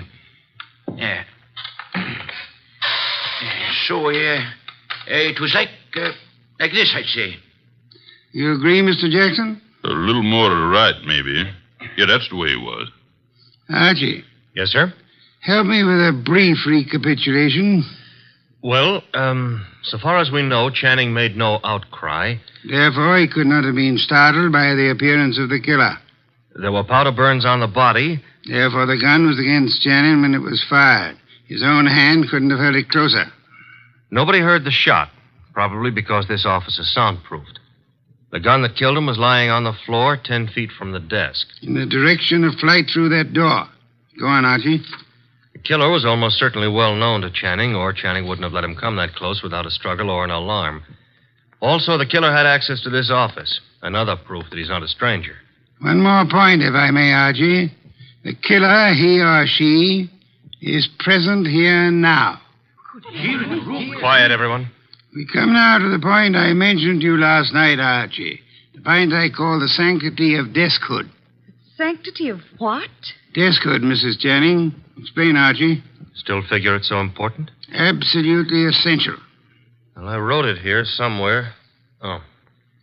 Deskhood refers to that area behind a desk where a man earns his livelihood, makes his career, builds his reputation. You mean here, where I'm sitting? So long as a man sits at his desk, he enjoys a curious area of privacy. He is remarkably safe from intrusion. That's it, Mr. Wolfe. The sanctity of deskhood. Think about it a moment. You'll see what I mean. Nonsense. I've gone around that desk hundreds of times. I'm sure she has. Many more hundreds. If you mean what I think you mean, Mrs. Channing, you... Please, ladies. Mrs. Channing, when you approached your husband at his desk, what did he do? What did he... Why, he stood up and... He stood up. Sparkley, you agree? Well, yes, he'd have to stand up. At least he always did. But for his murderer, he did not. Archie, resume from your notes, please. Well, whoever killed Walter Channing went around the desk without Channing rising, held a gun to his chest, and pulled the trigger. Excuse me. If you will go behind the desk and stand facing Mr. Kelly, Archie. Here. This the way you mean? You know the angle of the body wound to the hole in the chair? There wasn't any angle. One was in a straight line with the other. From where you stand now in front of Mr. Kelly, if you wish to inflict an identical wound upon him, could you do it? Not from where I stand. I'd have to kneel. You'd have to kneel. Do so. Note, please, the murder tableau. You mean that's The question now, who could kneel before Channing, get close enough to kill him from that position without alarming him in the least? Kelly. The shoeshine man. Hey, wait a minute now. Shut up, you, and sit there. His motive is crystal clear. The memorandum. Memorandum. You have a copy, Archie? In my notebook. Ah, yes. Miss Barclay, read the part which could explain Mr. Kelly's action. No, not now. The memo was all over the office. Kelly must have seen it. Oh, wait a minute now. Notice effective at once. Yes, here it is. In the interest of economy, daily shoe shines will be eliminated. That'd cut off Kelly's bread and butter. Kelly, I can't believe it. Nor can I. What? It's obvious Kelly murdered Walter Channing. Mr. Wolfe, now listen, I did nothing of the But kind. the obvious can be too obvious. Meaning what exactly? Archie? Yes, sir? Brief these people on the ink-stained trousers. Channing spilled ink on his trouser cuff the night he was murdered. Somebody tried to clean the spot off. With what? According to the police analysis, carbon tetrachloride and perchloroethylene showed up. Both non-inflammable ingredients used in many commercial cleaners. Exactly what are you getting at, Mr. Wolfe? One moment, Mrs. Channing. Mr. Goodwin also has an analysis of the spot on the carpet behind the desk. Archie? A powder form of dye, aniline dye. Used in what, perhaps? Well, the lab suggested a shoe dressing. I got no powder dye. I swear I ain't, Mr. Wolfe. I'm sure you haven't, Mr. Kelly. You'll find this particular type of dressing is used on women's shoes, suede shoes, usually. I don't understand. Wait a minute. Yes, Archie? If a woman... Now, suppose a woman knelt in front of Channing to clean that ink spot off his trouser cuff. That smudge could have rubbed off the tip of her shoe onto the carpet. Exactly. I believe you'll find a typewriter cleaner contains tetrachloride and perchlorethylene. Something else just occurred to me. That memo was sent around the morning after Channing was killed. I never thought of that. True, Archie. And for only one purpose, to point suspicion at Kelly. But when the police didn't take the hint... Go on, Archie. What then? Somebody else was brought down here who would. Comes around to 3 questions, doesn't it? Who knew about the memo? Who had access to Channing's file where he kept his gun? And who made sure Nero Wolfe would see the evidence against Kelly? 3 questions, Archie, with one answer that spells the name of the murderess. Our own client, Brenda Barkley.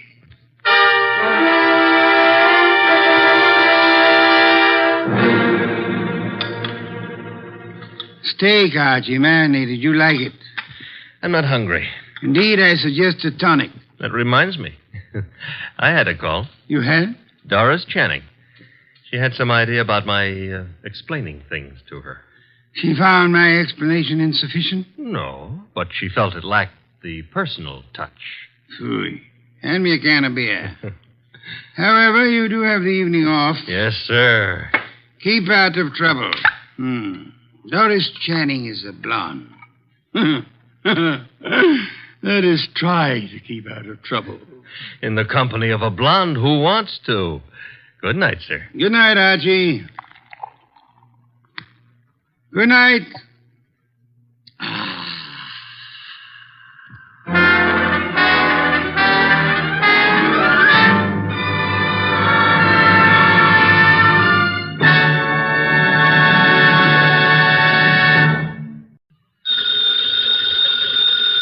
Ladies and gentlemen, that phone bell means adventure. Hello? Hello? The young man answering the phone is Archie Goodwin. The mountain of a man engaged in deep thought in the oversized armchair is Nero Wolfe. Mr. Wolfe, we've got a case. I'm not sure whether somebody's going to kill a rabbit or a rabbit is going to kill somebody, but either way, it's going to be murder. Please, Mr. Wolfe, even orchids have to eat. Phooey.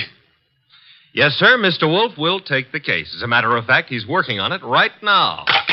Money, work, bah. Greatest detective in the world. Only trouble is, he is.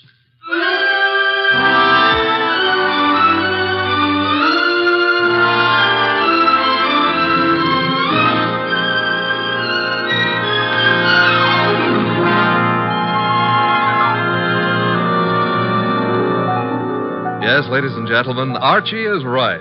Nero Wolfe is the greatest detective in the world, and the fattest, and the least energetic. Nero Wolfe, created by Rex Stout, and brought to you over this NBC network in a new series of adventures by Mr. Sidney Greenstreet.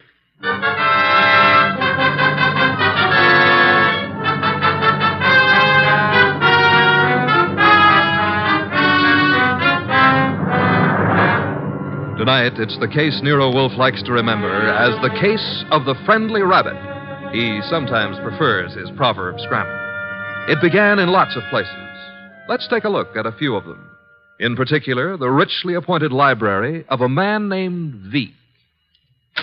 Mr. Veek, what's happening? Relax, Haynes. Your blood pressure. I thought it was a gag, but you really are shutting the club down. I'm shutting it down. Why? I got the joint rolling. The suckers are pouring in. And next week, the governor's committee. Huh? It's moving out of Baylor County. Our joint enterprise is in Baylor County.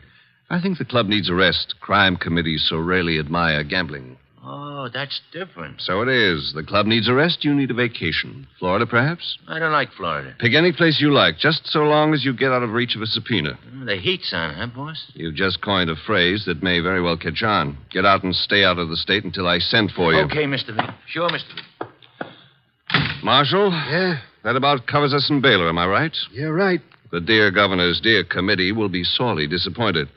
However, I doubt it'll give up quite so soon. I wouldn't think so. Therefore, have the truck driver deliver another shipment of carrots to the rabbit farm. Eh, Marshal? Okay, boss.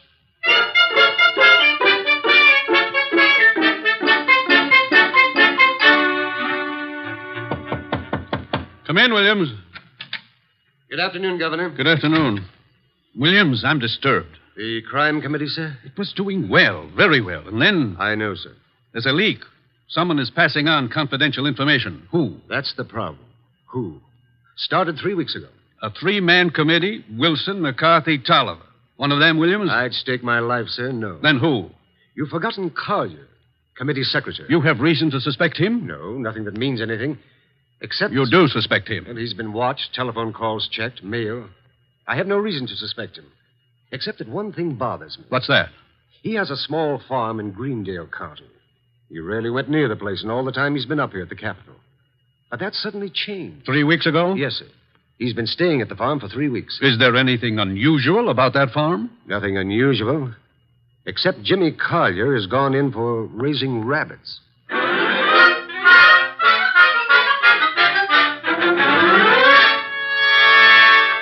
Jimmy, Who is... Oh, hello, Claire. you've been hiding from me. I've been out here with the rabbits. Jimmy, what's wrong? With what? You. There's nothing... You're lying. We grew up together, remember? We lived next to each other, Jimmy. We were going to be married. Hey, wait a minute. We still are, last I heard. You haven't heard recently enough. What does that mean? It means we're not getting married. But, Claire... You've been avoiding me, and you've been getting money, lots of money from someplace. And in a shady way, I feel. All right, you know. So what? I've been concerned about your sudden devotion to these rabbits and the kind of men you've been seeing. What do you mean? Like the one up at the house now, waiting for you. Oh, there's somebody waiting? That's why I came down here after you. I'd better get up there. He's a crook, Jimmy. Look, All right. I sort of got myself in a mess. I needed money, but it's over, Claire. No more. Are you sure? Of course I'm sure. I wish I could believe you. For your own sake. But I feel I can't. Not anymore.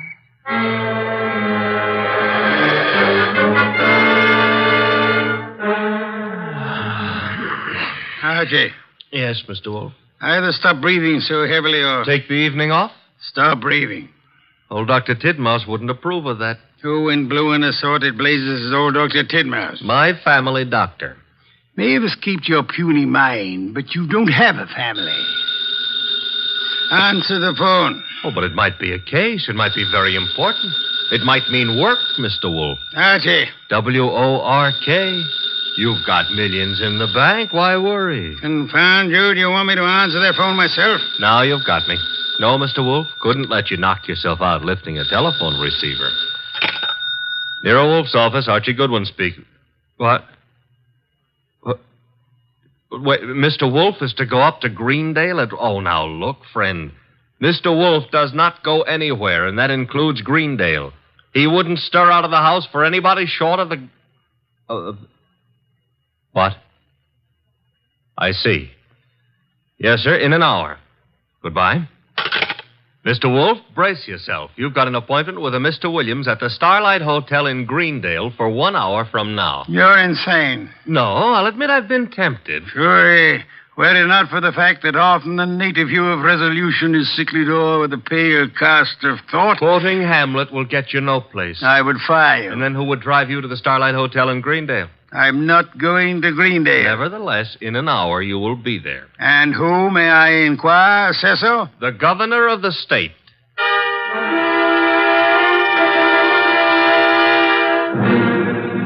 Is that all, Mr. Williams? That, Mr. Wolfe, is all anyone knows about the situation. Except the guilty man, of course. An admirably clear summary, Mr. Williams. Obviously, our meeting here at the hotel was necessary. I couldn't be seen entering your house, nor would it have been advisable for you to visit the governor. I can appreciate that. You're quite sure I need pay no attention to anyone on the committee except James Collier? Quite sure. Police surveillance of Collier is deemed unwise. He has suddenly taken interest in rabbits, but although keeping them may perhaps be considered suspicious, it is hardly in itself of value. You have no other evidence against Collier? I know we're clutching at straws, Mr. Wolfe. But there is a leak and work is being nullified. Something must be done. Hence the governor's call for you. Very well, sir. I shall attempt to be more than a man clutching at a straw. I said attempt. Archie, unpack. We shall stay at Greendale near Collier and his rabbits.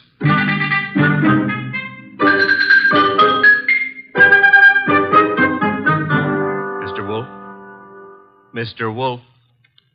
Oh, naturally, I know that shutting your eyes and pushing your lips in and out indicates you're thinking feverishly, but there's nothing for you to think about. Three.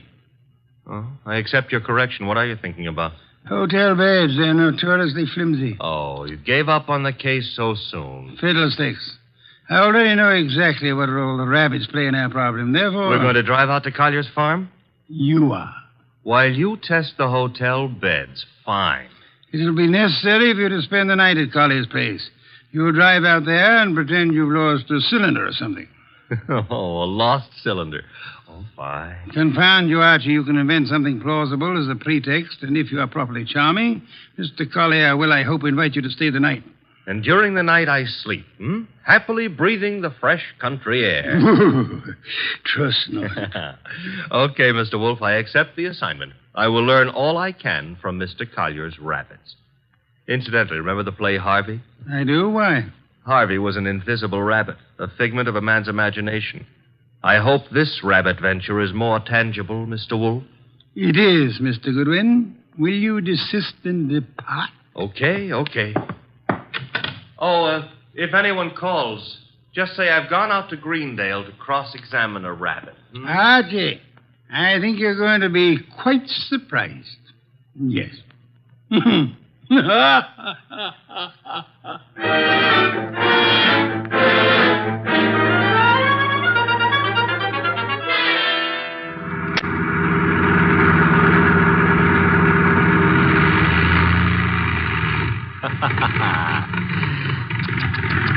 Running out of gas, and me such a big boy.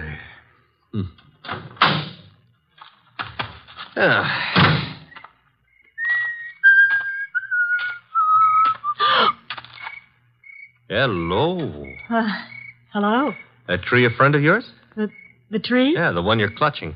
Oh, I was leaning against it. It's an idea, but not a good one. Trees are notoriously skittish. The instant you really need one, they're out sowing wild oaks or something. You sound as if you know a lot about trees. Oh, I do. I was brought up in one. Look, now, if you really have to lean, I can recommend... No, thanks. Huh? I tried. Nice moonlight we're having. My name is Goodwin, and blondes call me Archie. I'm not blonde. Brunettes call me Archie, too. And what do redheads call you? Oh, we'll just skip that, huh? And your name is... Claire. Claire. I approve. Now, you may not believe this, but I have just run out of gas. You think I might wangle some up at your house? My house? You mean Jimmy's house? All right, I mean Jimmy's house. Well, I don't know. He might have some. Now, why don't we go up to the house and ask him? Well, all right. Mm-hmm. Jimmy who? Collier. Uh-huh. I like to be formal when I'm borrowing gas. Would you mind waving your left hand in front of my nose? Waving, Mike? Yes, just try it. Don't worry. I won't bite it. All right. I did. And very gracefully, too. No ring on the third finger. You're not Mrs. Collier. There isn't any Mrs. Collier. Are you applying for the position? Mr. Goodwin, Now, remember what I confided in you about brunettes. All right. Archie, you're a little rapid. Maybe. But I always remember what old Dr. Titmouse said. What did he say? Gather ye rosebuds while ye may. Old time is still a-flying. Robert Herrick wrote that. He did? Dr. Titmouse is a liar. How much farther is this house? Well, it's just beyond those trees. What? There was something ran across the path. It brushed my legs. It frightened me so. Must have been a rabbit. I guess it was. Oh, I'm sorry. That was silly of me. Oh. Don't worry about it. Also, you will have noticed how much more satisfactory I am than a tree. For clutching at it, moments of stress, I mean. Archie. Mm-hmm. But you'd better let go now. And we'll get on to the house. See, I don't need a haircut, and you're not the right type for Delilah anyway. You mean something by that. Something nasty. Well, that depends. What I meant is you've already signaled whoever you're supposed to signal. Nothing frightened you back there. Why? That scream had a lot of carrying power. Oh, that's the house, huh? Looks peaceful enough. Archie, Who were you supposed to warn if anyone came up the path to the house? For no one. Something did frighten me. Honey, I've been lied to by experts, and you're not one. Oh. Think I ought to knock? No, we don't think I ought to knock.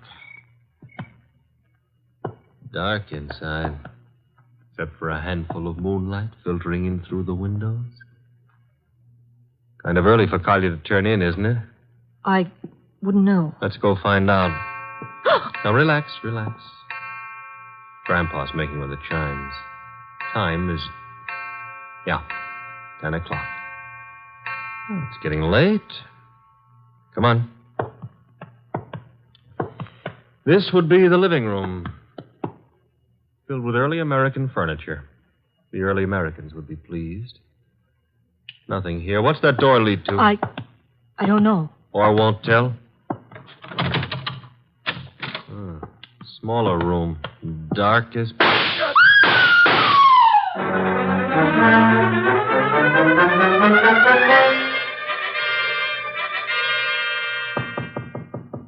Come in.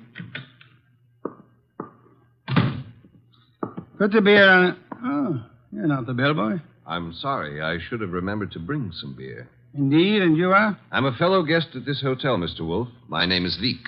Veek, yes. A criminal of moderate intelligence and immoderate pretensions. We won't quarrel, Mr. Wolfe. I've something to offer you. You and your boy Goodwin didn't drive up to Greendale for the exercise. I dislike exercise. Shortens life. James Collier lives nearby. The governor's committee on crime is unhappy. There's been a leakage of information. It hasn't helped them in their work. But it has helped you. You wouldn't have left your house in New York on any ordinary job. A request from the governor, however. Shall we stop fencing? I don't have to fence with you. The committee's work doesn't particularly bother me. I've already made my arrangements for retiring from active business, shall I say. However, I don't want you messing around in the meantime. Indeed. In your effort to discover how the committee's information leaked out, you might also discover a number of things about me that I prefer to remain undiscovered. No one has employed me to do anything about you, sir? Not directly, but indirectly you might have to. I want to insure myself against any such possibility. I want to make a deal with you. I'm ready to supply you with the name of the man responsible for the leak and papers proving his guilt. I have them here. In return for which you expect? A quick conclusion to your activities and your return to New York, leaving my name out of your reports. I'm neither a public official nor a philanthropist. I should do nothing about you unless it becomes necessary. You may remove your hand from your pocket. You wouldn't dare shoot me. Now then, the name of the man. James Collier. Proof of his guilt? These. A series of reports on the committee's meetings in Collier's handwriting. Thank you. Good night, sir. Good night. And I hope for your sake that we do not meet again. Phew. Archie, answer the... Oh. Hello? Mr. Wolfe? Yes, Archie. I'm at the Collier place.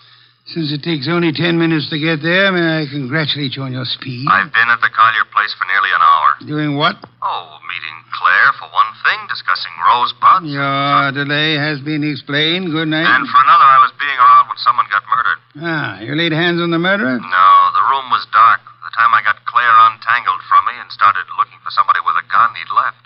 I see. And the dead man, of course, is James Collier. No, sorry. Found it had to be. Who was he? Total stranger. Archie. I'm not being difficult. There was no identification on him. Strange. A description. Early 30s, height maybe 5'10", weight around 175 pounds. Blonde hair, blue eyes, a very natty dresser. Suit custom tailored with a built-in shoulder holster. Don Juan shirts. Manicured but very dirty fingernails. And he... Uh-oh. Company. The police? Mm-hmm. Very well, you tell them whatever you think proper, without mentioning the governor's committee, of course. You then bid them farewell and come to the hotel. Can't I say goodbye to Claire, too? You cannot. Confound you, Archie. Do you think I want to wait up all night?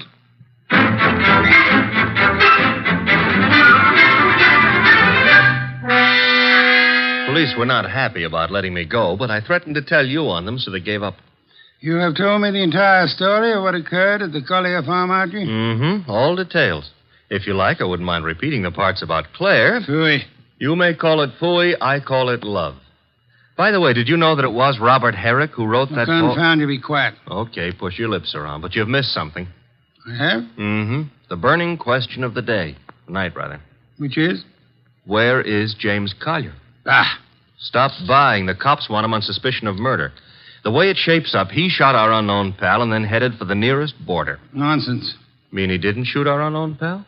I mean, Collier's whereabouts are not a mystery. You know where he is? I know where he is. I don't believe it. You couldn't know. You haven't been out of the hotel. You haven't had any calls. Archie, I use my intelligence. If you had used yours instead of voting the girl... I still wouldn't know where Collier is. Never mind. I'm impressed. What do I do now? You get Mr. Veek on the phone. Huh? He's staying here at the hotel. Oh, old home week. Operator. Mr. Veek, please. Hello? Hello, Mr. Veek? Who is this? Mr. Wolfe wants to speak with you. Just a second. Here you are, sir. Thank you. Mr. V, where were you at 10 o'clock? Why, on my way to the hotel. You checked in at... 10:15, then came directly to your room.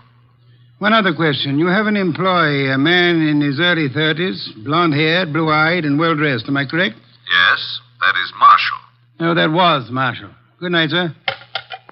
Having done that, whatever it meant, we now go to sleep? Oui, we go to the Collier farm. Okay, but why? Because, Archie, the time has come to cross-examine the rabbits.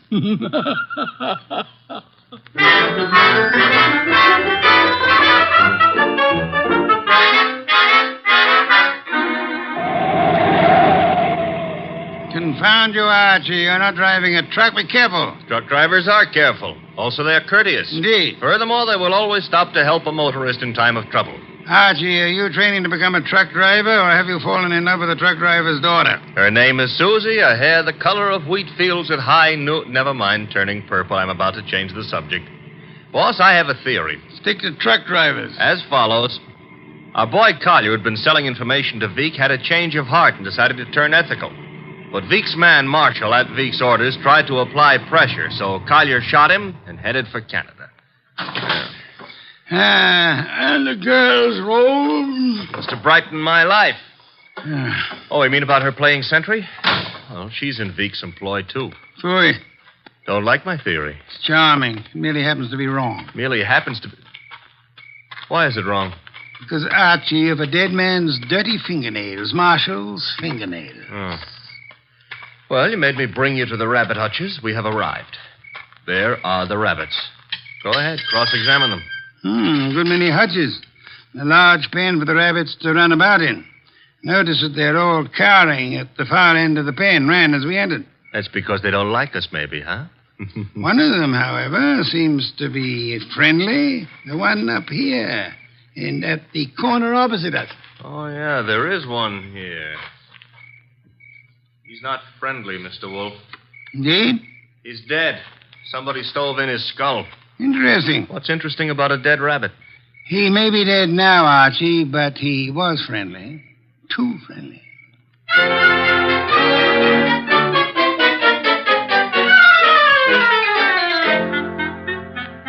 Claire, this is Mr. Wolfe. Mr. Wolfe, this is Claire. Claire, I'm Archie. A chair, Archie. A chair. Try this one. Be gentle with it. If you break it, all the early Americans will hate you. It'll serve. Steady. Oh. Well, now then. Mr. Wolfe, I'm dreadfully tired. The police have... Are idiots. What? For example, do they know that you were posted as sentry outside this house in order to warn James Collier of any intrusion? Well, they don't... I wasn't. Do they know that James Collier and the dead man Marshall were quarreling? No. Do they know that James Collier had armed himself in preparation for this meeting with the gunman? That isn't true. It is true. I don't have to say anything. You've already said more than enough with your actions, my dear. What do you mean? According to Archie's report, and Archie is always meticulously accurate, when you and he opened the door of the room in which the murder took place, you screamed at the shots. Well, of course. Any girl would scream with... Then you clung to Archie with sufficient force and for sufficient length of time to prevent him from chasing the murderer. Why? Because you had seen and recognized the murderer as the man you loved. It was too dark to see anything. True. Therefore, you didn't have to see the man. You thought you already knew who the killer had to be. That's a lie. You're shielding James Collier, aren't you? I'll never admit any of it. Never. May not be necessary. Archie, Yes, Mr. Wolfe? Get hold of that policeman outside and remember what happened to one particular rabbit. Well, look around for freshly dug earth.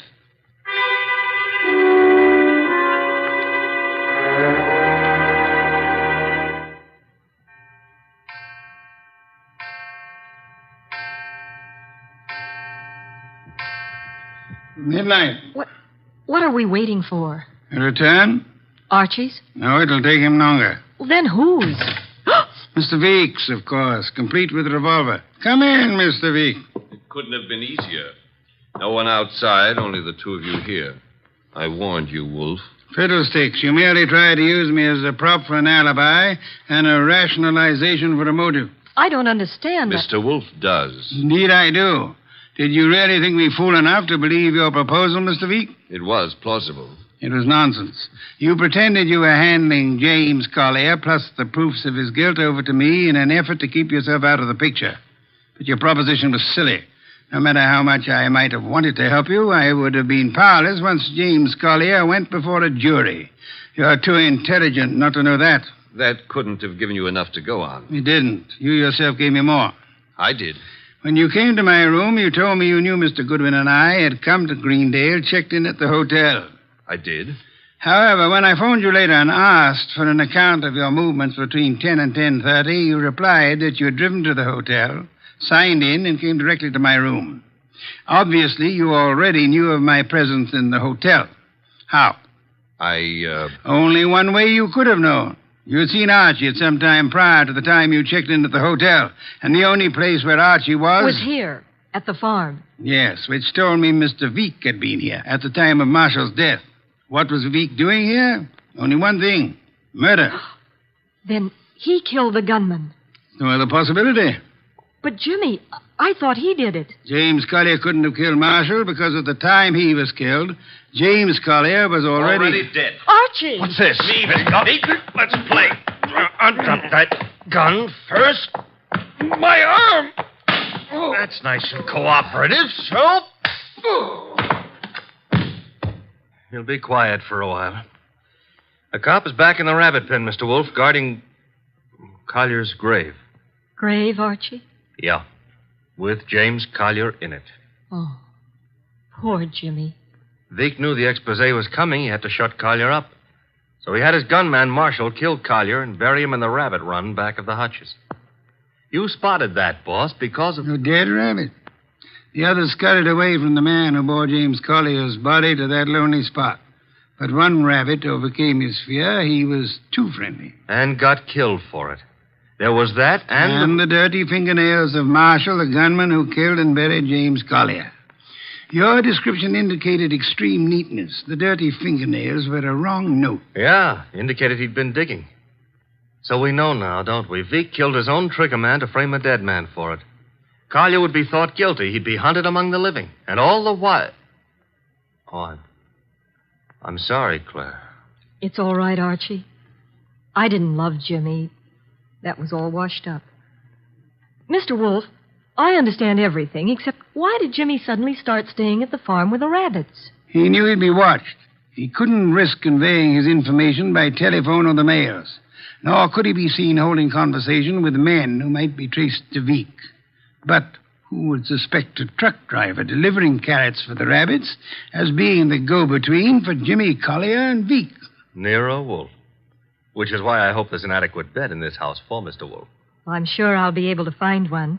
Splendid, Archie.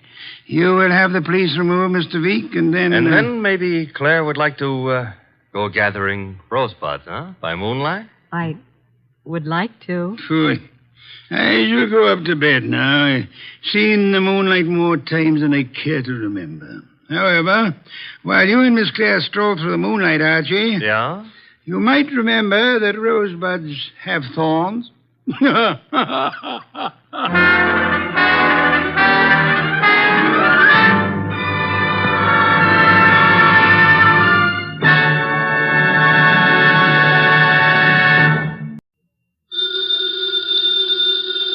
Ladies and gentlemen, that phone bell means exciting adventure. Hello? Hello. The handsome young man answering the phone is Archie Goodwin. A mountain of a man engrossed in deep thought in the oversized armchair is Nero Wolfe. Hey, boss. Oh, Mr. Wolfe. Mr. Wolfe. There's a guy on the phone wants us to take a case. Seems that someone was mad at a guy who was mad, and now this guy on the phone is mad, wants us to find out who did the killing. What do you say, Mr. Wolfe? We need the money.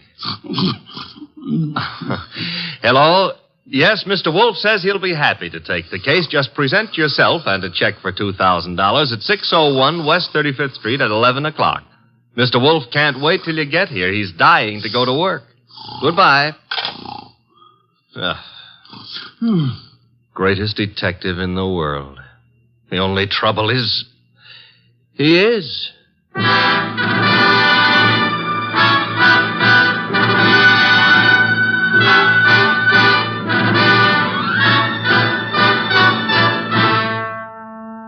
Yes, listeners, Archie is so right. He is the greatest detective in the world, and the fattest, and the least energetic.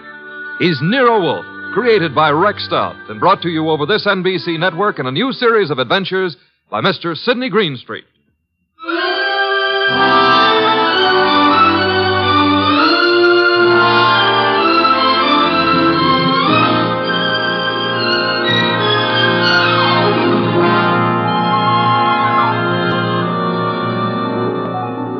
Tonight, it's The Case of the Beautiful Archer. That's a good title. And it was a good case, too. It began in the consulting room of Dr. Raynard Townley of the Townley Sanitarium, skipping a jump north of Nyack, New York, when a very lovely young lovely glared across the desk at the good doctor. Shall we pretend you don't know who I am, Dr. Townley? How could we possibly do that, my dear Diana Lawrence? 23 years old, daughter of one of our better-known sculptors, Michael Lawrence. You were born in Johannesburg, educated in London and Paris, and live at present 100 yards from here in your father's cottage on Berry Hill Lane. How's that? It's intended to be staggering, isn't it? You take no cream or sugar in your coffee, were winner of the Women's National Archery Tournament for 1947, and have an exceedingly high temper. Let's stop the nonsense. You have an inpatient here named Willard Garth. Well, Willard Garth happens to be my fiancé. Yes, he has mentioned the fact during his analysis. And, well, has he by any chance mentioned his reasons for suddenly refusing to see me during the past 5 weeks? He didn't have to, Miss Lawrence. Well, what do you mean? I mean that I recommended he give you up as a bad job. What? Well, I suppose you had some purpose in saying what you did. Of course. I'm the boy's doctor. You think you're in love with Willard Garth, I know, but actually, you're infatuated with the Garth millions. You take a lot on yourself, don't you, Doctor? I consider it important to relieve Willard of all painful external pressure. You've done well for Willard, Dr. Townley, relieving him of me. I think so. Now, let's see you relieve yourself of me. You, purchased the gun for this occasion, Miss Lawrence? Yes. And what exactly do you hope to accomplish with it? A quick and complete reversal of your decision about me. I'm not as easy to handle as Willard is, you see. And if you intend to ruin my life, then I intend to end yours, here and now. The phone is ringing. Let it ring. Just as you say. It's the house phone, Miss Lawrence. It may be Willard, you know. Oh, Willard? Yes, he usually phones me from his room at about this time every day. Well, all right. Answer it, but be careful what you say. You're in command, it seems. Hello? Oh, why, hello. I thought it would be you, Willard. Look, my boy, Diana Lawrence is here. I've had a talk with her, and I've reconsidered my opinion. Yes, I'm quite serious. If you're at all sensible, you'll see her regularly and plan on a marriage as soon as you're discharged.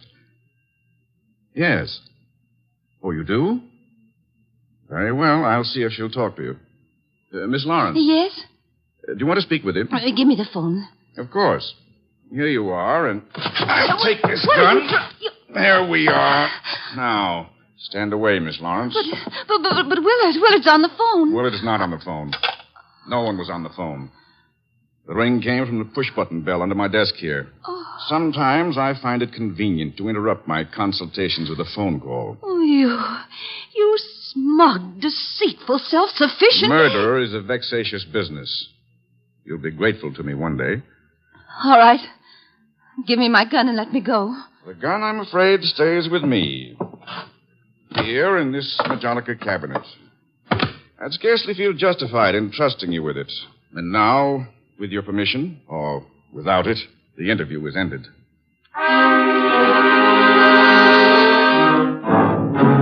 Later that day, the phone in the Lawrence house on Berry Hill Lane began to jingle.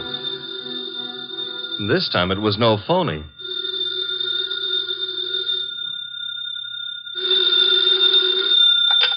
Hello? Diana? Yes? Willard, darling. Diana, darling, it's Willard. Imagine. Has the doctor let you use the telephone just as if you were a great big adult? Oh, I've got to see you, sweetheart, and I didn't call you to argue. Love, beauty, understanding, that's what matters. Isn't it? Isn't it? Do I hear the overtones of a change of heart? Oh, Diana, what's happened wasn't my fault. He poisoned me against you. Then why don't you walk out of that amateur nut house and stand up like a man? I probably shall, Diana. Now, please listen to me. He's letting me have the limousine tonight from 8 until 12.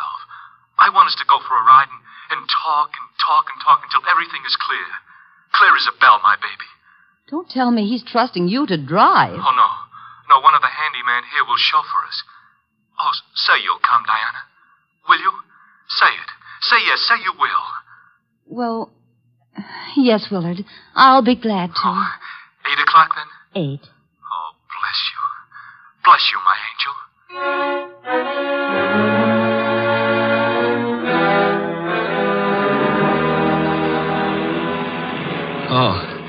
Oh, so that's it.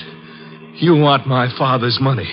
That's what you love, not me. Willard, the chauffeur will hear you. It's the way Townley says it is. He's right. He's right. Oh, why did I let you talk me into this? What a fool I was to have come at all.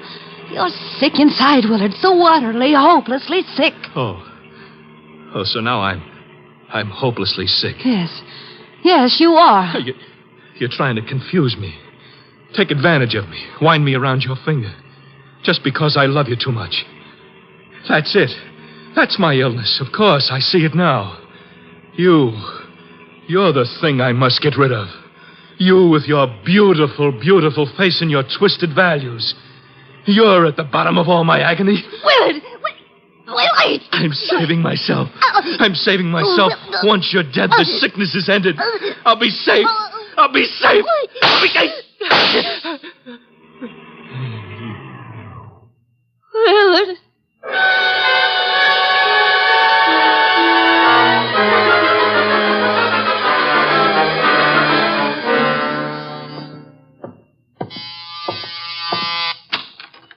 Dr. Townley? Yes. Come in. Mr. Wolfe's been expecting you. Come in, Dr. Townley. Come in. Have a chair. Thank you, Mr. Wolfe.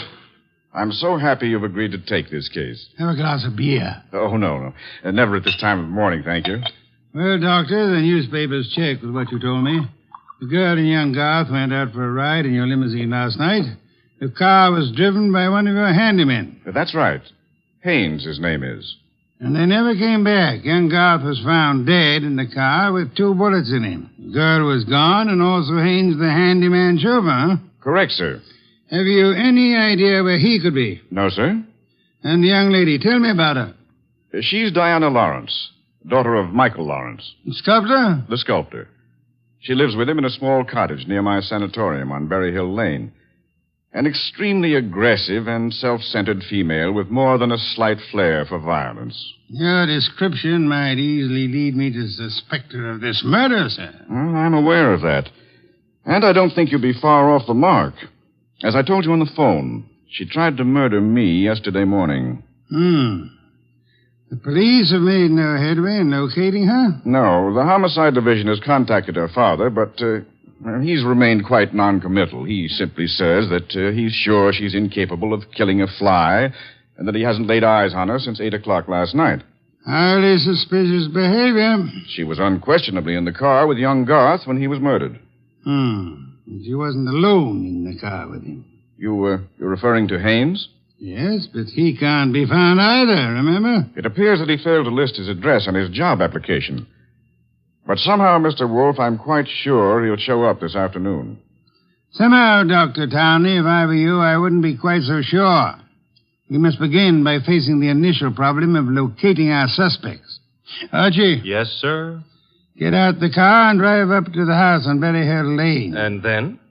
There you will ask Mr. Michael Lawrence to be sensible enough to cooperate with us in finding his daughter. And if the answer is no? I recommend, Archie, that you flatly refuse to take it.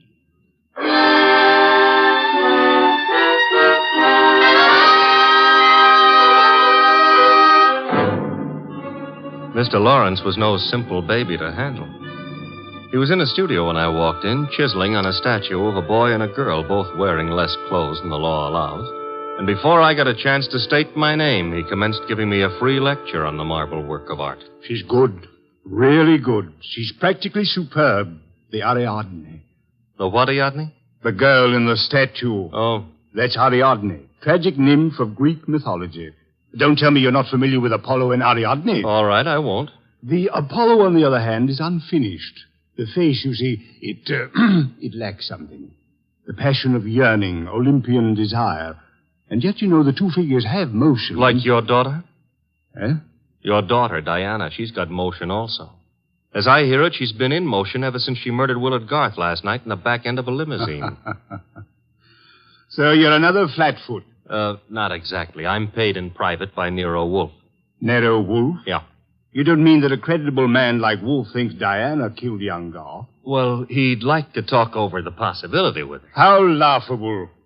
Look at that face. Is there anything of the murderous in a face like that? In a face like what? Oh, I'm sorry. Diana posed for the Ariadne, you see, and the likeness is exact.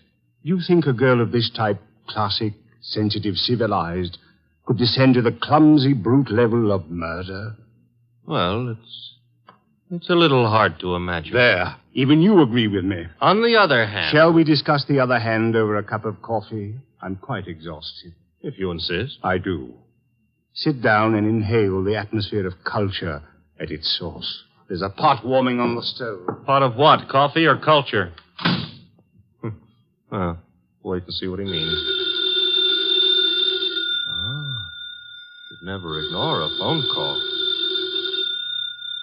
Who knows? Might be something important. Yes? This is Diana, Father. Oh, yes, Diana. It's all over the papers. Yes, I know. Well, I don't think they'll find me where I am, and I'm staying here until things quiet down a little. Where are you, honey? What did you say? I said, where are you? You said honey. Daddy, you never call me honey. I know it's because I'm excited. Where are you, sweetheart? Well, you mustn't let anybody find out. Not a soul in the world. Where are you? Well, you know where Tyne Pike turns off to the left beyond Bardsville? Yes? Well, I'm... Call me later, Angel. But, Father, Oh, get that motorman's number. You will live, my friend, but not long if you don't control your curiosity. You hit me. With that mallet you hit me. What was the big idea? Do you really have to ask that question? Weren't you trying to trick my daughter into disclosing her whereabouts? The police are pretty interested in her whereabouts. Then let them find her. But you can't be surprised, my friend, if I choose to protect Diana's interests.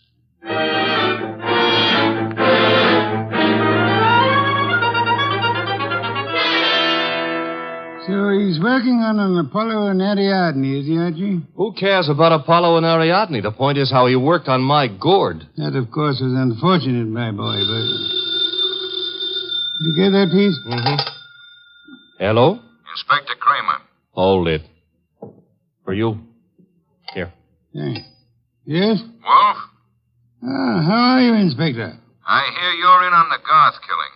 Not very deeply, I am afraid. We are still trying to locate the Lawrence girl. Well, you can forget about that. Yeah? Yes, we've already located her and released her on a habeas corpus. That sounds interesting. Her father had a lawyer on our heads before she was in here 10 minutes. Too bad you couldn't have held on to her. Oh, I don't know. I'm not so sure we want her. Why not? Well, first of all, it's not likely she did it. No? No. Ballistics stated that the bullets that killed Willard Garth were not fired from point-blank range. And she was sitting beside him on the back seat. I see. Also, we found the murder weapon in the grass near where the limousine was parked, and she admitted it was hers. That sounds like a poor reason to release him. Well, the point is she wasn't in possession of the gun when the killing happened. At least so she says. No, who what? That doctor. What doctor? Townley. The guy who runs that sanitarium. According to her, he took the gun away from her for safekeeping at noon yesterday.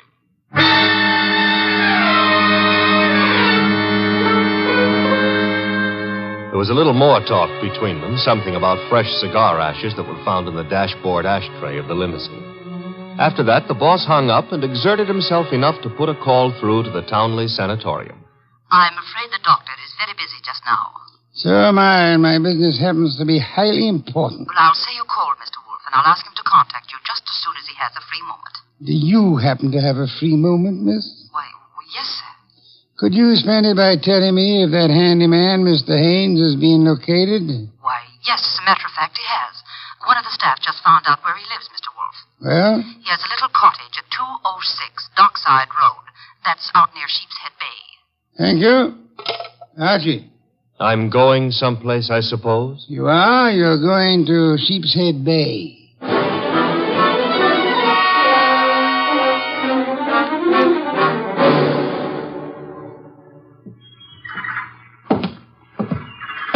Hello there. Looking for a guy I can't find. Oh? Yeah, his name is Haynes. Stopped at the cottage up there, but there's no one there. I saw you here on the wharf fishing, so I... What did you say his name is? Haynes. Haines. Oh, Haynes. Yeah, do you know him? Well, there's a fella named Hines used to fish out here. No, not Hines. Haynes. Couldn't be Huntingburg? No, it couldn't be. The name is Haynes. Hain... Haynes! Give me a hand here, eh? Well, what do you know? Funny, huh? That guy seems to think my name is Haynes. Yeah, so do I. You do? Yes, I...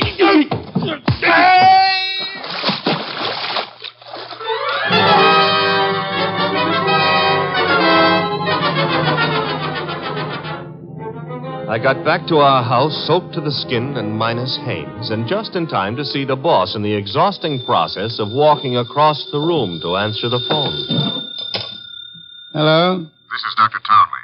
You called me. So I did. About the murder? More specifically, about the statement from Diana Lawrence that you removed a firearm from her possession yesterday morning. That's quite correct. It's here in my Majonica cabinet. Is it? Of course it is. I suggest you check. Just a moment. Mr. Wolfe. Yeah? I'd like to see you at once. The gun, I suppose, has vanished. What? How did you know? Because it is at ballistics, Doctor. It turned out to be the gun that killed Willard Garth. I see. Do you? Yes. I understand everything now. It's all so crystal clear. Just how crystal clear? I'm quite certain, Mr. Wolfe, that I can put my finger on the killer. Then I think it would be well if you came here immediately. No, I'm afraid it's impossible, sir. There's an important operation scheduled, and I simply cannot leave. What do you suggest? Well, is it outside the realm of possibility that you come here? Is it, Mr. Wolfe? Hello, Mr. Wolfe? Mr. Wolfe?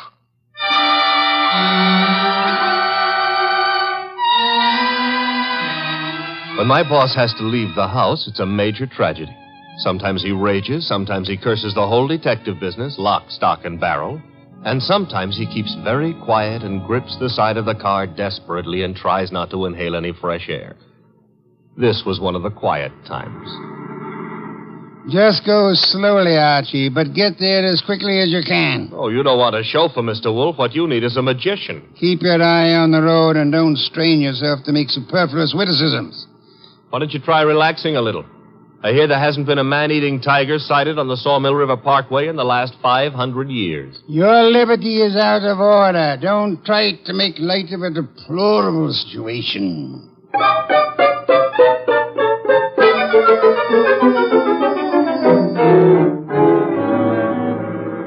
Here's the sanatorium. And there's Dr. Townley coming to meet us. It's terribly nice of you to have come, Mr. Wolfe. I've heard about your aversion to traveling, and I appreciate your going to the trouble. Don't mention it. Oh, Archie, help me out with my other arm. There we are. Now, calm down. You're all in one piece. I think you'll find the trip highly profitable, Mr. Wolfe. You'll consider it time very well. Hey, Hey, what's the matter? What is it? What happened? He's been shot. It's hardly likely there wasn't a sound. This kind of shot doesn't make a sound, boss. What do you mean? Better take a look for yourself. There's an arrow in his back, and he's dead.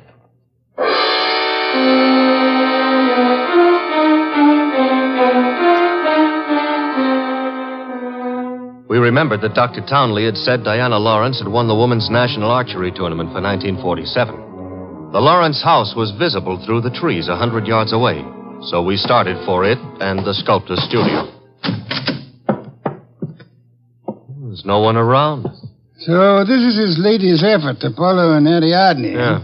Done a little work on it since I was here. The Apollo's face is more finished and... Hey, boss. Yes? You know, somehow or other, Apollo looks a little familiar. I wouldn't be surprised, Archie. I think if you examine it closely... Mr. Wolfe. Our host. You remember me, don't you? I met you once at a dinner party at your house, the time they opened the new museum on 67th Street. Of course, Mr. Lawrence. And to what do I owe the honor? It's not much of an honor. Dr. Townley has been murdered. No. I am afraid Mr. Goodwin is being accurate. He's been murdered with a bow and arrow. And what does that mean to you, Mr. Lawrence? I'm sorry. I've been a fool. An awful fool. You can't blame yourself too much. If you'd cooperated with the police instead of looking out for your daughter's interest, the man would still be alive. But I assure you Where's the girl? She should be here now. She phoned me a while ago and said she was coming by for passage money to Rio. You were looking for me? Boss, Diana. Put the gun down, Angel. And tie a rope around my neck? Might I inquire if your plan is to kill us all, Miss Lawrence? Oh, what would yours be if the world was after you for something you didn't do? Wouldn't you be willing to risk persuading a jury of that? Thanks, no. I'll skip that chance. Father, get me the money. Diana, sweetheart, don't make me a part of your murders. That's asking too much of love. Don't you know I'm not guilty? No, Diana, I don't. Leave that gun away, Diana. Haynes. Looks like I walked in on the nose. That's him, boss, the guy who soused me. Take a little of your own advice. Relax, Archie. What do you want here, Mr. Haynes? I want to give up and try to straighten out this little deal. Mr. Lawrence. Yes? Here's your money back. You got a right to call me a welcher. I promised I wouldn't give evidence against the girl, and you paid my price. But enough is enough, and right here and now I'm unloading. Just what does this mean? It means I saw her do it. Oh, you stupid, lying, rotten... Oh, yeah? Grab her, Archie. Grab her. Get the pair of them out of here.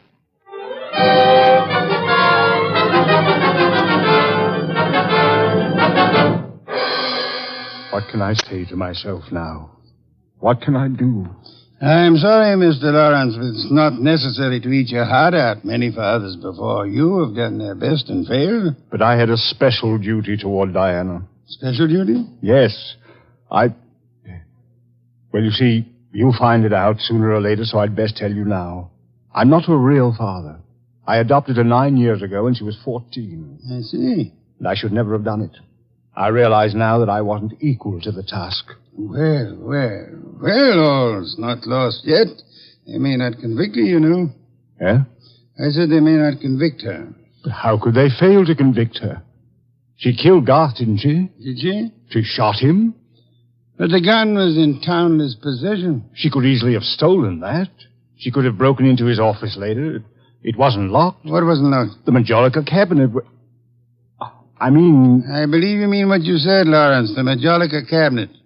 Though for the life of me, I can't see how you could know whether it was locked or not, unless you had the experience of opening it. Could it be that you went looking for the gun yourself after Townley said he had confiscated it?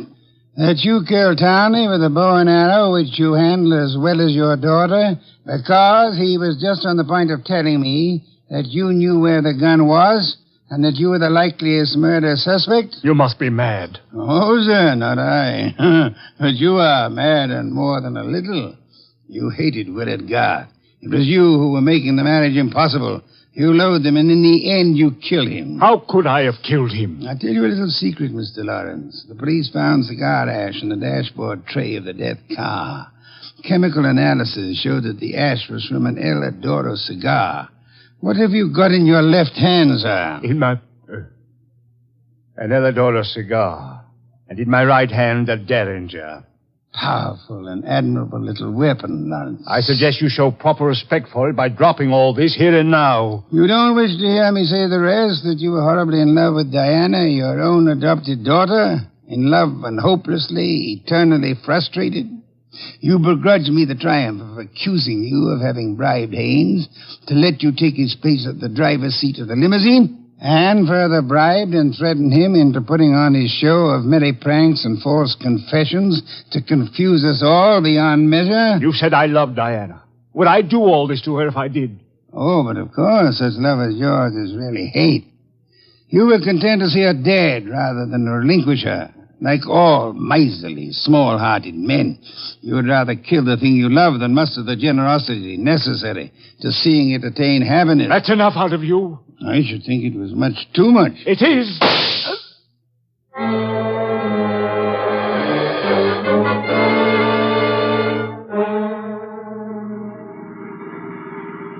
Archie, my boy, I'm grateful to you, both for coming back into the house when you did and for being such a good shot. Hope you remember that next time you feel like insulting me.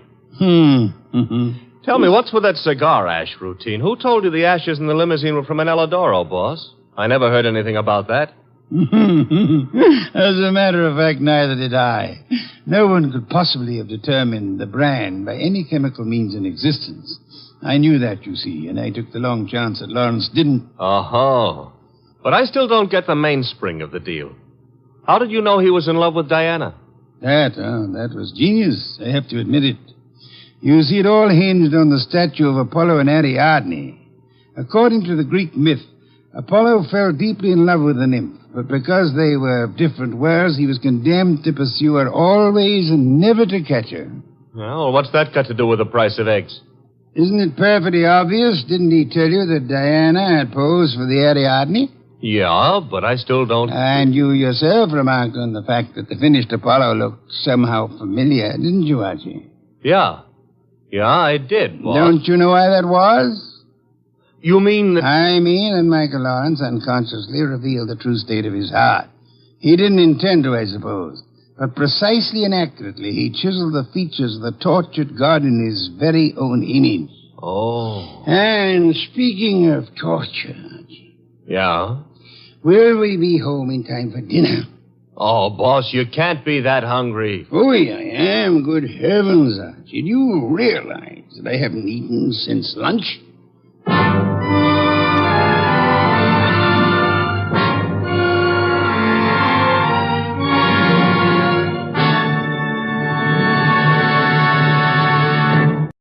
Oh, Mr. Wolfe.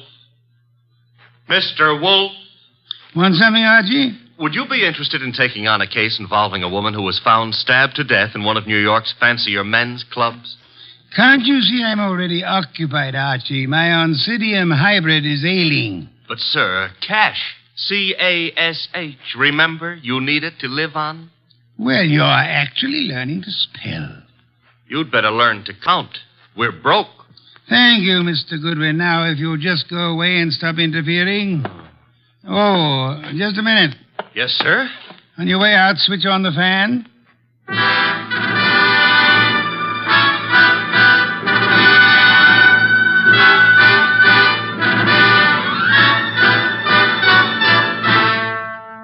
Yes, ladies and gentlemen, it's that one and only man of moves, the most famous detective in modern fiction, that corpulent, orchid-raising, beer-drinking gourmet who also happens to be a genius.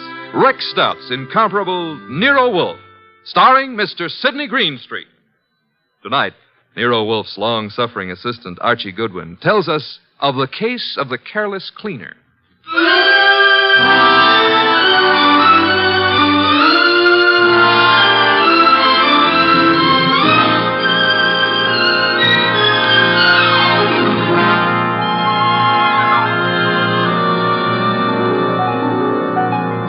We didn't know Clay Michelson very well at the time, though Mr. Wolfe had hung one of the Michelson's paintings on the library wall. But then I guess we should have considered ourselves lucky not to have known him or his wife, Phila. 2 weeks ago, they had a quarrel. Oh, Clay, darling, I didn't expect you home so soon. I thought you were going to the museum to see the Van Goghs. I decided not to, Phila. Oh. Well, if you Plan to paint this afternoon. I'll get out of the studio. I want to run some errands anyway. Why don't you make your phone call from here, Fila? Phone call? Who is he, Fila? He? Who were you waiting for this afternoon? Please, Clay, don't start that jealousy routine again. Don't try to kid me. You're being stupid, Clay. I'm stupid, all right, but I'm getting wise pretty fast. I'm through, Fila. I've had enough. I'm leaving you. So stay out of my way and keep your boyfriend out of my way, too, whoever he is, or I'll kill him.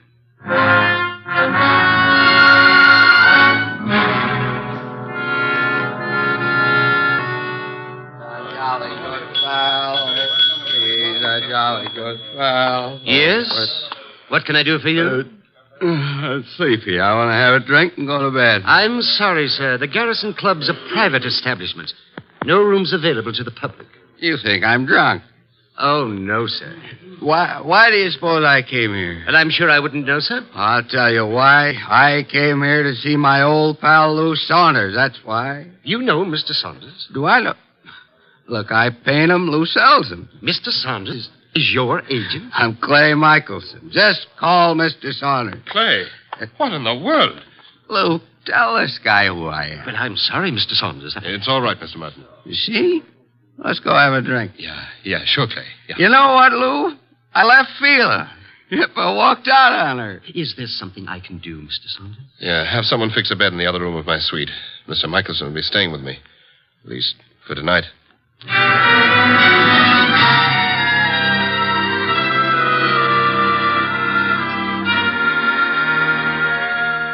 Mr. Wolfe? Yes, Archie? It's Friday. Good. Fish for dinner, then. Nope. I was not referring to dinner. You were not? I can think of nothing more interesting at the moment. Oh, I can. My salary. Of course, according to the Julian calendar. We're on the Gregorian, so let's stick to it. Today is Friday. Today I get paid. Archie, there's a drop. Oh, don't exaggerate. You can't be getting the cold shutters just because I'm asking for my money. I can distinctly feel fresh air flowing into the room. Well, it's possible I might have opened a window 6 inches. You're insane. Shut it at once. Nope. Are you trying to blackmail me? Think it might work? Never. Then the window stays open. You're fired. I accept your offer. All you have to do is pay up. I have hired you again. Oh, Mr. Wolfe, you've cleaned out the bank balance again? Well, that is... Well, had you seen those Miltonians? Would I have voluntarily given up my paycheck for them? Orchids are very beautiful, Mr. Wolfe, but blondes are... The door, Archie. I am unemployed. Found you'd maybe a client, and if it is, and we can extract a fee. You follow me, Archie? I'm already on my way to the door. Mr. Wolfe, I've got to see him at once. Well, come in. Thank you. Mr. Wolfe, this is... My name is Saunders, Mr. Wolfe. We've met before. I remember. As a matter of fact, you sold me a painting of Michelson. Yes, well, that's why I'm here. It's about Michelson, Mr. Wolfe, that I've come. Frankly, I think the man's about to go mad. He and his wife have split up, and such a splendid artist, too. A pity. I don't know what to do. He's drinking like a fish. For 2 weeks, I've been letting him live in part of my suite at the Garrison Club, but he's just steadily getting worse. I try a hospital. I can't. The publicity. Mr. Wolfe, Clay admired you so that time we all had dinner after the painting transaction. I thought maybe you could talk to him. Maybe you could get him on his feet again. I'm not a doctor, Mr. Saunders. But I'm sure he'd listen to you. Excuse me a moment, Mr. Saunders. Nero Wolfe speaking. Inspector Kramer. Good evening, Inspector. Got a guy called Lou Saunders at your place? Garrison Club said he'd gone to your place. Yes, he's here. Well, see to it that he doesn't leave until I get there. I could hardly do that, Inspector. I have no reason to detain Mr. Saunders. There's plenty of reason. It so happens a woman's just been murdered in his suite. Murdered? Yeah. A Miss Hilda Lundgren. What's happened? Now will you hold him? Do you know a Miss Hilda Lundgren, Saunders? Hilda Lundgren? I've never heard of her. She seems to have chosen your suite to be murdered in. I'd better get right over there.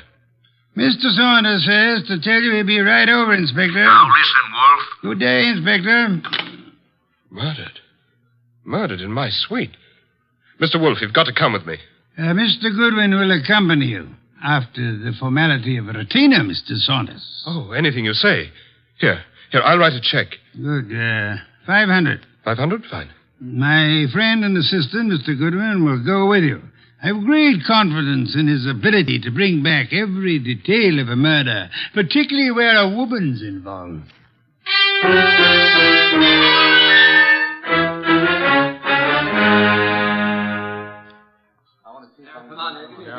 Okay, you photographers, picnic's over for tonight. Pick up your stuff and get out of here. You sound real mean today, Inspector Kramer. Well, if it isn't Nero Wolfe's favorite stooge. What are you doing here, Goodwin? I got bored with my knitting. Look, I wasn't asking for humor. I'm Louis Saunders, Inspector. Saunders? Ever seen that woman before? Yes, I believe I have. I can't remember where, but the face looks familiar. Lovely-looking woman. Blonde and really built. Well, she ought to look familiar. She's one of the cleaning women here at the club. She is? Cleaning? Well, since when have gals like this been reduced to cleaning floors? What's happening to the world? There ought to be a law. Yeah, there is. She was killed with a knife, or haven't you had time to notice? That's not a knife, Inspector Kramer. That's one of Clay's Chinese letter openers. What was that? Well, nothing. Nothing at all. Yes, it is a strange knife. What were you saying, Mr. Saunders? Just said that looked like one of the letter openers belonging to one of my friends. Who is this Clay? Clay Michelson, the artist. But you can't possibly think he'd do a thing like this. I think everybody did it until we know otherwise. When were you last up here, Mr. Saunders? Me? Why, just a little while ago. I changed my clothes just before I went to see Mr. Wolfe. She wasn't here then? Well, I don't know. I didn't come into this room, just in my part of the suite. Your part? Who occupies this room? Mr. Michelson. He's been staying with me. Strange wound, no blood. What do you think you are, Goodwin, a medical examiner? Oh, but Yeah, the killer probably wiped the blood away. Saunders, have you any idea where your artist friend might have run off to? I haven't seen Clay all afternoon. He spends a lot of time down in the bar. Well, he'd hardly sit in a bar if he's killed somebody. Well, why would he pick on the cleaning woman? Oh, this is no ordinary cleaning woman. Get a load of that figure. Watch it, Goodwin, watch it. You're liable to stretch your brain. But you're wrong. In spite of everything, Clay's still terribly in love with his wife. He wouldn't... Hello, Lou. When did you get in? Yeah, who's this? Clay. We're your friends, Lou. They won't serve me any more liquor down at the bar. I gotta find my flask. Mr. Michelson, may I introduce you to Inspector Kramer of the police? Who's this guy, Lou? He's Nero Wolfe's assistant. Wolfe? Police? Well, what do you all want? Somebody park overtime? Where's my flask? The one with my initials. I just bought it this morning. Mr. Michelson, do you know that somebody was murdered here in your room? Murdered? Why don't you guys go away and joke with somebody else? Where's my flask? You better get hold of yourself. I said there's been a murder. Understand? You serious? Yep. And I wouldn't be surprised if Inspector Kramer here considers you top suspect. Me? They think I did it? You better pull yourself together, Clay. Yeah, because I got a lot of questions. Excuse me, the phone. Sit down, Mr. Saunders. I'll answer it. Hello? Hello? Hello? This is Fila. Who is this? This is Inspector Kramer. Hello? Hello? Who is Fila? Anyone know? Well, that's my wife. Your wife? I want to speak to her. Come back here, Michelson. Let me alone. You're not going anywhere. Now, stay back there. You're wrong, Inspector. I am going somewhere. Junior's got a gun. Yes, Inspector. You should be more careful about your gun when you shove people. Now, look, Mr. Michelson, I'll see Mr. Wolfe myself. Stay back, Inspector. You haven't a chance. We'll nab you before you get a block away. Well, then I'll just jerk these phone wires. There. And I'll lock the doors. That should hold you long enough. Good night.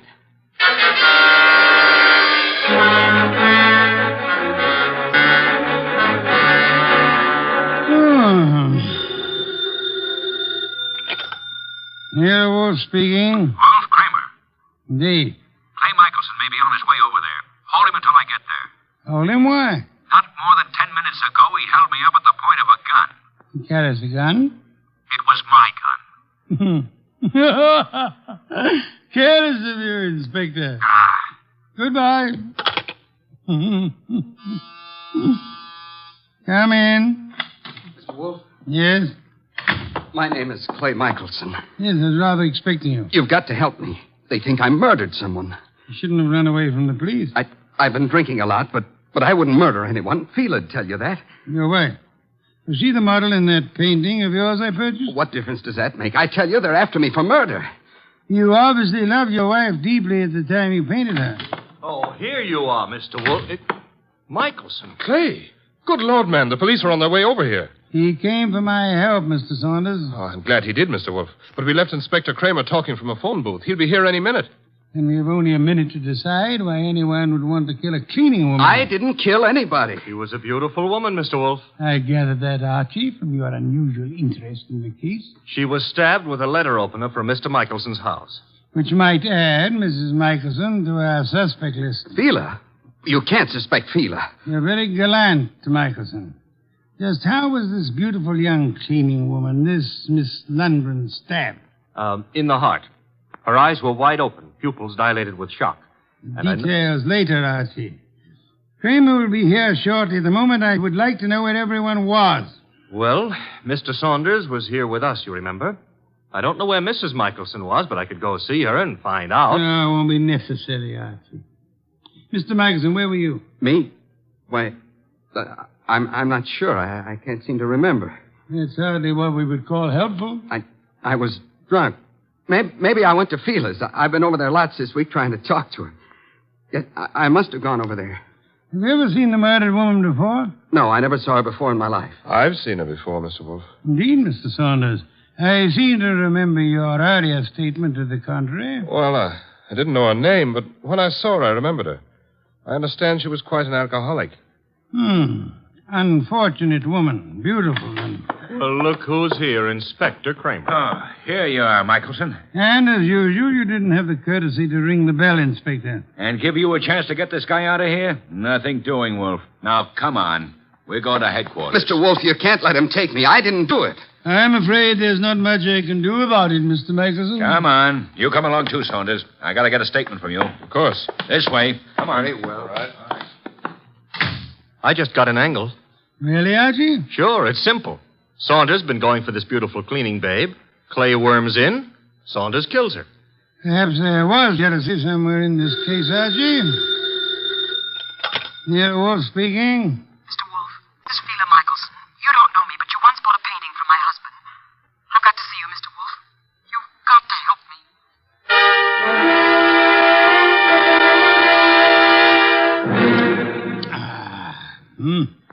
Mrs. Michelson, have some of this delicious beer.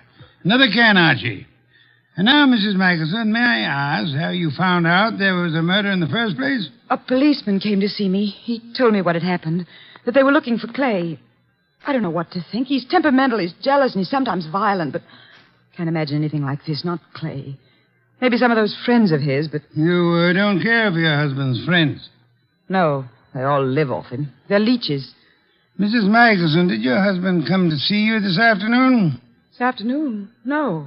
You're quite positive? Oh, yes.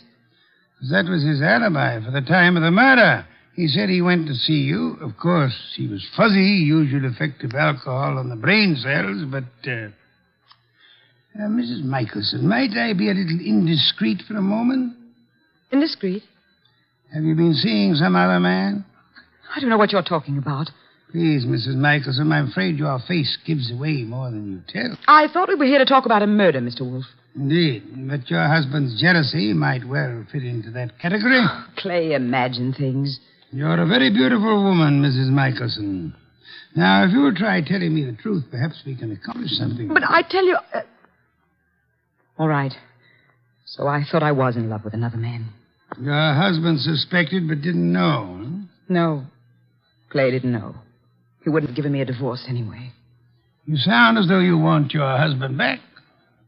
I did, but I didn't even know where he went. Indeed, Mrs. Michelson. Archie informs me that the murdered woman was quite lovely. What are you trying to suggest? You said yourself you wanted your husband back. Yeah, one woman jealous of another, that's always murder. Why, that's stupid. Clay wouldn't play around with a maid. That's stupid. Clay loves me. I'm not jealous of anyone. No one, do you understand? Archie, if you'll see Mrs. Michelson home... Yes, sir. Thank you. I can find my own way. I'd prefer Archie took you, Mrs. Michelson. You wanted my help, didn't you? Thank you. Thank you, Mrs. Michelson. If you will just wait outside for a moment, please. What have you got in mind, Mr. Wolfe? Try exercising your own judgment just once, Archie. You mean she's the one who's jealous? Perhaps, Archie. Perhaps she may want us to think she was jealous. Perhaps she actually doesn't want her husband back at all, only to pin a murder on him. Oh. You see, in this case, it would be simpler than divorce. Yeah? Yeah, she might just be trying to get rid of him. She might, Archie. But then she's a woman, so don't count on anything. She might even be telling the truth.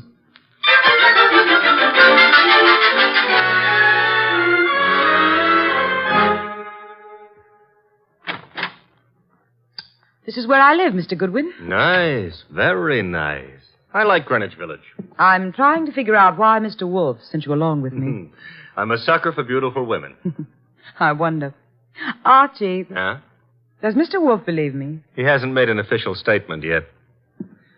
Nice furniture and things. You sound like an appraiser or someone looking for something. That's because it's November. Mr. Wolfe sent you to search my apartment. You could be wrong. I don't... Oh. What's the matter now? Thought you said your husband hadn't been here today. He wasn't. And what's his flask doing among these papers on the desk? Very prettily decorated with his initials. He was looking for it at the club. Flask? I don't know what it's doing there. Yeah, sure. You're trying to help, Clay. Right into the electric chair. His only alibi was his being here this afternoon, and you said he wasn't. Then what is his flask doing here? He said he just bought it this morning, so he must have been here today. I don't know what you're talking about. Where's your phone? Well, you've got things wrong. I don't know anything about that flask. Hey, the lights... Who switched off those lights? Fila, put those lights on. Put on those lights.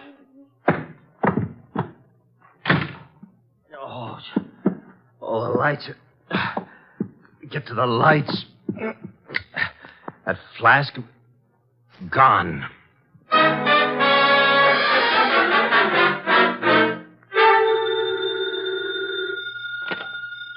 Nero Wolfe speaking. Wolfe, where's Fila Michelson? Fila, perhaps you might try the lost and found, Inspector. Now, look, I know she was over at your place. I thought you were interested in Clay Michelson. Well, I let him and Saunders go, for the present. They're clean until I get the medical examiner's report. Oh, when will it be ready, by the way? An autopsy takes time, you know that. Where's the Michelson woman? I believe she had a date with Archie. Why do you want her? I'm sure it never dawned on you, Wolfe, but this cleaning woman who was killed was some dish. Maybe Mrs. Michelson was the jealous one. Your thinking is beginning to bear an amazing resemblance to Archie's, Inspector. Also, it maybe never dawned on you that Fila Michelson hasn't offered an alibi for the time of the murder. You're right, Inspector. Yeah, you are. Come on, Wolfe, quit stalling. Where's Fila Michelson? What? Oh, I really don't know, Inspector, but perhaps as a last resort, of course, you might try her home. Good night, Inspector.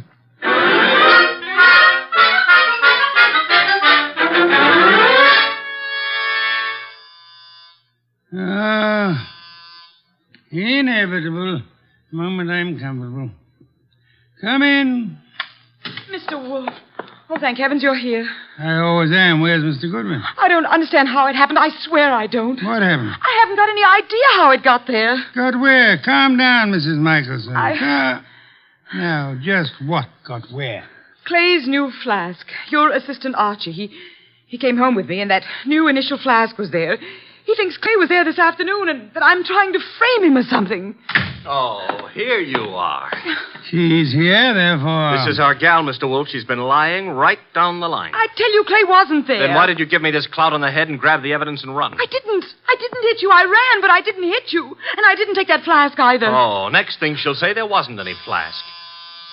Stop gaping at Mrs. Michelson, Archie, and open the door. Yeah, sure. Well, Mr. Wolfe, they let Clay and me go for the... Fila, what are you doing here? After your visit this afternoon, Mr. Saunders, she decided to come down and see me. After my visit? What makes you think I was at Fila's? It was Mr. Saunders, not your husband, who came to visit you this afternoon, wasn't it, Mrs. Michelson?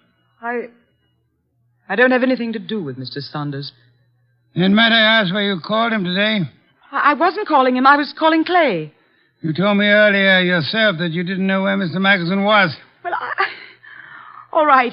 So what if it was Mr. Saunders who came this afternoon? As he has for many afternoons. What are you trying to get at, Mr. Wolfe? Saunders? He and Fila? Yes, Archie, Mr. Saunders, the artist's friend and agent, happens to be the one who was making a fool of the artist. But that's all over. I told him. That's what I was talking to Mr. Saunders about this afternoon. I didn't want Clay to know. Clay would never have come back. All right, so it was Phila and me.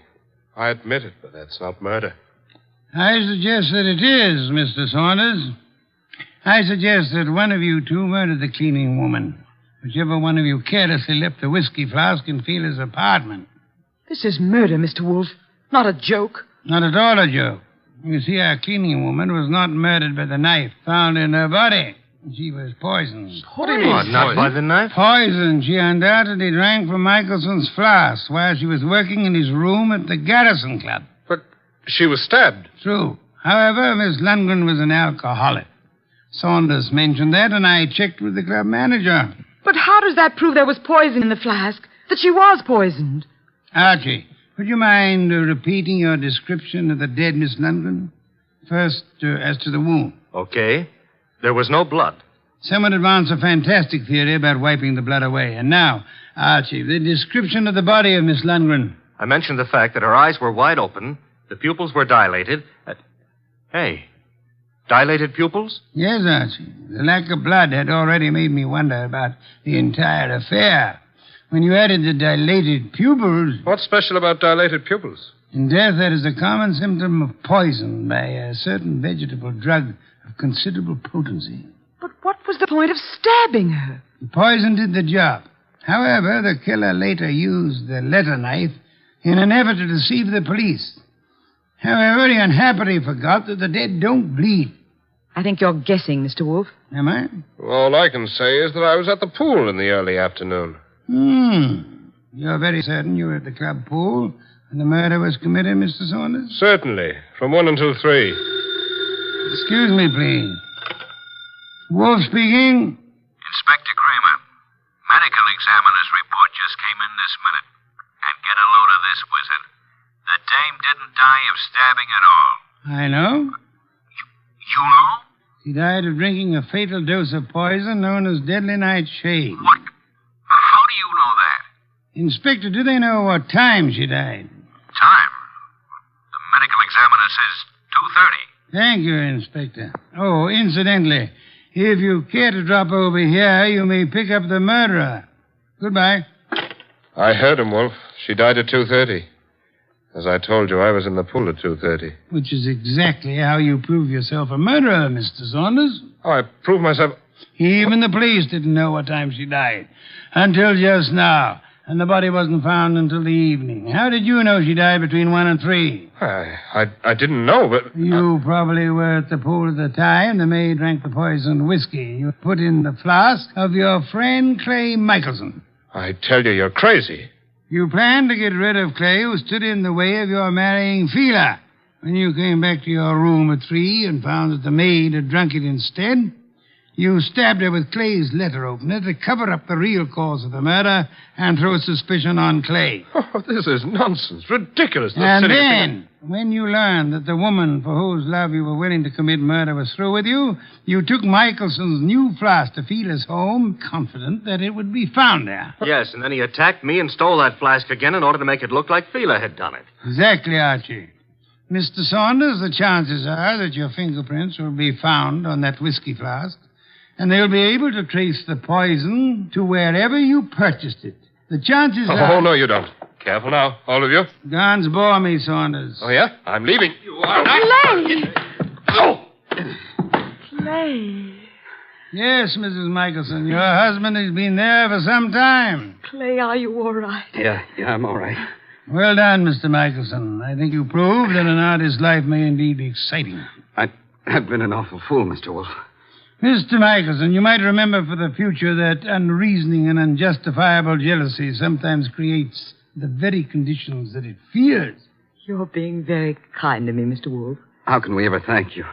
By prompt remittance of your check on receipt of my bill in the morning. Good day, Mr. and Mrs. Michelson. Good day, Mr. Wolfe. Good day. What's the matter, Archie? You look glum. Yeah. I always have the lousiest luck. Meaning? A hectic case with 2 beautiful dames. Michelson gets one, the undertaker gets the other, and what do I get? Hey, that reminds me. You got a fee. I get paid.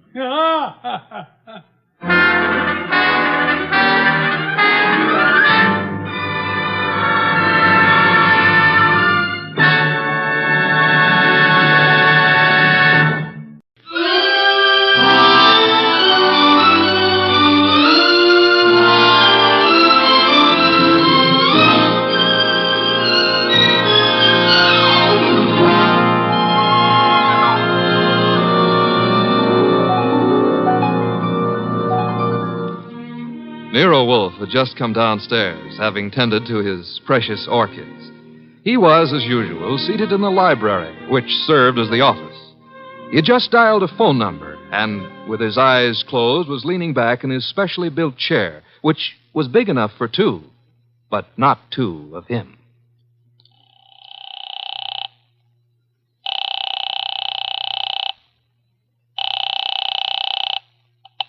Halsbrecher's Market, domestic and imported delicacies. Mr. Halsbrecher, this is Nero Wolfe. Oh, yeah, Mr. Wolfe. I was just about to ring you. Well, I have need of 2 pounds of duck liver. I do not, of course, refer to the commercialized Strasbourg pate. Well, I appreciate the order, Mr. Wolfe, but... Next, my cook Fritz informs me that we require 3 fine fat geese. Look, Mr. Wolfe, there's a little matter of an unpaid You bill. might add 12 cases of beer, a bushel of Vermont apples, green for stuffing, and a gallon of Marquesa Patricia Roman oil. Mr. Wolfe. In addition, Fritz has listed 6 dozen eggs, 4 braces of Sussex woodcock, and a few pounds of Westphalian ham. You have all that? Well, I can get it, Mr. Wolfe, but my bookkeeper... Thanks very much, Mr. Halsbrecher. That will be all. Now... Now then, Archie. Yes, boss? You seem to be worried. Oh, I am. This means naturally that I'm supposed to handle Halsbrecher's delivery boy when and if he shows. I had thought of leaving that simple matter to you. And what about the simple matter of the money? Money? I hate to bring up a vulgar subject, but where is it coming from? Oh, of course. You're right, Archie. I should have said... Said what? Charge it. Boss, look, you don't realize I know, but we're into that truffle broker for $500 odd and change. All right. Then give him a check. Okay, I will give him a check. And I hope they'll let you keep the orchids in your cell. You're a wit, Archie. Mm-hmm. You know, I'm on the bank's mailing list. We got a notice this morning.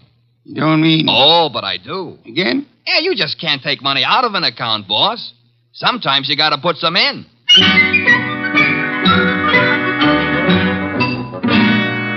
This is the only way to deal with the man I work for, and if I hadn't thrown him that scare, he wouldn't have been willing to listen when the door buzzer rang, and a prosperous-looking young guy in the kind of clothes that don't grow on trees came in and stood in front of the boss's chair, fiddling with the brim of his pork pie. My name is Oliphant, Mr. Wolfe. Oliphant? Yes, sir, Oliphant. I am the spiritual leader and guiding head of a small religious group known as the Seekers of the Inner Power. I see. Also a man addicted to marrying neither wisely nor well, but often. You read the papers? I do. Mr. Wolfe, I am as aware of my sin-ridden past as anyone else is. The point is that I'm no longer that kind of man. Even a person such as I can see the light in time. Good. Might I ask why you've come to see me, Mr. Oliphant? I need your help, Mr. Wolfe. Concerning? A certain young lady with whom I'm deeply in love. Oh, I beg you not to confuse the present emotion with any of my earlier escapades. What I feel for Miss Dana is the pure and righteous glow of an upright seeker of the inner power. I promise to look on you as thoroughly redeemed, Mr. Oliphant. Proceed. Oh, by the way, do I recognize the name of your young lady as a Park Avenue socialite, an amateur swimming champion? Yes, but she's sweet, wonderful, beautiful. I've asked her to marry me, and she's given me some hope. In time, I fully expect to make her my wife. Well, then where's the problem? The problem is the presence of another man in her life. I'm sorry, sir. I'm a detective, not a matchmaker. This isn't a question of making a match, Mr. Wolfe. I have much too much respect for your talents to think of offering you such an assignment. Exactly. What do you want me to do? I want you to save Ilse Dana's life. Her life? Mr. Wolfe, this other man I spoke of is insanely jealous. Not only of Ilse's present, but of her past as well. He has threatened to kill her. I don't doubt your earnestness in this matter, Mr. Oliphant, but how would you know? I was listening on an extension in Miss Dana's apartment a few days ago when Hunter called. Hunter? Yes, sir. Jack Hunter. Known as Jack the Babe Hunter. Wait a minute. I know that canvasback. Huh? Sure, he's a coffee and cake prelim waltzer. No, he's not. He's a boxer. Archie is being fancy. Overlook it, Mr. Oliphant. Is Hunter in love with this lady of yours? I doubt it. He's a man of complete moral and spiritual corruption, I believe. Naturally you would. But what are the facts? In my opinion, he's after her for her money. She has money? To burn. And you, Mr. Oliphant? Me? Can you also afford to burn? How much do you want? The answer to that would be astronomical. However, if you leave a check for, say, $7,000, I shall look into your matter the very moment I have completed a little research into the nutrition of the Polynesian orchid.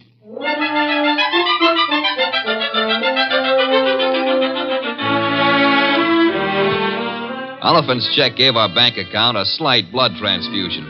I think it was the boss's plan to spend a week or two in the plant rooms before he got busy on the case. And he'd have done it, too, if that phone call hadn't come in about a little after 9, just after Wolfe had polished off one of Fritz's dinners and was settling back with a stein of beer in his hand. Don't disturb yourself, Archie. I'll get it. Now, well, look out you don't strain yourself, boss. You got to straighten out an elbow to reach that receiver. You have an unfortunate flair for mixing humor with impertinence, my friend. Hello, Nero Wolfe speaking. This is Ilsa Dana, Mr. Wolfe. How do you do, Miss Dana? We were discussing you only this morning. So I've heard. Through whom? Ted Oliphant. I see. The young man seemed to be quite worried about you. The young man should tend to his own affairs. Said you were in some danger. I know what he said. And not one word if it was true. Oh? I'd like to talk to you, Mr. Wolfe. I'm sure it'll be an immense pleasure. Where do you live? I have an apartment at 22 Blanton Street. Could you be here soon? I could be there in a quarter of an hour, Miss Dana. By proxy, of course.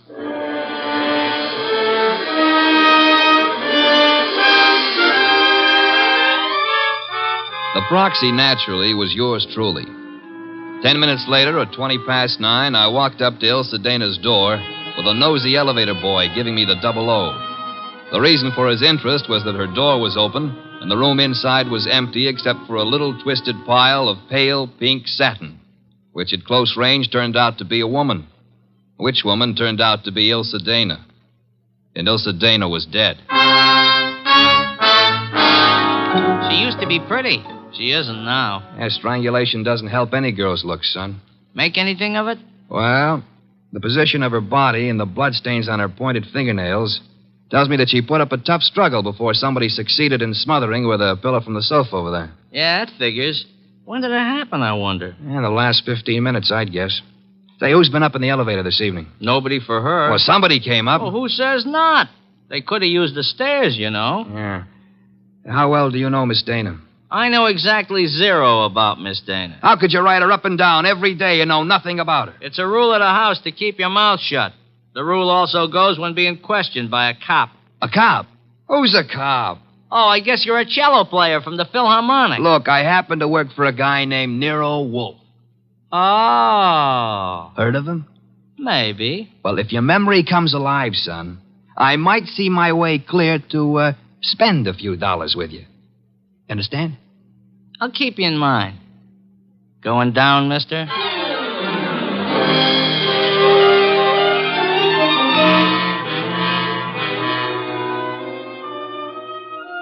I spent time trying to get sense out of the superintendent and a set of chambermaids, but they were as quiet as a ballpark on Christmas Eve. Then I called the cops and told them about Oliphant and Hunter. By the time I got home, the house was dark and Nero Wolfe was sleeping. Next morning, I gave him the details while he drank 3 bottles of beer. When I finished, he sat for a long time and then started another bottle. The prize fighter. What about the prize fighter, Archie? Hunter? Well, I phoned the hotel he lives in before you got up. And? They told me he wasn't in. You know, I begin to think that Mr. Oliphant brought us a more absorbing case than he suspected. You know, I'm glad you like it. I don't like it. I don't like work of any variety. But this thing has its points. Well, what do we do next? Next, we investigate my client. What? Merely because a reformed playboy employs a detective doesn't exempt him from suspicion, Archie. Oh, now who's that? I'm afraid we have no choice but to open the door and see. My name is Young. Barstow Young. It's nice meeting you, Mr. Young. What do you want? I want to see Nero Wolfe. About? About a certain young lady with whom I am deeply in love. What? Will you repeat that? I want to see Mr. Wolfe about a certain young lady with whom I am deeply in love. Her name, please? Ilsa Dana. Is it possible that you entertain plans of making her your wife? Why, yes, but there's a problem involved. Another man? Yes. Well, do come in. Do come in. I think we've been waiting for you. Oh, Mr. Wolfe. Here's another one. Ah, Mr. Wolfe. You've come to me about Miss Ilsa Dana, sir? I have come to you, more specifically, about a man who has threatened her life. How unusual. He's the treacherous kind. Mild-mannered, you know. As we say in my profession, he underplays it. Your profession, then, is the stage. It is, sir. Go on, you interest me deeply. I was present recently when he told her that he would certainly kill her unless she mended her sinful ways. Sinful? No one denies that Ilsa has had, shall we say, a checkered career. But the man's attitude is totally fanatical. What's his particular brand of fanaticism, Mr. Young? Theodore Oliphant is a religious maniac. Well, what do you know? He's come to give Theodore a bad report card. I don't understand. I've come to ask Mr. Wolfe to prevent his murdering Miss Dana. Am I allowed a direct question, sir? Why, of course. Where were you between 9 and 9:20 p.m. last night? 9 and 9:20. Why do you ask? You said I was permitted a direct question. Oh, well, I was walking in the park, as I remember. Do you make a habit of walking in the park? I have lately. I'm preparing for an important role in a forthcoming production. What's so important about last night? From your point of view, a great deal, sir. Well, what do you mean? Last night, Miss Ilsa Dana was murdered. What? Mr. Goodwin here discovered the body. No. I'm afraid I must insist, Mr. Young. Why are you looking at me like that? Are you accusing me of... I have accused you of nothing, my dear sir. Well, now, look, you're making a mistake. Oliphant killed her. You may be sure of that. I have your word. I know him. He was trying to reform her, wanted to make her a devout follower of his cult, the Seekers of Power. I heard him tell her to her face that if she refused redemption, he would see to it that she didn't live on in her wickedness. You could produce other witnesses? Do you know, in your own smug way, you're as detestable a character as I have ever had. All right. Let's everybody take 5. Yeah? Nero Wolfe? He's busy. This is Archie Goodwin. You'll do, Goodwin. This is Jack the Babe Hunter. Oh? How are you? Great. Except the cops seem to want to talk to me about some murder fandango because, as I get it, you named my name. You got it wrong. I doubt it, and I'm coming over there to set you straight.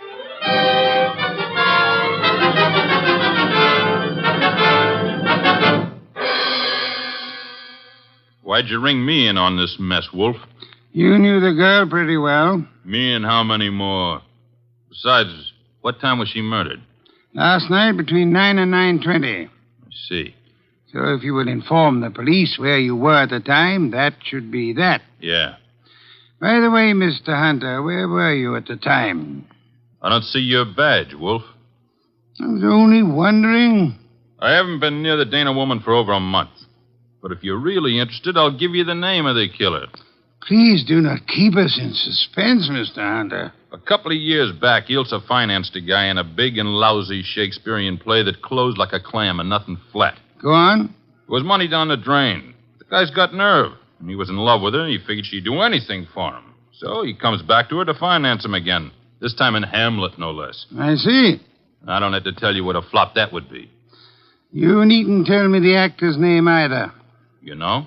Mr. Barstow Young just left here. Yeah? Well, he's your man, Wolfe. He got so sore when she told him she wouldn't toss any more moolah into his broken-down career, he went off his rocker and tore it down. Your reason for thinking so? I met him on the street one day, and he started beefing to me with blood in his eyes. So all I could do not to punch him. The results might have been less fatal if you'd followed your instincts, sir. I couldn't. Guy's built like a broomstick. He's weak as a cat. Hit him once, he'd crack like dry plaster. I see. What's on your mind? This man you're accusing of Miss Dana's murder, Mr. Hunter, he was very much in love with her. She was thinking about marrying him, he said. He said. Yes, he did. I heard him, too. He was talking through his skull cap. Ilse wasn't going to marry anybody. No? No, she couldn't. Why couldn't she? Well, but she just couldn't, that's all. So long.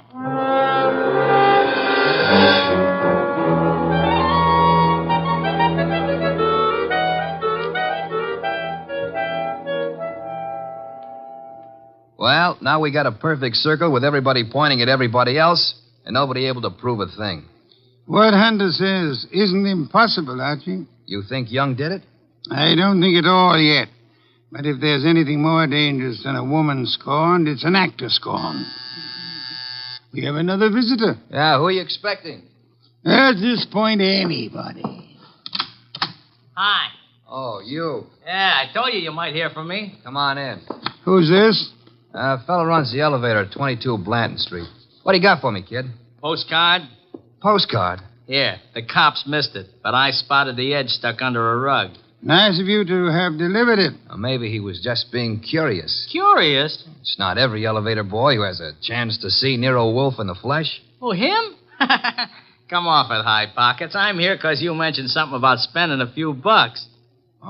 I wouldn't cross the street to see the best gumshoe that ever breathed. Look, gumshoes don't breathe, and how would you like a sock? Archie, pay him and let him go. Yeah, pay me and let me go. Sure, Mr. Wolfe. Here you are. Thanks. Don't mention it. Anytime, pal. Anytime. How do you like that fresh little punk? Archie, the lad has done us nobly. Yeah?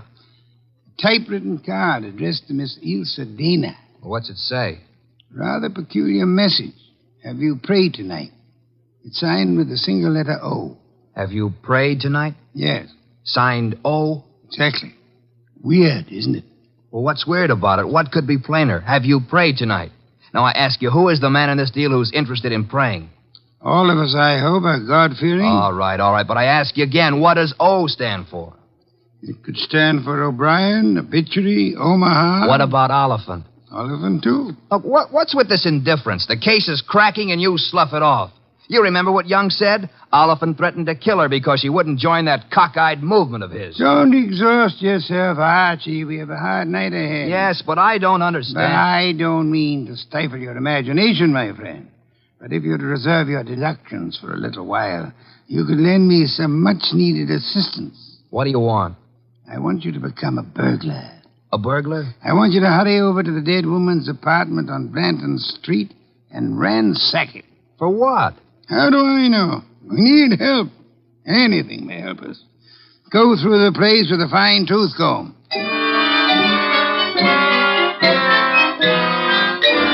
I tore the late Miss Dana's apartment to shreds, but I saw nothing. Then, just as I was about to give it up as a bum job, I noticed a little writing desk in the living room. Pried loose the lock and spotted something among a pile of papers that belonged to no well-to-do flat. It was a pawn ticket, lot 8N046, and the address was a pawn shop around the corner on 6th Avenue. It wasn't more than 90 seconds later that I walked into the joint and tossed the ticket across the counter. Oh, yeah, this, want to redeem it. And fast, huh, Pops? Yeah, it's nothing that's worth much, mister. No? No. Oh, what is it? This? Small steel filing box. Oh. Anything in it? I don't know. Come to me locked, never been able to get it open.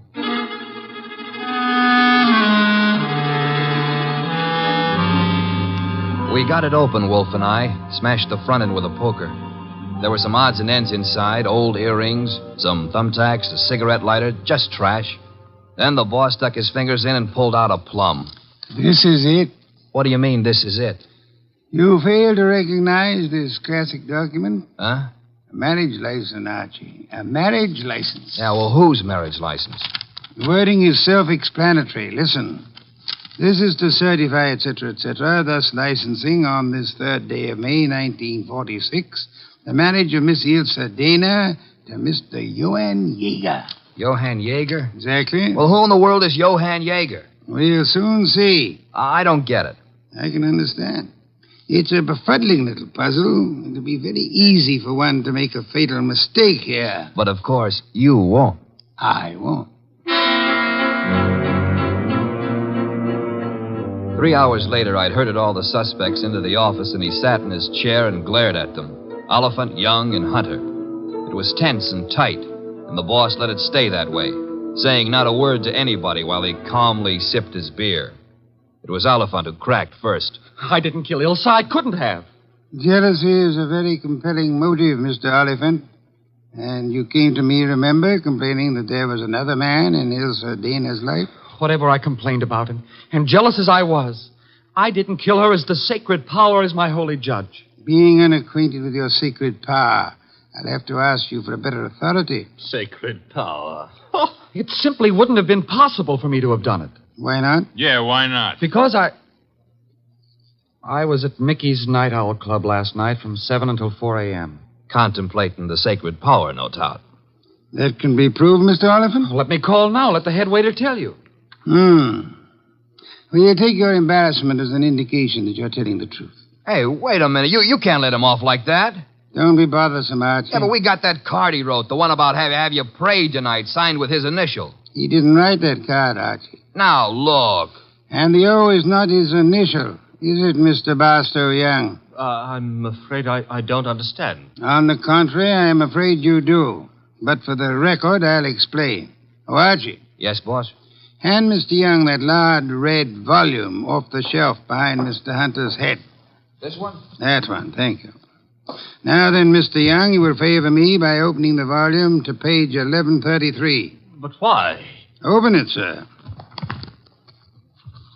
Good. You will now count 6 lines down from the top and read what you see. Have you prayed tonight? Thank you, Mr. Young. What the devil is going on? Mr. Young has just given us a reading from a tragedy. The line, have you prayed tonight, is spoken by the hero to the heroine just before he murders her. The name of the heroine is Desdemona. And the hero, as I'm sure you all know, is Othello. Othello? Yeah, the O was not Oliphant, Archie. Othello, I think, was a Shakespearean play which Miss Dana financed for our Mr. Young. And knowing she would recognize the quotation as well as the threat behind it, he sent it to her to warn her that he meant to murder her. You won't have the unmitigated gall to deny that, will you, Mr. Young? No. No, I don't deny it. Do I call the police? But I didn't kill her. The fact that I sent the card doesn't mean I killed her. Well, it'll do for my money. But not for mine, Archie. What? Mr. Young couldn't have killed Miss Dana. Why not? Because he lacks the strength to strangle such a healthy young woman, a champion athlete. Wide awake and full of fight. He's rather a frail person, as we know, and smothering Miss Dana with that pillow was no easy task. She struggled. Therefore, she clawed the wrists of the murderer.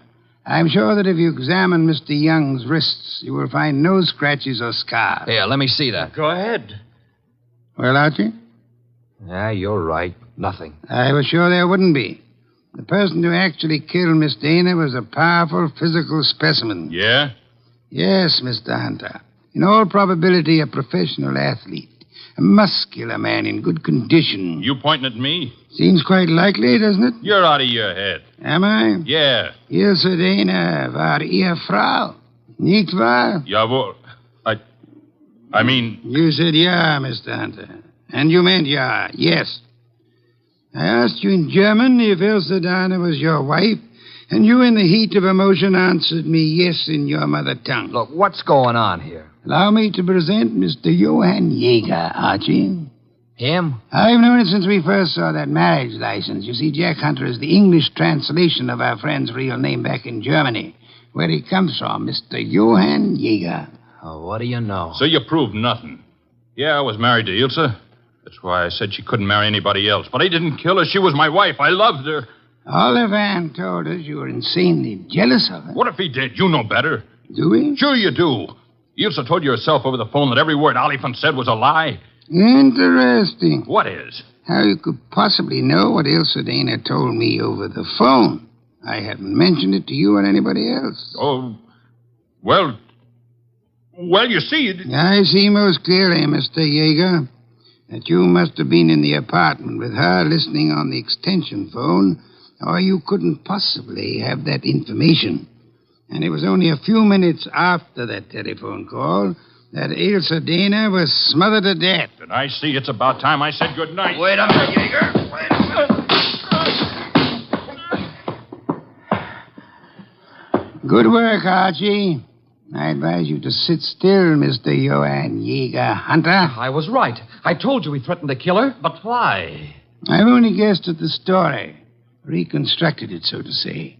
But I think you and Mr. Young ought to be congratulated. On what, sir? On not having won your fair lady. You've always thought of her as a sweet, demure society girl. But actually, she was a vicious person, as bad as the man who killed her, if not worse.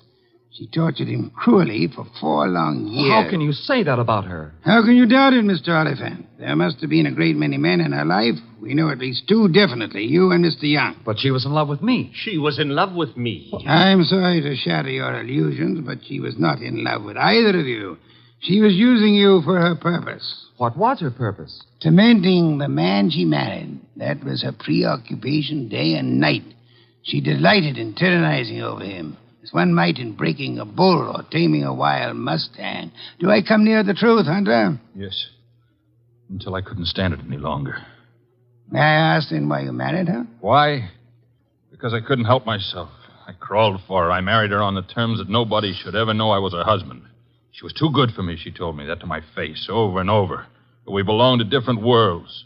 But I was crazy about her, so I took it. What I've taken you wouldn't believe. Oh, I'm sure I would, Mr. Hunt. I'm a very understanding man. The question is, will a jury believe you? And that we must begin to learn immediately. Archie. Yes, sir? Phone for Inspector Kramer.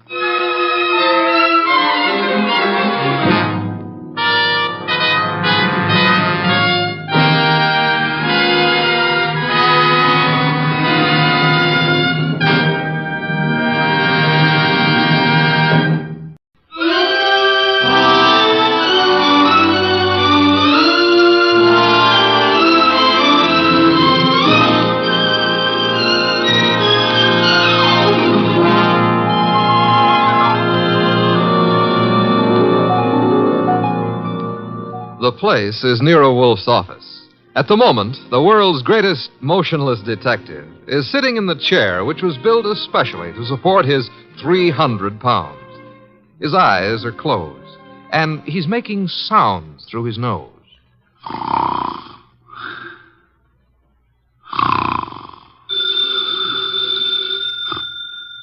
Archie. Archie. Archie! Yes, Mr. Wolfe, what is it? The phone, if you please, Mr. Goodwin. But it's on your desk, only 8 3/4 inches from your left elbow. All you have to do is lean forward. Found it, Archie. What do you think I am, an athlete? Hello.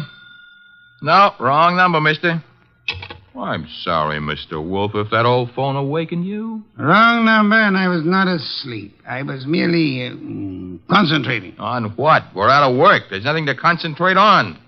May have escaped your errant attention, Archie. But there are other subjects for thought besides murder. Mm-hmm. Sure, blondes. And blondes.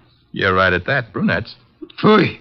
That's not a nice thing to say about any girl, even if she does happen to be a brunette. Archie. Yes, sir? Go away. You annoy me. Suppose I did. It would get you beer for you. Fritz. Tonight happens to be Fritz's night off. However, you can always get your beer for yourself. Don't be an idiot. There are exactly 23 steps between here and the kitchen. As you very well know, I abominate strenuous physical activity. 23 steps times 2 is 46. You could walk very slow. Nonsense. Now that you mention it, I happen to be mildly thirsty, Archie. Would you... Now that I mention it, you'd better let the beer go for tonight. Why? Our stock is running low. You being careless? I've been careful, because something else is also running low. What? Money? Fiddlesticks, there's plenty in the bank. Sure, but very little of it is yours. Mr. Wolfe, do you remember that batch of orchids you bought last week? Of course I do. Magnificent and very rare specimen. I got a magnificent bill for him this morning, too. It was large? It was large. Confound it, Archie. I shall have to do some work. You turned down half a dozen cases in the last few weeks. One of them may still require me. Most of them hired other detectives. However, there is a Mr. Wenceslas who might still be in need. His problem is what? As I remember, he's being followed by midgets. He wanted you to do something about it. Not that he minded the midgets so much. It was the elephants they were riding. The man needs a psychiatrist, not a detective. Anyone else? I can check my files, but I don't think... Ha-ha! Saved by the bell. Another cliche like that, and I shall... Answer the phone yourself? Assassinate. You see what it is. Okay. Hello? Yes, Mr. Wolfe is in. Yes, he'll be in. He always is. What? But... That was a Mr. Charles Porter. He was in a hurry. He's on his way over right now. Should be here in 10 minutes. Prospective client, I trust? $1,000 worth of prospective client. Splendid, Archie, my beer. Okay, but, look, I'm not sure you're going to accept his offer. Indeed? What does he want me to do for his paltry fee? That's the point. If I heard him right, he wants you to do nothing.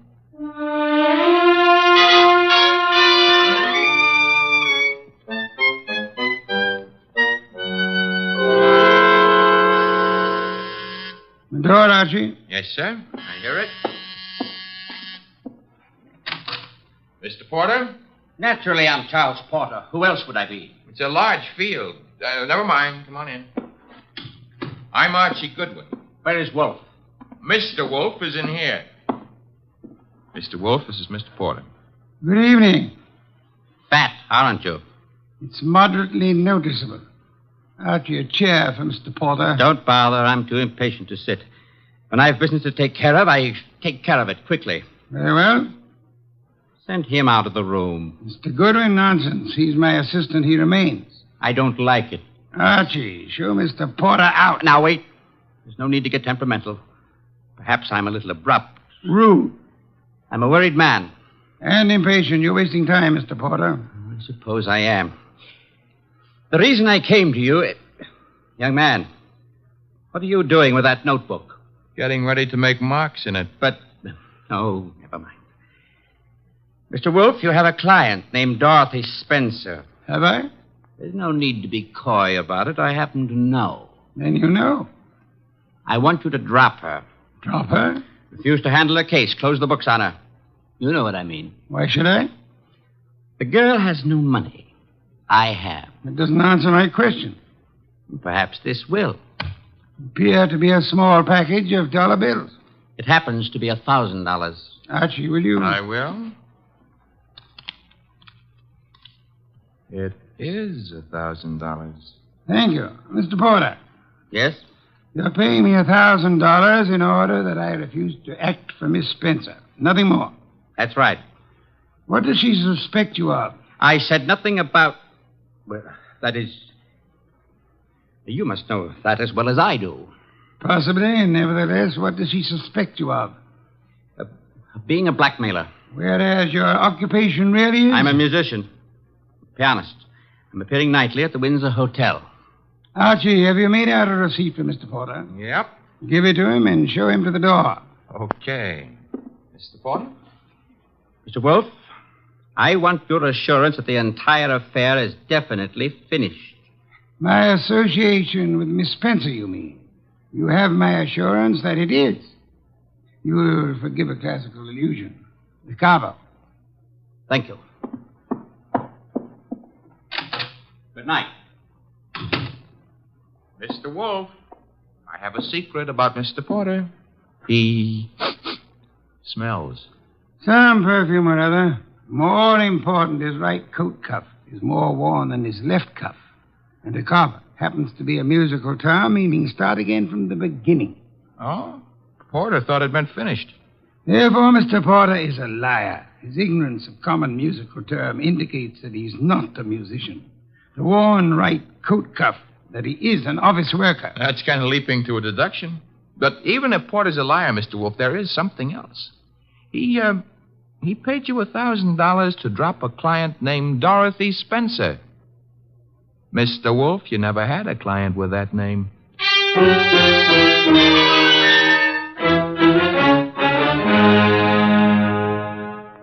Well, that's that.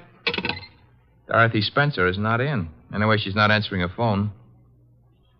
Mr. Wolfe, I said... I know what you said. That a comment? I'm worried. Mr. Porter may have assumed erroneously that Dorothy Spencer had employed or was intending to employ me.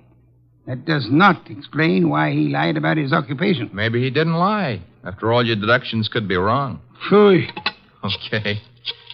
Take care of that right now. I'm phoning her. Hello. Windsor Hotel? Get me the manager's office. Thanks. Could you tell me if a Charles Porter plays the piano at... Uh-huh. She sounds blonde. I see. Thanks a lot. What do you do after work? Oh, so long. She goes home and beats her husband. About Porter, Archie. Bad news. He does play the piano at the Windsor in the move room. So where does that leave your deductions? Untouched, of course. Let me think. Yes, naturally. Naturally what?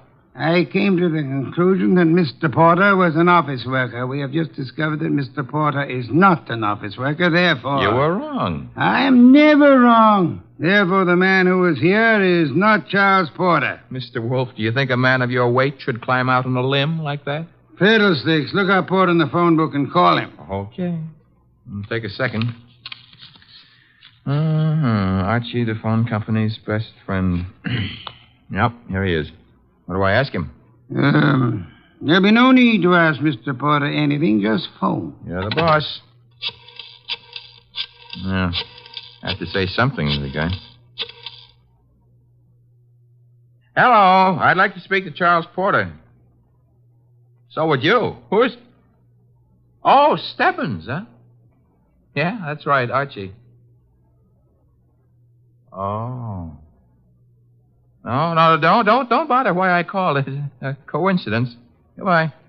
You know who that was? No. That was Sergeant Stebbins, Sergeant Pearlie Stebbins. I might add, as though you didn't know, that Stebbins happens to be a sergeant in homicide. Indeed. You expected this. I still don't know what your conversation was about. It was about Charles Porter, who maybe was a liar, but who isn't going to tell any more lies, on account of he was just shot to death.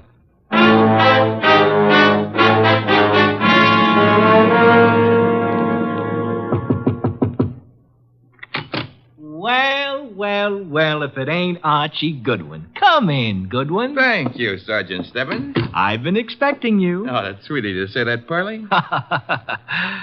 Why did you phone Porter? His right coat cuff was more worn out than his left. So for that, you had to kill him? No, actually, I killed him because you didn't know his da capo.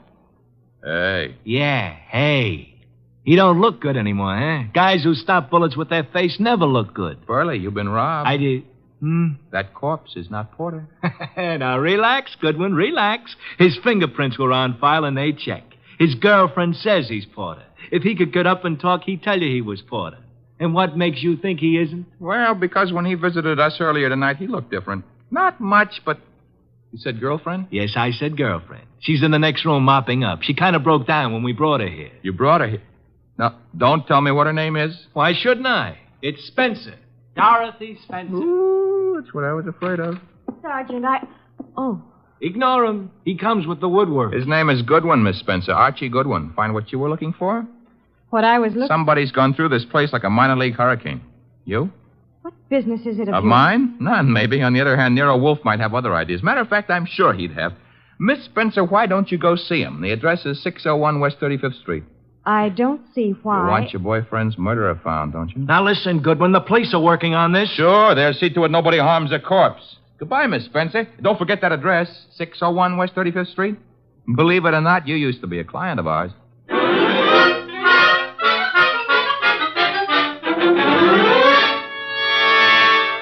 Oh, Mr. Wolfe, you're getting to be so brilliant, it's boring. Boy. That is, All right. Tonight you deserve it. I'll get you another can of beer.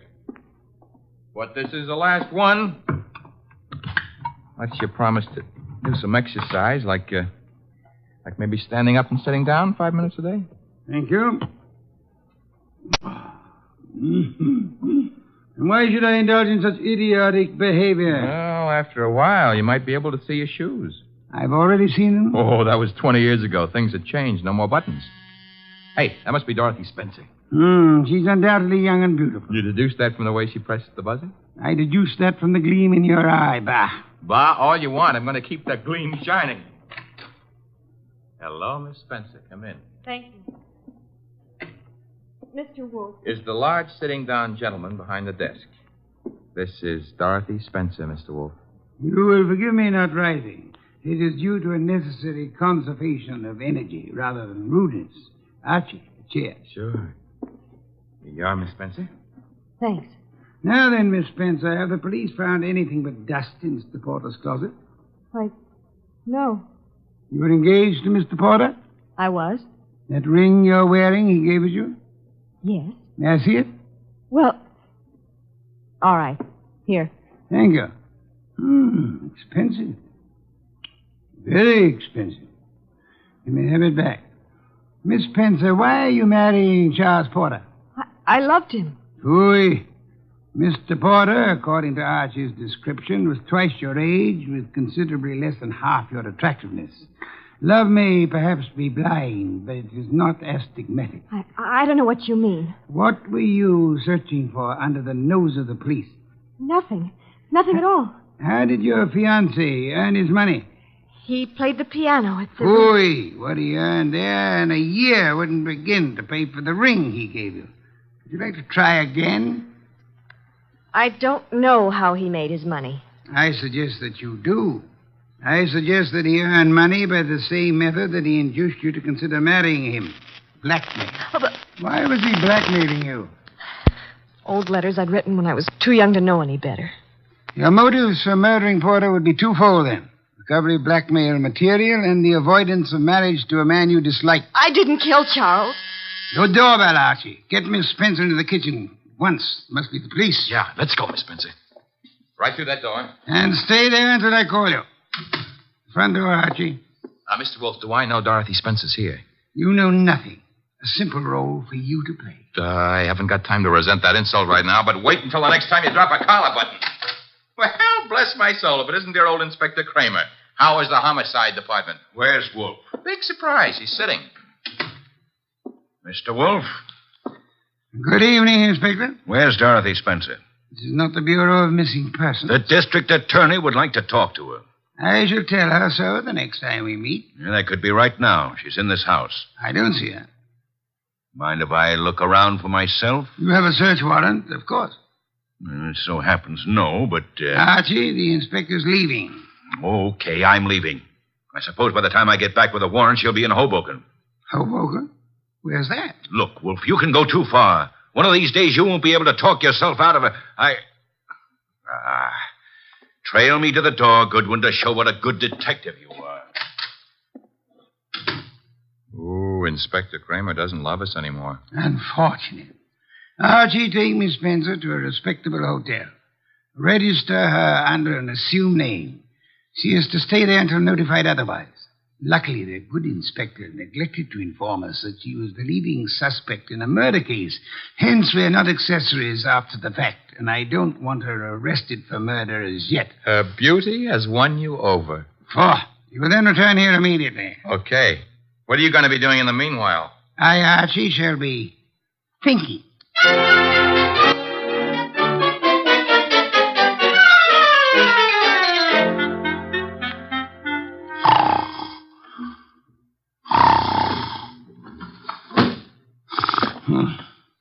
Archie?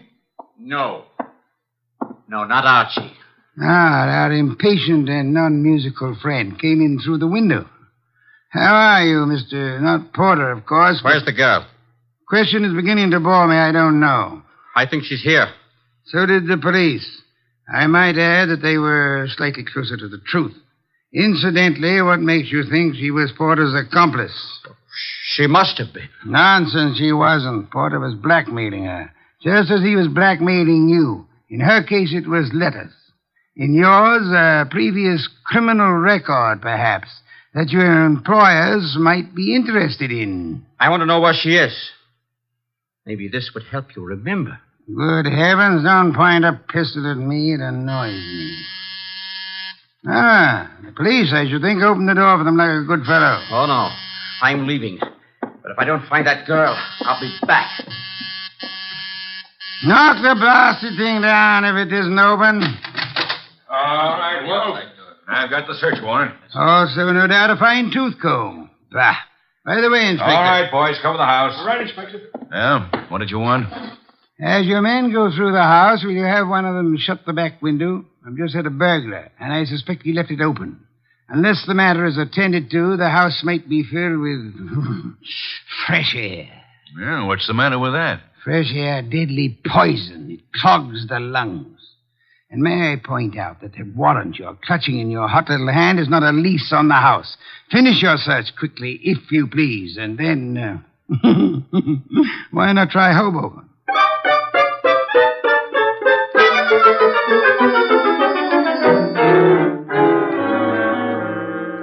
So I just missed the inspector, huh? You did? That I can stand. I'm sorry about the burglar, though. Perhaps we can arrange to have you meet him in the morning. He left his calling card with name and address on it? He dropped his handkerchief here on my desk. Oh. It's a handkerchief. It smells. So it does. But, all of our unknown friends' clothes carry the odor. Therefore... Yeah? You will go out immediately to the nearest drugstore, buy a specimen of every cake of soap manufactured in this country.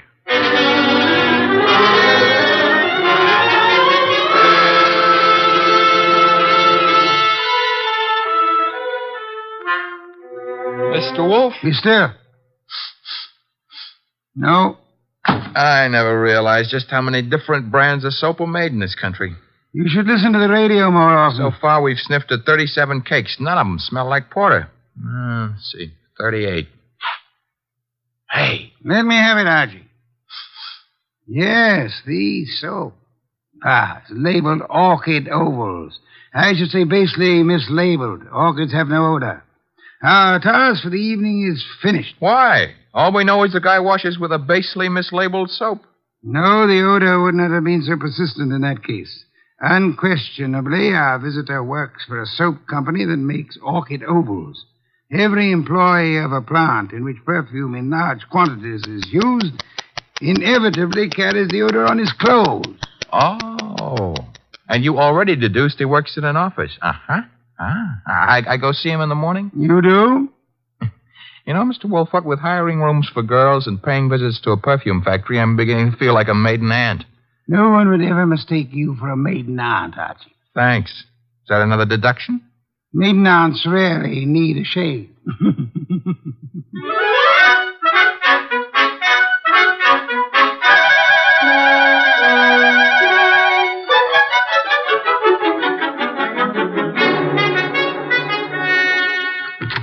Orchid Ovals, good morning. One moment, please. Oh, can I do anything for you, sir? Yeah. That is, let's postpone that question and slip in another one. I'm looking for one of your office people. In his 40s, 5'10", brown hair and eyes, speaks in a sharp, quick voice. He owes you money, too. Who owes me money? Mr. Wheeler, the man you were describing. He owes everybody money, in spite of the fact that he's office manager and makes lots and lots of money. How much does he owe you? Oh, not an awful lot. It won't break me if I don't get it. Is he in yet? Well, he was, but he went home. He was sort of sick. Sort of? He got a phone call from somebody and rushed out. Too bad. Well, I better scram. Well, you didn't answer my question yet. I'm off at 5. My name's Gwen. Goodbye.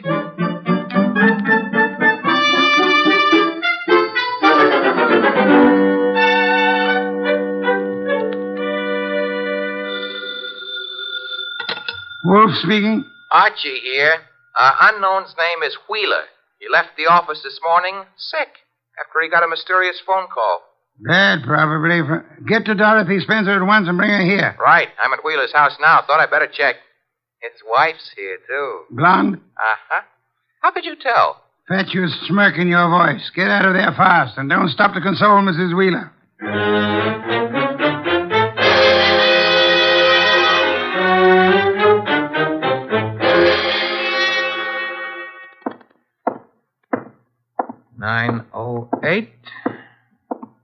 Room 909.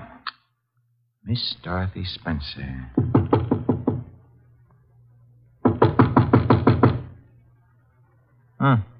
Nobody home. Shut that door behind you, Goodwin. Never mind pulling triggers. I'll shut it. Oh, Archie. I would prefer silence. Keep your hands high, Goodwin. It's unhealthy. All the blood had run into my head. Archie, he murdered Charles. He did. Tut, Mr. Wheeler. You really shouldn't have. It's against the law. Get into the bathroom, both of you. I already shaved. I phoned him. I thought maybe he had my letters. Porter couldn't keep his mouth shut about his other He victims. was going to force Dorothy to marry him. Did you find his material, Wheeler? Yes, in an office. He read it as a front. It's all burned. And why all the melodrama? You know about me, so does she. I can't trust anyone. Get into the bathroom, I said. Look, let's not lose our heads about this. Get moving, Goodwin. I like it here. All right, then. Here is where you'll get it. Hey, wait a minute. Something's wrong. I got shot and Wheeler fell down. I shot him, Goodwin. Stebbins. Dear Sergeant Stebbins. Oh, you little flat-footed angel. It's lucky for you my flat feet got staked out here in time. Just for that, I'll buy you a pair of arch supports for your next birthday. But I'm beginning not to believe this. You had it all figured out? Well, not exactly. Well, that is... Wolfe sent you here. Well, he kind of phoned in and suggested one of us shoot down here and do some rescue work. That old devil. Hey, you're not kidding. What are you laughing about? Wolfe wasn't sure whether you'd need rescuing from Wheeler or... Stop killing yourself with your own jokes. Or whether Miss Spencer would need rescuing from you.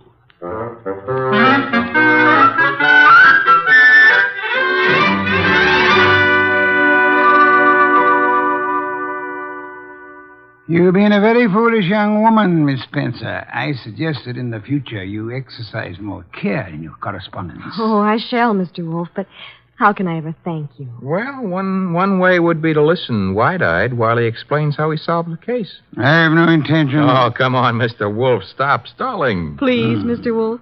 Well, I'd be very happy to. As a matter of fact, I'd like to see anyone try to stop me. A man came to me, offered me $1,000 to drop a client I didn't have. Why? Because obviously he wished to direct my attention to that client. Me? You, Miss Spencer. Now then, he identified himself as Charles Porter, a musician. But I tested him and discovered that he knew nothing of music. Ha! The Da Capo routine. Precisely. Therefore, he was an imposter. His purpose? Yeah? To indicate by no means subtly that enmity existed between Porter and Dorothy Spencer. Huh? Thus, when Porter was found murdered, I would presumably be convinced that Dorothy Spencer, balked in her effort to enlist my aid against Porter, had resorted to most foul and bloody murder. Most foul and bloody murder is very fancy, Dorothy. Shows he likes you. I thereupon asked myself, why should an unknown seek to convince me that Dorothy Spencer was Porter's murderer? And you answered yourself? One reason only, because he himself intended to murder Porter, as he did. For which peccadillo he has, thanks to Sergeant Stebbins' accuracy with a revolver, already paid with his own life. Quodirat demonstrandum. Latin for that's what you wanted to know. I think you're wonderful, Mr. Wolfe, and I'm going to... Be careful. Kiss you.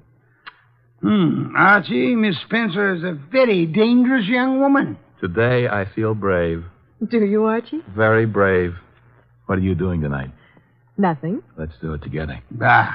Oh, is that Mr. Wolfe? I said bah. Would you very much mind conducting your romance elsewhere? I would not. And do so at once. I have a very important matter to attend to. Goodbye, Mr. Wolfe. Goodbye. Night, sir.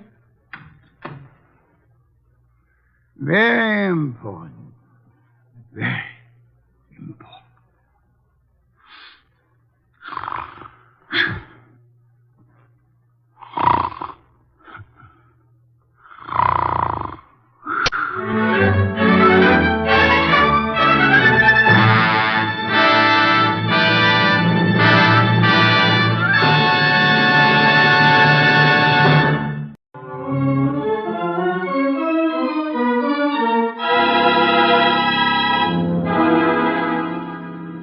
Instructions for this morning, Archie. Your notebook, please. First, Mr. Salinsbeck. Inform him that the Long Island peafowl he sent were most unsatisfactory. Peafowl's breast flesh is not sweet and tender unless it is well protected from all alarms, especially from the air, to prevent nervousness. Long Island is full of airplanes. Look, Mr. Wolfe, I shall want a dozen chickens that have been raised on blueberries. And a fresh-killed lamb for tomorrow. Mr. Wolfe, please listen. There's... Mr. Goodwin, be quiet, and then dinner on the following day becomes a problem. Mr. Wolfe, dinner any day is going to be a problem if we don't pay Sausenbach's bill. Then pay it. With what? The bank account's empty. Ridiculous. There were $4,000 yesterday. But you bought that shipment of orchid bulbs from Winold Gluckner. Mr. Wolfe, we need money. You've got to stop eating and drinking beer long enough to earn some. Shush. You're an alarmist. Will you, for the love of heaven, stop turning down clients and turn an honest dollar? I've got a couple of prospects right outside the door. Send them away. No, sir. Send them away. Tell them I've gone to Egypt. Nothing doing, sir. Confound you, Archie. Obey orders. Send them away. Miss Kent, Mr. Rodman, come in, please. Thank you. Confound you, Archie. You're mutinous. Yes, sir, and you're stuck with it. This is Miss Gloria Kent and Mr. Rodman. They arrived as advertised with a pressing problem. Good morning. You people are here by sufferance only. I shall speak to Mr. Goodwin about it later. Yes, indeed. I don't like pressing problems, Miss Kent. What are yours? My father. Indeed, I'm not a court of domestic relations, Miss Kent. What did your father do? Beat you? Withhold your earnings? Discourage your suitors? Mr. Goodwin should have informed you this office does not undertake cases involving marital or family problems. But that's not... If Mr. Goodwin had not been beguiled by your pretty face, he might have warned you and avoided this embarrassment to you and annoyance to me. Now, take it easy. How many times have I told you you don't know how to handle women? Then suppose you let Miss Kent handle me. Well, it's simply this, Mr. Wolfe. I had some money my mother left me. My father's just spent it without my permission. I want it back without a scandal. Thanks, Miss Kent. How much? How spent? $10,000. Father bought a treasure map. Indeed, from whom? A pair of swindlers named Cross and Halleck. They've driven him crazy, talking about fortune salvaged from the SS this and the SS that. He's got a map and old letters he studies. He's childish. Many fortunes have been recovered. Many more await on the sea bottom. How do you know your father has been duped? Well, I know. You do, Mr. Rodman. Yes. Cross and Halleck bought some old letters for me, written by my grandfather from Hawaii. They used them to manufacture the map and evidence. And that's what they sold to Kent. Father thought he was being so clever. He had the paper analyzed. Of course, the document research laboratory said the letters were genuine. They were. But something new had been added. I'd have never known if Mr. Rodman hadn't told me. You're a party to the swindle, Mr. Rodman? I was not. I never knew what they were up to. Mr. Wolfe, you've got to help me. I can't do anything with Father. I can't convince him. Even Mr. Rodman can't. No, Miss Kent, I'm sorry. This is not for me. But you must. You must. Not in my office, madam. No tears. Please, Archie, stop her. Okay. Archie, when Miss Kent has finished her disgraceful exhibition, show them out. How dare he walk out on us like he was... Easy. I know him. You don't. He gets into a panic when women cry, or else he's curious about what Fritz is cooking for lunch. Now, just wait a minute, please. Oh, aren't you ashamed of yourself walking out like that on that poor kid? That hysterical gamma. She's lost all of her money. She needs help. I charge high fees, Archie. So charge a small fee. Do you want her to starve? Good heavens. Starve? How monstrous. I'm not kidding. While you'll be in here smelling your dinner, she and her father will be starving. I thought you were bringing me a paying client. Well, this is different. She's, You're beautiful. Archie, you're impossible. Oh, very well. Go back into them. Get names, addresses, facts. I am not committed to Miss Kent's case, but we'll see. Be a tribute I pay for your weakness for a pretty face.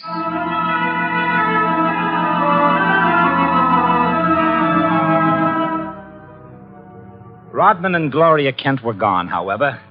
So all I had were the few facts they'd given me before they met Wolfe. I felt guilty about that when he came back into the office and sat down in his specially built chair. He closed his eyes, and I glared at him. Well, how much of you is awake? Mr. Wolfe. Well, they disappeared. Did you tell me you were going to help this girl just to get her out of the office, or did you mean it? You're a gadfly. No, sir. You made a promise, and you're stuck with it. What did you get from Rodman? Name, address, occupation. He's a librarian, that's all. Very careless, Archie. You missed a significant point. Such as, How did Rodman discover the letters he sold were being altered by forgery and used for swindle? How did he locate the dupe, Mr. Kent? I guess you're right. I'll ask him next time. But what about now? Are you going to get Gloria's money back? I assume you call Miss Kent Gloria solely in order to annoy me. It does. Stop it. Get Cross and Halleck. On my way. You'll find them at the Hotel Bogart. Wrong, sir. According to my notes, their address is... Never mind their address. The Hotel Bogart is the headquarters for successful confidence tricksters. They celebrate their victories there while the money lasts. You will possibly find Cross and Halleck drinking whiskey or lunching, probably both.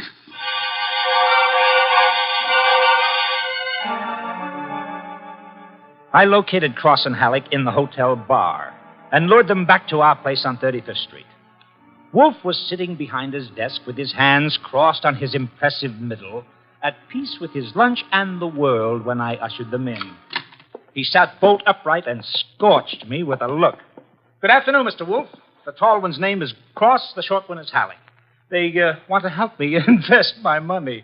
Gentlemen, Mr. Nero Wolfe. What? Who? Nero Wolfe. Hey, what is this? Confound you, Archie. How drunk are they? Not too drunk for business. Let's get out of here. Come on. Wait a minute. You want me to keep him here, Mr. Wolfe? Not by violence, Archie. Come back here, gentlemen. Unless you want 7 years in the state penitentiary.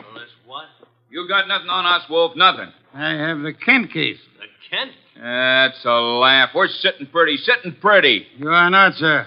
You imagine you possess legal immunity. Mr. Kent believes you are grotesque balderdash and will not sue for fraud. Miss Kent cannot sue because she is reluctant to accuse her father of wrongfully obtaining her money. Ergo, you think you are invulnerable. Now, listen. But you forget me. I'm a detective with a fee to earn. A big fee. Quiet, Archie. I am determined to get that fee. Therefore, as Miss Kent's agent, I can and will bring action against you. I'm indifferent to her tears or her father's disgrace. I'm indifferent to anything outside of money. You will return the $10,000 to me at once, sir, or you will be in jail by morning. You mean that? I do, Mr. Cross. Alec. Come here.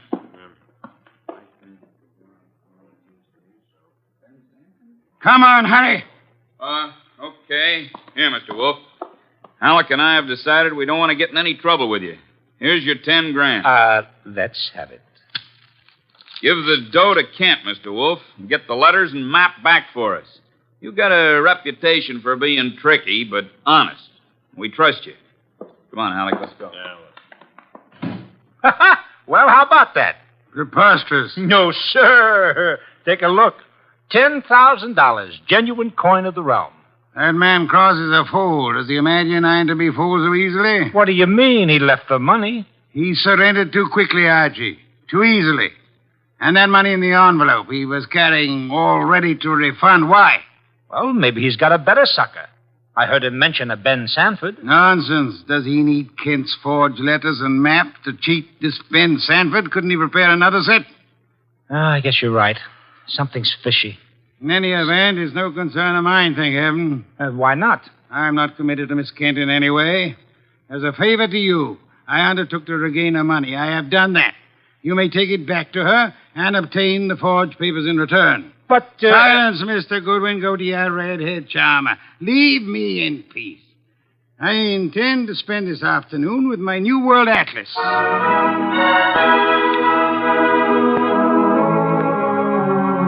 I left him 3,000 miles up the Amazon with his magnifying glass and drove up to East 69th Street. The Kent house was a broken-down little brownstone, and as I went up the stoop, the door opened and Gloria Kent burst out like a skyrocket. Hey, Miss Kent, easy. Let go of me. Let go. What's wrong? What's wrong? Wrong. Nothing is wrong. Nothing at all. Well, how about seeing your father? You want to see my father? Come inside. Oh, for the love of heaven. Come inside, Mr. Goodwin. I'll introduce you. He's in a back room. Come right through the living room. What else came through this living room? A hurricane? No, Mr. Goodwin. Something else. There's my father, Mr. Goodwin. What in the devil? He's dead. His throat's cut. Father, this is Archie Goodwin from Nero Wolfe's office. He and his boss refused to help while they could. Maybe he can help you now. Stop it. All I'm good for now is revenge, that's all. Stop it and look at me. When did it happen? I don't know. When did you find him? Just now. Keep looking at me. Who went through this house like a hurricane? You? No. Where did you go after you left the office? To the laboratory. What lab? Document research. The place that checked the map. How long were you there? Until an hour ago. I was with Mr. Rodman. Keep looking at me. And then? I had lunch. With Rodman? Alone. And then I came home. All right. All right, now listen to me. I want you to go to Mr. Wolfe's house right now. Have you got a cab there? Yes. All right, take a cab. I've got to stay here, but I'll call Mr. Wolfe and tell him you're on the way. Now, get.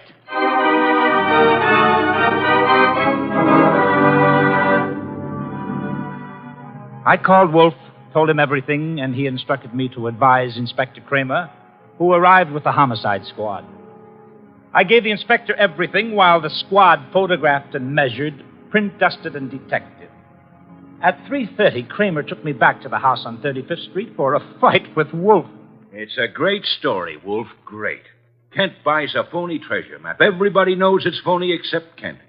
But Cross and Halleck try to buy it back, and Kent gets himself murdered. Did you find the map and letters in the house, Inspector? No, I didn't. The killer was after the map. The phony map? Certainly. Why? Well, if we knew that, we would know why Cross and Halleck so willingly paid back the money and why Kent was murdered. Maybe it's not phony. I'd better see the girl now. No, you fancy her for the murder. Well, I'll know after I ask a few questions. Tonight. She's had a shock, Mr. Kramer. She needs rest. Look, Wolf, I want her. Why bother with her when there's so much to be done? Yes, such as? Cross and Halleck, find them. And the mystery man they spoke of, Ben Sanford. These are the men you want now, not this poor, overwrought girl. Yeah. All right. The girl will be here for questioning tonight, though, huh? Tonight, Mr. Kramer. Okay. You'll hear from me later on. Well, you buffaloed him out of that, okay. Say, why don't you want her questioned? Is she guilty? I don't know. Well, what did she say when she got here? She said nothing. She never arrived. She never what? She never arrived. Well, then why did you tell Kramer she was resting? Would he have believed the truth?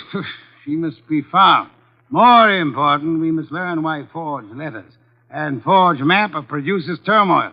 Find the killer and you find the map. You said so. I said the reverse, which is an altogether different statement. Archie, I want a photograph of that map. Get it. Oh, sure. Any particular camera you want me to use? You'll find the photograph at 200 Vanderbilt Street. Are you kidding? The lab cannot check the authenticity of old papers without photographing them in ultraviolet light, infrared light, and so on.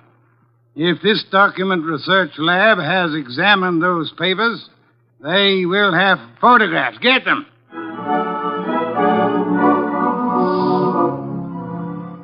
He got out of his chair and waddled back to the house elevator. It was 4:00 and time for his regular afternoon session with the orchids. I drove down to the document research laboratory on Vanderbilt and got such a shock that I grabbed the office phone and dialed Wolfe at once.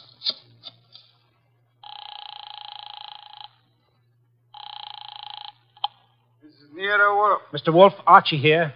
What's the matter? You lost? No, sir, but I found something. Photographs? No, Mr. Wolfe, I don't think you'll ever see any photographs of the Kent map. I don't think any were taken. Indeed.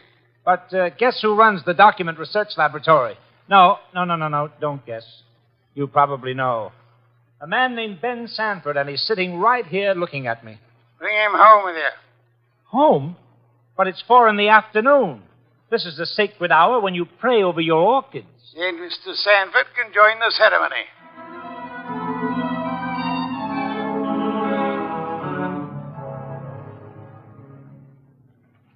Hey, how about this place? How about it? There must be a million flowers up here. No, not flowers. Orchids only. Mr. Wolfe has 10,000 plants. Never saw anything like it. And you never will again, brother. Hey, what kind is that on the bench? Oh, that's our pride and joy. Odontoglossum harryanum. Above them, the Van Petersirana, and the pink ones are the Coelogiani panduratas. Now, the large object, mulching flower pots, is Nero Wolfe. Mr. Wolfe, Ben Sanford. Good afternoon, sir. Hi. I came along to be obliging. I've got nothing to say about anything. How much have you offered Cross and Halleck for their treasure map? No comment. Mr. Sanford, I'm going to make some assumptions. I assume that you are not, in fact, a document expert, but an accessory to the fraud of Halleck and Cross. No comment. That you actually prepare fraudulent maps for those swindlers, and then, in the guise of an expert, guarantee their authenticity. No comment. But this you must answer. You did guarantee the authenticity of the map and letters Kent bought. It's on record. All right, I did. Then will you admit they were forged? What are you, a comic? No. You guarantee the value of the Kent map? Yes. As an expert? Yes. Then you've convicted yourself of murder. Murder? What is this? Mr. Kent was murdered, sir. evidently for the map and letters he bought. But of all persons involved, you alone believe in the value of the map. No one else does. Therefore, you alone would have murdered Kent for the map. For the love of... Now, wait a minute. Chew it over, brother. Chew it over. Either way, he's got you. Okay, you want me to level? Here it is. Level, Archie. Okay, boss. Thief-type talk. It means tell the truth. It's like you say. The letters were bought from Rodman. I forged the map and evidence onto them. I guaranteed them to Kent. It was a swindle. The letters are without value? Oh, sure, they're old, that's all. From 1851. Just tired family gossip and stuff. Indeed. There we have the problem again, Archie. Mr. Kent is swindled with a map and letters that are known to be worthless. He alone believes the fantasy of the treasure. There isn't any treasure. Never was. Yet Cross and Halleck refunded the swindle money so eagerly. It is obvious they want those worthless documents back badly. Someone else wants them so bad he murders Mr. Kent. Why? I don't know. Archie, we must find the girl. There's a chance she turned to Mr. Rodman for refuge. I'm sorry, you'll have to go there at once. If the girl isn't there, bring Rodman.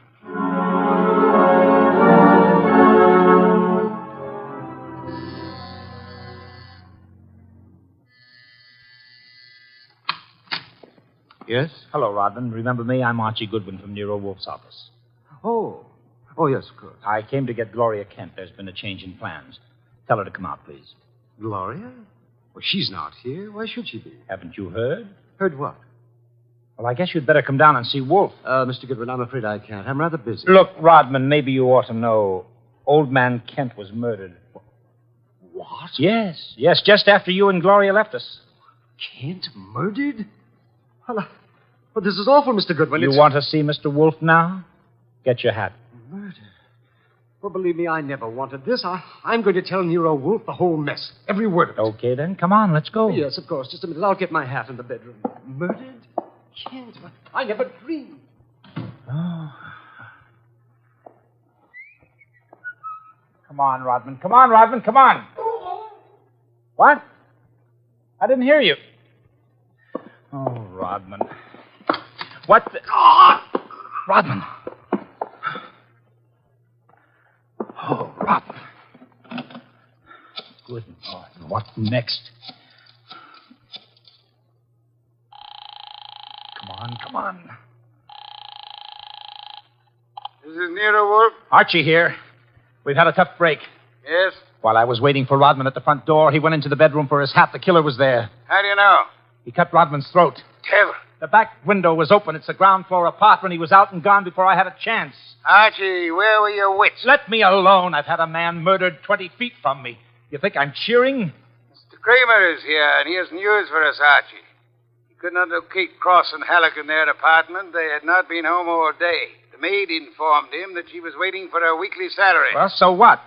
She was most angry and peppery, Mr. Kramer informs me. Red pepper? Exactly. Okay, maybe I know what you mean. I'll try to deliver the goods this time. Goodbye.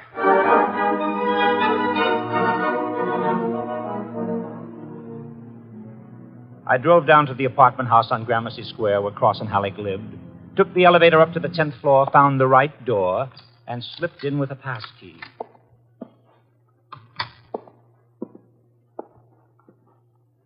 Come on out. Come out wherever you are. I know you're in here. You fooled Kramer pretending to be the maid, but you didn't fool Wolfe. You'd better... Gloria! Cut it out, you idiot. Lay off. Archie, you dope. Archie Goodwin from Nero Wolfe's office. Remember me? Let it go. Give me the gun, Gloria. Give it to me. That's right. Who did you think I was? Halleck. Oh, brilliant. So Wolfe figured you out, huh? Well, you are a brave girl. They killed your father. You came up here and waited for them. You were going to kill them right back, huh? Oh, that red-headed temper. And you bluffed Kramer into thinking you were the maid. I had to do something. It was the only thing I could think of. To come here and kill him. Well, you're coming home with Archie. And just remember one thing. When Wolfe's working for you, don't try to do any thinking. It only gets in Wolfe's way.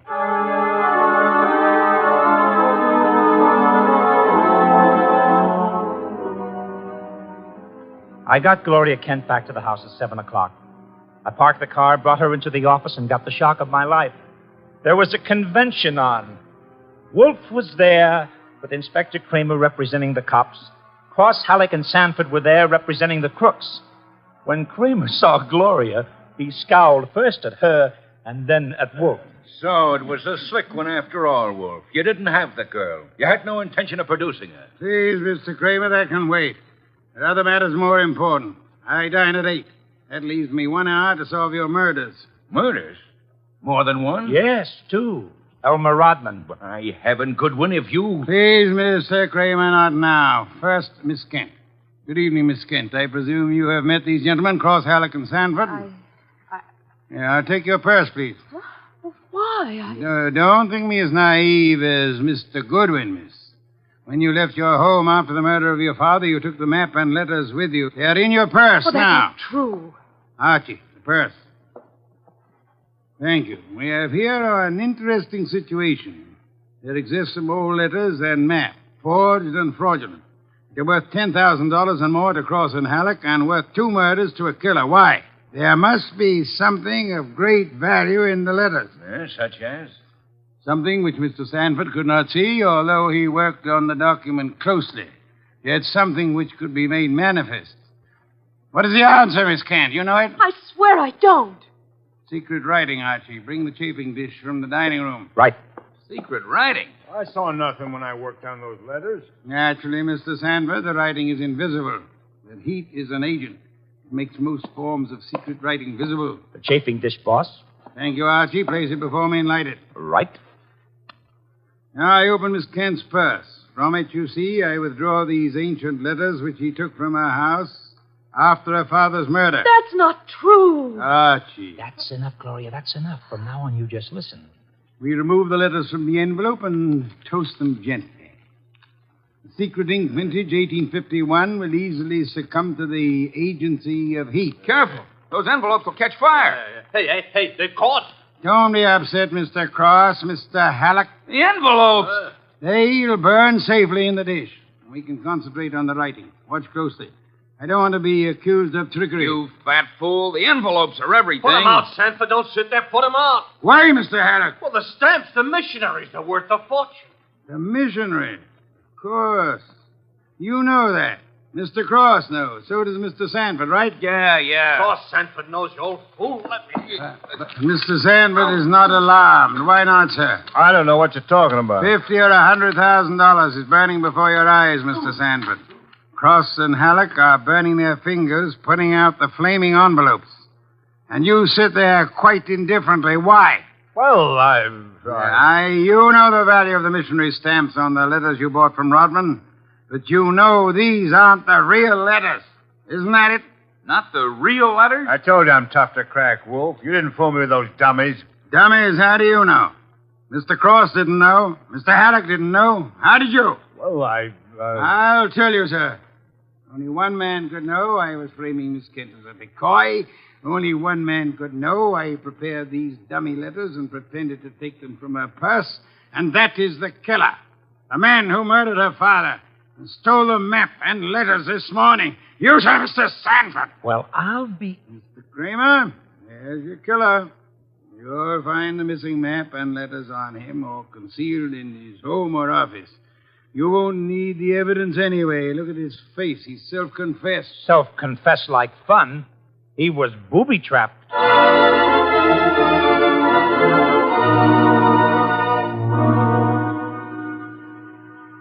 No, Mr. Kramer. Not a complicated case, really. Very simple. Elmer Rodman sold a packet of old family letters to the swindlers for a small sum. They used the letters to perpetrate their fraud on Miss Kent's father. And the stamps on the letters were valuable? They were a special Hawaiian issue 1851, Miss Kent. Nicknamed missionaries, because missionaries used them for writing home. They are extremely rare stamps worth upward of $25,000 each. Hey, no wonder they were worth 2 murders. We found 5 of them on Sanford. Excellent. Somewhere or other, Rodman discovered the value of the stamps after he sold the letters. In his effort to get them back, he communicated his discovery to the swindlers, Cross, Halleck, and Sanford. So that's why they refunded the money so fast. Precisely, in an effort to have the sale rescinded. Rodman sought out Kent and tried to convince him of the fraud. Alas, he would not listen to the truth, Mr. Kramer. Oh, I get it. And while the others were hassling around, Sanford tried to steal a march and quietly resorted to murder. There you have it. Ha-ha! Great job, boss. Great job. So Gloria not only gets her 10 grand back, but 5 times 25, which is about 125,000 worth of goodies. Now, figuring your rates by the hour, that means you've done a gratis job worth about... Miss Kent, I did not know will I demand a large fee for what I have done. I will not go back on my word. But I can beg for a favor. I'll only be too happy to... Wait. I ask something that will not be easy to grant. What is it? Will you use your red hair, your pretty face, your admirable figure, and your ample fortune to lure Mr. Goodwin away from this house tonight? I would like to enjoy my dinner in peace. That won't be difficult, Mr. Wolfe. Let's have an understanding right now, Gloria. Difficult for you or for me? I'll be delighted. Indeed. To spend an evening with Mr. Goodwin, there is only one word for you, Miss Kent. Intrepid.